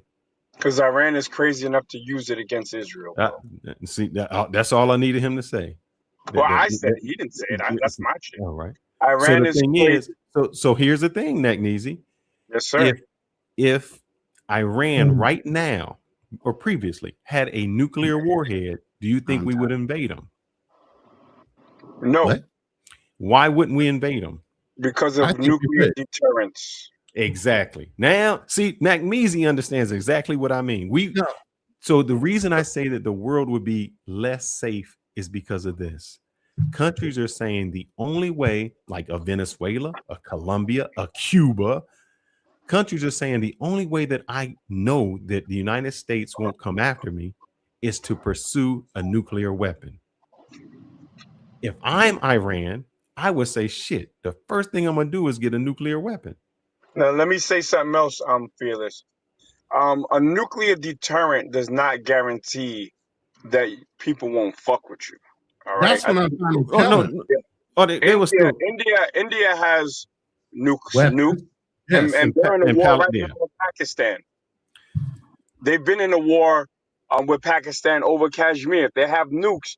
Nukes isn't the by all end all. You see what I'm saying? But once you have it, then the negotiations sound different. They speak with a softer voice. Sometimes are they at war or are they at skirmishes?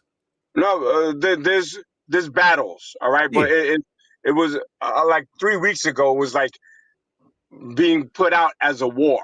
You know, it's not a large scale thing, and They're having Kashmir skirmishes. it's skirmishes. If India or Pakistan ever felt that they were going to be taken over or lost, they would ignite a nuclear war.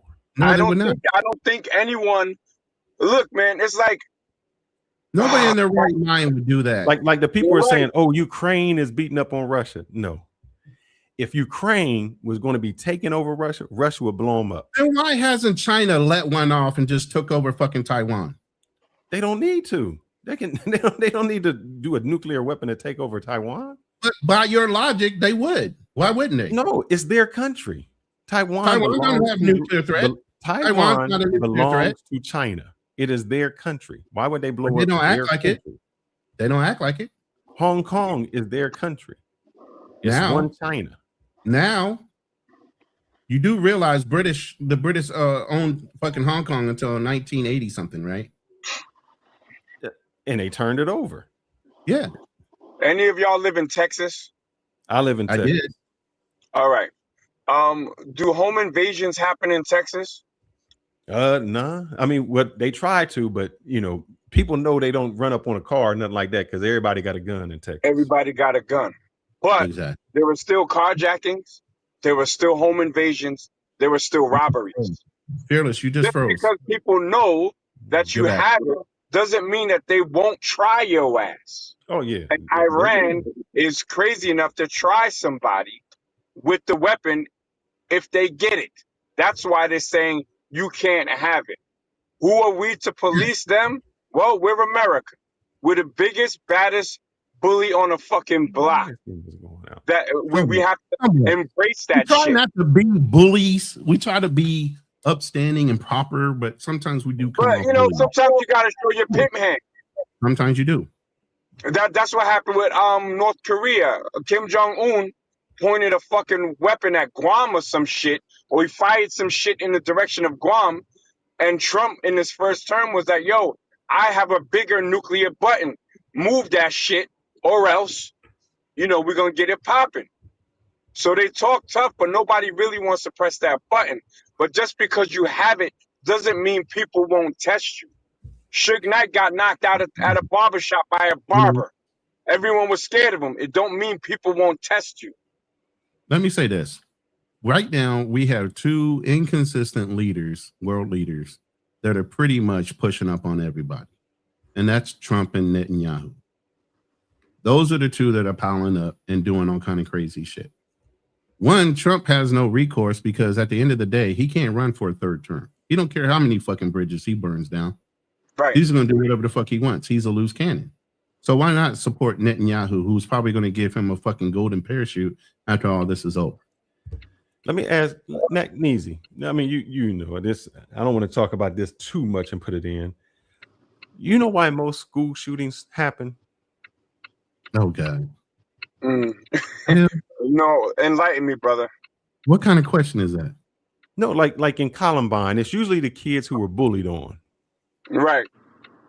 So those kids, if they weren't bullied on, that's the whole idea behind terrorists. You form terrorists. They would just be the weird kids. Nobody messed with them. Nobody cared about them.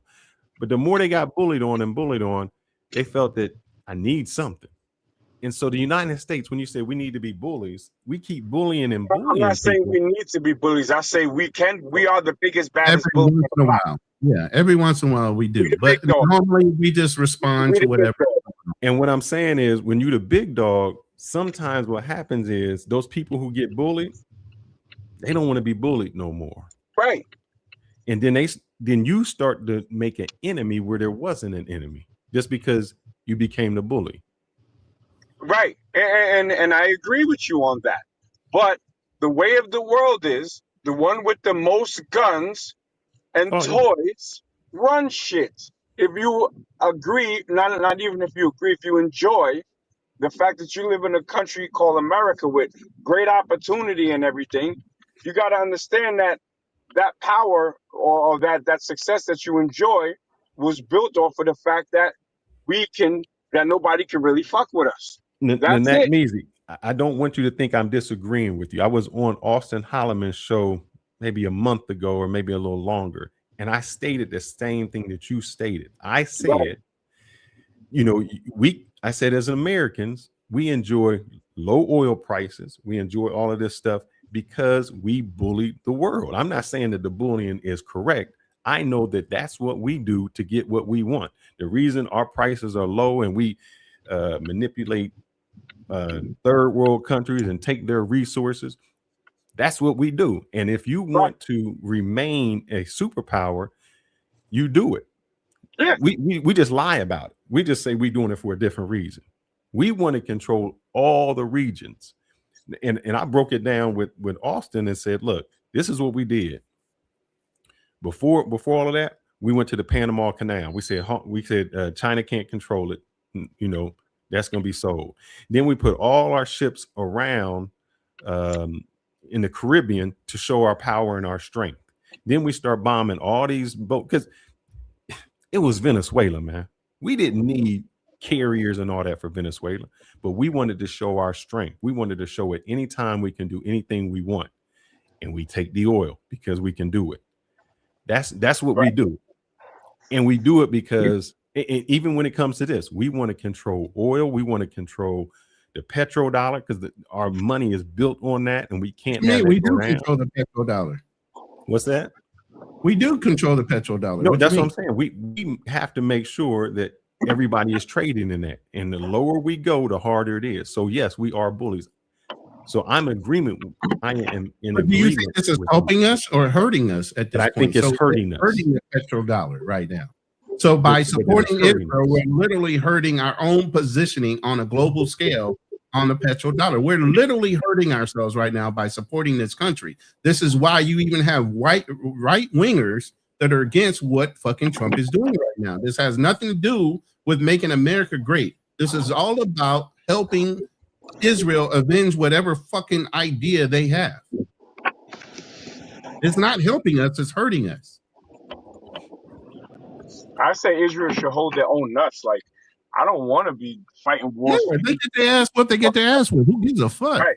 There's nothing to do with me. They're not even God's chosen people. I don't even want to get into that shit right now. That's next week.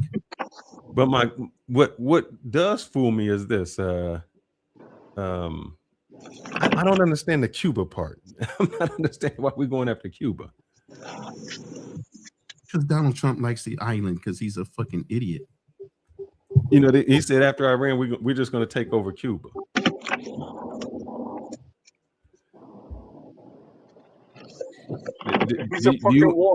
You said Israel don't need nobody's help. You got to be out your mind, bruh. Stop. Israel's the size of New Jersey, man. They would be taking. Stop yourself. If America or Britain was not on their side, they would totally have been obliterated already. Yeah, Israel's like this. You ever see those cartoons where you see the little puppy barking and all of a sudden the dog runs away and the puppy think he did something? And then when you look behind the puppy, was this big old dog standing there? That's what Israel is. Israel gets to bark loud because we're there.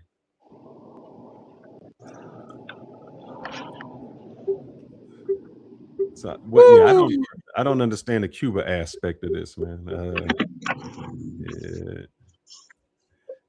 So let me tell y'all how blessed y'all are where you are. Mm-hmm. We purchased gas here at per liter.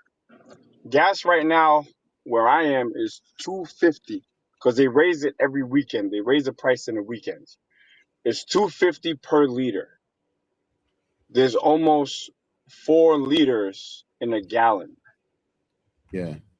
I've been paying fucking between €8.50 and €10 per gallon. Now, if I do the math and talk about that, 87 euro is $100. I'm paying probably like $11 a gallon. Yeah. But I normally pay between $9 and $10 a gallon. Y'all better be happy and shit on America because y'all got it good. Yeah, And here's the difference too, McNeasy.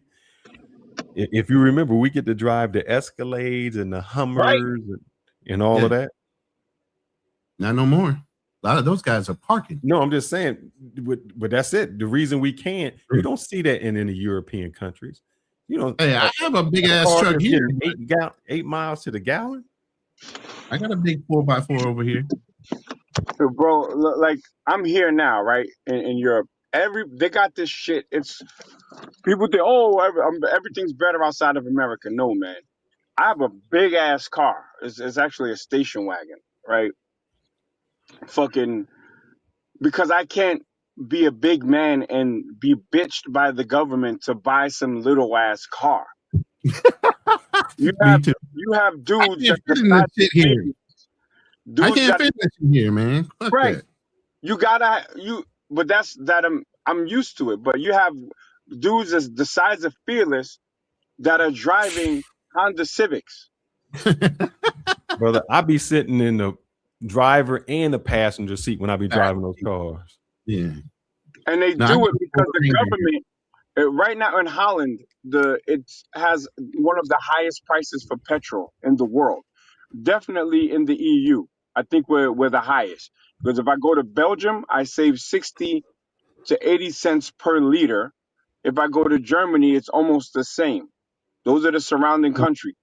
For cars, the same car in Holland will cost you 8,000 to 10,000 euros more than it will in Belgium. You don't even want to talk about. People go to Germany to purchase cars, but then the Dutch government says, well, if you're going to import it, you're going to pay X amount. So they just want to suck all the money out of the population here. And these people are weird. They don't stand up to the government. So they just keep getting Philippines, man. What you mean? That's the Philippines. They only have car lots here, bro. They have car storefronts. Whatever car you want, you go in and you order the car and it has to be shipped here because they can't even afford to have the fucking import taxes that even have a car lot.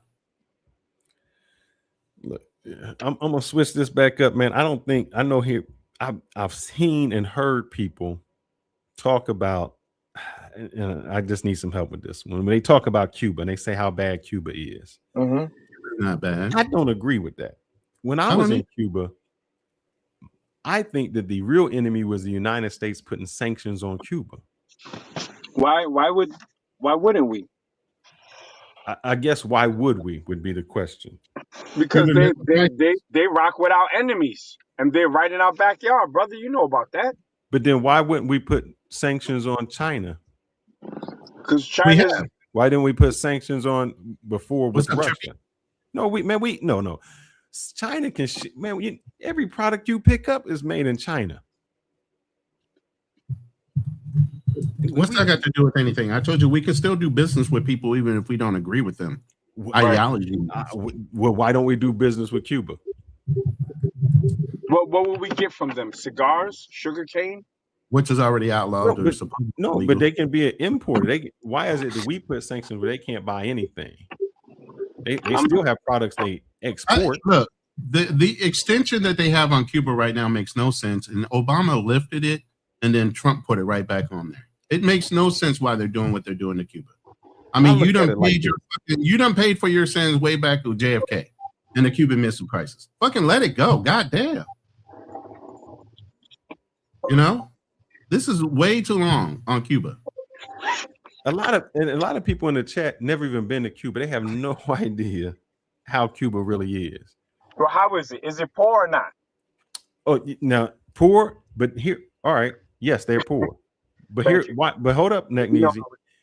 Let me ask you a question. Do you know when the majority of the Venezuelans came to the United States or these other countries in the Caribbean?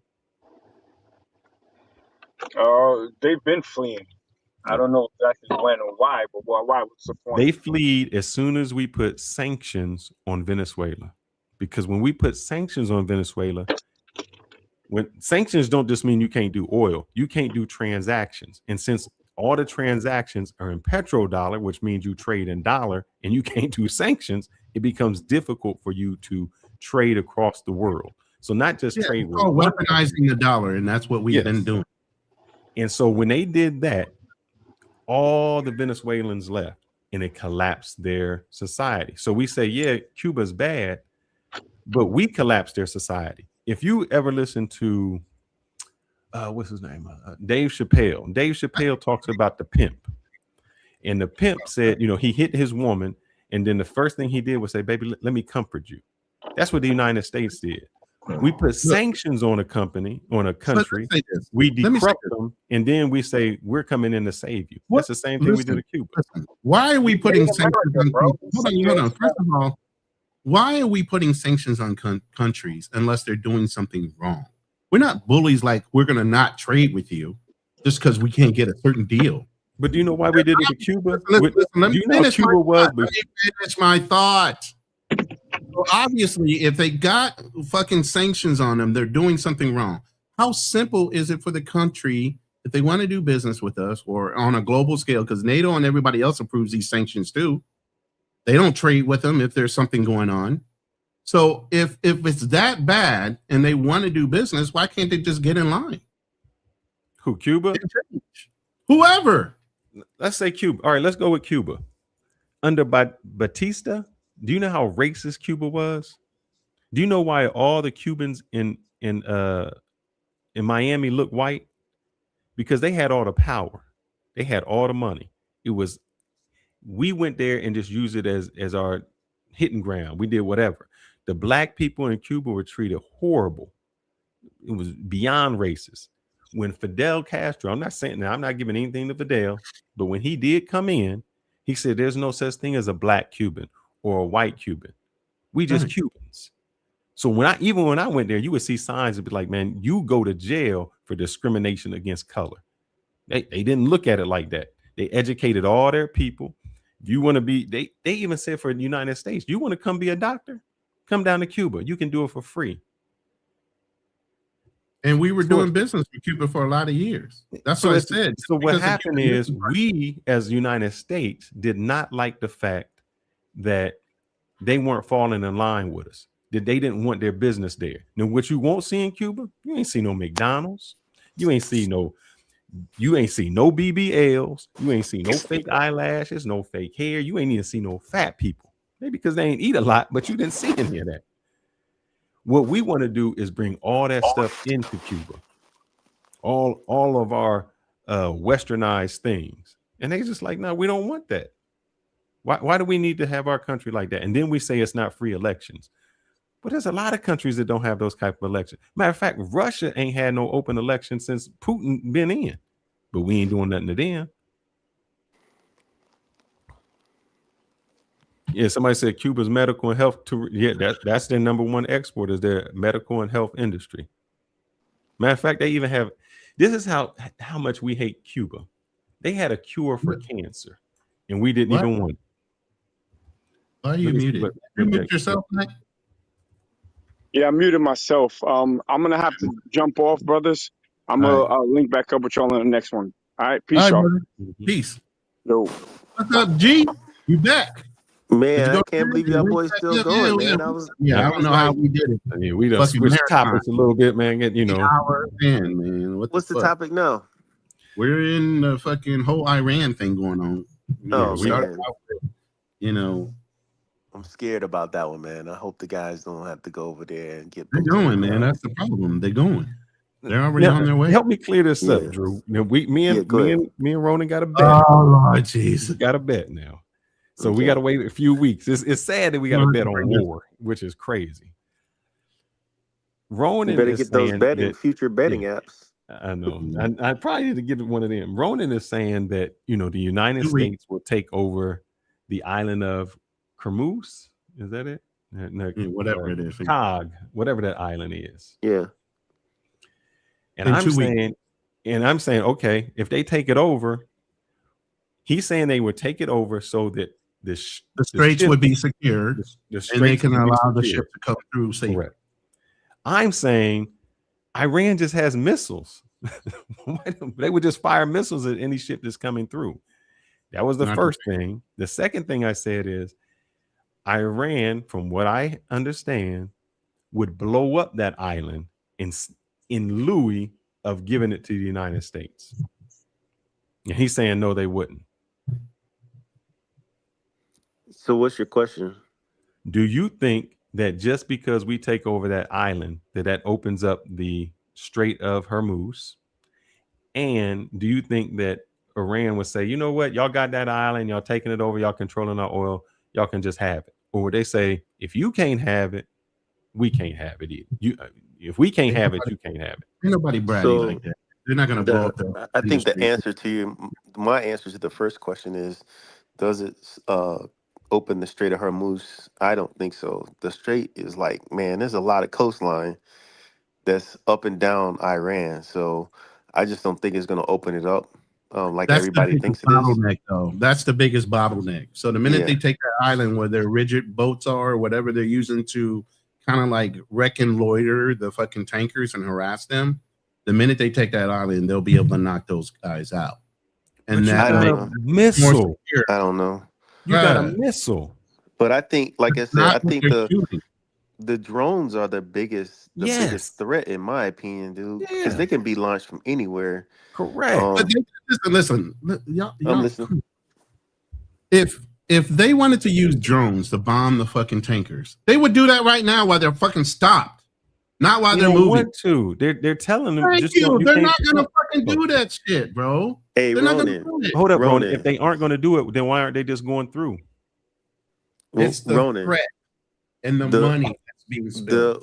One of the agreements was that the ships would have to be able to trade in wine. Right. So maybe they're waiting for the wine. Ain't nobody gonna trade in wine, bro. Why not? The Saudis did. The Saudis just did it last year or 2 years ago. And they did it to make money. And that's it. They're fucking they don't have no loyalty to anybody, really. Think about it. They're Saudis. But I'm just saying the wine is getting good. So the wine is not good. They only doing that to support China because China's supporting them. Oh yeah, because like I brought up earlier, why didn't they just use the BRICS? Because the BRICS isn't real. They printed out one note just to show you what it could potentially look like, but it's not backed by anything. If they wanted to do something and kind of spin everybody off the fucking petrodollar, which is the US dollar, why not push them onto the BRICS? They did China specifically because what? China is helping them.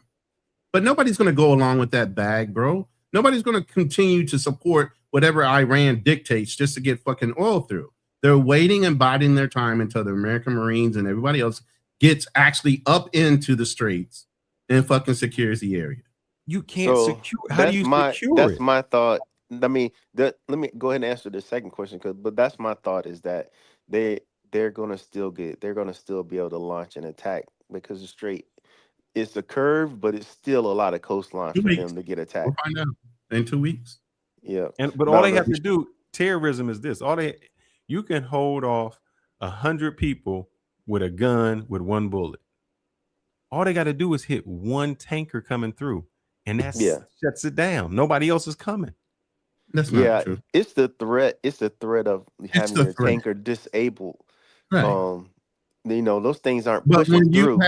When you have almost 15 ships up in there that are Marines and naval escort ships running up and down the straits, escorting tankers through, it's not going to be that uneasy for a tanker to want to run through when the ships have the fucking missile interceptions and all the fucking equipment and armament they have on those ships escorting the tanker. Hey, brother Ronin, let's go back a few years. Let's go back a few years to the USS Cole when we were doing. No, let's go back to USS Cole.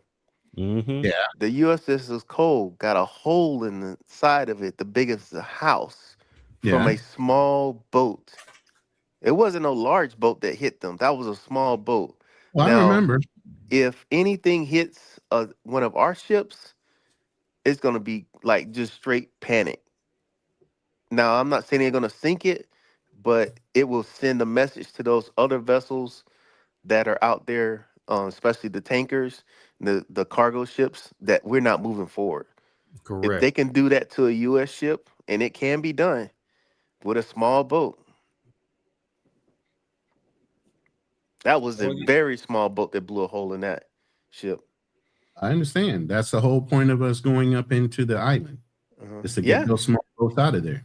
Yeah, but I'm just saying, brother, I just think that, I mean, I'm positive that they can do the job. I just hate to see guys on the ground, because I do feel like that the Carl Island, if I were the Iranians, I would lace that coast with Constantino mines, and I would wait till they got to certain spots, and I just start launching drones on them.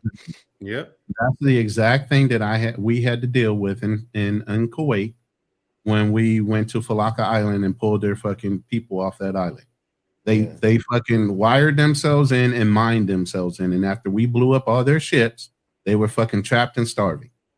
Yeah. We literally went up onto an island, and the minute we hit the island and cleared out all the bombs and the mines, they had their hands up and happy to fucking see us.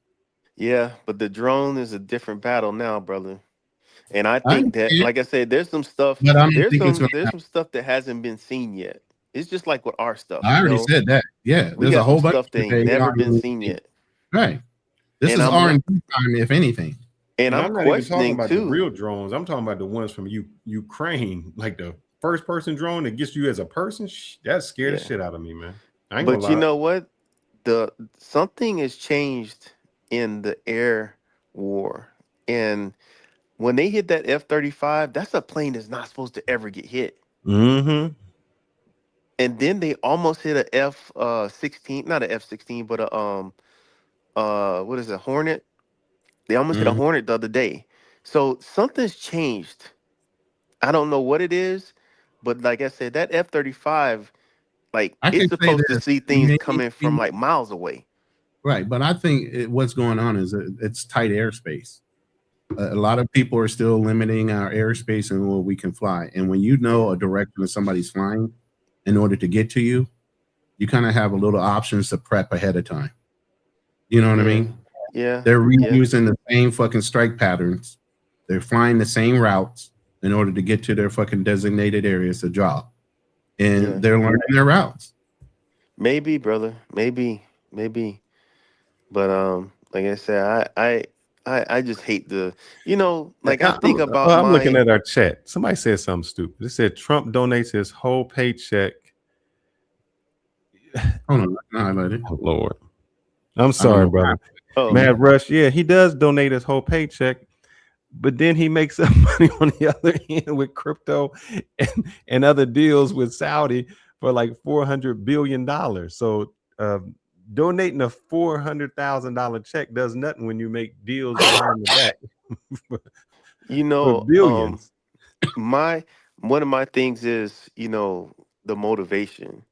I don't know what the motivation is for our troops right now. I remember when I came in. Drew, I don't want to interrupt you, but I am going to interrupt you. I just asked, man, where was you at? Because I just was on asking Ronin about this. I need you to answer this too, honestly and truthfully. I need you to answer this. So knowing what you know now. I'm gonna play this again because this is kind of what started it when I was asking Ronin this. I already answered, so I'm curious to hear what you're going to say anyway. So let me play this guy. This is what this young man says. Let me see. I know I just had him. Where did he go? Let me go back. Man, that one woman is crazy. If you could send one message to Americans 50 years in the future, what would it be? Don't send your sons to finish what politicians start. That's what a guy in Vietnam said. So my question to Ronin was, knowing right now why this war was started, because it's easy. Your active duty, by the way. Your active duty. Now, in World War II, we was attacked. You're like, oh man. Even during 9/11, you felt kind of patriotic, and then you find out, man, it wasn't what it was. Right now, I feel that we are the aggressor. The Iran really didn't mess with us. We're kind of messing with them. You are active duty, and you called up to go fight these Iranian people who did nothing to you. They don't even care about you. Matter of fact, their Ayatollah let some black people go because they felt that we was oppressed. What do you do?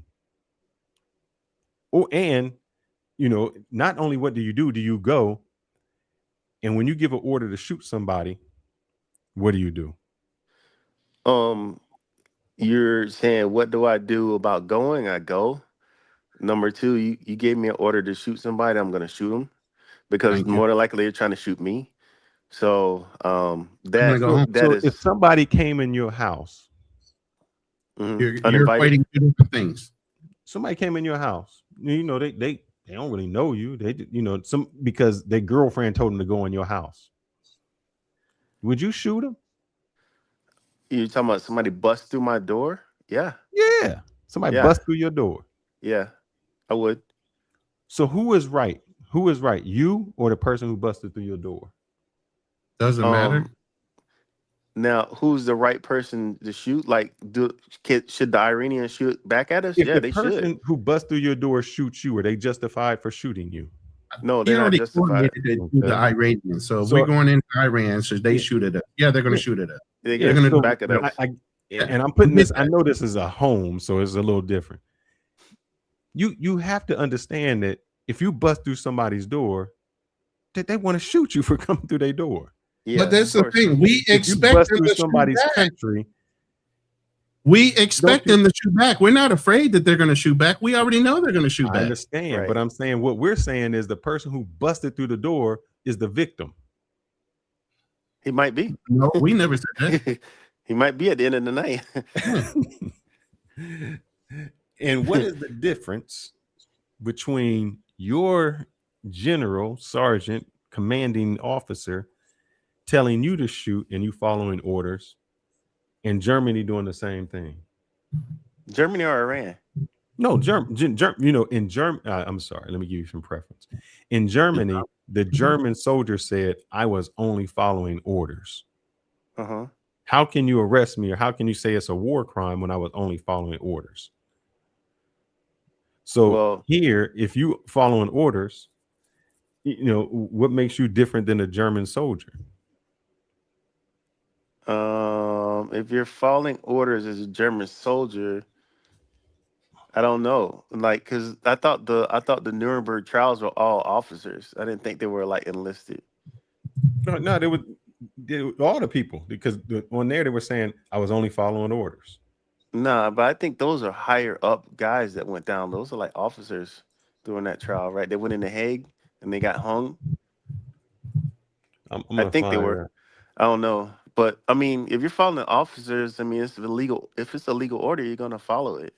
So, and also too, like, man, it's kill or be killed once you get boots on the ground. I'm trying to tell him, I don't know why he thinks we're gonna have a fucking conscience when people are shooting at us too. Yeah. We shooting. I understand that. I guess my thing would just be like, you know what? I might have to be a conscious objector. Yeah. Man, like you mentioned something earlier, and that's where I was about to go, was that when I came in 2001, my motivation was patriotic. Payback. Yeah, it was super patriotic. It was like, man, we wanted to fuck somebody up.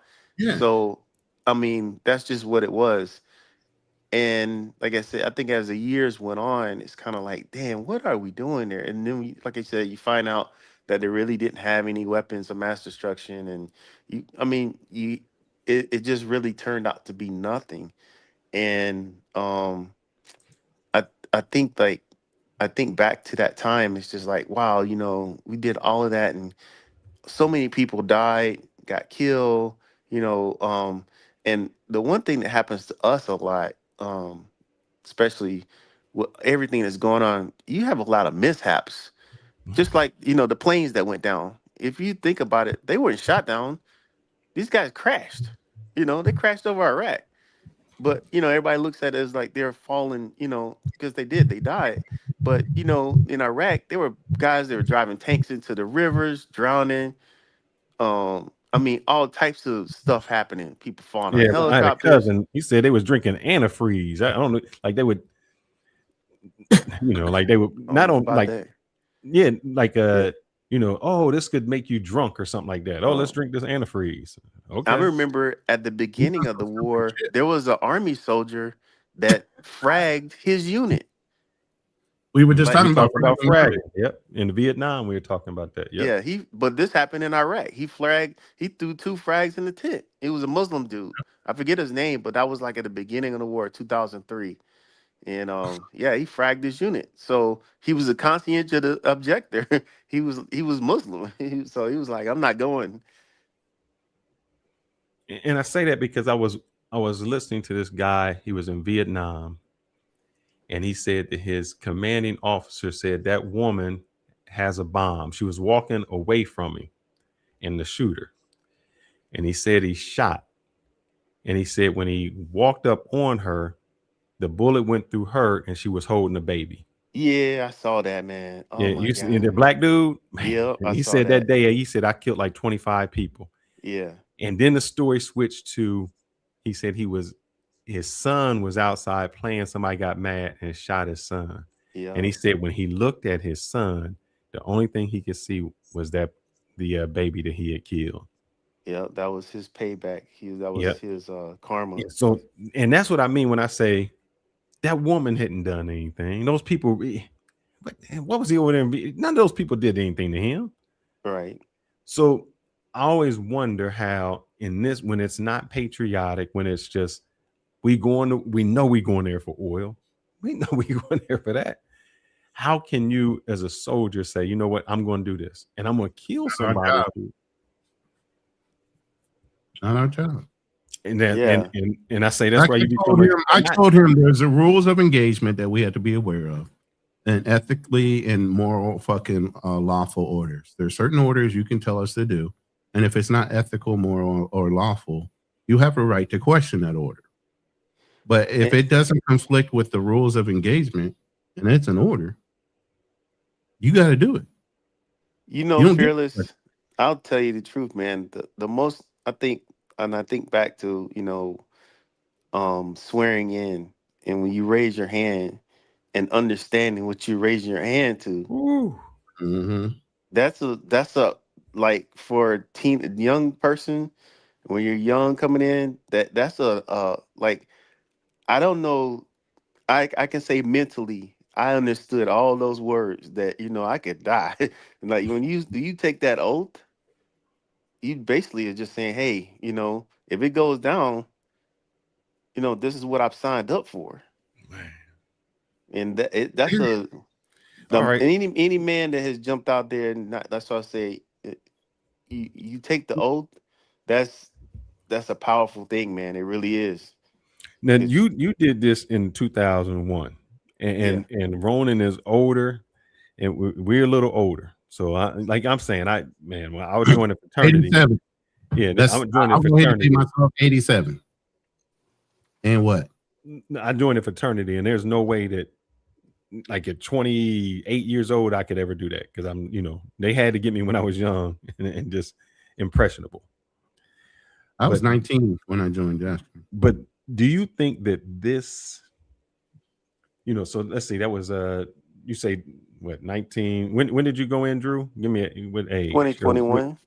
I mean 2001. Sorry, 2001. 2001. That's 25 years ago. Yep. Do you think that the youth today, who are 20 years old, think differently than how you thought back then? No, because like I said, it was a motivation thing. Like no, I'm saying motivation was back then. But do you think that the youth today, like you said, oh man, I can go there, I can do this. Do you think that they have the same mentality that you had back then? Not at all. Not at all. Because like you said it earlier, man, we were united as a country. It was like, oh shit, this is what happened, and that sold that bill of goods that the Saddam was doing this. You heard Netanyahu back then, who said Saddam was weeks away from a WMD. Saddam wasn't even close to a WMD. They even got my man Colin Powell lying on him. Yep. Colin Powell, all of those people. Donald Rumsfeld, we don't know what we don't know. I mean, once you win, you in. The only thing I can say about Colin Powell is when he made sure a mission was set up, that first war, man, it was a lot easier than you guys had to do the second time around. Well, see, you had carpet bombed the shit out of everything. I mean, literally, you Colin had some Powell hardcore Vietnam guys in that one. We had to touch Colin Powell, and Schwarzkopf. Yeah, that was. Y'all were literally going house to house, room to room. I'm like, fuck, we fucked up and shit. So by the time we got there, they were ready to put their arms up, bro. Like, oh my God, thank you, Jesus, for y'all showing up. And fuck Allah, it was thank you, Jesus. So with that said, Drew, what do you think with the people going over there today? And the only reason I say that is because the internet, man, has become, the internet. Y'all, did we have it? It wasn't like now. So back then, it wasn't like now. In 2001, it was dial up. It was AOL. Yeah. But every person I look at now that was over in Iraq, of every YouTuber, like the dude who is the ranger, the black dude, the sniper. Oh yeah, I know you're talking about the Angel of Death. What's his name? Where he like, bruh, they got me. They got me. Yeah. I was shooting. He's like, when I left and started seeing the world and seeing what was really up. Oh yeah, they got me. I never thought I was brainwashed until I got through what I went through. So I literally was doing shit that I didn't realize I was doing, just off a reaction. And I'm a fucking architect, so at this point, I'm looking at you like, there ain't no fucking way my mind is that goddamn weak that you can brainwash me. They did. So what do you think about these youth today who got the now they listen to the people who like, yeah, that was not, we don't know what we was over there for, and this was dumb, and this is what they listen to. So how do you think they're gonna behave going over to whatever country? I think a lot of them are gonna, if there's ever a draft, I think a lot of them are gonna flee. They're gonna head to Mexico. They're gonna head to Canada. What about the enlisted dudes? Do you think you see them? People are gonna do what they're told to do. That's your job. So, like I said, when you take that oath and you understand that oath that you taking, it depends on the troop and how heavily he's into what he's doing. But if they train them right, which a lot of times right now, they're training kids a lot lighter than they did back then, your body's going to react, period. And you don't think it is, but your body is going to react. You'll start to see, if it really goes down like that, you'll start to see a sharp uptick of pregnancies. Because female soldiers get pregnant. Yep. Right away. Man, I ain't mad at them. I'm not mad at them. Yeah, they rather take a chance of being a single mom than they go into that smoke. But yeah, I mean, man, I don't know, man. I just hope that we can. I don't know if you guys ever watched. Tucker Carlson had an interview with this guy the other day, who was like this Chinese. He was like a the professor. Yeah, yeah. And the scenarios, because he's, a lot of his stuff is built on war games and scenarios. Game theory. It's on game theory. Yeah. So, he was eye-opening, man, because he was like, man, the United States needs to cut their losses. Yeah. Like, if they don't, they're going to get stuck.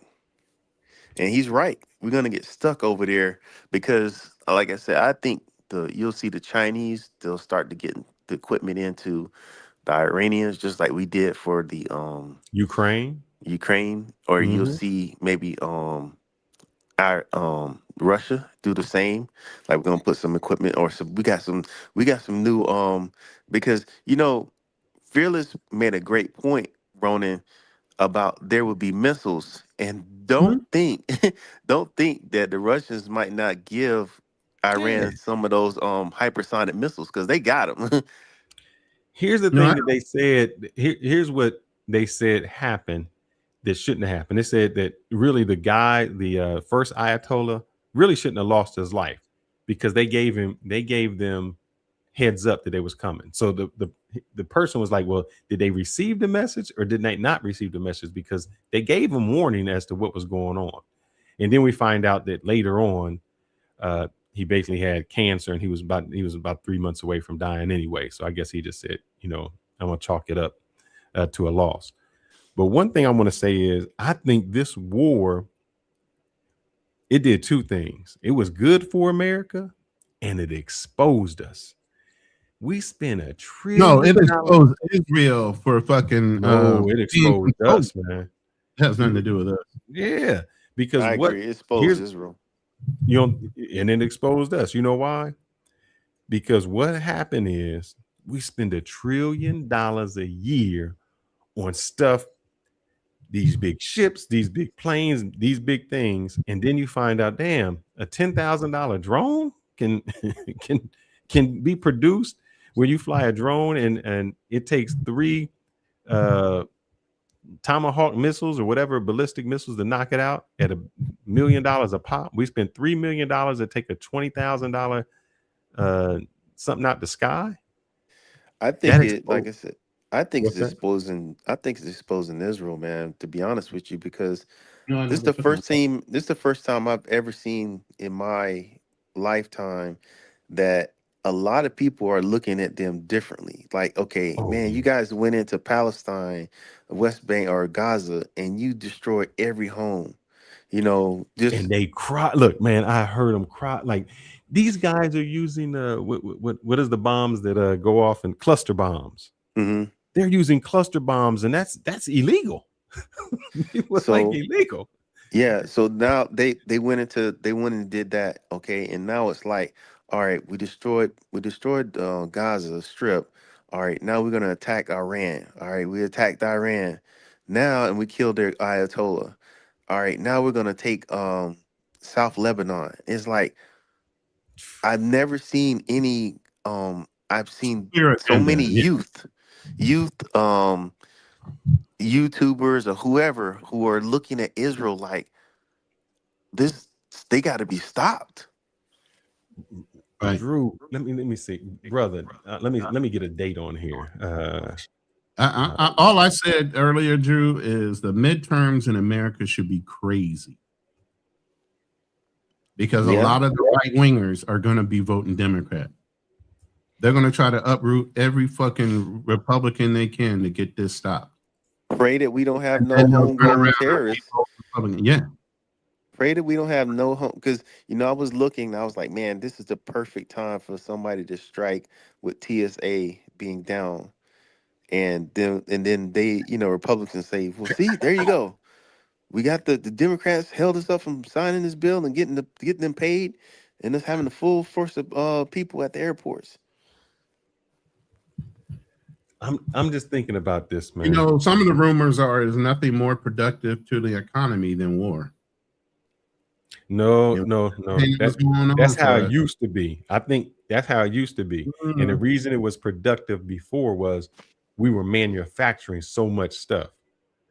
We don't manufacture like that. I didn't say it was productive for Americans. It's productive for companies. Oh, yeah. No, that is true. Yeah. Raycom, all them going to get it. Yeah. But Drew, back to what you were saying, man, it's 2026. Just think about this. 4 years ago, Kyrie Irving in 2022 was suspended for just saying something about Hebrews to Negroes, wake up America. Suspended. He had to apologize, donate $500,000 to an anti-hate cause, meet with the Jewish community leaders. Do you think if he said that today, that would happen? No. Man, I don't. 4 years, boy. You can't even call him if you called him anti-Semitic, people would laugh. But 4 years ago, just for him doing a tweet, everything he had to go through. That lets me know how much stuff changed, because in 4 years you can have if you're in the room, hit the like button at least. Jesus Christ, hit the like button. Hit Do the you like guys, one thing I can't tell you off the top of my head, but I looked up the definition of Semitic. What is have you guys ever looked at the definition of that? It's the Semites. Well, it's just I mean, like when you say somebody, no, it's just Christians whether they can be. belong. It's whether they should exist or not. I think is the Semitic one. Look up. I mean, we're looking at anti-Semitic, but look up the word Semitic, and what is it defined as? And Christians, we can be defined as Semitic, because I believe it's based upon the language. three Abrahamic languages. Believers. Yeah, believers. It includes Arabic, Hebrew, and Aramaic people. Semitic refers to a branch of languages within the Afro-Asiatic language family. And see, when I hear that word anti-Semitic, it's thrown around a lot. It's almost getting to be equivalent to the N-word. Like, oh yeah, even that white lady, she said it in that video with Tyler Oliveira. It's like, you say anything, and now you're automatically all anti-Semitic. It's like Arabic, Hebrew, Aramaic, or so that means you're against these languages, not the people, just the languages. Well, you're supposed to come from Shem. Is it Shem or who is it? Shem. Yeah, those are the Shem. people. Those are the descendants. The descendants of Shem, or a sect of the. And it says Semitic. So Semitics include Arabs, Jews, and Ethiopians. All of them are supposedly from Semitic. But see, that Jew word is very loosely used. They could be very defining on what Jew you're talking about, because you do know there's two types of Jews. You're born blood-wise, or you accept the religion. And this is where the Ashkenazis and the Khazarians and all these other ones come in, is based on them accepting the religion after the fact. By the way, Greg, I see you in the background. I need you to cam up. I don't know you, and you've never been on the show before. So, and so here it says the Semitic people include Saudi Arabia, Yemen, Oman, Qatar. All those are Semitic people. So, and you remember what we forgot the name of the one lady who said go back to Poland. If you remember, she said she was Semitic. She was a writer for the Washington Post. Older white lady. I forget who she is. Greg, can you cam up for a second in the back room so I can see that you're a real person? Because if you can't, I can't bring you up, and then I'll take you back. You don't have to help. Thank you. Yeah, she was ostracized for that, because I think everybody knows they are Europeans. A lot of the people that are in charge now, well, that's the one thing I can think with the creation of Israel was that, they did go around and try to bring people that were of Jewish faith into the country, and in certain cases they said that the I can't think what they're called, the Mossad actually did certain terrorist plots in these countries and said, okay, hey, look, they're after you, they're trying to kill you. There's a guy I was listening to a few nights ago, Rabbi Beck. He does a great, man. He's a great interview to watch if you guys get a chance. Rabbi, I can't think of his first name, but Rabbi Beck was saying the most dangerous place for a Jew is Israel. Correct. And I think if you're talking about it where the Mossad was going to another country trying to tell them to go to Israel, and they said, no, we want to stay here. And then they started doing all little bombs and things like that, blaming it and saying they didn't want you to be there. Yep. And they have, a lot of these Jewish communities. There's a Jewish community in Iraq. There's Jewish community all over the place. A lot of Arab countries. That's what that rabbi was saying. He says we're actually safer in Arab countries. He said there's Jewish community in Iran. Oh yeah. Tucker Carlson, he had an interview with a man. Let me see if I can find it, and I'll find out who it was. Some of this stuff we're talking about is going to be on next week's live. It's okay. Let's see if I can go to Tucker and get this guy. he had on. What we're doing, Joe, is trying to build the framework behind this whole thing, and we're kind of jumping ahead, but okay, because you got to understand the basis of why we're involved in certain things and why we're doing certain things. So, you know, we kind of build it that way before we got directly into the war. Plus, it gives me an opportunity to prove I'm right in 2 weeks. Yeah, I want to see what happens in these 2 weeks. I'm thinking it goes the other way. Okay, man. I mean, I don't want to bet against the Americans, but you know, I get it. Yeah, I would say if you get a chance to run and watch the interview with Rabbi Beck. I can't think of his first was name. that with Tucker Carlson? Greg, can you cam up? I see you in the background, but I need you to cam up in the back so I know you're real. All right. Wait a minute. Rabbi Beck isn't from. Wave your hand. Wave your hand. Wave your hand. Come on, bro. He's talking about you, Greg. Just do like this. Greg, wave your hand. That's a recording. That's not really him. Yeah. Wave your hand, Greg, if you can hear me. That's a recording. Yeah, Rabbi Beck isn't. He lives in England, and you know, he's Orthodox Jewish I'll person. have you talk, but I need to know that you're real. Don't be playing no fucking video for me, thinking you're coming up here.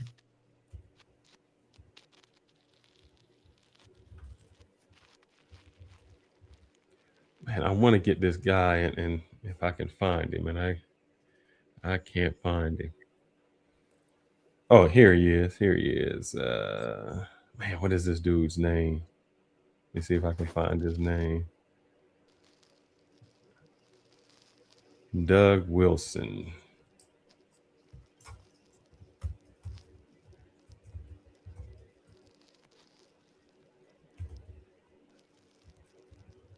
I mean, you can leave the room there. I know you're going by Greg, but your name is James.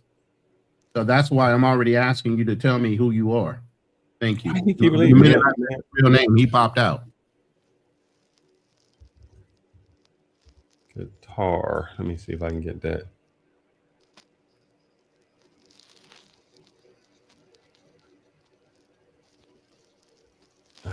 Man, I know I'm not gonna find this short.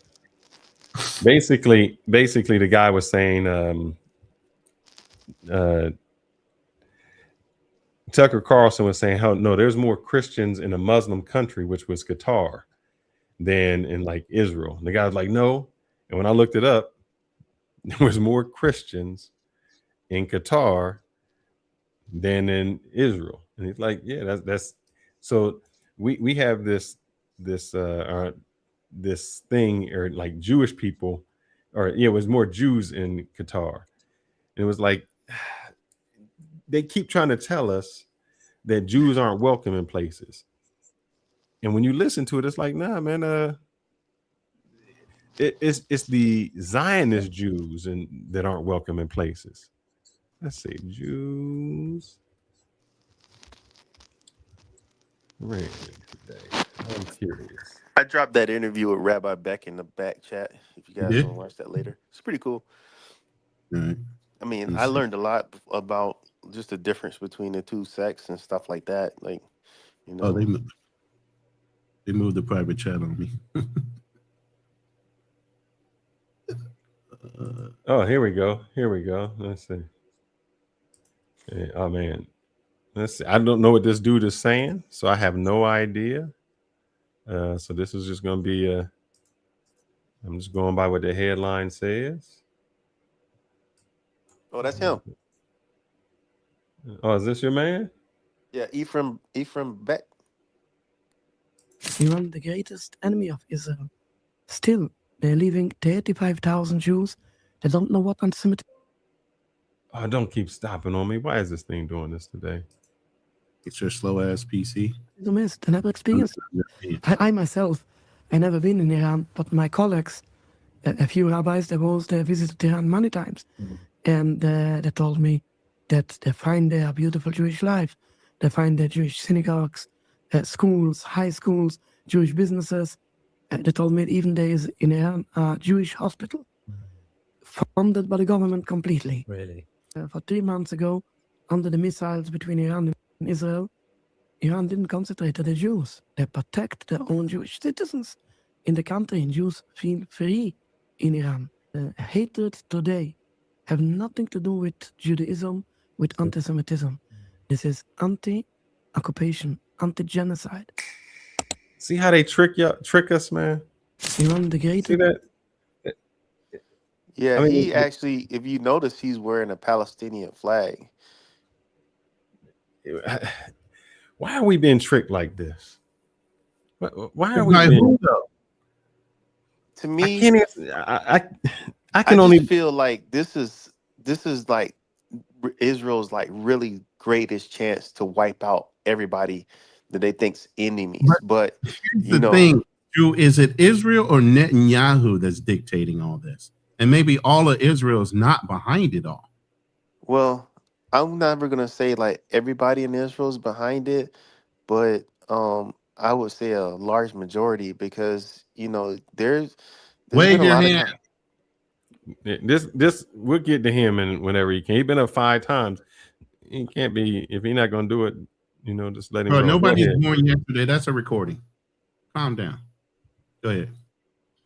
Yeah, I don't think it's just every Israeli that wants them to die, but there's a huge majority that will want to wipe them out and kill all of them. You say that, man. Oh man, brother. Oh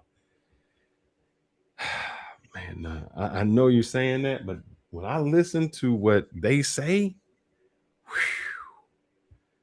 bruh, there is no sympathy, man. Yeah, there is. I mean, they're destroying. I mean, for them to just like, there's no. I don't even know if there's a standing building in Gaza.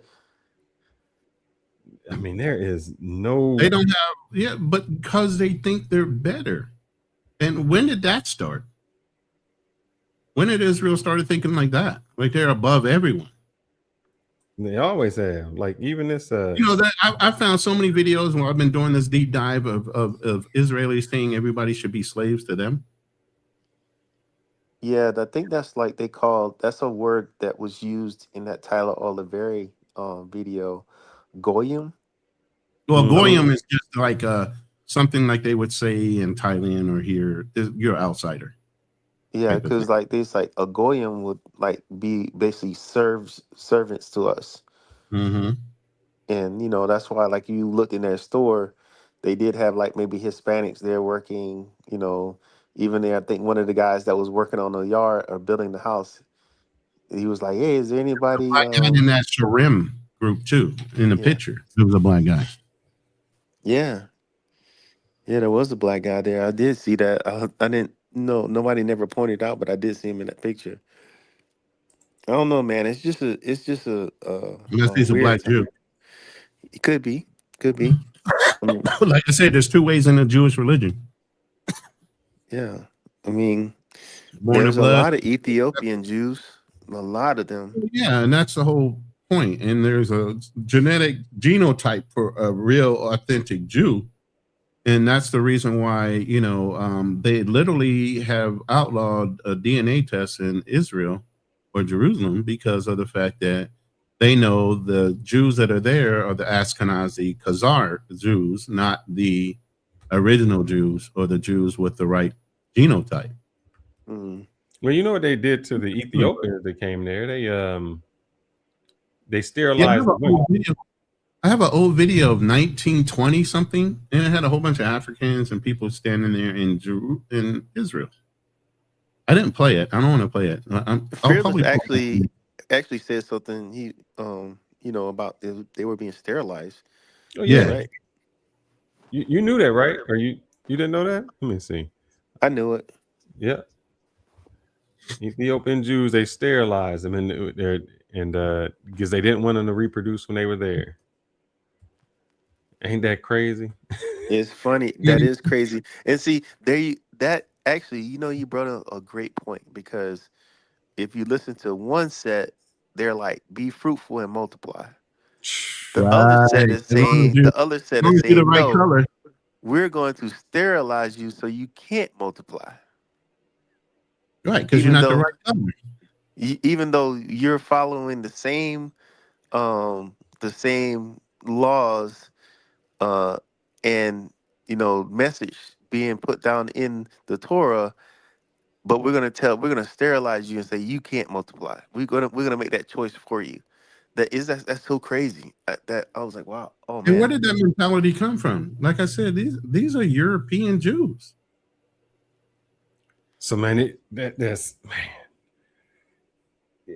And you can't say it's about. I got one with man. This is TYT back in the day.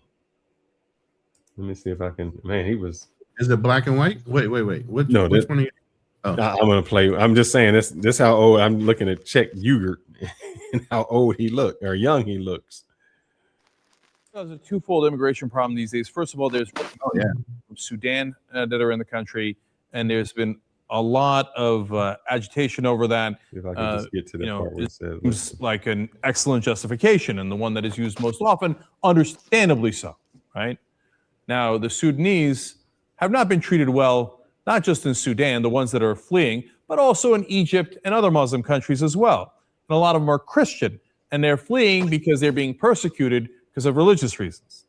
Now, you would hope that let's get to where you're saying by 50%. Yeah, here we go. Let's see. Last 10 years, the birth rate among Ethiopians in Israel has dropped by 50%. Now, you don't have to speculate as to why. As I just told you, Israel's health minister has admitted they did the program. And in fact, he sent out a note saying not to renew prescriptions for Depo-Provera for women of Ethiopian origin if for any reason there is concern that they might not understand the ramifications of the treatment. I don't think the issue was that they didn't understand the ramifications of the treatment. The issue was as they were coming in, they were told they had to get that shot. Sometimes they were lied to and said, oh yeah, it's a vaccination and it's going to help you with your health. One of the women that were interviewed, the 30 different ones saying the same thing, was quoted as saying, quote, they told us they are inoculations. They told us people who frequently give birth suffer. We took it every 3 months. We said we didn't want to. Look, Israel's not the only country with racism. I mean, look at the United States of America. We had slavery here, and problems of racism still exist. I'm just thinking how Israel was supposed to be the place you went if you were a Jew to get away from persecution. And if you're a black Jew, you go there and get persecuted. Yeah, one thing that I noticed, I did a deep dive. I was looking at the Ethiopian Jews and their plight of coming into Israel, and one of the things, I guess, I don't know who this rabbi was, but he said, yeah, there was a huge discrimination against them, and he said he had even taken part in it, and it was to the point where, at first, they had it was almost like whenever you see them go to like Russia or Poland or anywhere else and they're getting Jews, they get them without no questions. But the African Jews, they had to go there and make sure that they were authentic. Yeah. Like they prayed, they followed every ritual. Right. Where the white Jews could just say, I'm Jewish. Right. The black Jews couldn't say that. They had to really be authenticate tested. them. Yep. Yeah, it's just crazy, man. I mean, I don't understand it. I don't understand how this. I don't know how we got into this situation, man. But I said, and when Magnesium was on, I said I think this makes United States less safe. We less safe. And if I was a country, the first thing I would do, if I was Colombia, if I was Venezuela, if I was any country, I'd try to get me a nuclear weapon. Oh, man. And not only would I try to get one, as soon as I got it, I'd let everybody know I got one. Look at my uranium. Well, I think that was the strategy that guy said in the Tucker Carlson interview was that you need if you're going to get a nuclear weapon, you need to have more than one. Because one, you need to test it. And the first test that you do is the discourager. It's like, okay, oh my God, they do have one. Exactly. And then you're like, hey, yeah, and we have more too. That was just a test. And then you do a second test, you said. exploded. Oh my God, they really do have they've got to have more than one. They've done 2 tests. So the North Koreans, man, they really understood what could happen to them, and they really they basically really solidified that nothing's going to happen to them regime wise. There won't ever be a regime change. I'm seeing something going on in the chat. I'm just curious. The dude Jim Bolina, he says Iran's regime was bad. Why? I wonder why. Let me play this video real quick. Then I want to question why they were bad. It was a massive, powerful kingdom that once stretched from the Black Sea to the Caspian Sea. But here's the crazy part. In the 8th century, this entire Turkic empire, from the king down to the commoners, supposedly converted to Judaism. Imagine that. A whole nation of warriors and traders with no prior connection to Abraham or Moses, deciding to adopt the Jewish faith. The story goes that their king, Bulan, invited representatives from Christianity, Islam, and Judaism to debate which religion was the truest. The rabbi, with his clever arguments, won the king over. And just like that, a Jewish kingdom was born in the heart of Eastern Europe. But here's the twist that has historians and scholars arguing for centuries. Some believe that after their empire fell, these Khazars didn't just disappear. They migrated west into Poland, Hungary, and Germany, and became the ancestors of most of the world's Ashkenazi Jews today. This Khazar hypothesis suggests that European Jews aren't descended from the ancient Israelites, but from these Turkic converts. So is it a forgotten chapter of history or just a fascinating...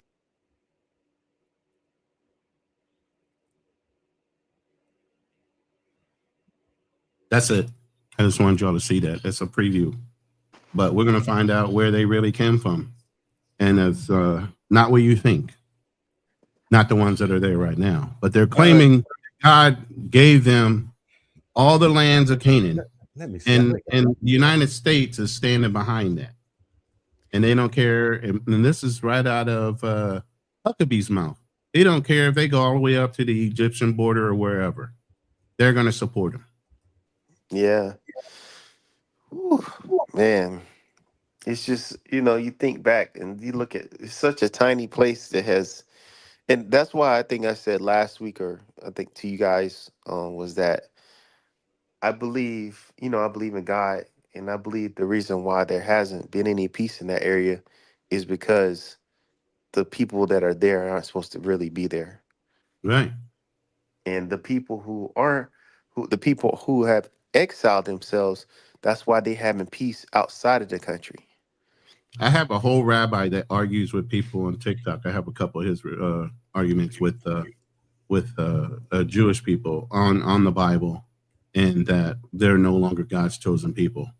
So I'm going to play that one next week. I'm going to hold that one off. Okay. Man, I'm about to go to sleep. I'll talk to you guys later. Peace. All right, bro. Peace.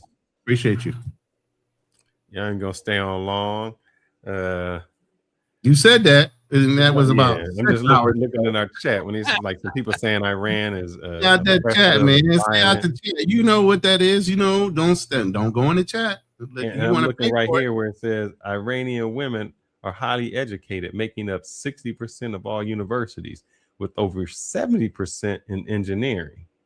The female literacy rate is 98%. Iranians are very intelligent. Well, I don't know.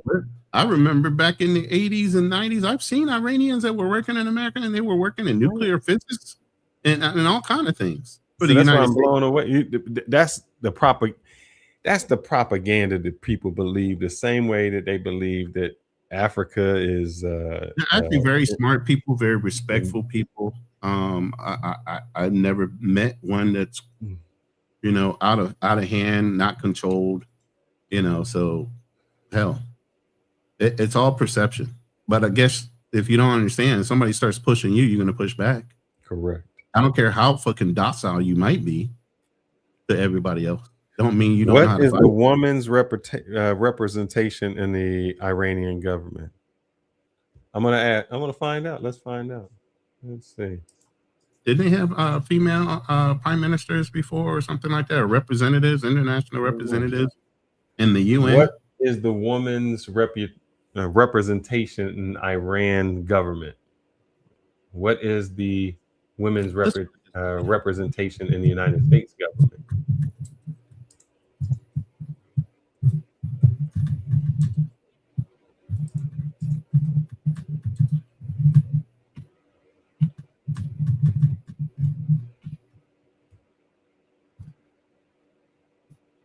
So women hold about 6% of the seats in Parliament. And in the United States, I mean, we're at 20%. So I don't know what that means. Yeah. For an Islamic country, I would think that's kind of within part. The United States has never had a woman prime minister, a woman president.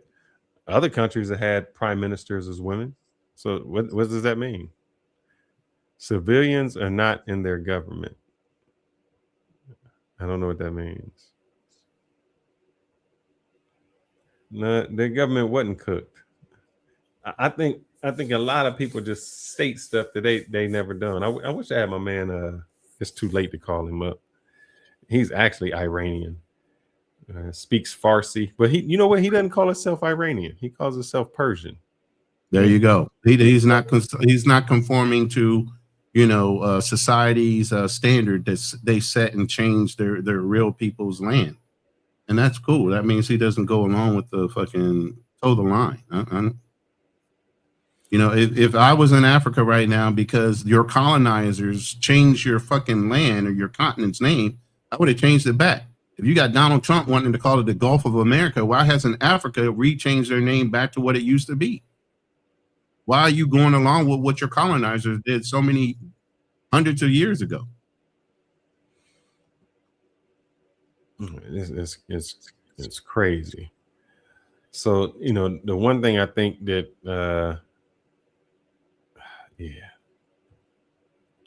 we putting ourselves in situations, man. Look, I'm gonna let y'all know. I know I messed up, and I had to roll some. I had to do a Roth and convert. Well, it kind of helped out a little bit. I had to do a Roth and conversion because my stock lost $100,000, bro. My 401k lost $100,000. I told you get that shit up out of there unless it's just matching. Don't overmatch. Well, the thing was when it left, I said, well, I was gonna owe about $80,000 in taxes. You didn't have no write-offs this year that you could compensate. No. This is for the future. What happened was I forgot. Well, no, I'm sorry. When I first put money in my 401k, the after taxes, was gaining interest, and I just forgot to switch it over, and that went on for like 2 years. Oh shit! You forgot for 2 years? Yeah. So it was when it increased. So when I called in, they said, yeah, if you take all of it right now, if you take this 100,000, you're going to have a taxable. It was like a taxable of 40 or something like that. And I was like, well, shit, I can't do nothing now. Hold up. It's taxable of 40 on your net gains, right? Okay, fine. Correct. So my gains, that's what I was going to be doing. Overall, what your annual income is, that can help offset that too. So you can keep more of your annual. The problem was my after taxes, what I had not paid taxes on it gained a lot, and I forgot to switch it over. So then you got to double pay. So, but here's the thing. I lost money in a sense, because the market went down. I ain't taking nothing out yet. But now that it went down, I was like, oh, switch that money over because the gains is not as much. If I had made $60,000 in profit, I just lost some profit. Right. So I was like, I'm going to switch it over now because this is the best time. You got to bite the bullet no matter what. Yeah. So I was like, let me do it now. And I'll roll. Something tax-free, Roth or whatever. Yeah, I moved it to a Roth IRA. I hope you looked into the IUL thing I told you about. I did not. I ain't had no time to do nothing. At least do one for your daughter. I'm telling you, you're going to thank me when she gets about 16, 17. I want these people. I'm sorry. I'm just got to look in the chat. Do not do the last 10 minutes. Man, get out the chat, bro. I'm looking at it. It says Iranian millions of dollars. Yo, you need to drop a super chat. I want to help them out. No, I just want to look at it and go against some of the Iranian regime spent millions of dollars funding terror groups to attack Middle Eastern countries. The United States spent millions of dollars funding terror groups over decades. We funded the Mahdi, we funded the Taliban, we did Iran-Contra, in which we gave Iran weapons in order to go against the Nicaraguan. We gave Iran weapons, and then we turned around and supported Saddam in his we war. gave him weapons. So we have always supported when the person Jasper, United States has supported terrorist groups to attack other countries. What are you talking about? We done that all the time.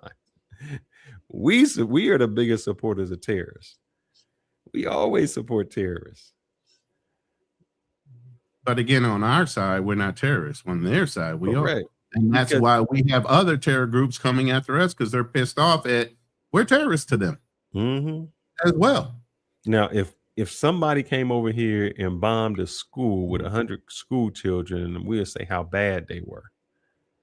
We bomb a school and we say, well, you know, that's collateral damage. That's what we always do. And like Nick Neezy said, I understand this is just what happens.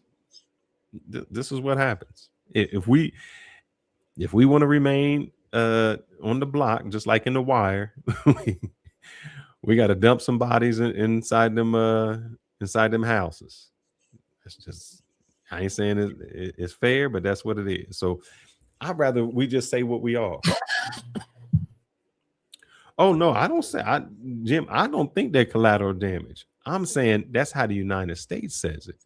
Because if the United States, if a country, you know what? Let me see this to the United States, what we do to them, we would say how horrible they are. I'm gonna say this, and I'm gonna leave it alone. And this is because of feminism and everything else. What makes a little girl any more valuable than a little boy? Correct. The fact that you use females over males as if that's more heart pounding or less of a fucking or more of a fucking strike on somebody. Oh man, did you We're see all what supposed to they be did? equal, right? Did you see what you know all this shit about it's women and children or what? A life is a life. One life doesn't have more value than the other. Returns baby cigarette.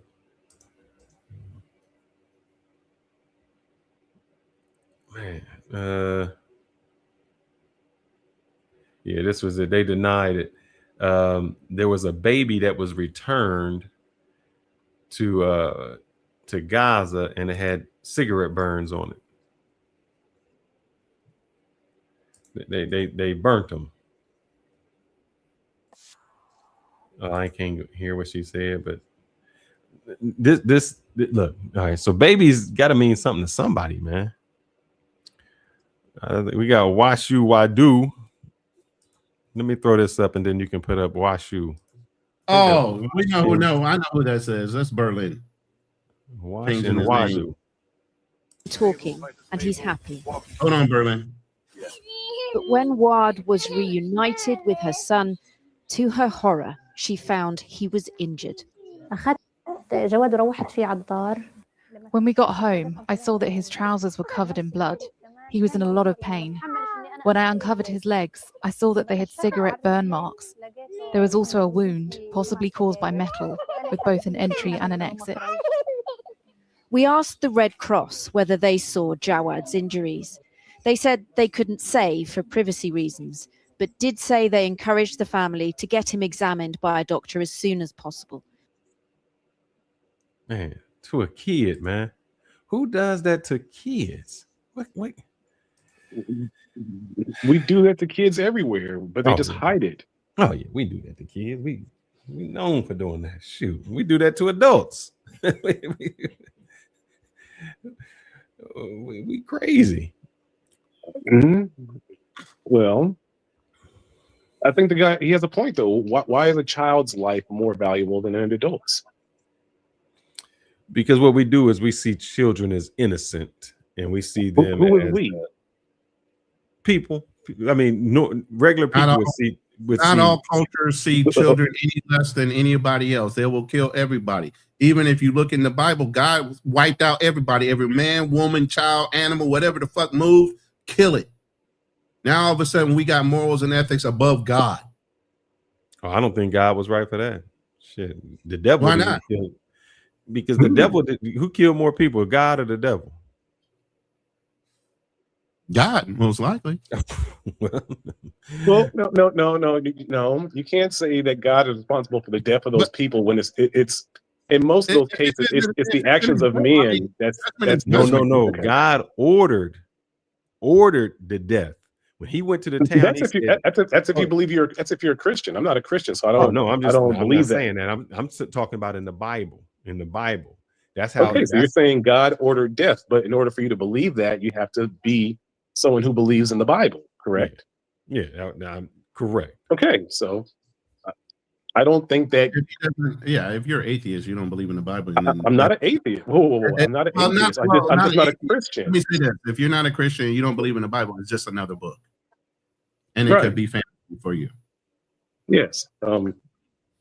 So again, it's like I think that Patrice O'Neill had a joke about it, where it's like, we pretend like we care, but in reality we don't. Like, are ugly people's lives valuable? Most likely not the way people treat it, because when beautiful people are kidnapped or when beautiful people are, unalived, everyone really, but when it's just so it's like we try to pretend like every life is equal, but we know it's not. Oh, no, we know it's not. You know it's not. Mm-mm. We still have our Hitler on a $20 bill. Andrew Jackson is responsible for more deaths of melanated people than Hitler was, responsible for Jewish people deaths. So why is that narrative not as angry as, because deep down we know that white lives matter more than melanated people's lives, but not in alchemy and not in religion, but in society it's true. Correct. Same thing. Germans killed way more African people than they did Jewish people. That's the fact. But Oh no my one God, cares. that's a fact right there. Mm-mm. See, but that's if you believe that. I don't believe. What I'm saying is that's the fact right there that says who killed more. Come on, man, stop. You wipe out a whole fucking planet for a bloodline. If that's what you believe. If you are a Christian, then you have to have the substantial logic of saying that God killed more people than Satan. If you believe the Bible 100% fact, like a lot of Christians do, then logically you have to say, well, God killed more people than Satan did. But he has a right to. He created us. If you believe that, that's what I'm saying. So, in the same respect, if he made you, he can take you. There's some Christians that believe that that God and Satan created us. Yeah, some people that believe that. There's they will say that Satan is actually an androgynous woman. There are multiple creators. I don't say Hitler. But all in all, again, it's a fake farce that we care about these things when in reality, even how a lot of people are trying to we care about children. No, because we would burn down the world almost with all the stuff that's come down, with all the things that happen to children. But we've already moved on from it. I mean, when you really read what happened to those children, or God knows how many years, 40 years easy, 50 years. And now it's kind of being brought to light, and everyone's still kind of like, no, you need to go take a nap. So again, it's just people pretending like they care. They don't. You know you're a dad when you can casually look at your kid and say, nah, you need to go take a nap, and just continue on with your conversation. Yeah, listen, I don't judge my fatherhood with new fathers. I judge my fatherhood over 80s dads. I remember I remember not having a dad in the 80s, and I remember what dads were like in the 80s. Shit, I can as long as I am not that bad, I'm a good father.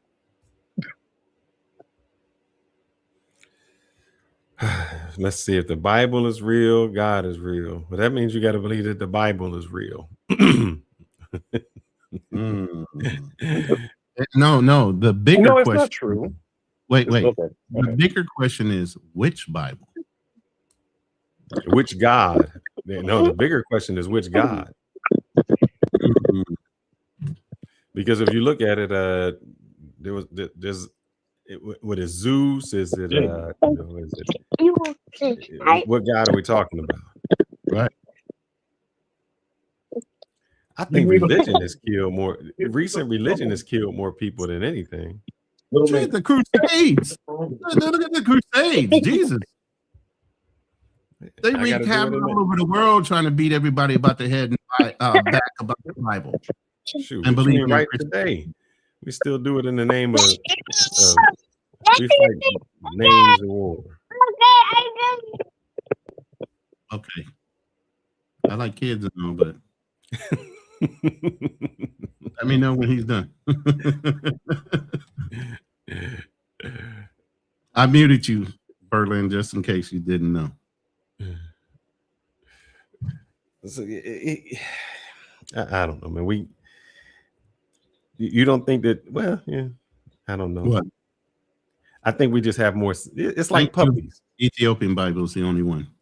We got puppies. You know, we feel for the puppies.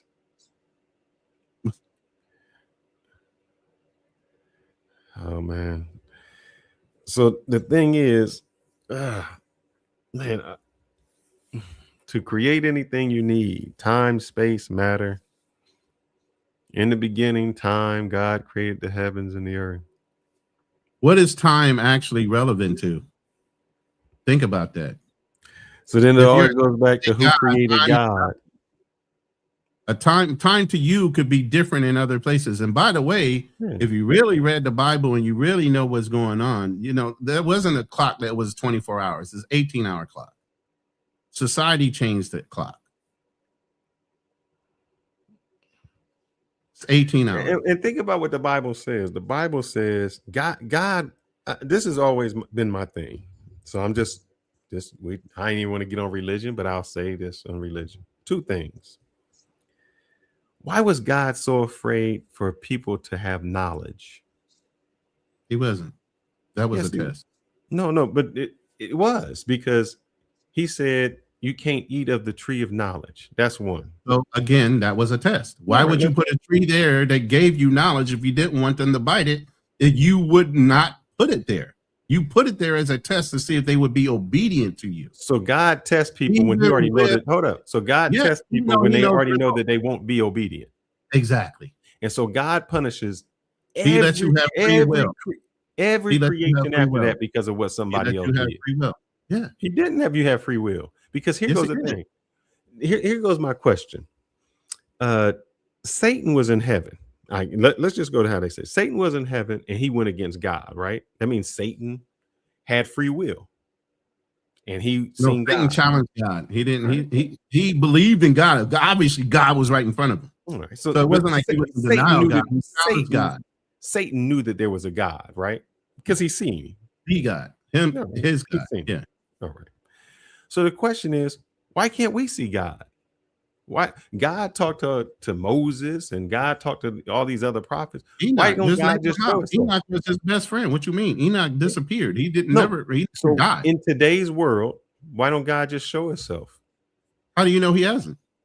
I haven't seen him. Have you? How do you know you haven't? What does he look like? Do you know? He can change himself into anything. Why wouldn't he just say I'm God? Why would he need to identify himself? Why can't he just do an act for you? Why can't he just be kind in some way? Why is it all secret? Why does it be secret? I'm God. This is who I am. And the reason I say that is this. Look, let me say I have free will, just like you got Jesus in front of you performing miracles, yet and still he was never in front of me. Jesus was never in front of me. I'm talking about the disciples. The disciples had Jesus right in front of them. Eve had God right in front of her. Did it help the fact that they knew him and seen him? They still chose to do what they chose. Exactly what I'm saying. So don't let me be an atheist or what's the other one called? Agnostic. Show yourself. If you showed yourself, it's too easy. That's not free choice if he shows you. Huh? It's not free choice if he shows you. Yes, it is. The part of Christianity that is really pushed more than anything else is faith. Having faith that what you don't see isn't necessarily everything. Having faith is part of the belief. No, wrong. Why would I need to have faith? I'm going to tell me I'm wrong. I'm saying, why would? But you believe in UFOs, so I mean, I don't know what to go with you. Like I said, read the Book of Enoch, and you will too. You dimensional portals and everything else. Yeah. My thing is, time. You don't have to hide yourself. Put yourself out there, and then I had the free will to say, "Oh, yes, I can. Yes, I can't." Why be secretive, or why? That is the challenge. That remember you had the conversation about Satan. This has all been a test. This is the test that God said, given these certain parameters, if I put all these people on the planet, you're saying at the end of the fucking game, you're going to have more people believing in you and not listening to me? God said, bet. That's this whole fucking argument. So hold up. They put it in the Bible where Satan would know what the game plan was? Satan is present. No, but I'm saying, imagine writing a book. Okay, so this is exactly what I'm going to do. Here's the way I used to explain it. If God was the only God and there's no other gods, I told you I think spatially. What if an alien creature, what we call God, walks into this room, makes this interspatial fucking spatial area, makes a little planet, all these fucking galaxies, and say, here's a scientific experiment, and runs the room? What does it matter? Let's see. Let's see. How is the universe? Knowledge is gained by being taught. So you're saying there's a being that was never taught, it just knew everything. Or there are multiple beings that teach each other, shared knowledge, shared whatever, and they created us off of that. How did he know that a female needed to have reproductive organs versus a male? Why couldn't he make them asexual? Why did he choose to do that? When I look at stuff like this is when I say, yeah, we made something up because we just don't understand stuff. That's a dwarf planet. Let's get to Earth. Right. Let's get to, man, please, why is this thing doing this? It just makes me want to play. You need to update your RAM, man. How much RAM you got in your PC? I don't think I got nothing playing. No, your RAM. How much RAM do you see? Upgrade it.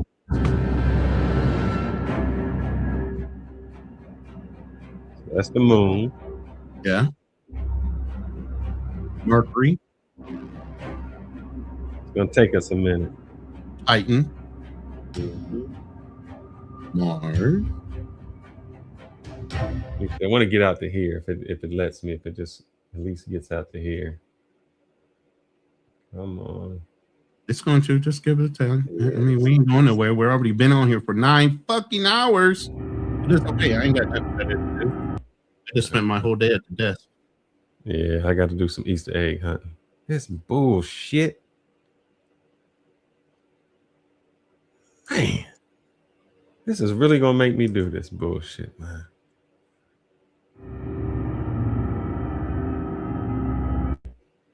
I don't know, man. This is just crazy. What have I got playing? Around like a damn rabbit. Send me the link so I can run it. Send me the link. Yeah, I'm seeing where my gram is at, like you said. Nah, I'm not running anything. Ain't nothing running on here. Bull crap. That's what I say. You need to update your RAM. You ain't got no RAM to process.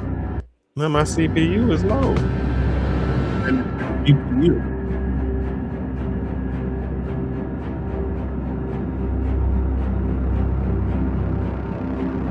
Just let it flow.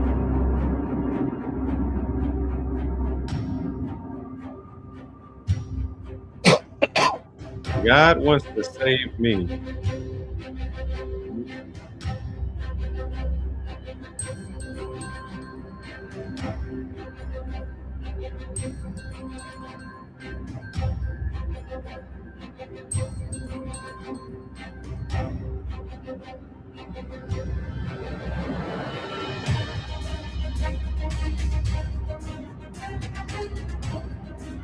So this is just our solar system.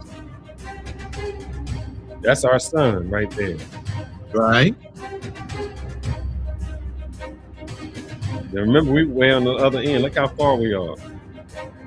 We found stars that are that much bigger than our sun. Our universe. That's a black hole, by the way. You do know that, right?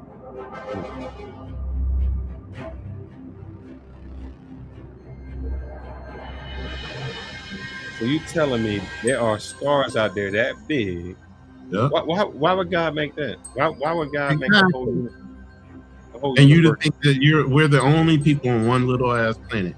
No, I'm just asking. Like, we ain't even done yet, brother. Oh, I already know. That's not the whole fucking universe. And the fact that we can see that goddamn far, but you don't think nothing's out there. How do we know all this? Nothing can come to us. There's a telescope that's that big? Nothing can come to us.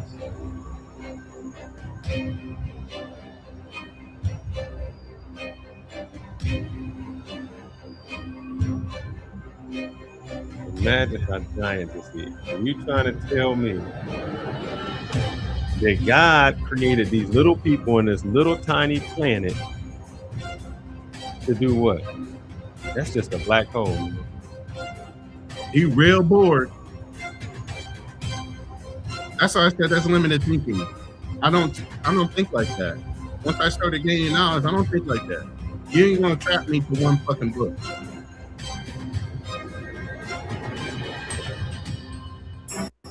That means that thing is 2.6 light years across.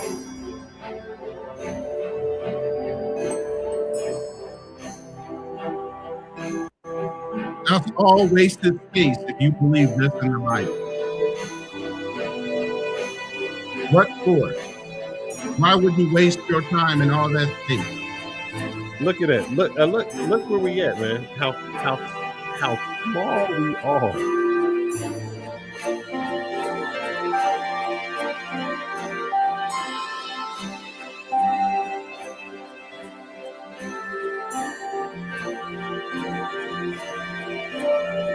$5,400 light years. And now we just got to our galaxy.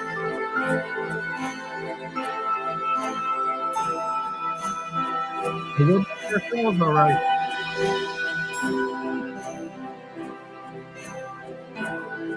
The math ain't mathing. Let's just put it that way.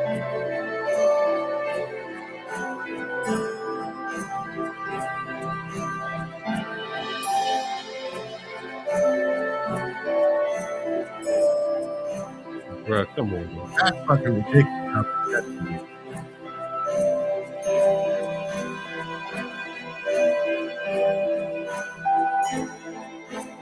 The observable universe.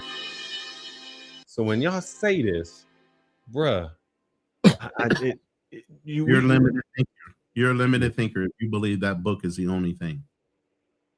We are like one grain on the beach. Even if you believe in the Ethiopian Bible, you go through the book of Enoch, where Enoch walked from one portal to another portal, and he described multiple different throne rooms.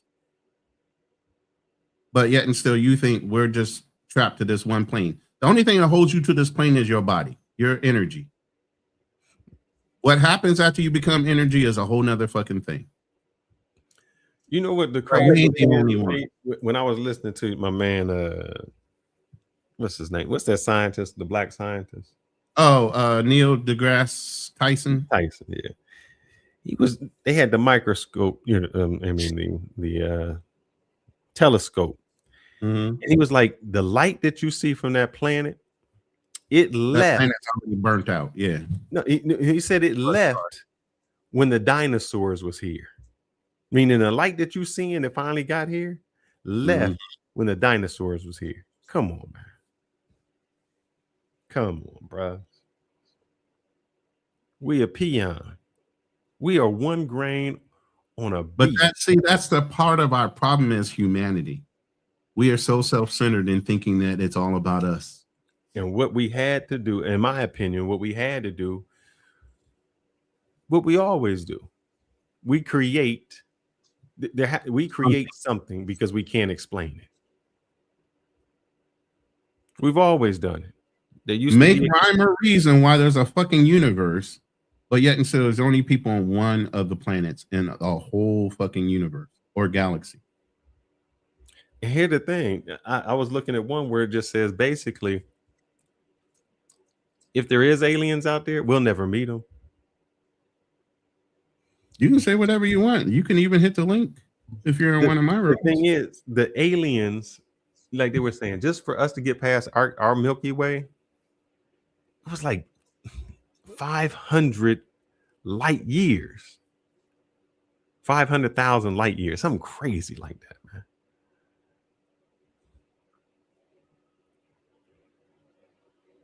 So now let me get this straight. I just want to help this. I showed y'all that video. And you say God is black. What the fuck would God be black for? I mean, why does that matter? God is God. If he's a God, why would God be black? About his fucking color? What the heck? Why would that even matter? Now, if you want to say Jesus came on the planet was black or dark skinned, then that's fine. But God himself doesn't have to have a skin tone at all. If somebody who created all of what we just seen is worried about his melanin, what the hell?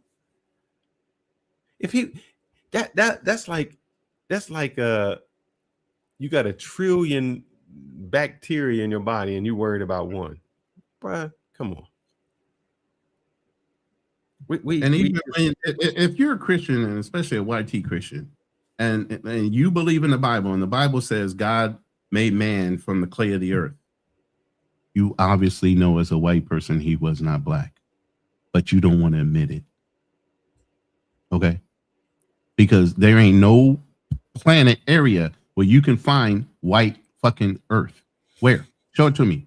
Show it to me. It's all brown or darker, clay, reddish tone, whatever you want to call it. But there ain't no fucking white fucking earth nowhere on this planet. So why would Jesus be fucking white? And you know what else is crazy? Man, I give you a history lesson because we are talking about Iran, right? Yeah. All right, Persians. Let's call them what they are, the Persians. The Persians.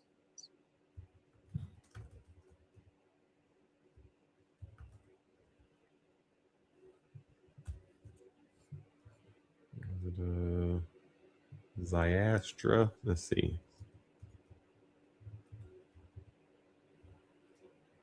Astro.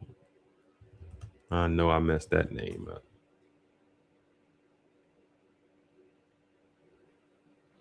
I'm gonna throw it right here. Here we go. So let me help y'all out because I know y'all Christians are out there. So I'm not saying I'm Christian. See, sometimes I'm just above out of the box thinker as a Christian. So I'm not saying there's not a God. I'm just saying, hey, the God that functioned or formed me is bigger than what we limit him to be. A prophet. His name was Zarathustra. And what he brought back with him wasn't a religion, it was a map. Hold on, let's precise go to what he said in the beginning. Surgical map. Let me show you. Quasi here. 3,500 years ago, somewhere in the ancient Persian desert, a man climbed a mountain. In the ancient what? Persian desert. Oh, yep. So Iran. And it says the oldest religion. So let's see what he did. What did he do? And came back down a prophet. His name was Zarathustra. And what he brought back with him wasn't a religion, it was a map, a precise surgical map of the human mind and exactly how it creates the reality that you're living in right now. Before there was Christianity, way before that, there was Zoroastrianism from the Persians. My other question would be this. I'm just going to ask you, Ronin, how old do you think written language became? Like when people start writing? When do you think that happened? What, the Mesopotamians? No, you only have to be right. Just guess, like 1,000 years ago, 10,000 years ago, like 10,000 years ago. I'd say about 18. I played with a Ouija board. Here's the thing. I'm gonna tell you something. Let me tell you something. I used to work at a funeral home, and you know what the funeral I did? I used to work at a funeral. I used to do. I played with a Ouija board too, and I've seen that Ouija board. I worked at a funeral home, and here I'm gonna tell you the exact thing that the funeral director told me. I already know. What'd he say? Like I said, if there's good energy, there's bad energy. Oh no, he said you ain't got. He said the dead people ain't who you got to worry about. They dead. Yeah, the dead ain't gonna do nothing to you. The dead people are not gonna do nothing to you. So and for you Christians, if you believe in God, you believe that God threw out 1/4 of heaven's angels. They became demons. They command and they are all part He of said this play with a earth. Ouija board on live. I've looked in the mirror and said Candyman. If you're a Taoist, you believe in yin and yang. For every good spirit, there's evil. I mean, come on, y'all got to stop with these in the box thought processes. Play with a Ouija. What am I conjuring up? A spirit? Who is the? You know who? What's his name? Houdini. Houdini said when he died, he said, if there's another place, I'll come back. I ain't seen Houdini come back. I've never seen. Well, here's the point. Even though he said that, if there was another place, what would make you think they would want to come back? Mm-hmm. Now, I'm going to tell you this. My brother died. Says it's one of the oldest monolithic religions. So before there was a monolithic religion, what religion was it? Let me say this. I took my brother passed away, and I drove out to Kansas for his funeral. Drove back to California, and I was sitting in a Barca lounge and I fell asleep. My family was asleep, my kids, my wife. My brother came and knocked on the door. Opened the door, had a great conversation with my brother. Got up to walk him out the door. He goes, I want to show you something.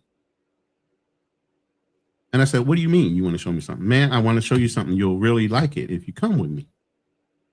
And at that point, I stepped 1 foot out the door and turned around and saw my body sitting in the chair. And I said, if I go, can I come back? He said, I don't know. I turned around and got back in that chair and woke up. Was that real? Was that not real? Was that me just talking to myself in my brain? You tell me. Oh man, I bet I can't find it. There's two things I'm trying to find simultaneously. Dude said about the voodoo. Oh, my whole thing. Do you know how many people they made a doll of me and tried to stick something in it, and ain't nothing ever happened to me because I never believed it. See, the thing is, with any religion or anything like that, the reason it can get you is because you have to believe it. Yeah. People believe in astral projection. Does that mean they're just dreaming that they projected somewhere? Or could they really project? Did Enoch project himself into somewhere, or did God really come and get him? And when God came and got him, was it he and his body, or did his body get left and he turned into energy with the angel to go be escorted wherever God took him? How many things can you think of that you really haven't thought of that haven't been answered for you? But yet and still you're believing in black and white and don't know how to read between the lines. He that have an ear, let him hear what the scriptures are saying to his people. I'm going to show you this. And I'm going to show you this. And this is why when you just told me what you said, 1 second. Let me see if this guy goes a little bit further. I want to see if he puts a... I can tell you this. One time, I'm very alert when I first wake up first time in the morning. And when I used to sleep as a child, I would remember the last thing I did right before I opened my eyes. Most people do. You turn over, you open your eyes. You know you did that, right? I'm laying on my back. I turn over and I'm on the top bunk. I turn over and I wake up. I look over and my back is parallel to the last part of my mattress, meaning if I literally was on my back before I rolled over, I was fucking floating.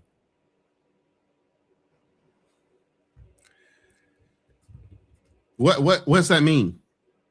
Am I lying to myself? I don't know. Yeah, there's so many different things that are going on in your brain. You don't know. Yeah. So, and I'm not saying you are lying to yourself, right? But you're lying to yourself. Mm-hmm. Watch this. Oh, please don't fuck up, man. Come on, don't do this to me. Why you want to mess with me all night?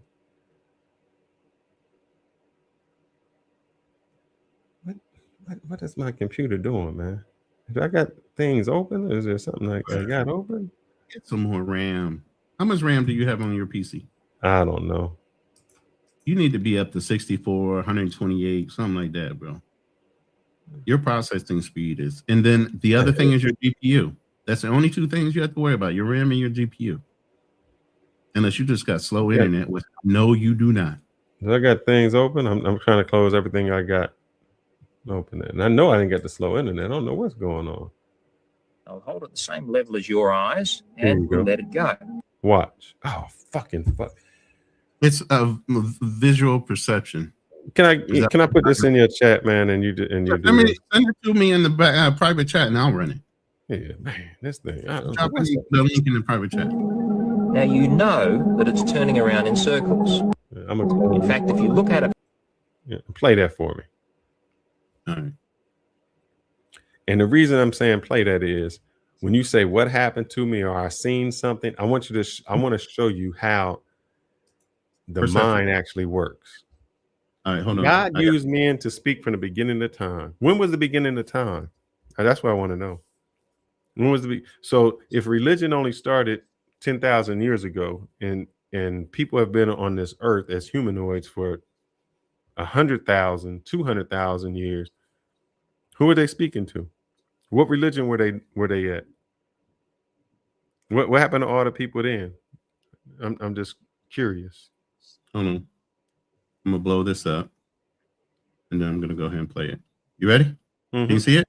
Yep. Same level as your eyes, and we'll let it go. Now you know that it's turning around in circles. In fact, if you look at it from above, you can see that it's turning around in a circle. But now your brain is doing something strange. It's telling you that it's not going around in a circle, but it's oscillating. In other words, it's turning part way, stopping, and then going back the other way. Now that's a strange effect, isn't it? But if you think that's strange, wait till I add something through the middle. What am I going to add? Well, I'm going to add a ballpoint pen. And to do that, I've placed a little piece of double-sided sticky tape on the ballpoint pen. You can use ordinary sticky tape if you like. I'll place it right through the center of the window and press it in place like that. Now this time, by fixing on the pen, you will be able to see that the pen is going around in a circle and not going backwards and forwards. But what's your brain going to tell you about the window? Will your brain allow you to see the window going around in a circle with the pen? Or are you going to see something really strange? Well, have a look at that. It's unbelievable, isn't it? You can see the pen going around in a circle, but your brain is telling you that the window is going part way around and turning and going the other way. And yet in order to do that, the two things have to pass through one another, the pen and the window. You know it's not possible. You know it can't happen. And yet as you look at it, you see them going through one another every time they go around. Yeah, your eyes at the same level as your eyes. So what happens is your brain. And you know that it's turning around in circles. In fact, if you look at go it, ahead and stop it. Yeah, So when your brain kind of has a limited way of processing things. Correct. Your brain, because it can't process that, it just fills in the blank with whatever it can. Right. Example, you can see your nose at the tip, but your brain blocks it out. So that's why when you look, you don't always see your nose. You have to concentrate to see it. Your brain will always do an optical illusion on you. So when people say they see something, you see it, but is it really what you're seeing? Like if you see that pen and you know when you look at it, you're like, I know what's happening because I know what he just did. but your brain isn't picking up on it. Your brain is like, no, it's going through. It looked like it's going here. Your brain is tricking you. That's what it's doing. And that's what happens a lot of time in life. Our brain tricks us. Yeah, you're absolutely right. You are absolutely right. Your brain, your brain and your eyes cannot process everything it sees.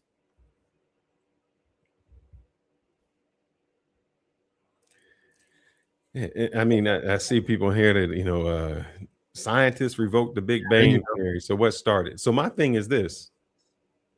A lot of people default. They say, because I can't explain it, then God did it. He killed his kids because of the devil.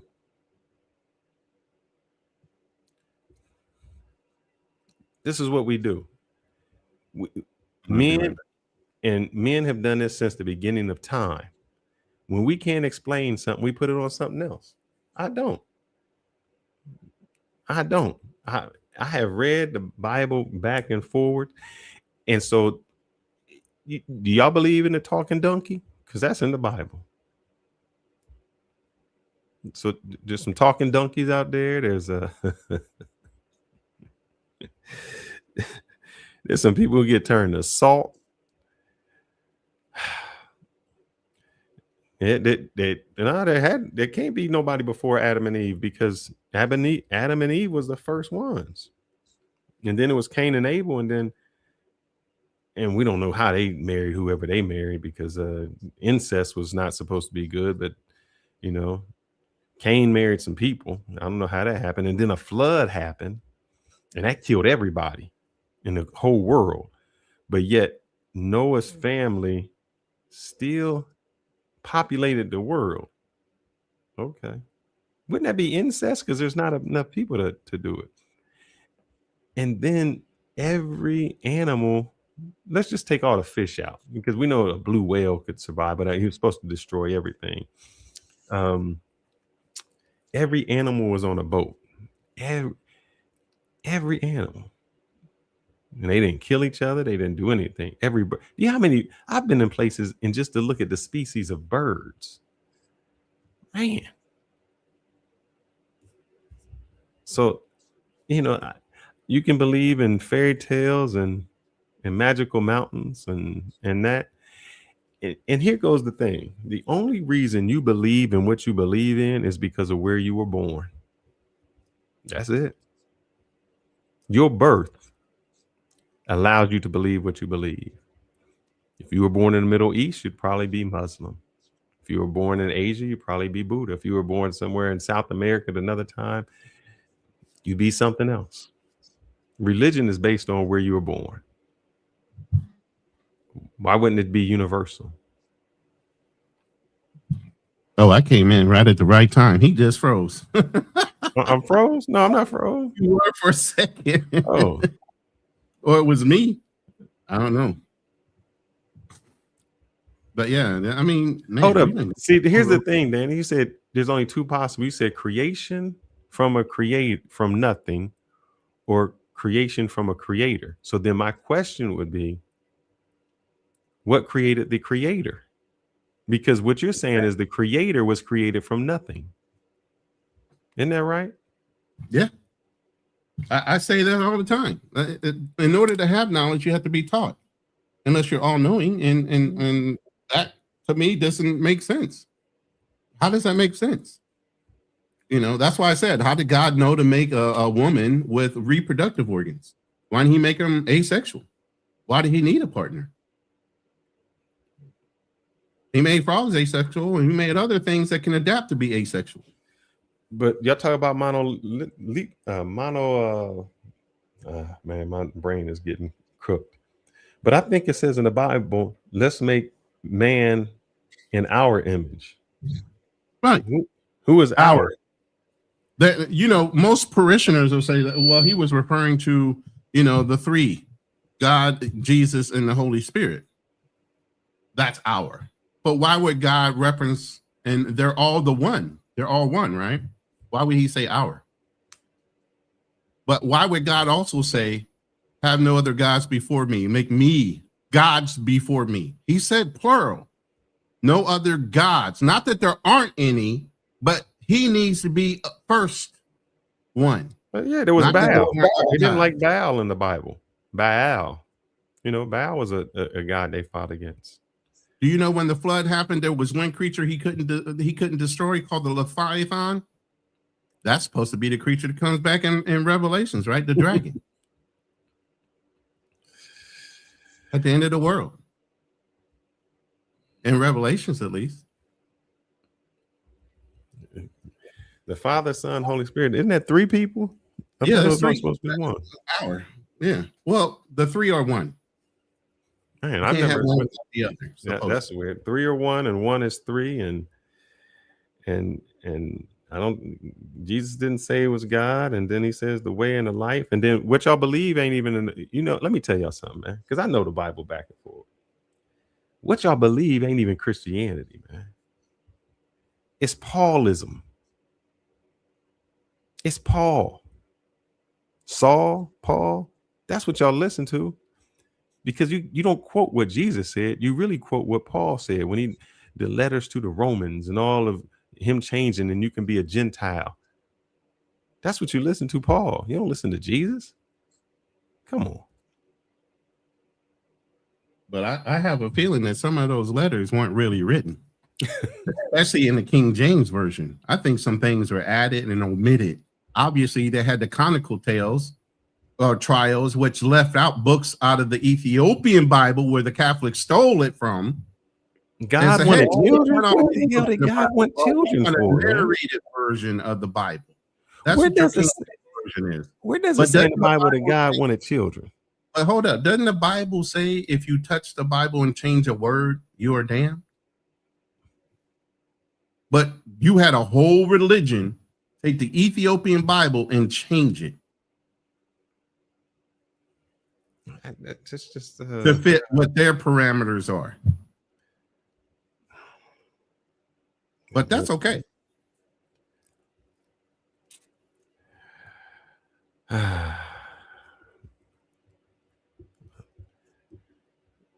Man,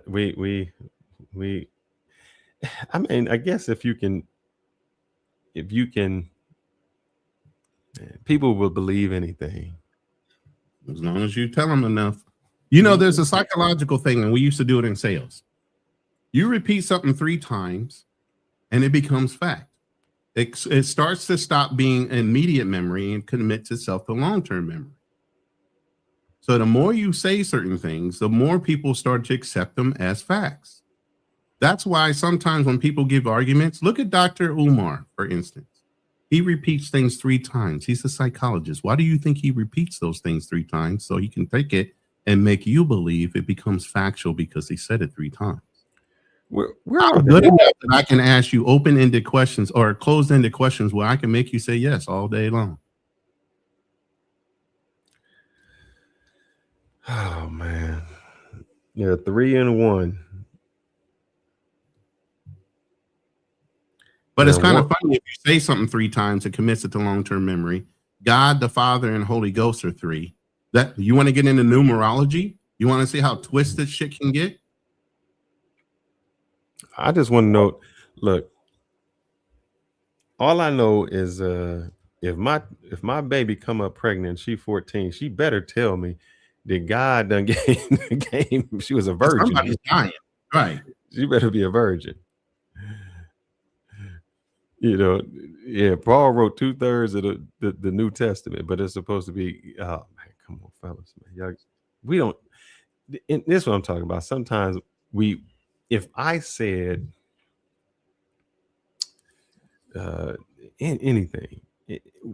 anything but what we believe sounds crazy to us. Anything. And what I mean by that, if I tell you something about Hinduism, and I say the Hindus believe in the monkey god, and you'll be like, man, that sounds crazy. If I tell you in this one thing that Julius Caesar, he didn't have a mom. Like I think it was the Romans, Romulus. How was Rome discovered? It was like two twins was raised by a wolf. Romulus and Remus? Are you talking about?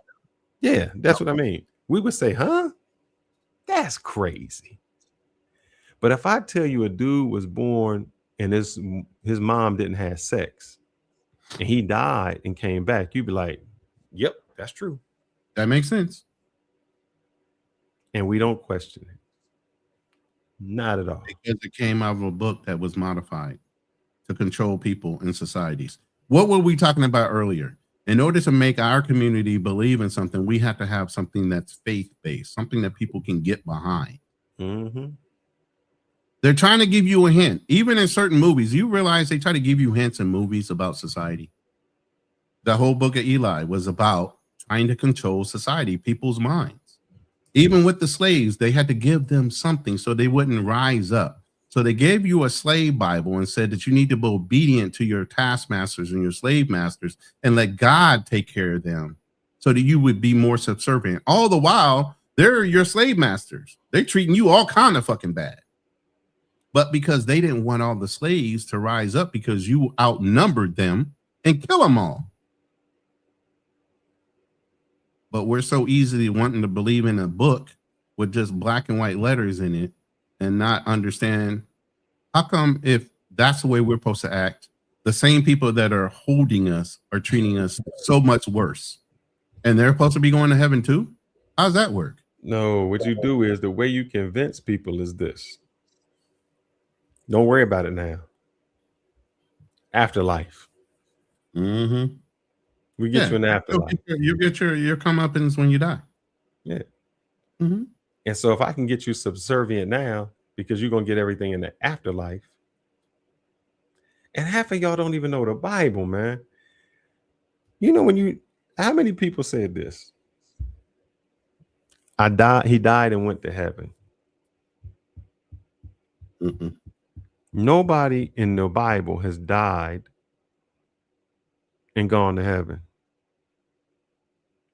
Well, unless you say Jesus, I guess you could say. But because if you read the Bible, it's, the people don't even. The people don't he even. died, and 3 days later he was risen, and he went to hell to go to heaven. But that's so he could recover his body. If you die instantly, think about this, and your body is energy. The only thing that holds you to this plane is this physical being. The minute you die, your energy is released, and it stops being time. The only thing that holds you to time and place is this body right here.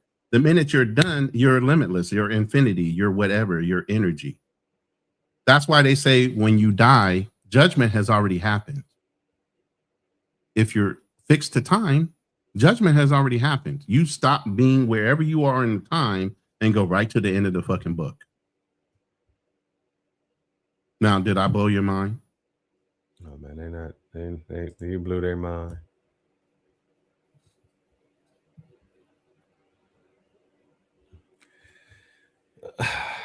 I'm telling you. So, you know, y'all, as my dad would say, I want you to pray in one, wish in one hand, and then shit in the other, and then see which one comes first.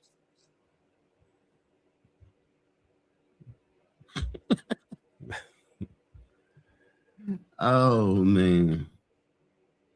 You have to seek knowledge for yourself. Nobody can tell you, and too many people, and even in the church, your pastors have tricked you. Your pastors have robbed you, taking your money. They're sitting there living high on the hog, all while you're suffering, telling you you need to give 10%. There's nowhere in the Bible where the Bible says you have to give 10% to the church. You have to give 10% to something, not specifically to the church. You need 10% of your time. You can give food that you've gotten, 10% of that. You can give whatever. It doesn't say you have to give it to the church. But let the pastors tell you, it needs to come to the storehouse. They're the storehouse.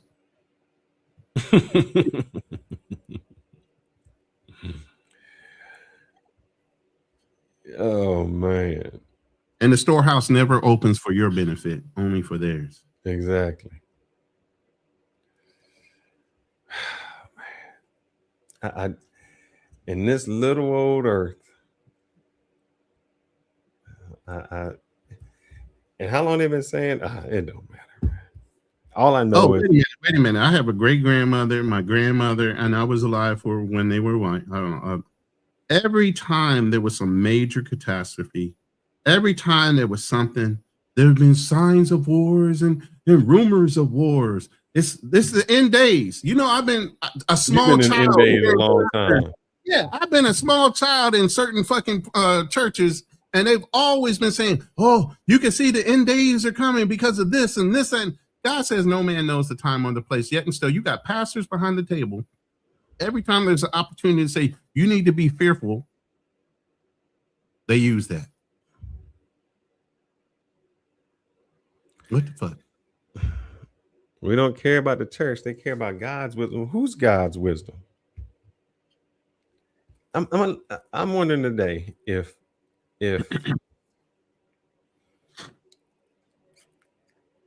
so God's wisdom was, like you said, he went to a town and said, kill everything. Don't even leave a tree standing.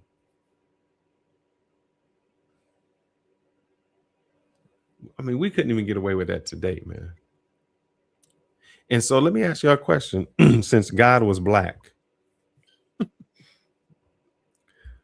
it says slavery in the Bible. God went with slavery. He told them how to treat slaves. So what kind of God would justify or condone slavery? Matter of fact, so do Jews. That's going to come up next week too. Jews literally condone and say that you should be their slaves. Yeah, you were there to service them. You're a Gentile. Well, if you passed a teenager and you still believe in a Ouija board, you got way more problems than me.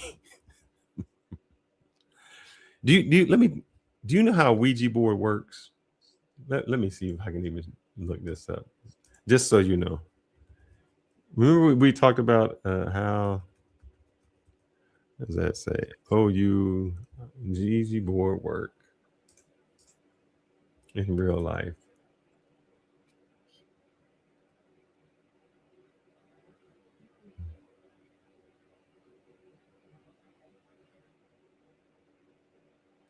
Ooh. Listen. What? What? Are you trying to put something else on the screen again and can't? No, I'm just listening. There's spirits. So there's a spirit, and it's like they trying to get through, or what happened to them? I'm on, brother. I'm not. I don't that religious stuff. You take that, man. I've looked at the Bible. At least I have morals and ethics, whether you want to call it religion or. Yeah, but you don't have to be religious to have morals and ethics. You know that, right? You don't have to. Yes, I believe all of those things. It was the period of slavery. Huh? But if God created you and he knew all of this, why would he say this is how you treat your slaves? Oh, because of that rainbow. God promised never to flood the earth again. I thought he was coming back to destroy the world or something. Wasn't he doing that? And rebuild it in 7 days, and there will be heaven on earth. Damn, I still remember that shit out of Revelations. All I know is Revelations was my favorite book of the Bible. So if anybody's looking for a sign of the times, I think I've been watching. Who invented the Ouija board and how does it work? My man here, he's a good dude. I'm not playing anything. All right. Are you ready to go ahead and hey, I'm not the one spending the night up. I don't know why wifey ain't came in there and beat you about the head and body and said, come get this child by now. Shit, she must be sleeping good right now. Because it's like 7 o'clock for me. I think we got on at 8 o'clock my time. So we pushing 10 hours for sure. My lady said over here like, oh my God, you been on all this time? And I left, went and spent time with her family, came back. I don't know how you've been sitting in that chair, bro. I got up 3 times to go to the bathroom. I'm tired. You move. What do I believe? I believe this. I don't believe in religion, because then you would say, what religion? And there's been hundreds of religions before this religion came, and usually the only reason a religion has made it is because some war or something happened to make that religion go on. For instance, I mean, if you go back with the Abrahamic religions, you would say Judaism has to be right because they're still waiting for their Messiah. Then Christians say, no, it's me. And then Muslims say, no, it's me because this is after. So religions mean nothing. Religion is just what some man created to do it. Because even within religions, even within Christianity, you got what? Christians, non-denominational, Protestants, Baptists. Yeah, everybody takes rules out of that Bible. Yeah. So there's so many different rules to be a certain thing. Yeah. So all of that happens so people can conform to whatever they feel. I believe this. Everything in our body is in the universe. We have iron, we have calcium, we have hydrogen, we have oxygen. Every star that comes down has the same thing that's in our body. Every mineral, we do it. If you take calcium, it's a hard rock. Magnesium, all of those things are what we have, and that's what made us up. There she is, right on time. Woke up, boy. Yeah. So I don't lean into a belief. I believe that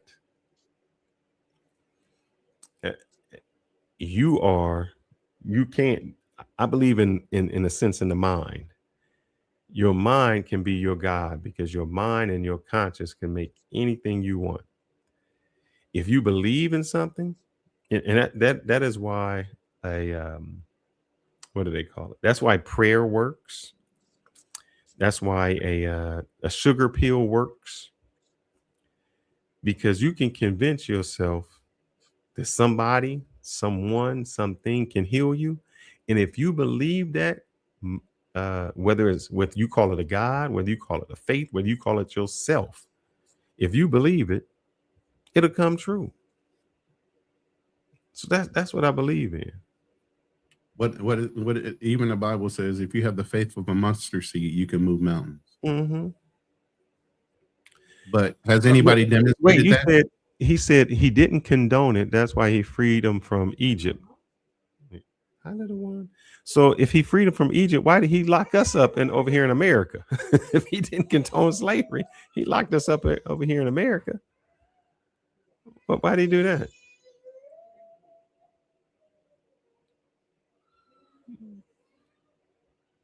And then not only that, he told us, look, let's go to really what the Bible says. The Bible says, if I go out and I find a woman, I conquer somebody and I rape her, she mine. Huh? So you condone raping a woman?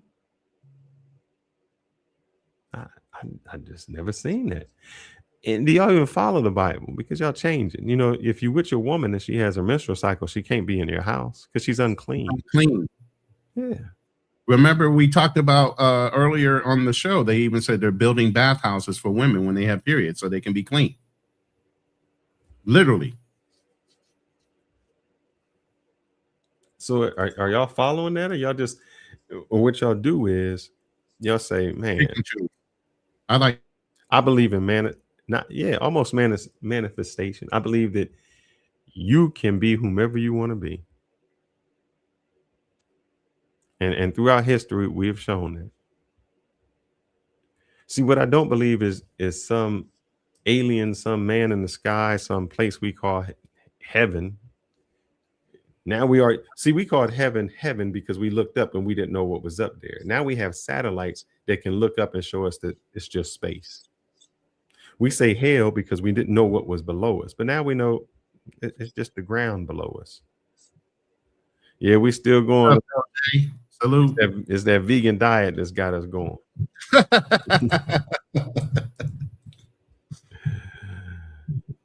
It's the vegan diet. Oh my goodness, we done jumped all kind of topics today. Jesus. Oh Jesus, don't bring him up. Don't bring him up. Don't bring up Jesus. There's talking animals. Do y'all believe in talking animals? In Bahlam, the talking donkey. Do y'all believe in that? I'm just curious because I want to know. I mean, here's the thing. If you even look at the descriptions of certain angels in heaven, you guys ever look at the descriptions of the angels in heaven? If you actually believe in Christianity and you looked at the heavens angels, the cherubim that has multiple eyes all throughout its body with 10 wings and all that, what would you consider that if you literally saw that today? You wouldn't think that was an angel. You'd call that an alien. I just want to know who lives in the belly of a whale. I just need to know who can live there for 3 days.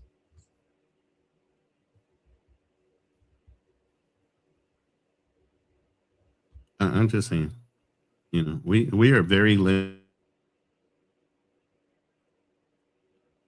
No, it's not that. It's what happens is, I told you, people believe, you believe in something because of where you were born. That's all. If you were born in Viking, you would believe in Odin. Yeah, that's true. And then here's the thing, even if slavery, you were taken away from your original religion, but you were told to believe in this one. So you did.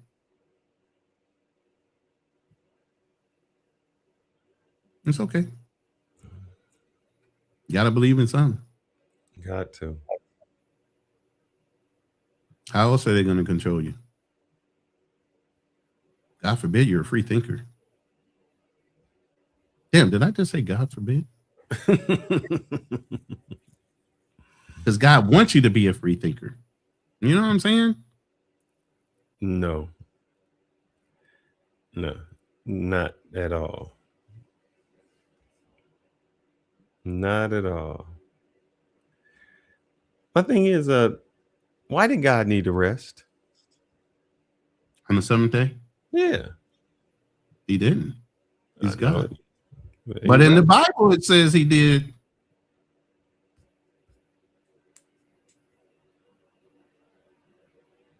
And he patted himself on the back and said, "This is good." Like he didn't know it was going to come out perfect the first time. I need to know your excuse to how everybody lives like 900 years. And now we only live like a couple. I think there was a limitation put on us after we did something as far as life. I forgot what the action was in the Bible, they said, but there was a reason why all of a sudden our life was shorter than what it was before. I want y'all to think about this. God killed everything to make the world less violent.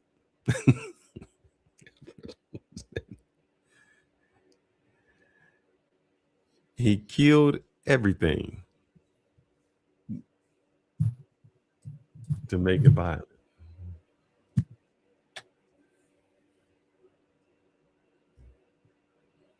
Man. He rested to create the Sabbath. What? Is that your best answer? But didn't God create evil? Wouldn't God know that Satan would be evil? So again, why do the round robin thing when you already know what's going to happen? So God tempted you. Forbidden fruit in the Garden of Eden, if you already knew she was going to bite the apple or the forbidden fruit by being tested by Satan and telling her that God was lying to her and she believed him. Why did God give her such a trusting mind that she would believe Satan over him? And he created her from nothing beside a rib, quote unquote, the Bible. Why would you doubt your creator? Does any of this make sense to you? You literally looking at the man that created you from goddamn nothing, and you don't believe a word that comes out of his mouth, but yet and still somebody puts a book in front of you, you read it, and all of a sudden you're supposed to believe every fucking word that's in it? Who proved it to you? Christianity isn't meant to be taken literally. So how are we supposed to take Lord Jesus. I said Jesus again.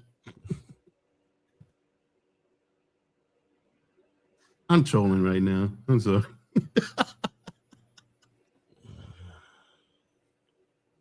Christianity isn't meant to. Well, that's what I said. It's about choice, and you got to have faith. I said that earlier.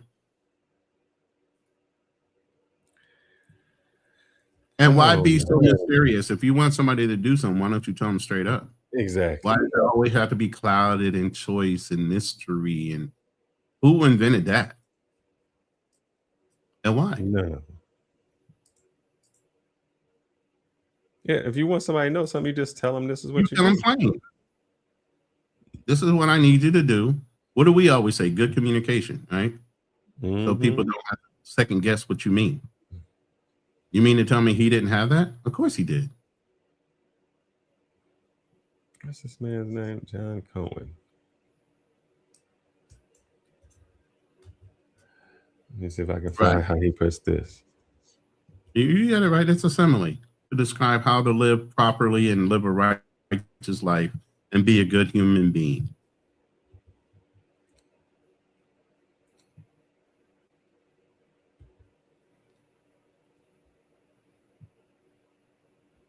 Man, I wish I had time. Like I said, I mean, even and nobody wants to bring up the fact that God even talked about, the children of, the fallen angels, Nephilims. Where the fuck did they go? You forget that he threw them in a pit and they're supposed to come back. They haven't come back yet. So then, angels had sex with people, right? And they grew giants, and those were called children of them angels. Look. When they say, "Look, you must have been an angel." angel." The daughters of men, and they were struck with them, and they actually cursed themselves. And trust, let me tell you this: while they cursed themselves and did all these things, they're the ones that taught human beings how to fashion weaponry, how to put on makeup, how to make armaments, and also about magic and astrology. So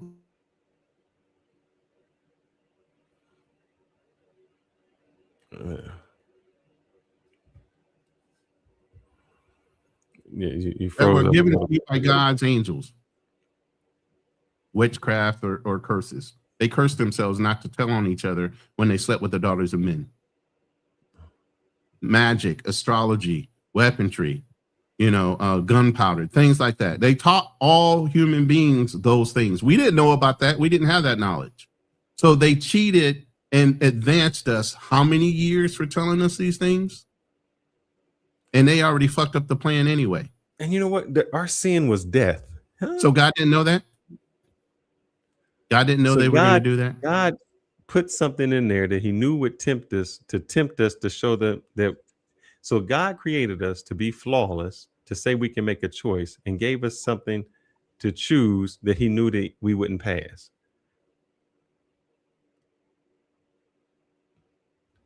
Would you ever, I'm just wondering, would you ever do that to your children? Would you ever give them a test that you knew that they would fail just so you can punish them forever? Because we're supposed to be the children, right? Why would you do that? Oh, I don't know. See, there's a trick question in the Bible that says God forgives all sin. So at the end of the day, is anybody really going to hell? Aside from the angel went against him? And here's the thing, Jewish people, so this is the question I really want you to answer. I'm going to look this up. Because, all right, my question to the group is this. Was Jesus a Jew? That is the question.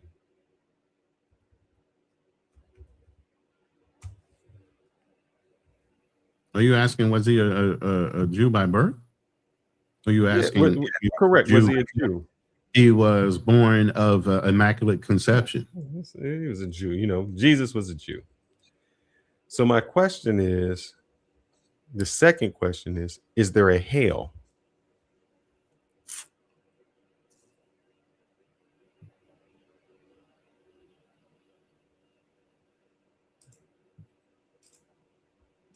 I asked that for this reason.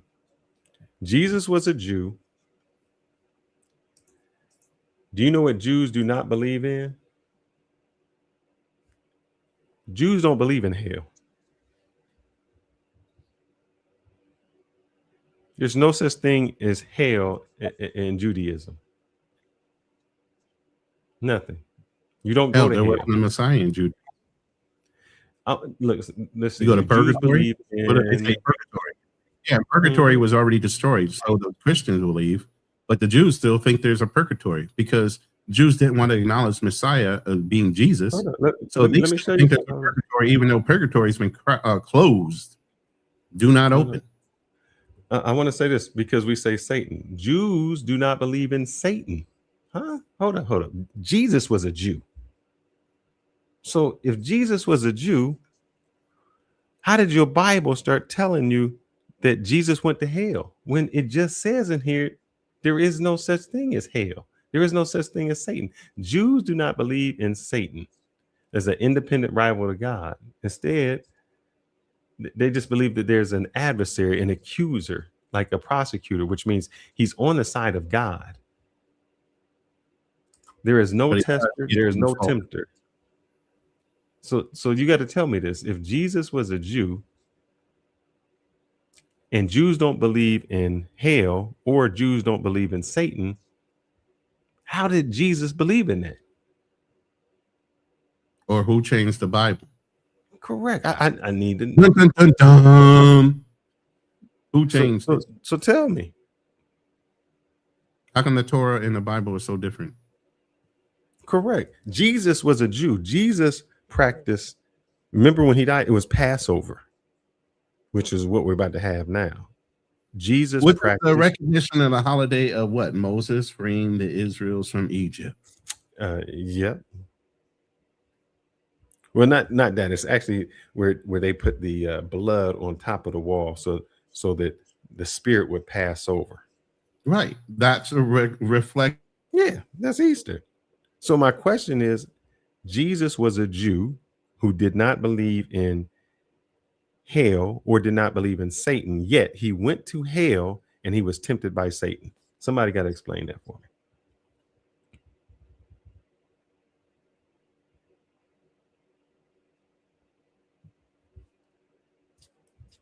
I don't know.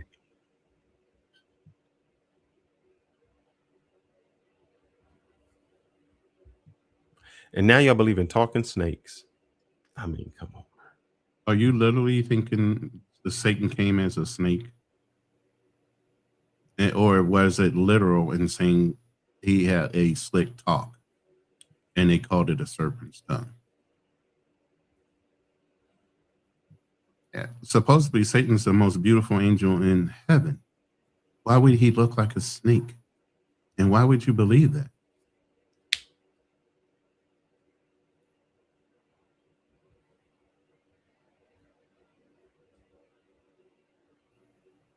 Yeah, so he could be more believable. Biblical text to perpetuate an agenda. That's what we are. That's how you control people. Yeah, that's how you control the population. We talked about that earlier. How did we get black people on task again? You got to have something for them to believe in all at the same time. Doesn't religion make you do that? Didn't God create snakes? So I mean, what? So snake is what bad? Oh man, yes and yes. Jesus, earthly royalty through David. Now let's help y'all like that.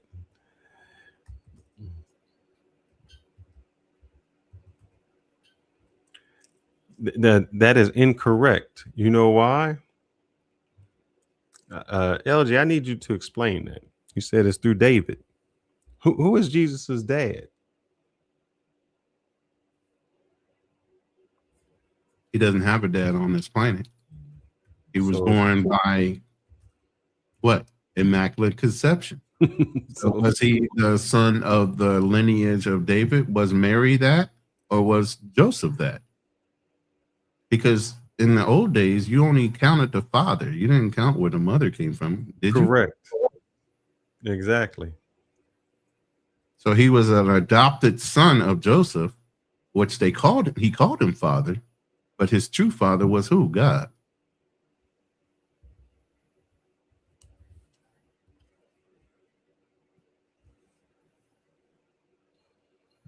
Heaven and hell are mental, emotional, spirits states that people experience in life. Correct.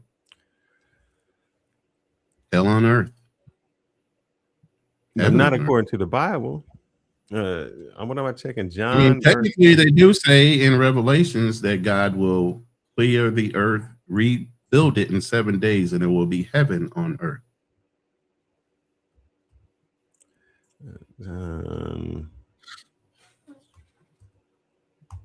I can't read 1 through 12. That's long. 1 through 12. Come on, but you got to give me one verse. Mary is of the bloodline of David. Okay. But you still go through your daddy.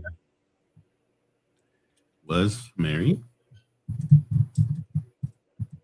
mother of Jesus? So is Jesus the way, the truth, and the life? Who else was the way and the truth and the life?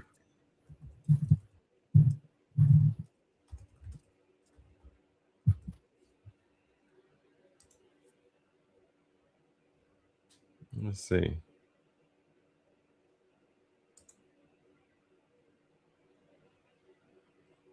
So basically it says, yes, traditionally Mary is understood to be from the line of King David, but the evidence depends on how the gospel genealogists are interpreted.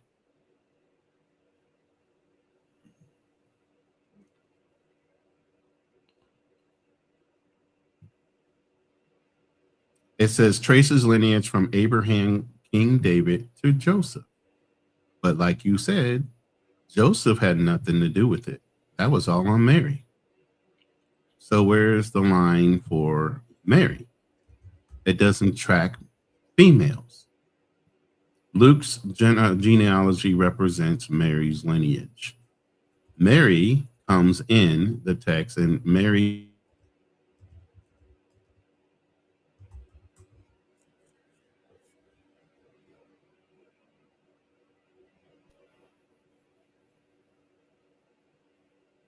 see, they have to argue certain things because certain things are not so apparent in order to make that work. You have to change it around. Because you don't track the lineage of women. You usually track the sons only.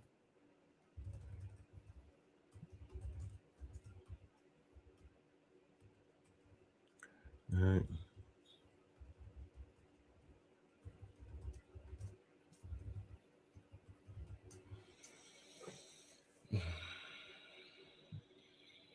I'm looking at all kind of charts.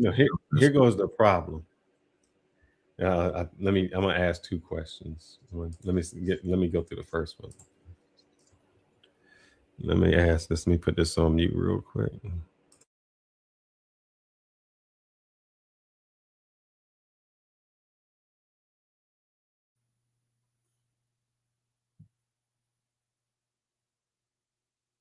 You're muted right now. Just so you know. Joseph was in the same house, of David. But if the baby was born of immaculate conception, Joseph had nothing to do with it. So then you have to go back and look at Mary's lineage. And it does say it's an argument that she was part of Luke's lineage, which is also the lineage of David, which falls in line to keep it on the up and up. Christina Lee is somewhat correct, but this is how they trick you. So this is what I asked. Oh man, come on. So in the Bible, they track lineage through the men. That's how you get through the tribes. Then they made a switch. And this is in 300 BC. The Hebrew Bible often describes paternal lineage through scholarship, then note a shift towards maternal principle during late antiquity. So they changed it. So you was traced through men. And then to justify Jesus, you had to trace it through women. Right, because there was no way to track it until after that happened. That is Then correct. God damn. Now we got to go back and check to make sure Jesus is part of that line. So then they had to change up. She says in Islam, you do track to the man. And see, this is how Orthodox, they track through the women. Reform, they track through the men. Kayak Jews, they track through the father. So it's whatever you do to make it right for you. That's what we do. It's whatever you do to make it fit to your needs. That's how we do it. All I know is Jesus went to hell to redeem who was already there. Right. That's part of purgatory. That's the purgatory part. No, but we just said there was no hell. What Jews actually believe. Jews believe in purgatory, but like I was saying while you were reading that, purgatory has been closed. When Jesus died, he went to purgatory and brought Abraham and everybody up out of there. So there is no purgatory. Where Judaism is still thinking there is a purgatory, there isn't one. It's been closed.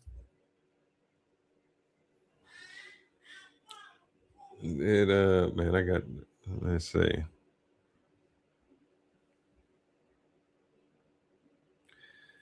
Yeah, brother, if I just don't believe nobody living to 500 or 900 years old. What changed?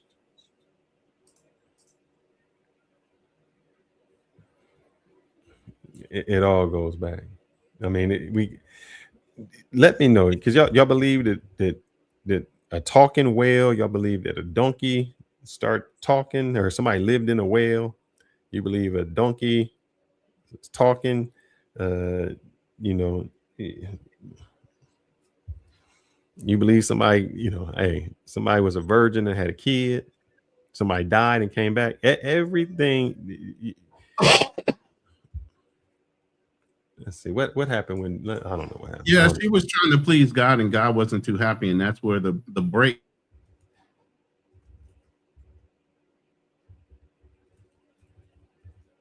I went to hell. Oh man. As a selfish thing, Abraham laid down so that he could have a son and an heir. And even though God had already told his wife that he would give her a child, she didn't believe him. Again, another doubtful woman. And I'm not trying to make that sound like it's a bad, it is kind of bad, but I'm just saying, I don't mean it that way. But for some reason, we're very simpish. Some of y'all, very simpish. Y'all do whatever. I'm gonna question. I'm looking at what somebody said. Which one? So I can highlight it and bring it up. No, it just said that it said Jesus descended to hell between his death and resurrection. Because somebody said this. Yeah. Rather than suffering was triumph, where he announced his victory to the spirits imprisoned and liberated, the Old Testament saints awaiting him. The way I'm reading this is the saints was in hell. What the hell? No, it was an area between hell and heaven, and it was called purgatory. That's what I'm talking about. And they even said it in the Judean thing that you just read about. They don't believe in hell, but there was a purgatory. No, he went to bring the souls of the righteous people who died before his crucifixion to heaven. So he went to hell. So why did those people go to hell? They didn't go to hell. They went to purgatory. I'm trying to tell you, they did not get punished like that because they were still good, but they couldn't go to heaven. Oh man. So he had to go and pick them up and take them. Man, we got some stories for you, boy. I mean, anything to make it make sense. You get what I'm saying? And you got how you had to fix that story to make it make sense. Man. Okay. Yeah, I know. And I have to say this. Yeah, there's a lot of things, even as a Christian religion, you shouldn't be celebrating Christmas. Christmas is a pagan holiday. We went through that. Remember?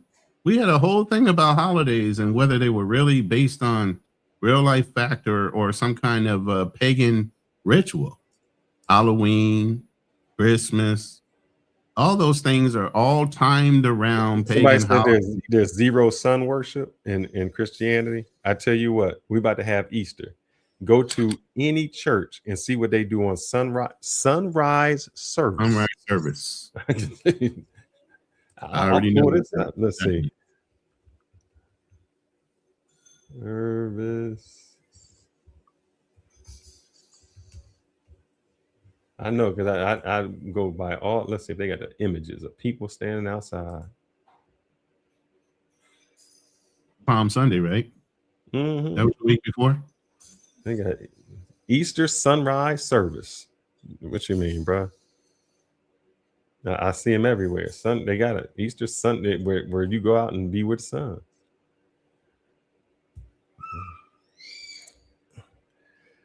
Oh, man. It's we believe in anything. If it's in black and white, a lot of people have a problem with reading between the fucking lines. That's why I say I really pay attention to words for a reason. It ain't all that obvious.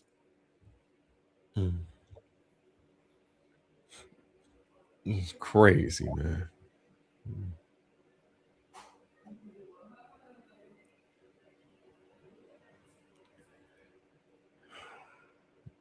And wait, was he there 3 days?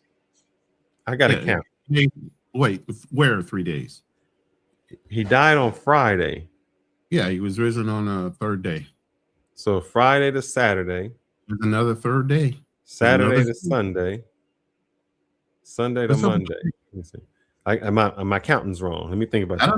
I don't know if he died on a Friday. I don't know if they actually. No, because that's why they do Friday. No, Friday man, that part and all this stuff with the religions and saying it's always on a Sunday. Nobody can time it like that. And obviously the days rotate. So if it was Sunday last year, it would be Monday the year after that, and it would be Tuesday the year after that, because it would actually be the day, not the day, but it would be the date, that specific date.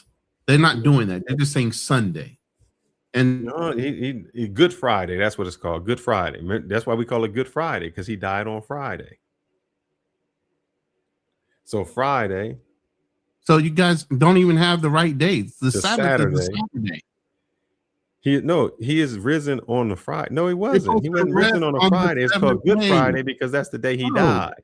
Why would he rise again on the rest day? Remember, the 7th day is the day of rest. The Sabbath is Sunday. No, Saturday. See that? No. See, this is where y'all all jacked up, and this is how I know y'all never know what y'all talk about. Let me show you something, because a lot of y'all don't know this, and I'm gonna show you. Oh man, this one doesn't. Let me do it on here. Exactly. Say that again. God is not the author of confusion.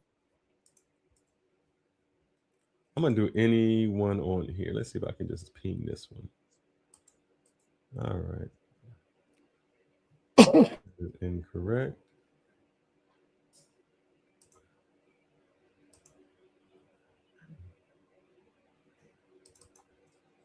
The first thing it says is, "Do not alter my scriptures," and they already did it. That's what I want to show you, because a lot of y'all do this, but I don't know how y'all don't do this, man. This here is a regular calendar. It is a calendar. It is not a 12-month calendar either. Whatever.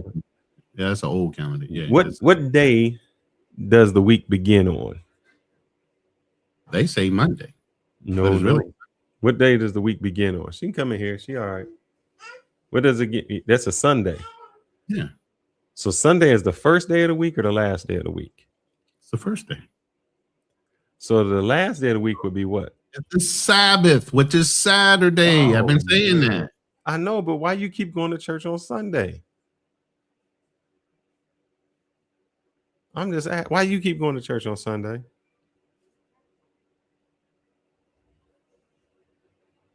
Rest, and it's not. I don't know. You keep going to church on Sunday, but it's Saturday.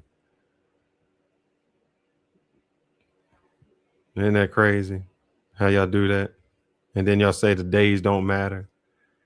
See how y'all, it's always convenient. The days don't matter no more. Yo, they got diabolical when they changed that Bible, bro. I'm trying to tell you. When the Pope and them had that Bible, they said, let's get this straight so we can go ahead and conquer the world. Who was bowing down to him? Solomon was a voodoo worshiper, right? Y'all know that, right? Well, look at the rituals. There's no such thing as a ritual in the Bible until the Catholics got a hold of it. Why are they wearing these certain type of robes? Do spells. Is it spells? Spells. That would be all messed up.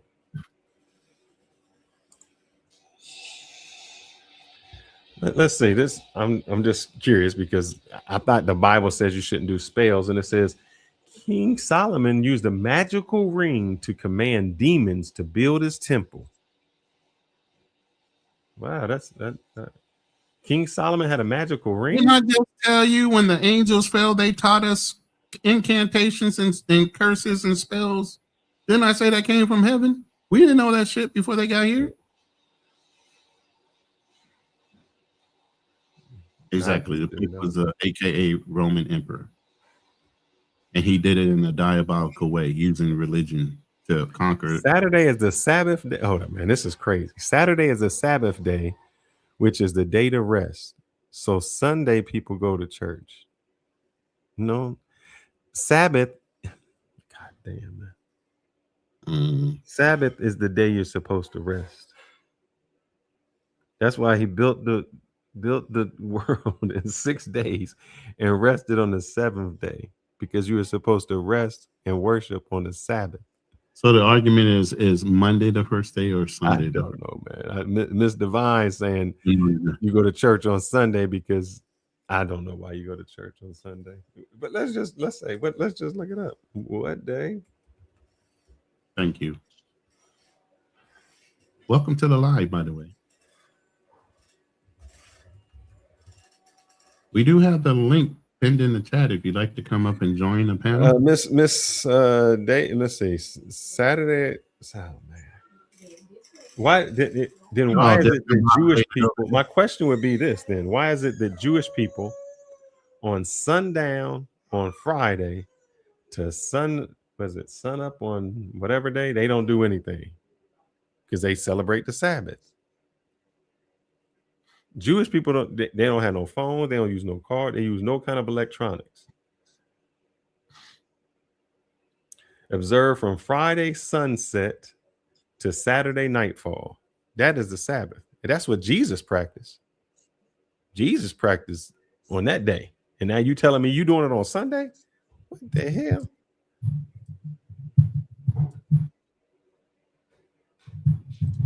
See how we got to explain so much? When you got to explain all of this, it makes it even more diabolical. My man saying Jesus was a passport, bro. Damn. He said Jesus went down and got the prostitutes. I think that's bath houses, not bad houses.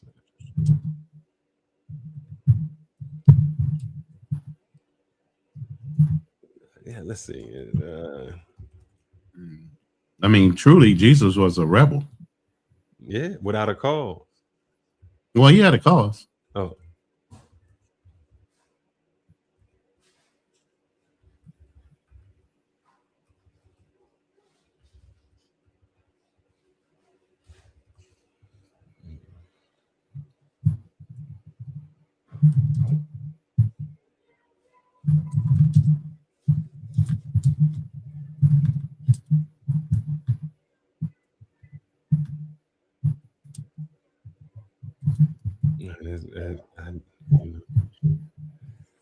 How many of y'all gonna be getting Easter eggs on yeah, I don't know. I can't say it is. I just know that there was other people at the same time of Jesus proclaiming the same thing. Y'all still got to tell me, man. Do y'all still believe in donkeys talking? And do y'all believe that somebody spent 3 days inside of a whale? Sometimes we throw logic out, man. We just throw logic out the window.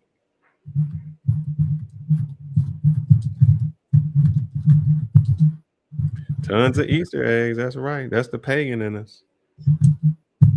That's the pagan in us.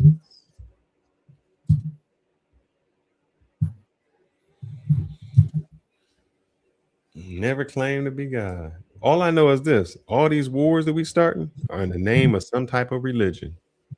So whether you're, we got LJ. LJ, you up this early? Come on, LJ, bring it to us. Come on in, brother. You might get us tonight. Today, you might win this argument, man, because we've been going for 11 hours, and I'm kind of. He said you might get him at a moment of weakness. Yeah, oh, no, yeah, you got me at a moment of weakness. Get him at a moment of weakness, LJ. Put it on. How y'all feeling this morning? Boy, we need to be asleep a long time ago.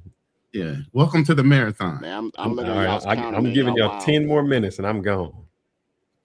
Okay. Look, I know I put it in the chat already, but the Bible is a story written by literary scholars and it's been reinterpreted over 50 times. You got 50 different Bibles written out there. It's just a story on how people should live. It's not to be taken 100% literal.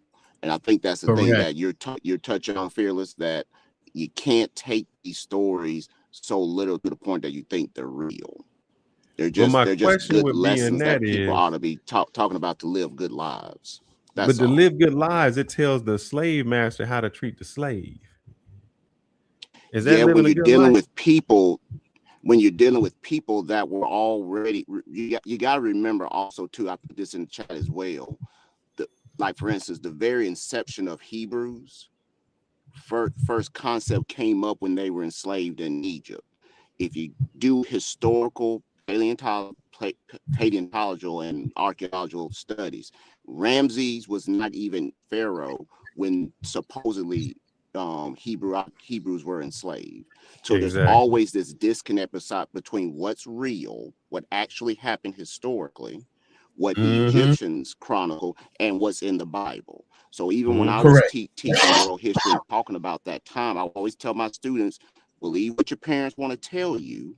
Believe that. I'm not going to argue with that. I'm just giving you straight facts. I don't argue facts. You know, facts are facts. We can't argue that. And the thing that gets things convoluted is when we try to take. By the way, this is Joe Clark on his first live appearance and apply them to the real world. They're just not real.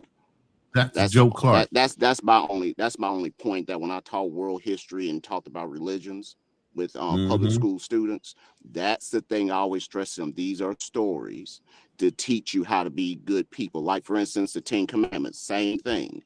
It's common sense, but you're dealing with people that didn't have strong moral structures. That's why in the Bible, Moses had to set off every single thing to make sure these quote unquote chosen people could be the example that quote unquote God wanted them to be.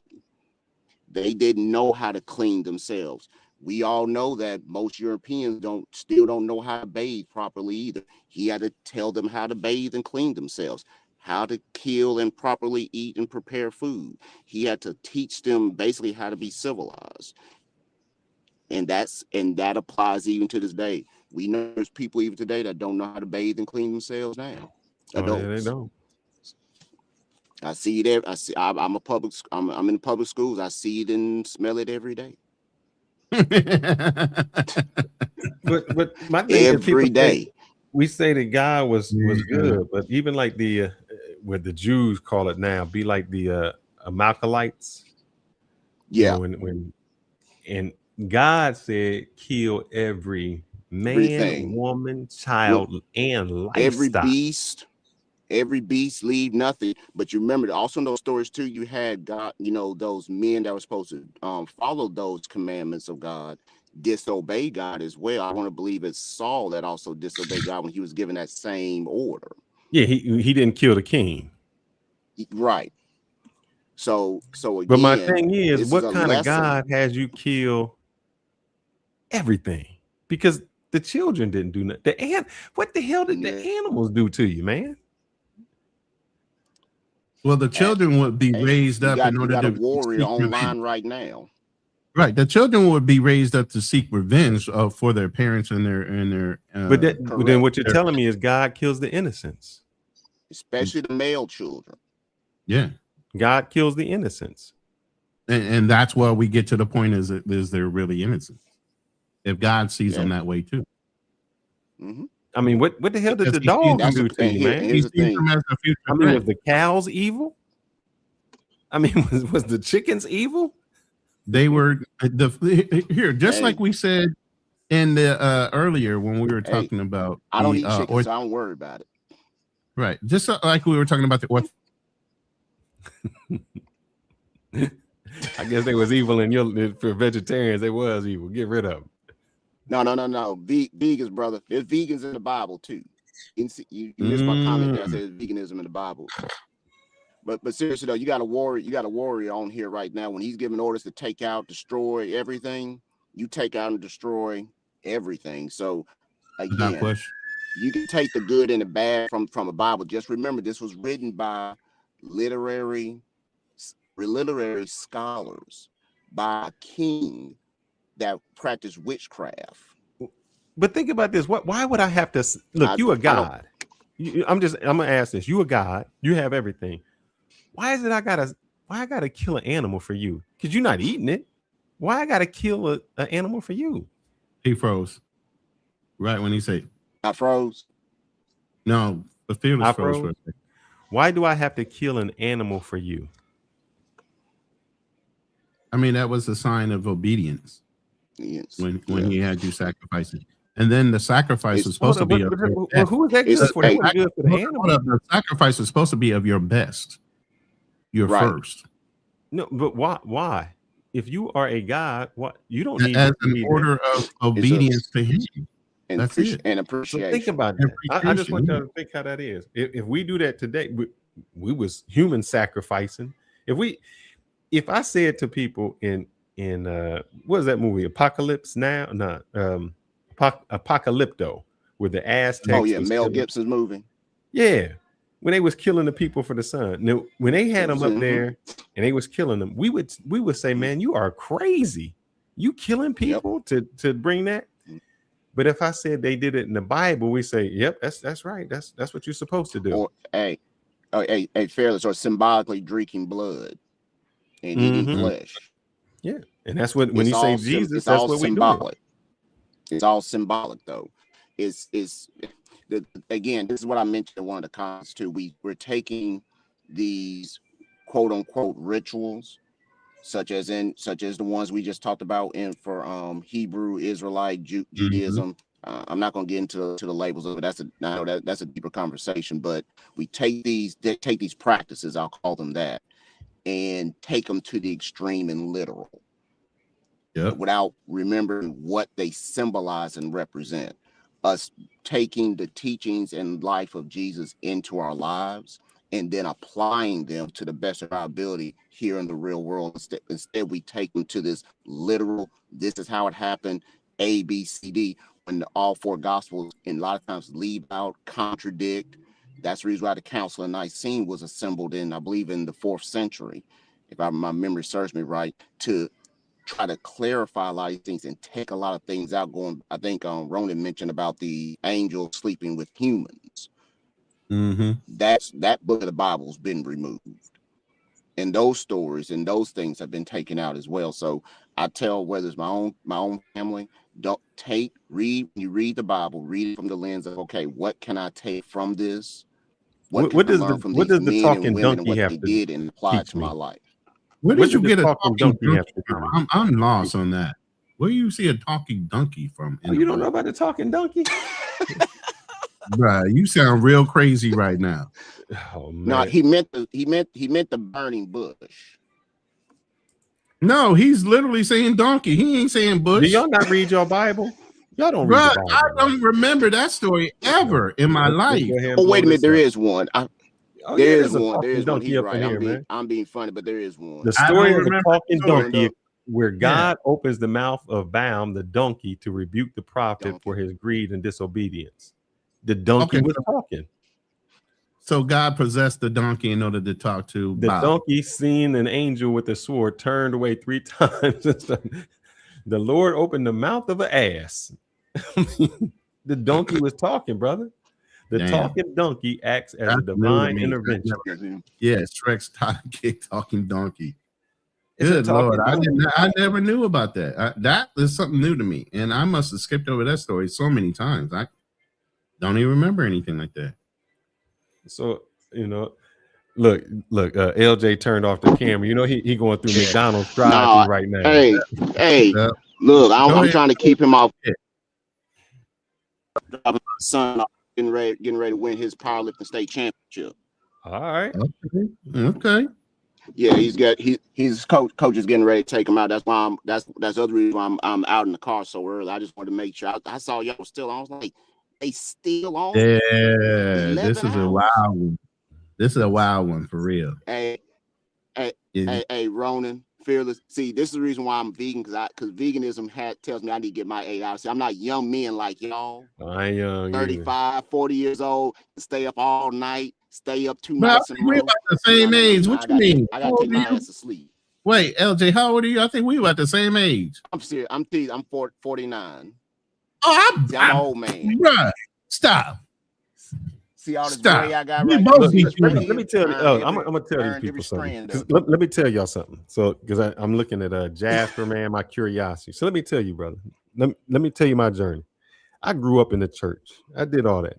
I mean, from the rolling Bible, the speaking tongues, the healing, and everything you did. So what I did to myself was I said, you know what? I was listening to what other people tell me about what was in the Bible and this. And I said, I am going to sit back and I am going to read. I'm going to take it from cover to cover. I'm going to look at this 3 times. And here's the bad part. The more that I read, the more I said, what the hell am I reading?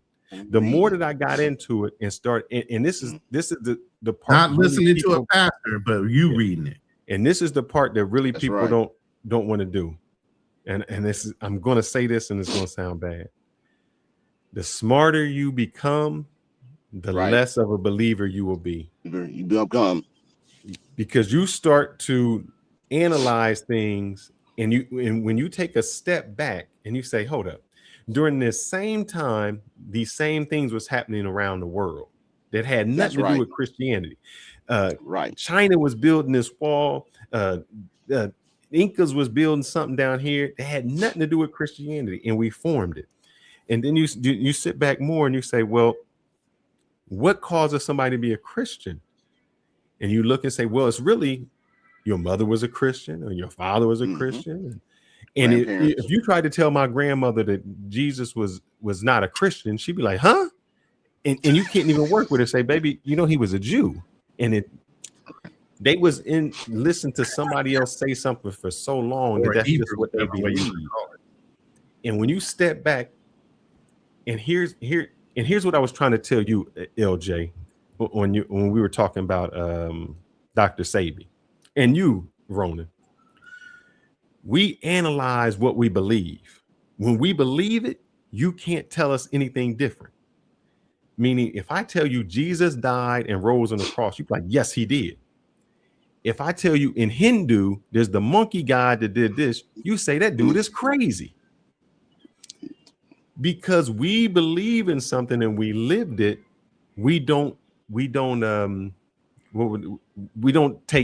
it's just fact. We don't question it. That's it. We don't question it because we were raised in it. And what makes that monkey god no more important or less important than the one? If I said Zeus or Odin, you would say all of that is crazy because you were born here and you don't question it because you were born there.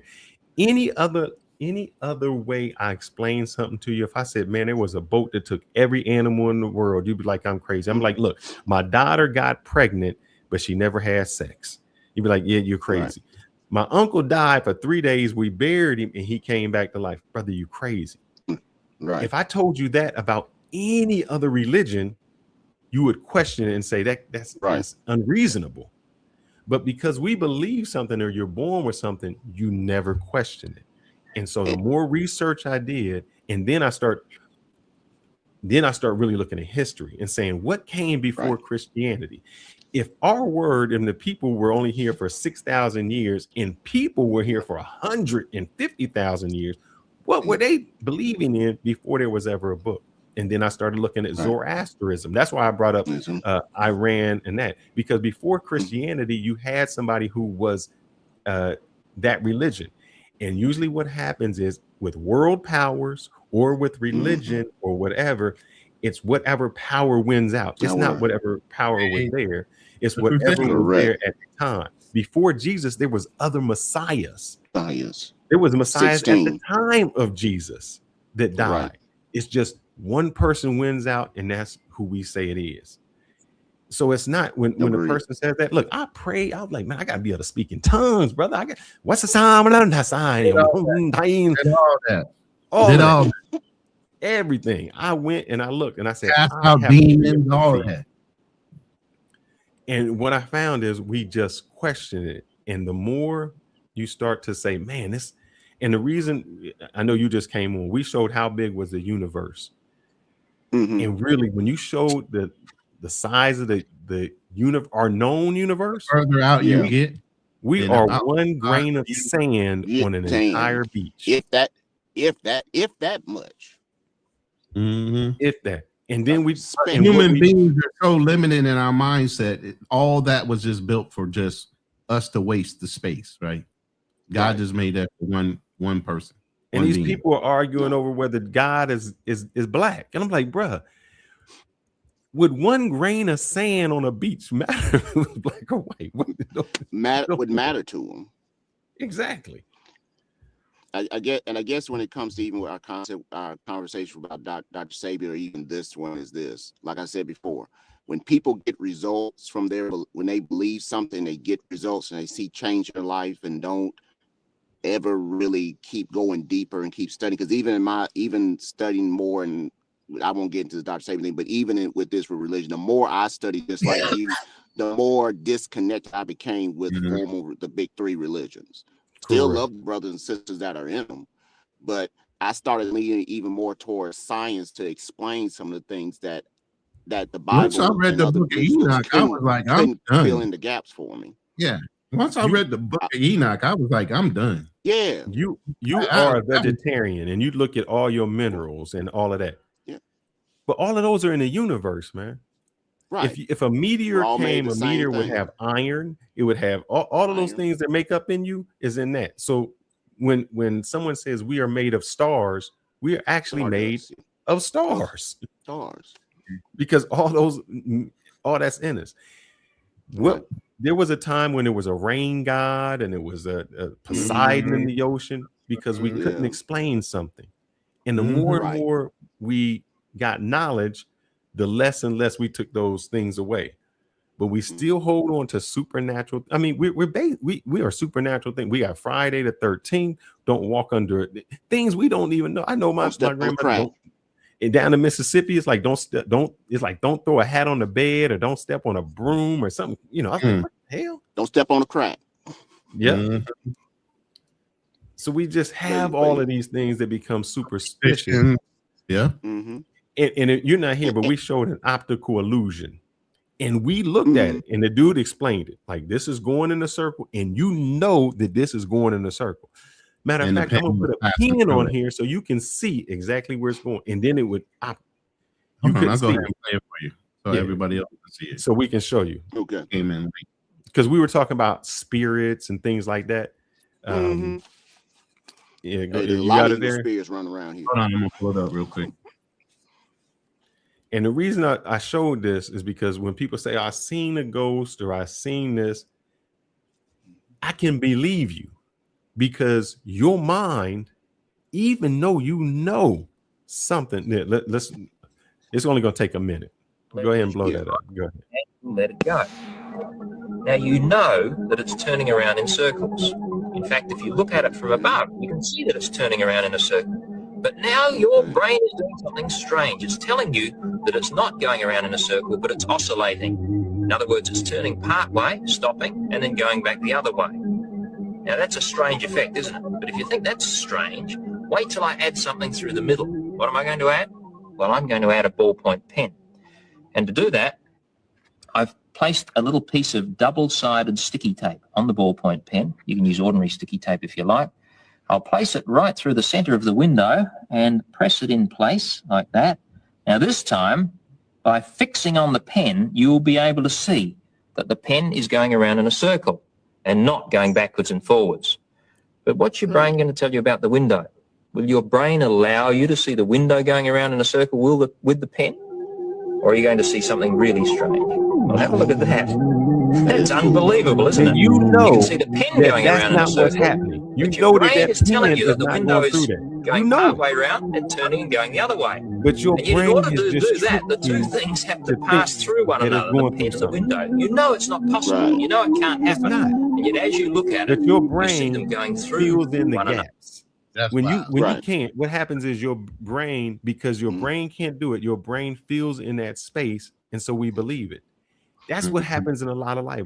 When we can't explain something, our brain fills it in, and we're just like, well, that's what happened. It must be going through it or something. So if somebody says, "I seen a ghost" or "I seen this," it's probably true. What they think they seen something, because your brain is that powerful to say this happened. Or you say, or you talk to a burning bush. Exactly.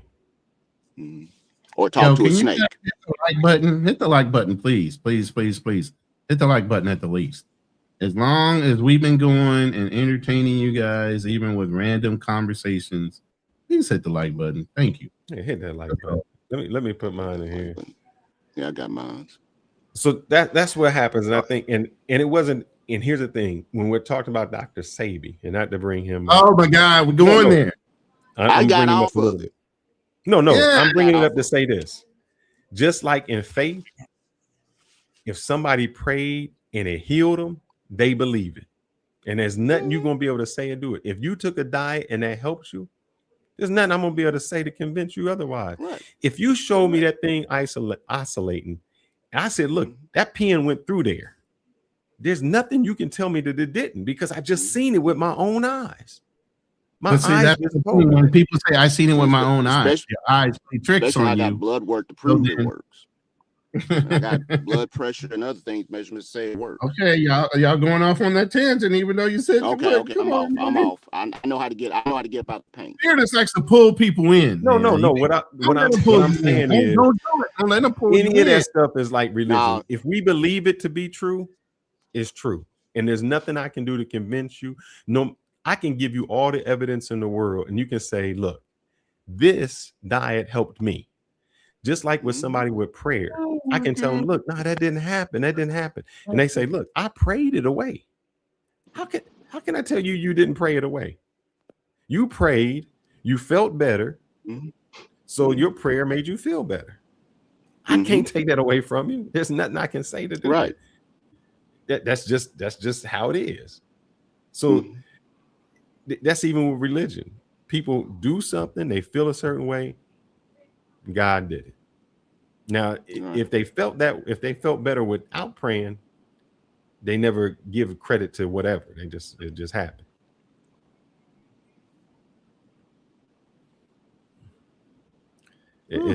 We just get like that. Whatever we cannot explain. LJ, you see that window behind me, brother? There was little I light see it. coming. There was little light coming through there, brother. Now look at it. It's dark as hell out there. Hey, gotta love the Philippines, brother. I love the time zone. Hey. Y'all about what? 13 It's hours ahead of us? I mean behind us? It's 8 o'clock right now. It's 8 p.m. Man. And I got on here at 8:30. 8:30. Beautiful. They calling you Cat Williams. They calling you Cat Williams. Believe me, it was warm today. It was warm today. I'm sitting here feeling the heat. Believe me. Hey, I've been it's hydrating there all from day. everything I've seen. Oh yeah, it is beautiful. I ain't gonna doubt that. It ain't. Believe me, I'm not upset being here. Here's my other thing. And not to get on the Bible. People say they Christians, but most of the New Testament is Paul. Yep. And and don't forget a lot of Peter. You know, Peter has a good portion in there as well. Yeah. So you're not listening to what you know when Jesus said, I didn't come here to change the laws. He said that. Right. But he came in order to make it for everyone, we have to do certain things. but fearless, keep in mind to remember the Roman Emperor Constantine assembled religious leaders 300 years after he supposedly died. Yep. And reorganized and rewrote and reinterpreted the Bible. Yeah, that's what I'm talking about. And people always wonder, like, why we have this is how I always used to remember days or months. You would say every knuckle was 31 days, like January, February, March, April, May, June, July, August. You have to hit that twice. The reason why July has 31 days and August has 31 days and October has 31 days has nothing to do with the days. It was Augustus Caesar, Octavius Caesar, and Julius Caesar. I'm explaining how the days go. Oh, hey, gentlemen. Hey, look, Fierce, before you jump into that, I got log off. I've been given breakfast order to pick up, and nothing I can eat except some coffee. That's all I can eat. You gotta smell all that. Look, this is how I started off my night, man. Hey, it's there torturing you with all that vile food over there. It was a jalapeno martini. Look. I want to try one of those. Look, when I get to the Dallas Metro, I want you to take. I want to try one. LJ, that's a little girl drink. You gonna watch this brother? Listen. Stronger. Oh, it was strong. No, that brother. No, he don't drink strong. He cuts everything. He don't drink nothing straight. Oh, no. He be sipping on that thing, or he actually cut it, but no, nothing straight, bro. He can't handle his liquor. Oh Lord. Okay. That's what I said. I can handle mine. See, no more tease me about my veganism, no more. Especially being here in the deep. He can't even handle his own liquor. He over there cutting everything up. Got Coke sitting right next to his drink. But anyway, but hey, I'm gonna definitely go back and rewatch the portions I missed and leave some comments in there for y'all. All right, brother. Appreciate it. Hey, no problem. Hey, look, love y'all. Hey, look, Ferris. I don't know if you notice this green. This is a good green. Let me unbuckle because I'm over here sitting in this parking lot. Oh, there we go. Look at that. Look at that shirt, baby. Look at that shirt. Oh, look at that shirt on. Hey, I can see one of mine now. Hey, send it to me in the WhatsApp because I want to order one for you too. Look, I told my son when he wins, I'm gonna have to buy him one just like this. Exactly, man. Exactly. I'm gonna get him one. All right, brother. Yeah, appreciate it. All right, appreciate your your support. Y'all be blessed, Jim. I'll Appreciate y'all on brother. replay. Yeah. And that's dedication. You replay this whole goddamn episode. You really dedicated. Yeah. Well, you ready to call it a night, man? I know we got the views, but I'm so tired. I've been up. I ain't been asleep yet. I'm cool with it. I'm still going. We getting off of here, brother. You know what kept us on really and truly? What's that? You got to get your eyes out that chat, bro. They know how to push your buttons. You let the trolls get to you. Nah, they crazy. We went from 3 hours to 11 hours and 31 minutes. I'm trying to educate them a little bit. And here's my only thing to the people. I just say this, man. And then we're going to get off of here. Like I told you the story once before, and I'll make it quick. My best professor when I was in college, I said Alexander the Great, and he said, Alexander the Great, why would you call him great? You don't know what he's great for. And he said, before you do anything, you need to question why something is. And so that's what I started doing. I just didn't started taking things as is. Mm-hmm. And the reason we were talking about Dr. Sebi, because we had a discussion the previous week where Dr. Sebi, they said he was this person. I said he's a fraud. And people were so mad at me because I called Dr. Sebi a fraud. Well, the more I looked into it, I was like, this dude said mucus caused disease, drink your own pee, and all this other stuff. And I said, man, it didn't go with me right. So even when it came to religion, I looked at it, man. I was the dude who would read the Bible back and forth, prayed this. And I said, man, we use things just to hurt other people. Mm-hmm. Religion was not to bring us together. It was a control mechanism. Yeah, and divide us. Mm-hmm. It's the most division. You either with us or not with us. You either going to cut the tip of your penis. What the hell? You're going to cut the tip of your penis because I said cut the tip of your penis. it tells you how many of y'all out there, I know them dudes, y'all be doing this every night, watching porn, but y'all do this on Saturday and go to church on Sunday. Y'all fornicate. Yo, what's up, Iman? Yeah. Iman's like, God damn. Y'all fornicate. Yeah, brother. This was a wild one, bro. I'm sorry. I mean, I wouldn't even challenge you to go back and watch this one. It's a long one, bro. Shoot. So all that said, to go back to what we originally came in for, the little hat Jewish people have convinced the world that they're right, probably due to religion. And because of their religion, they believe that everything they're doing is correct. That's it. I'm not a sinner, I'm a saint. All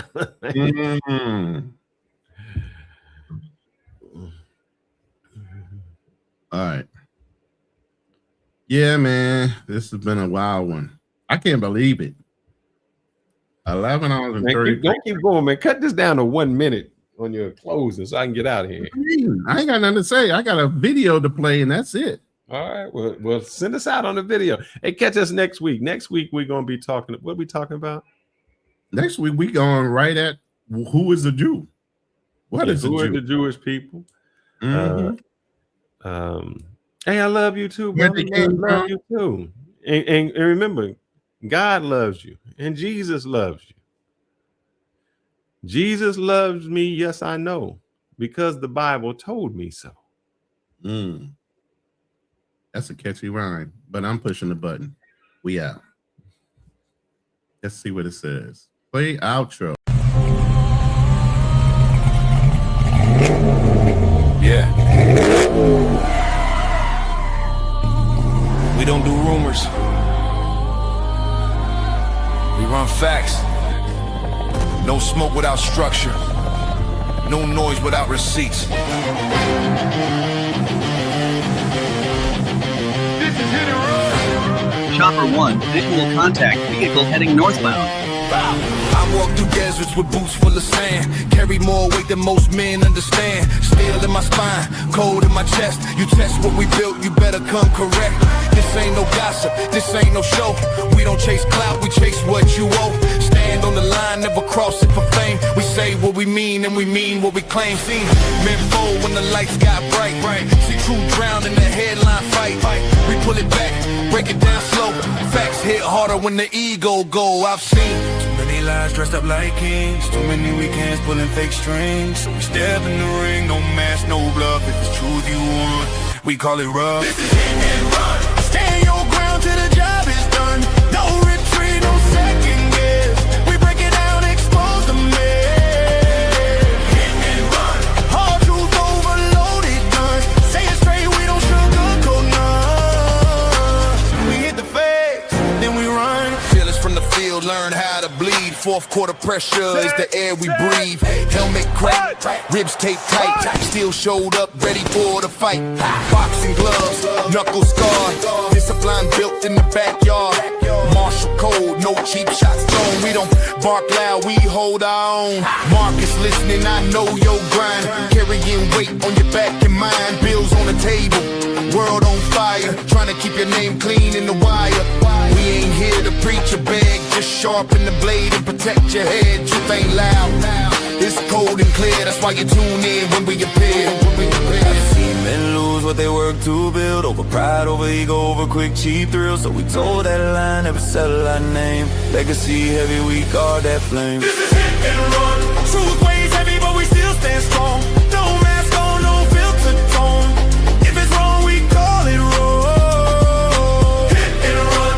Built from discipline, sweat and blood. Facts hit harder than a loaded gun. We hit the truth, then we run. Unit 1 airborne, scanning the downtown grid. No emotion, just evidence.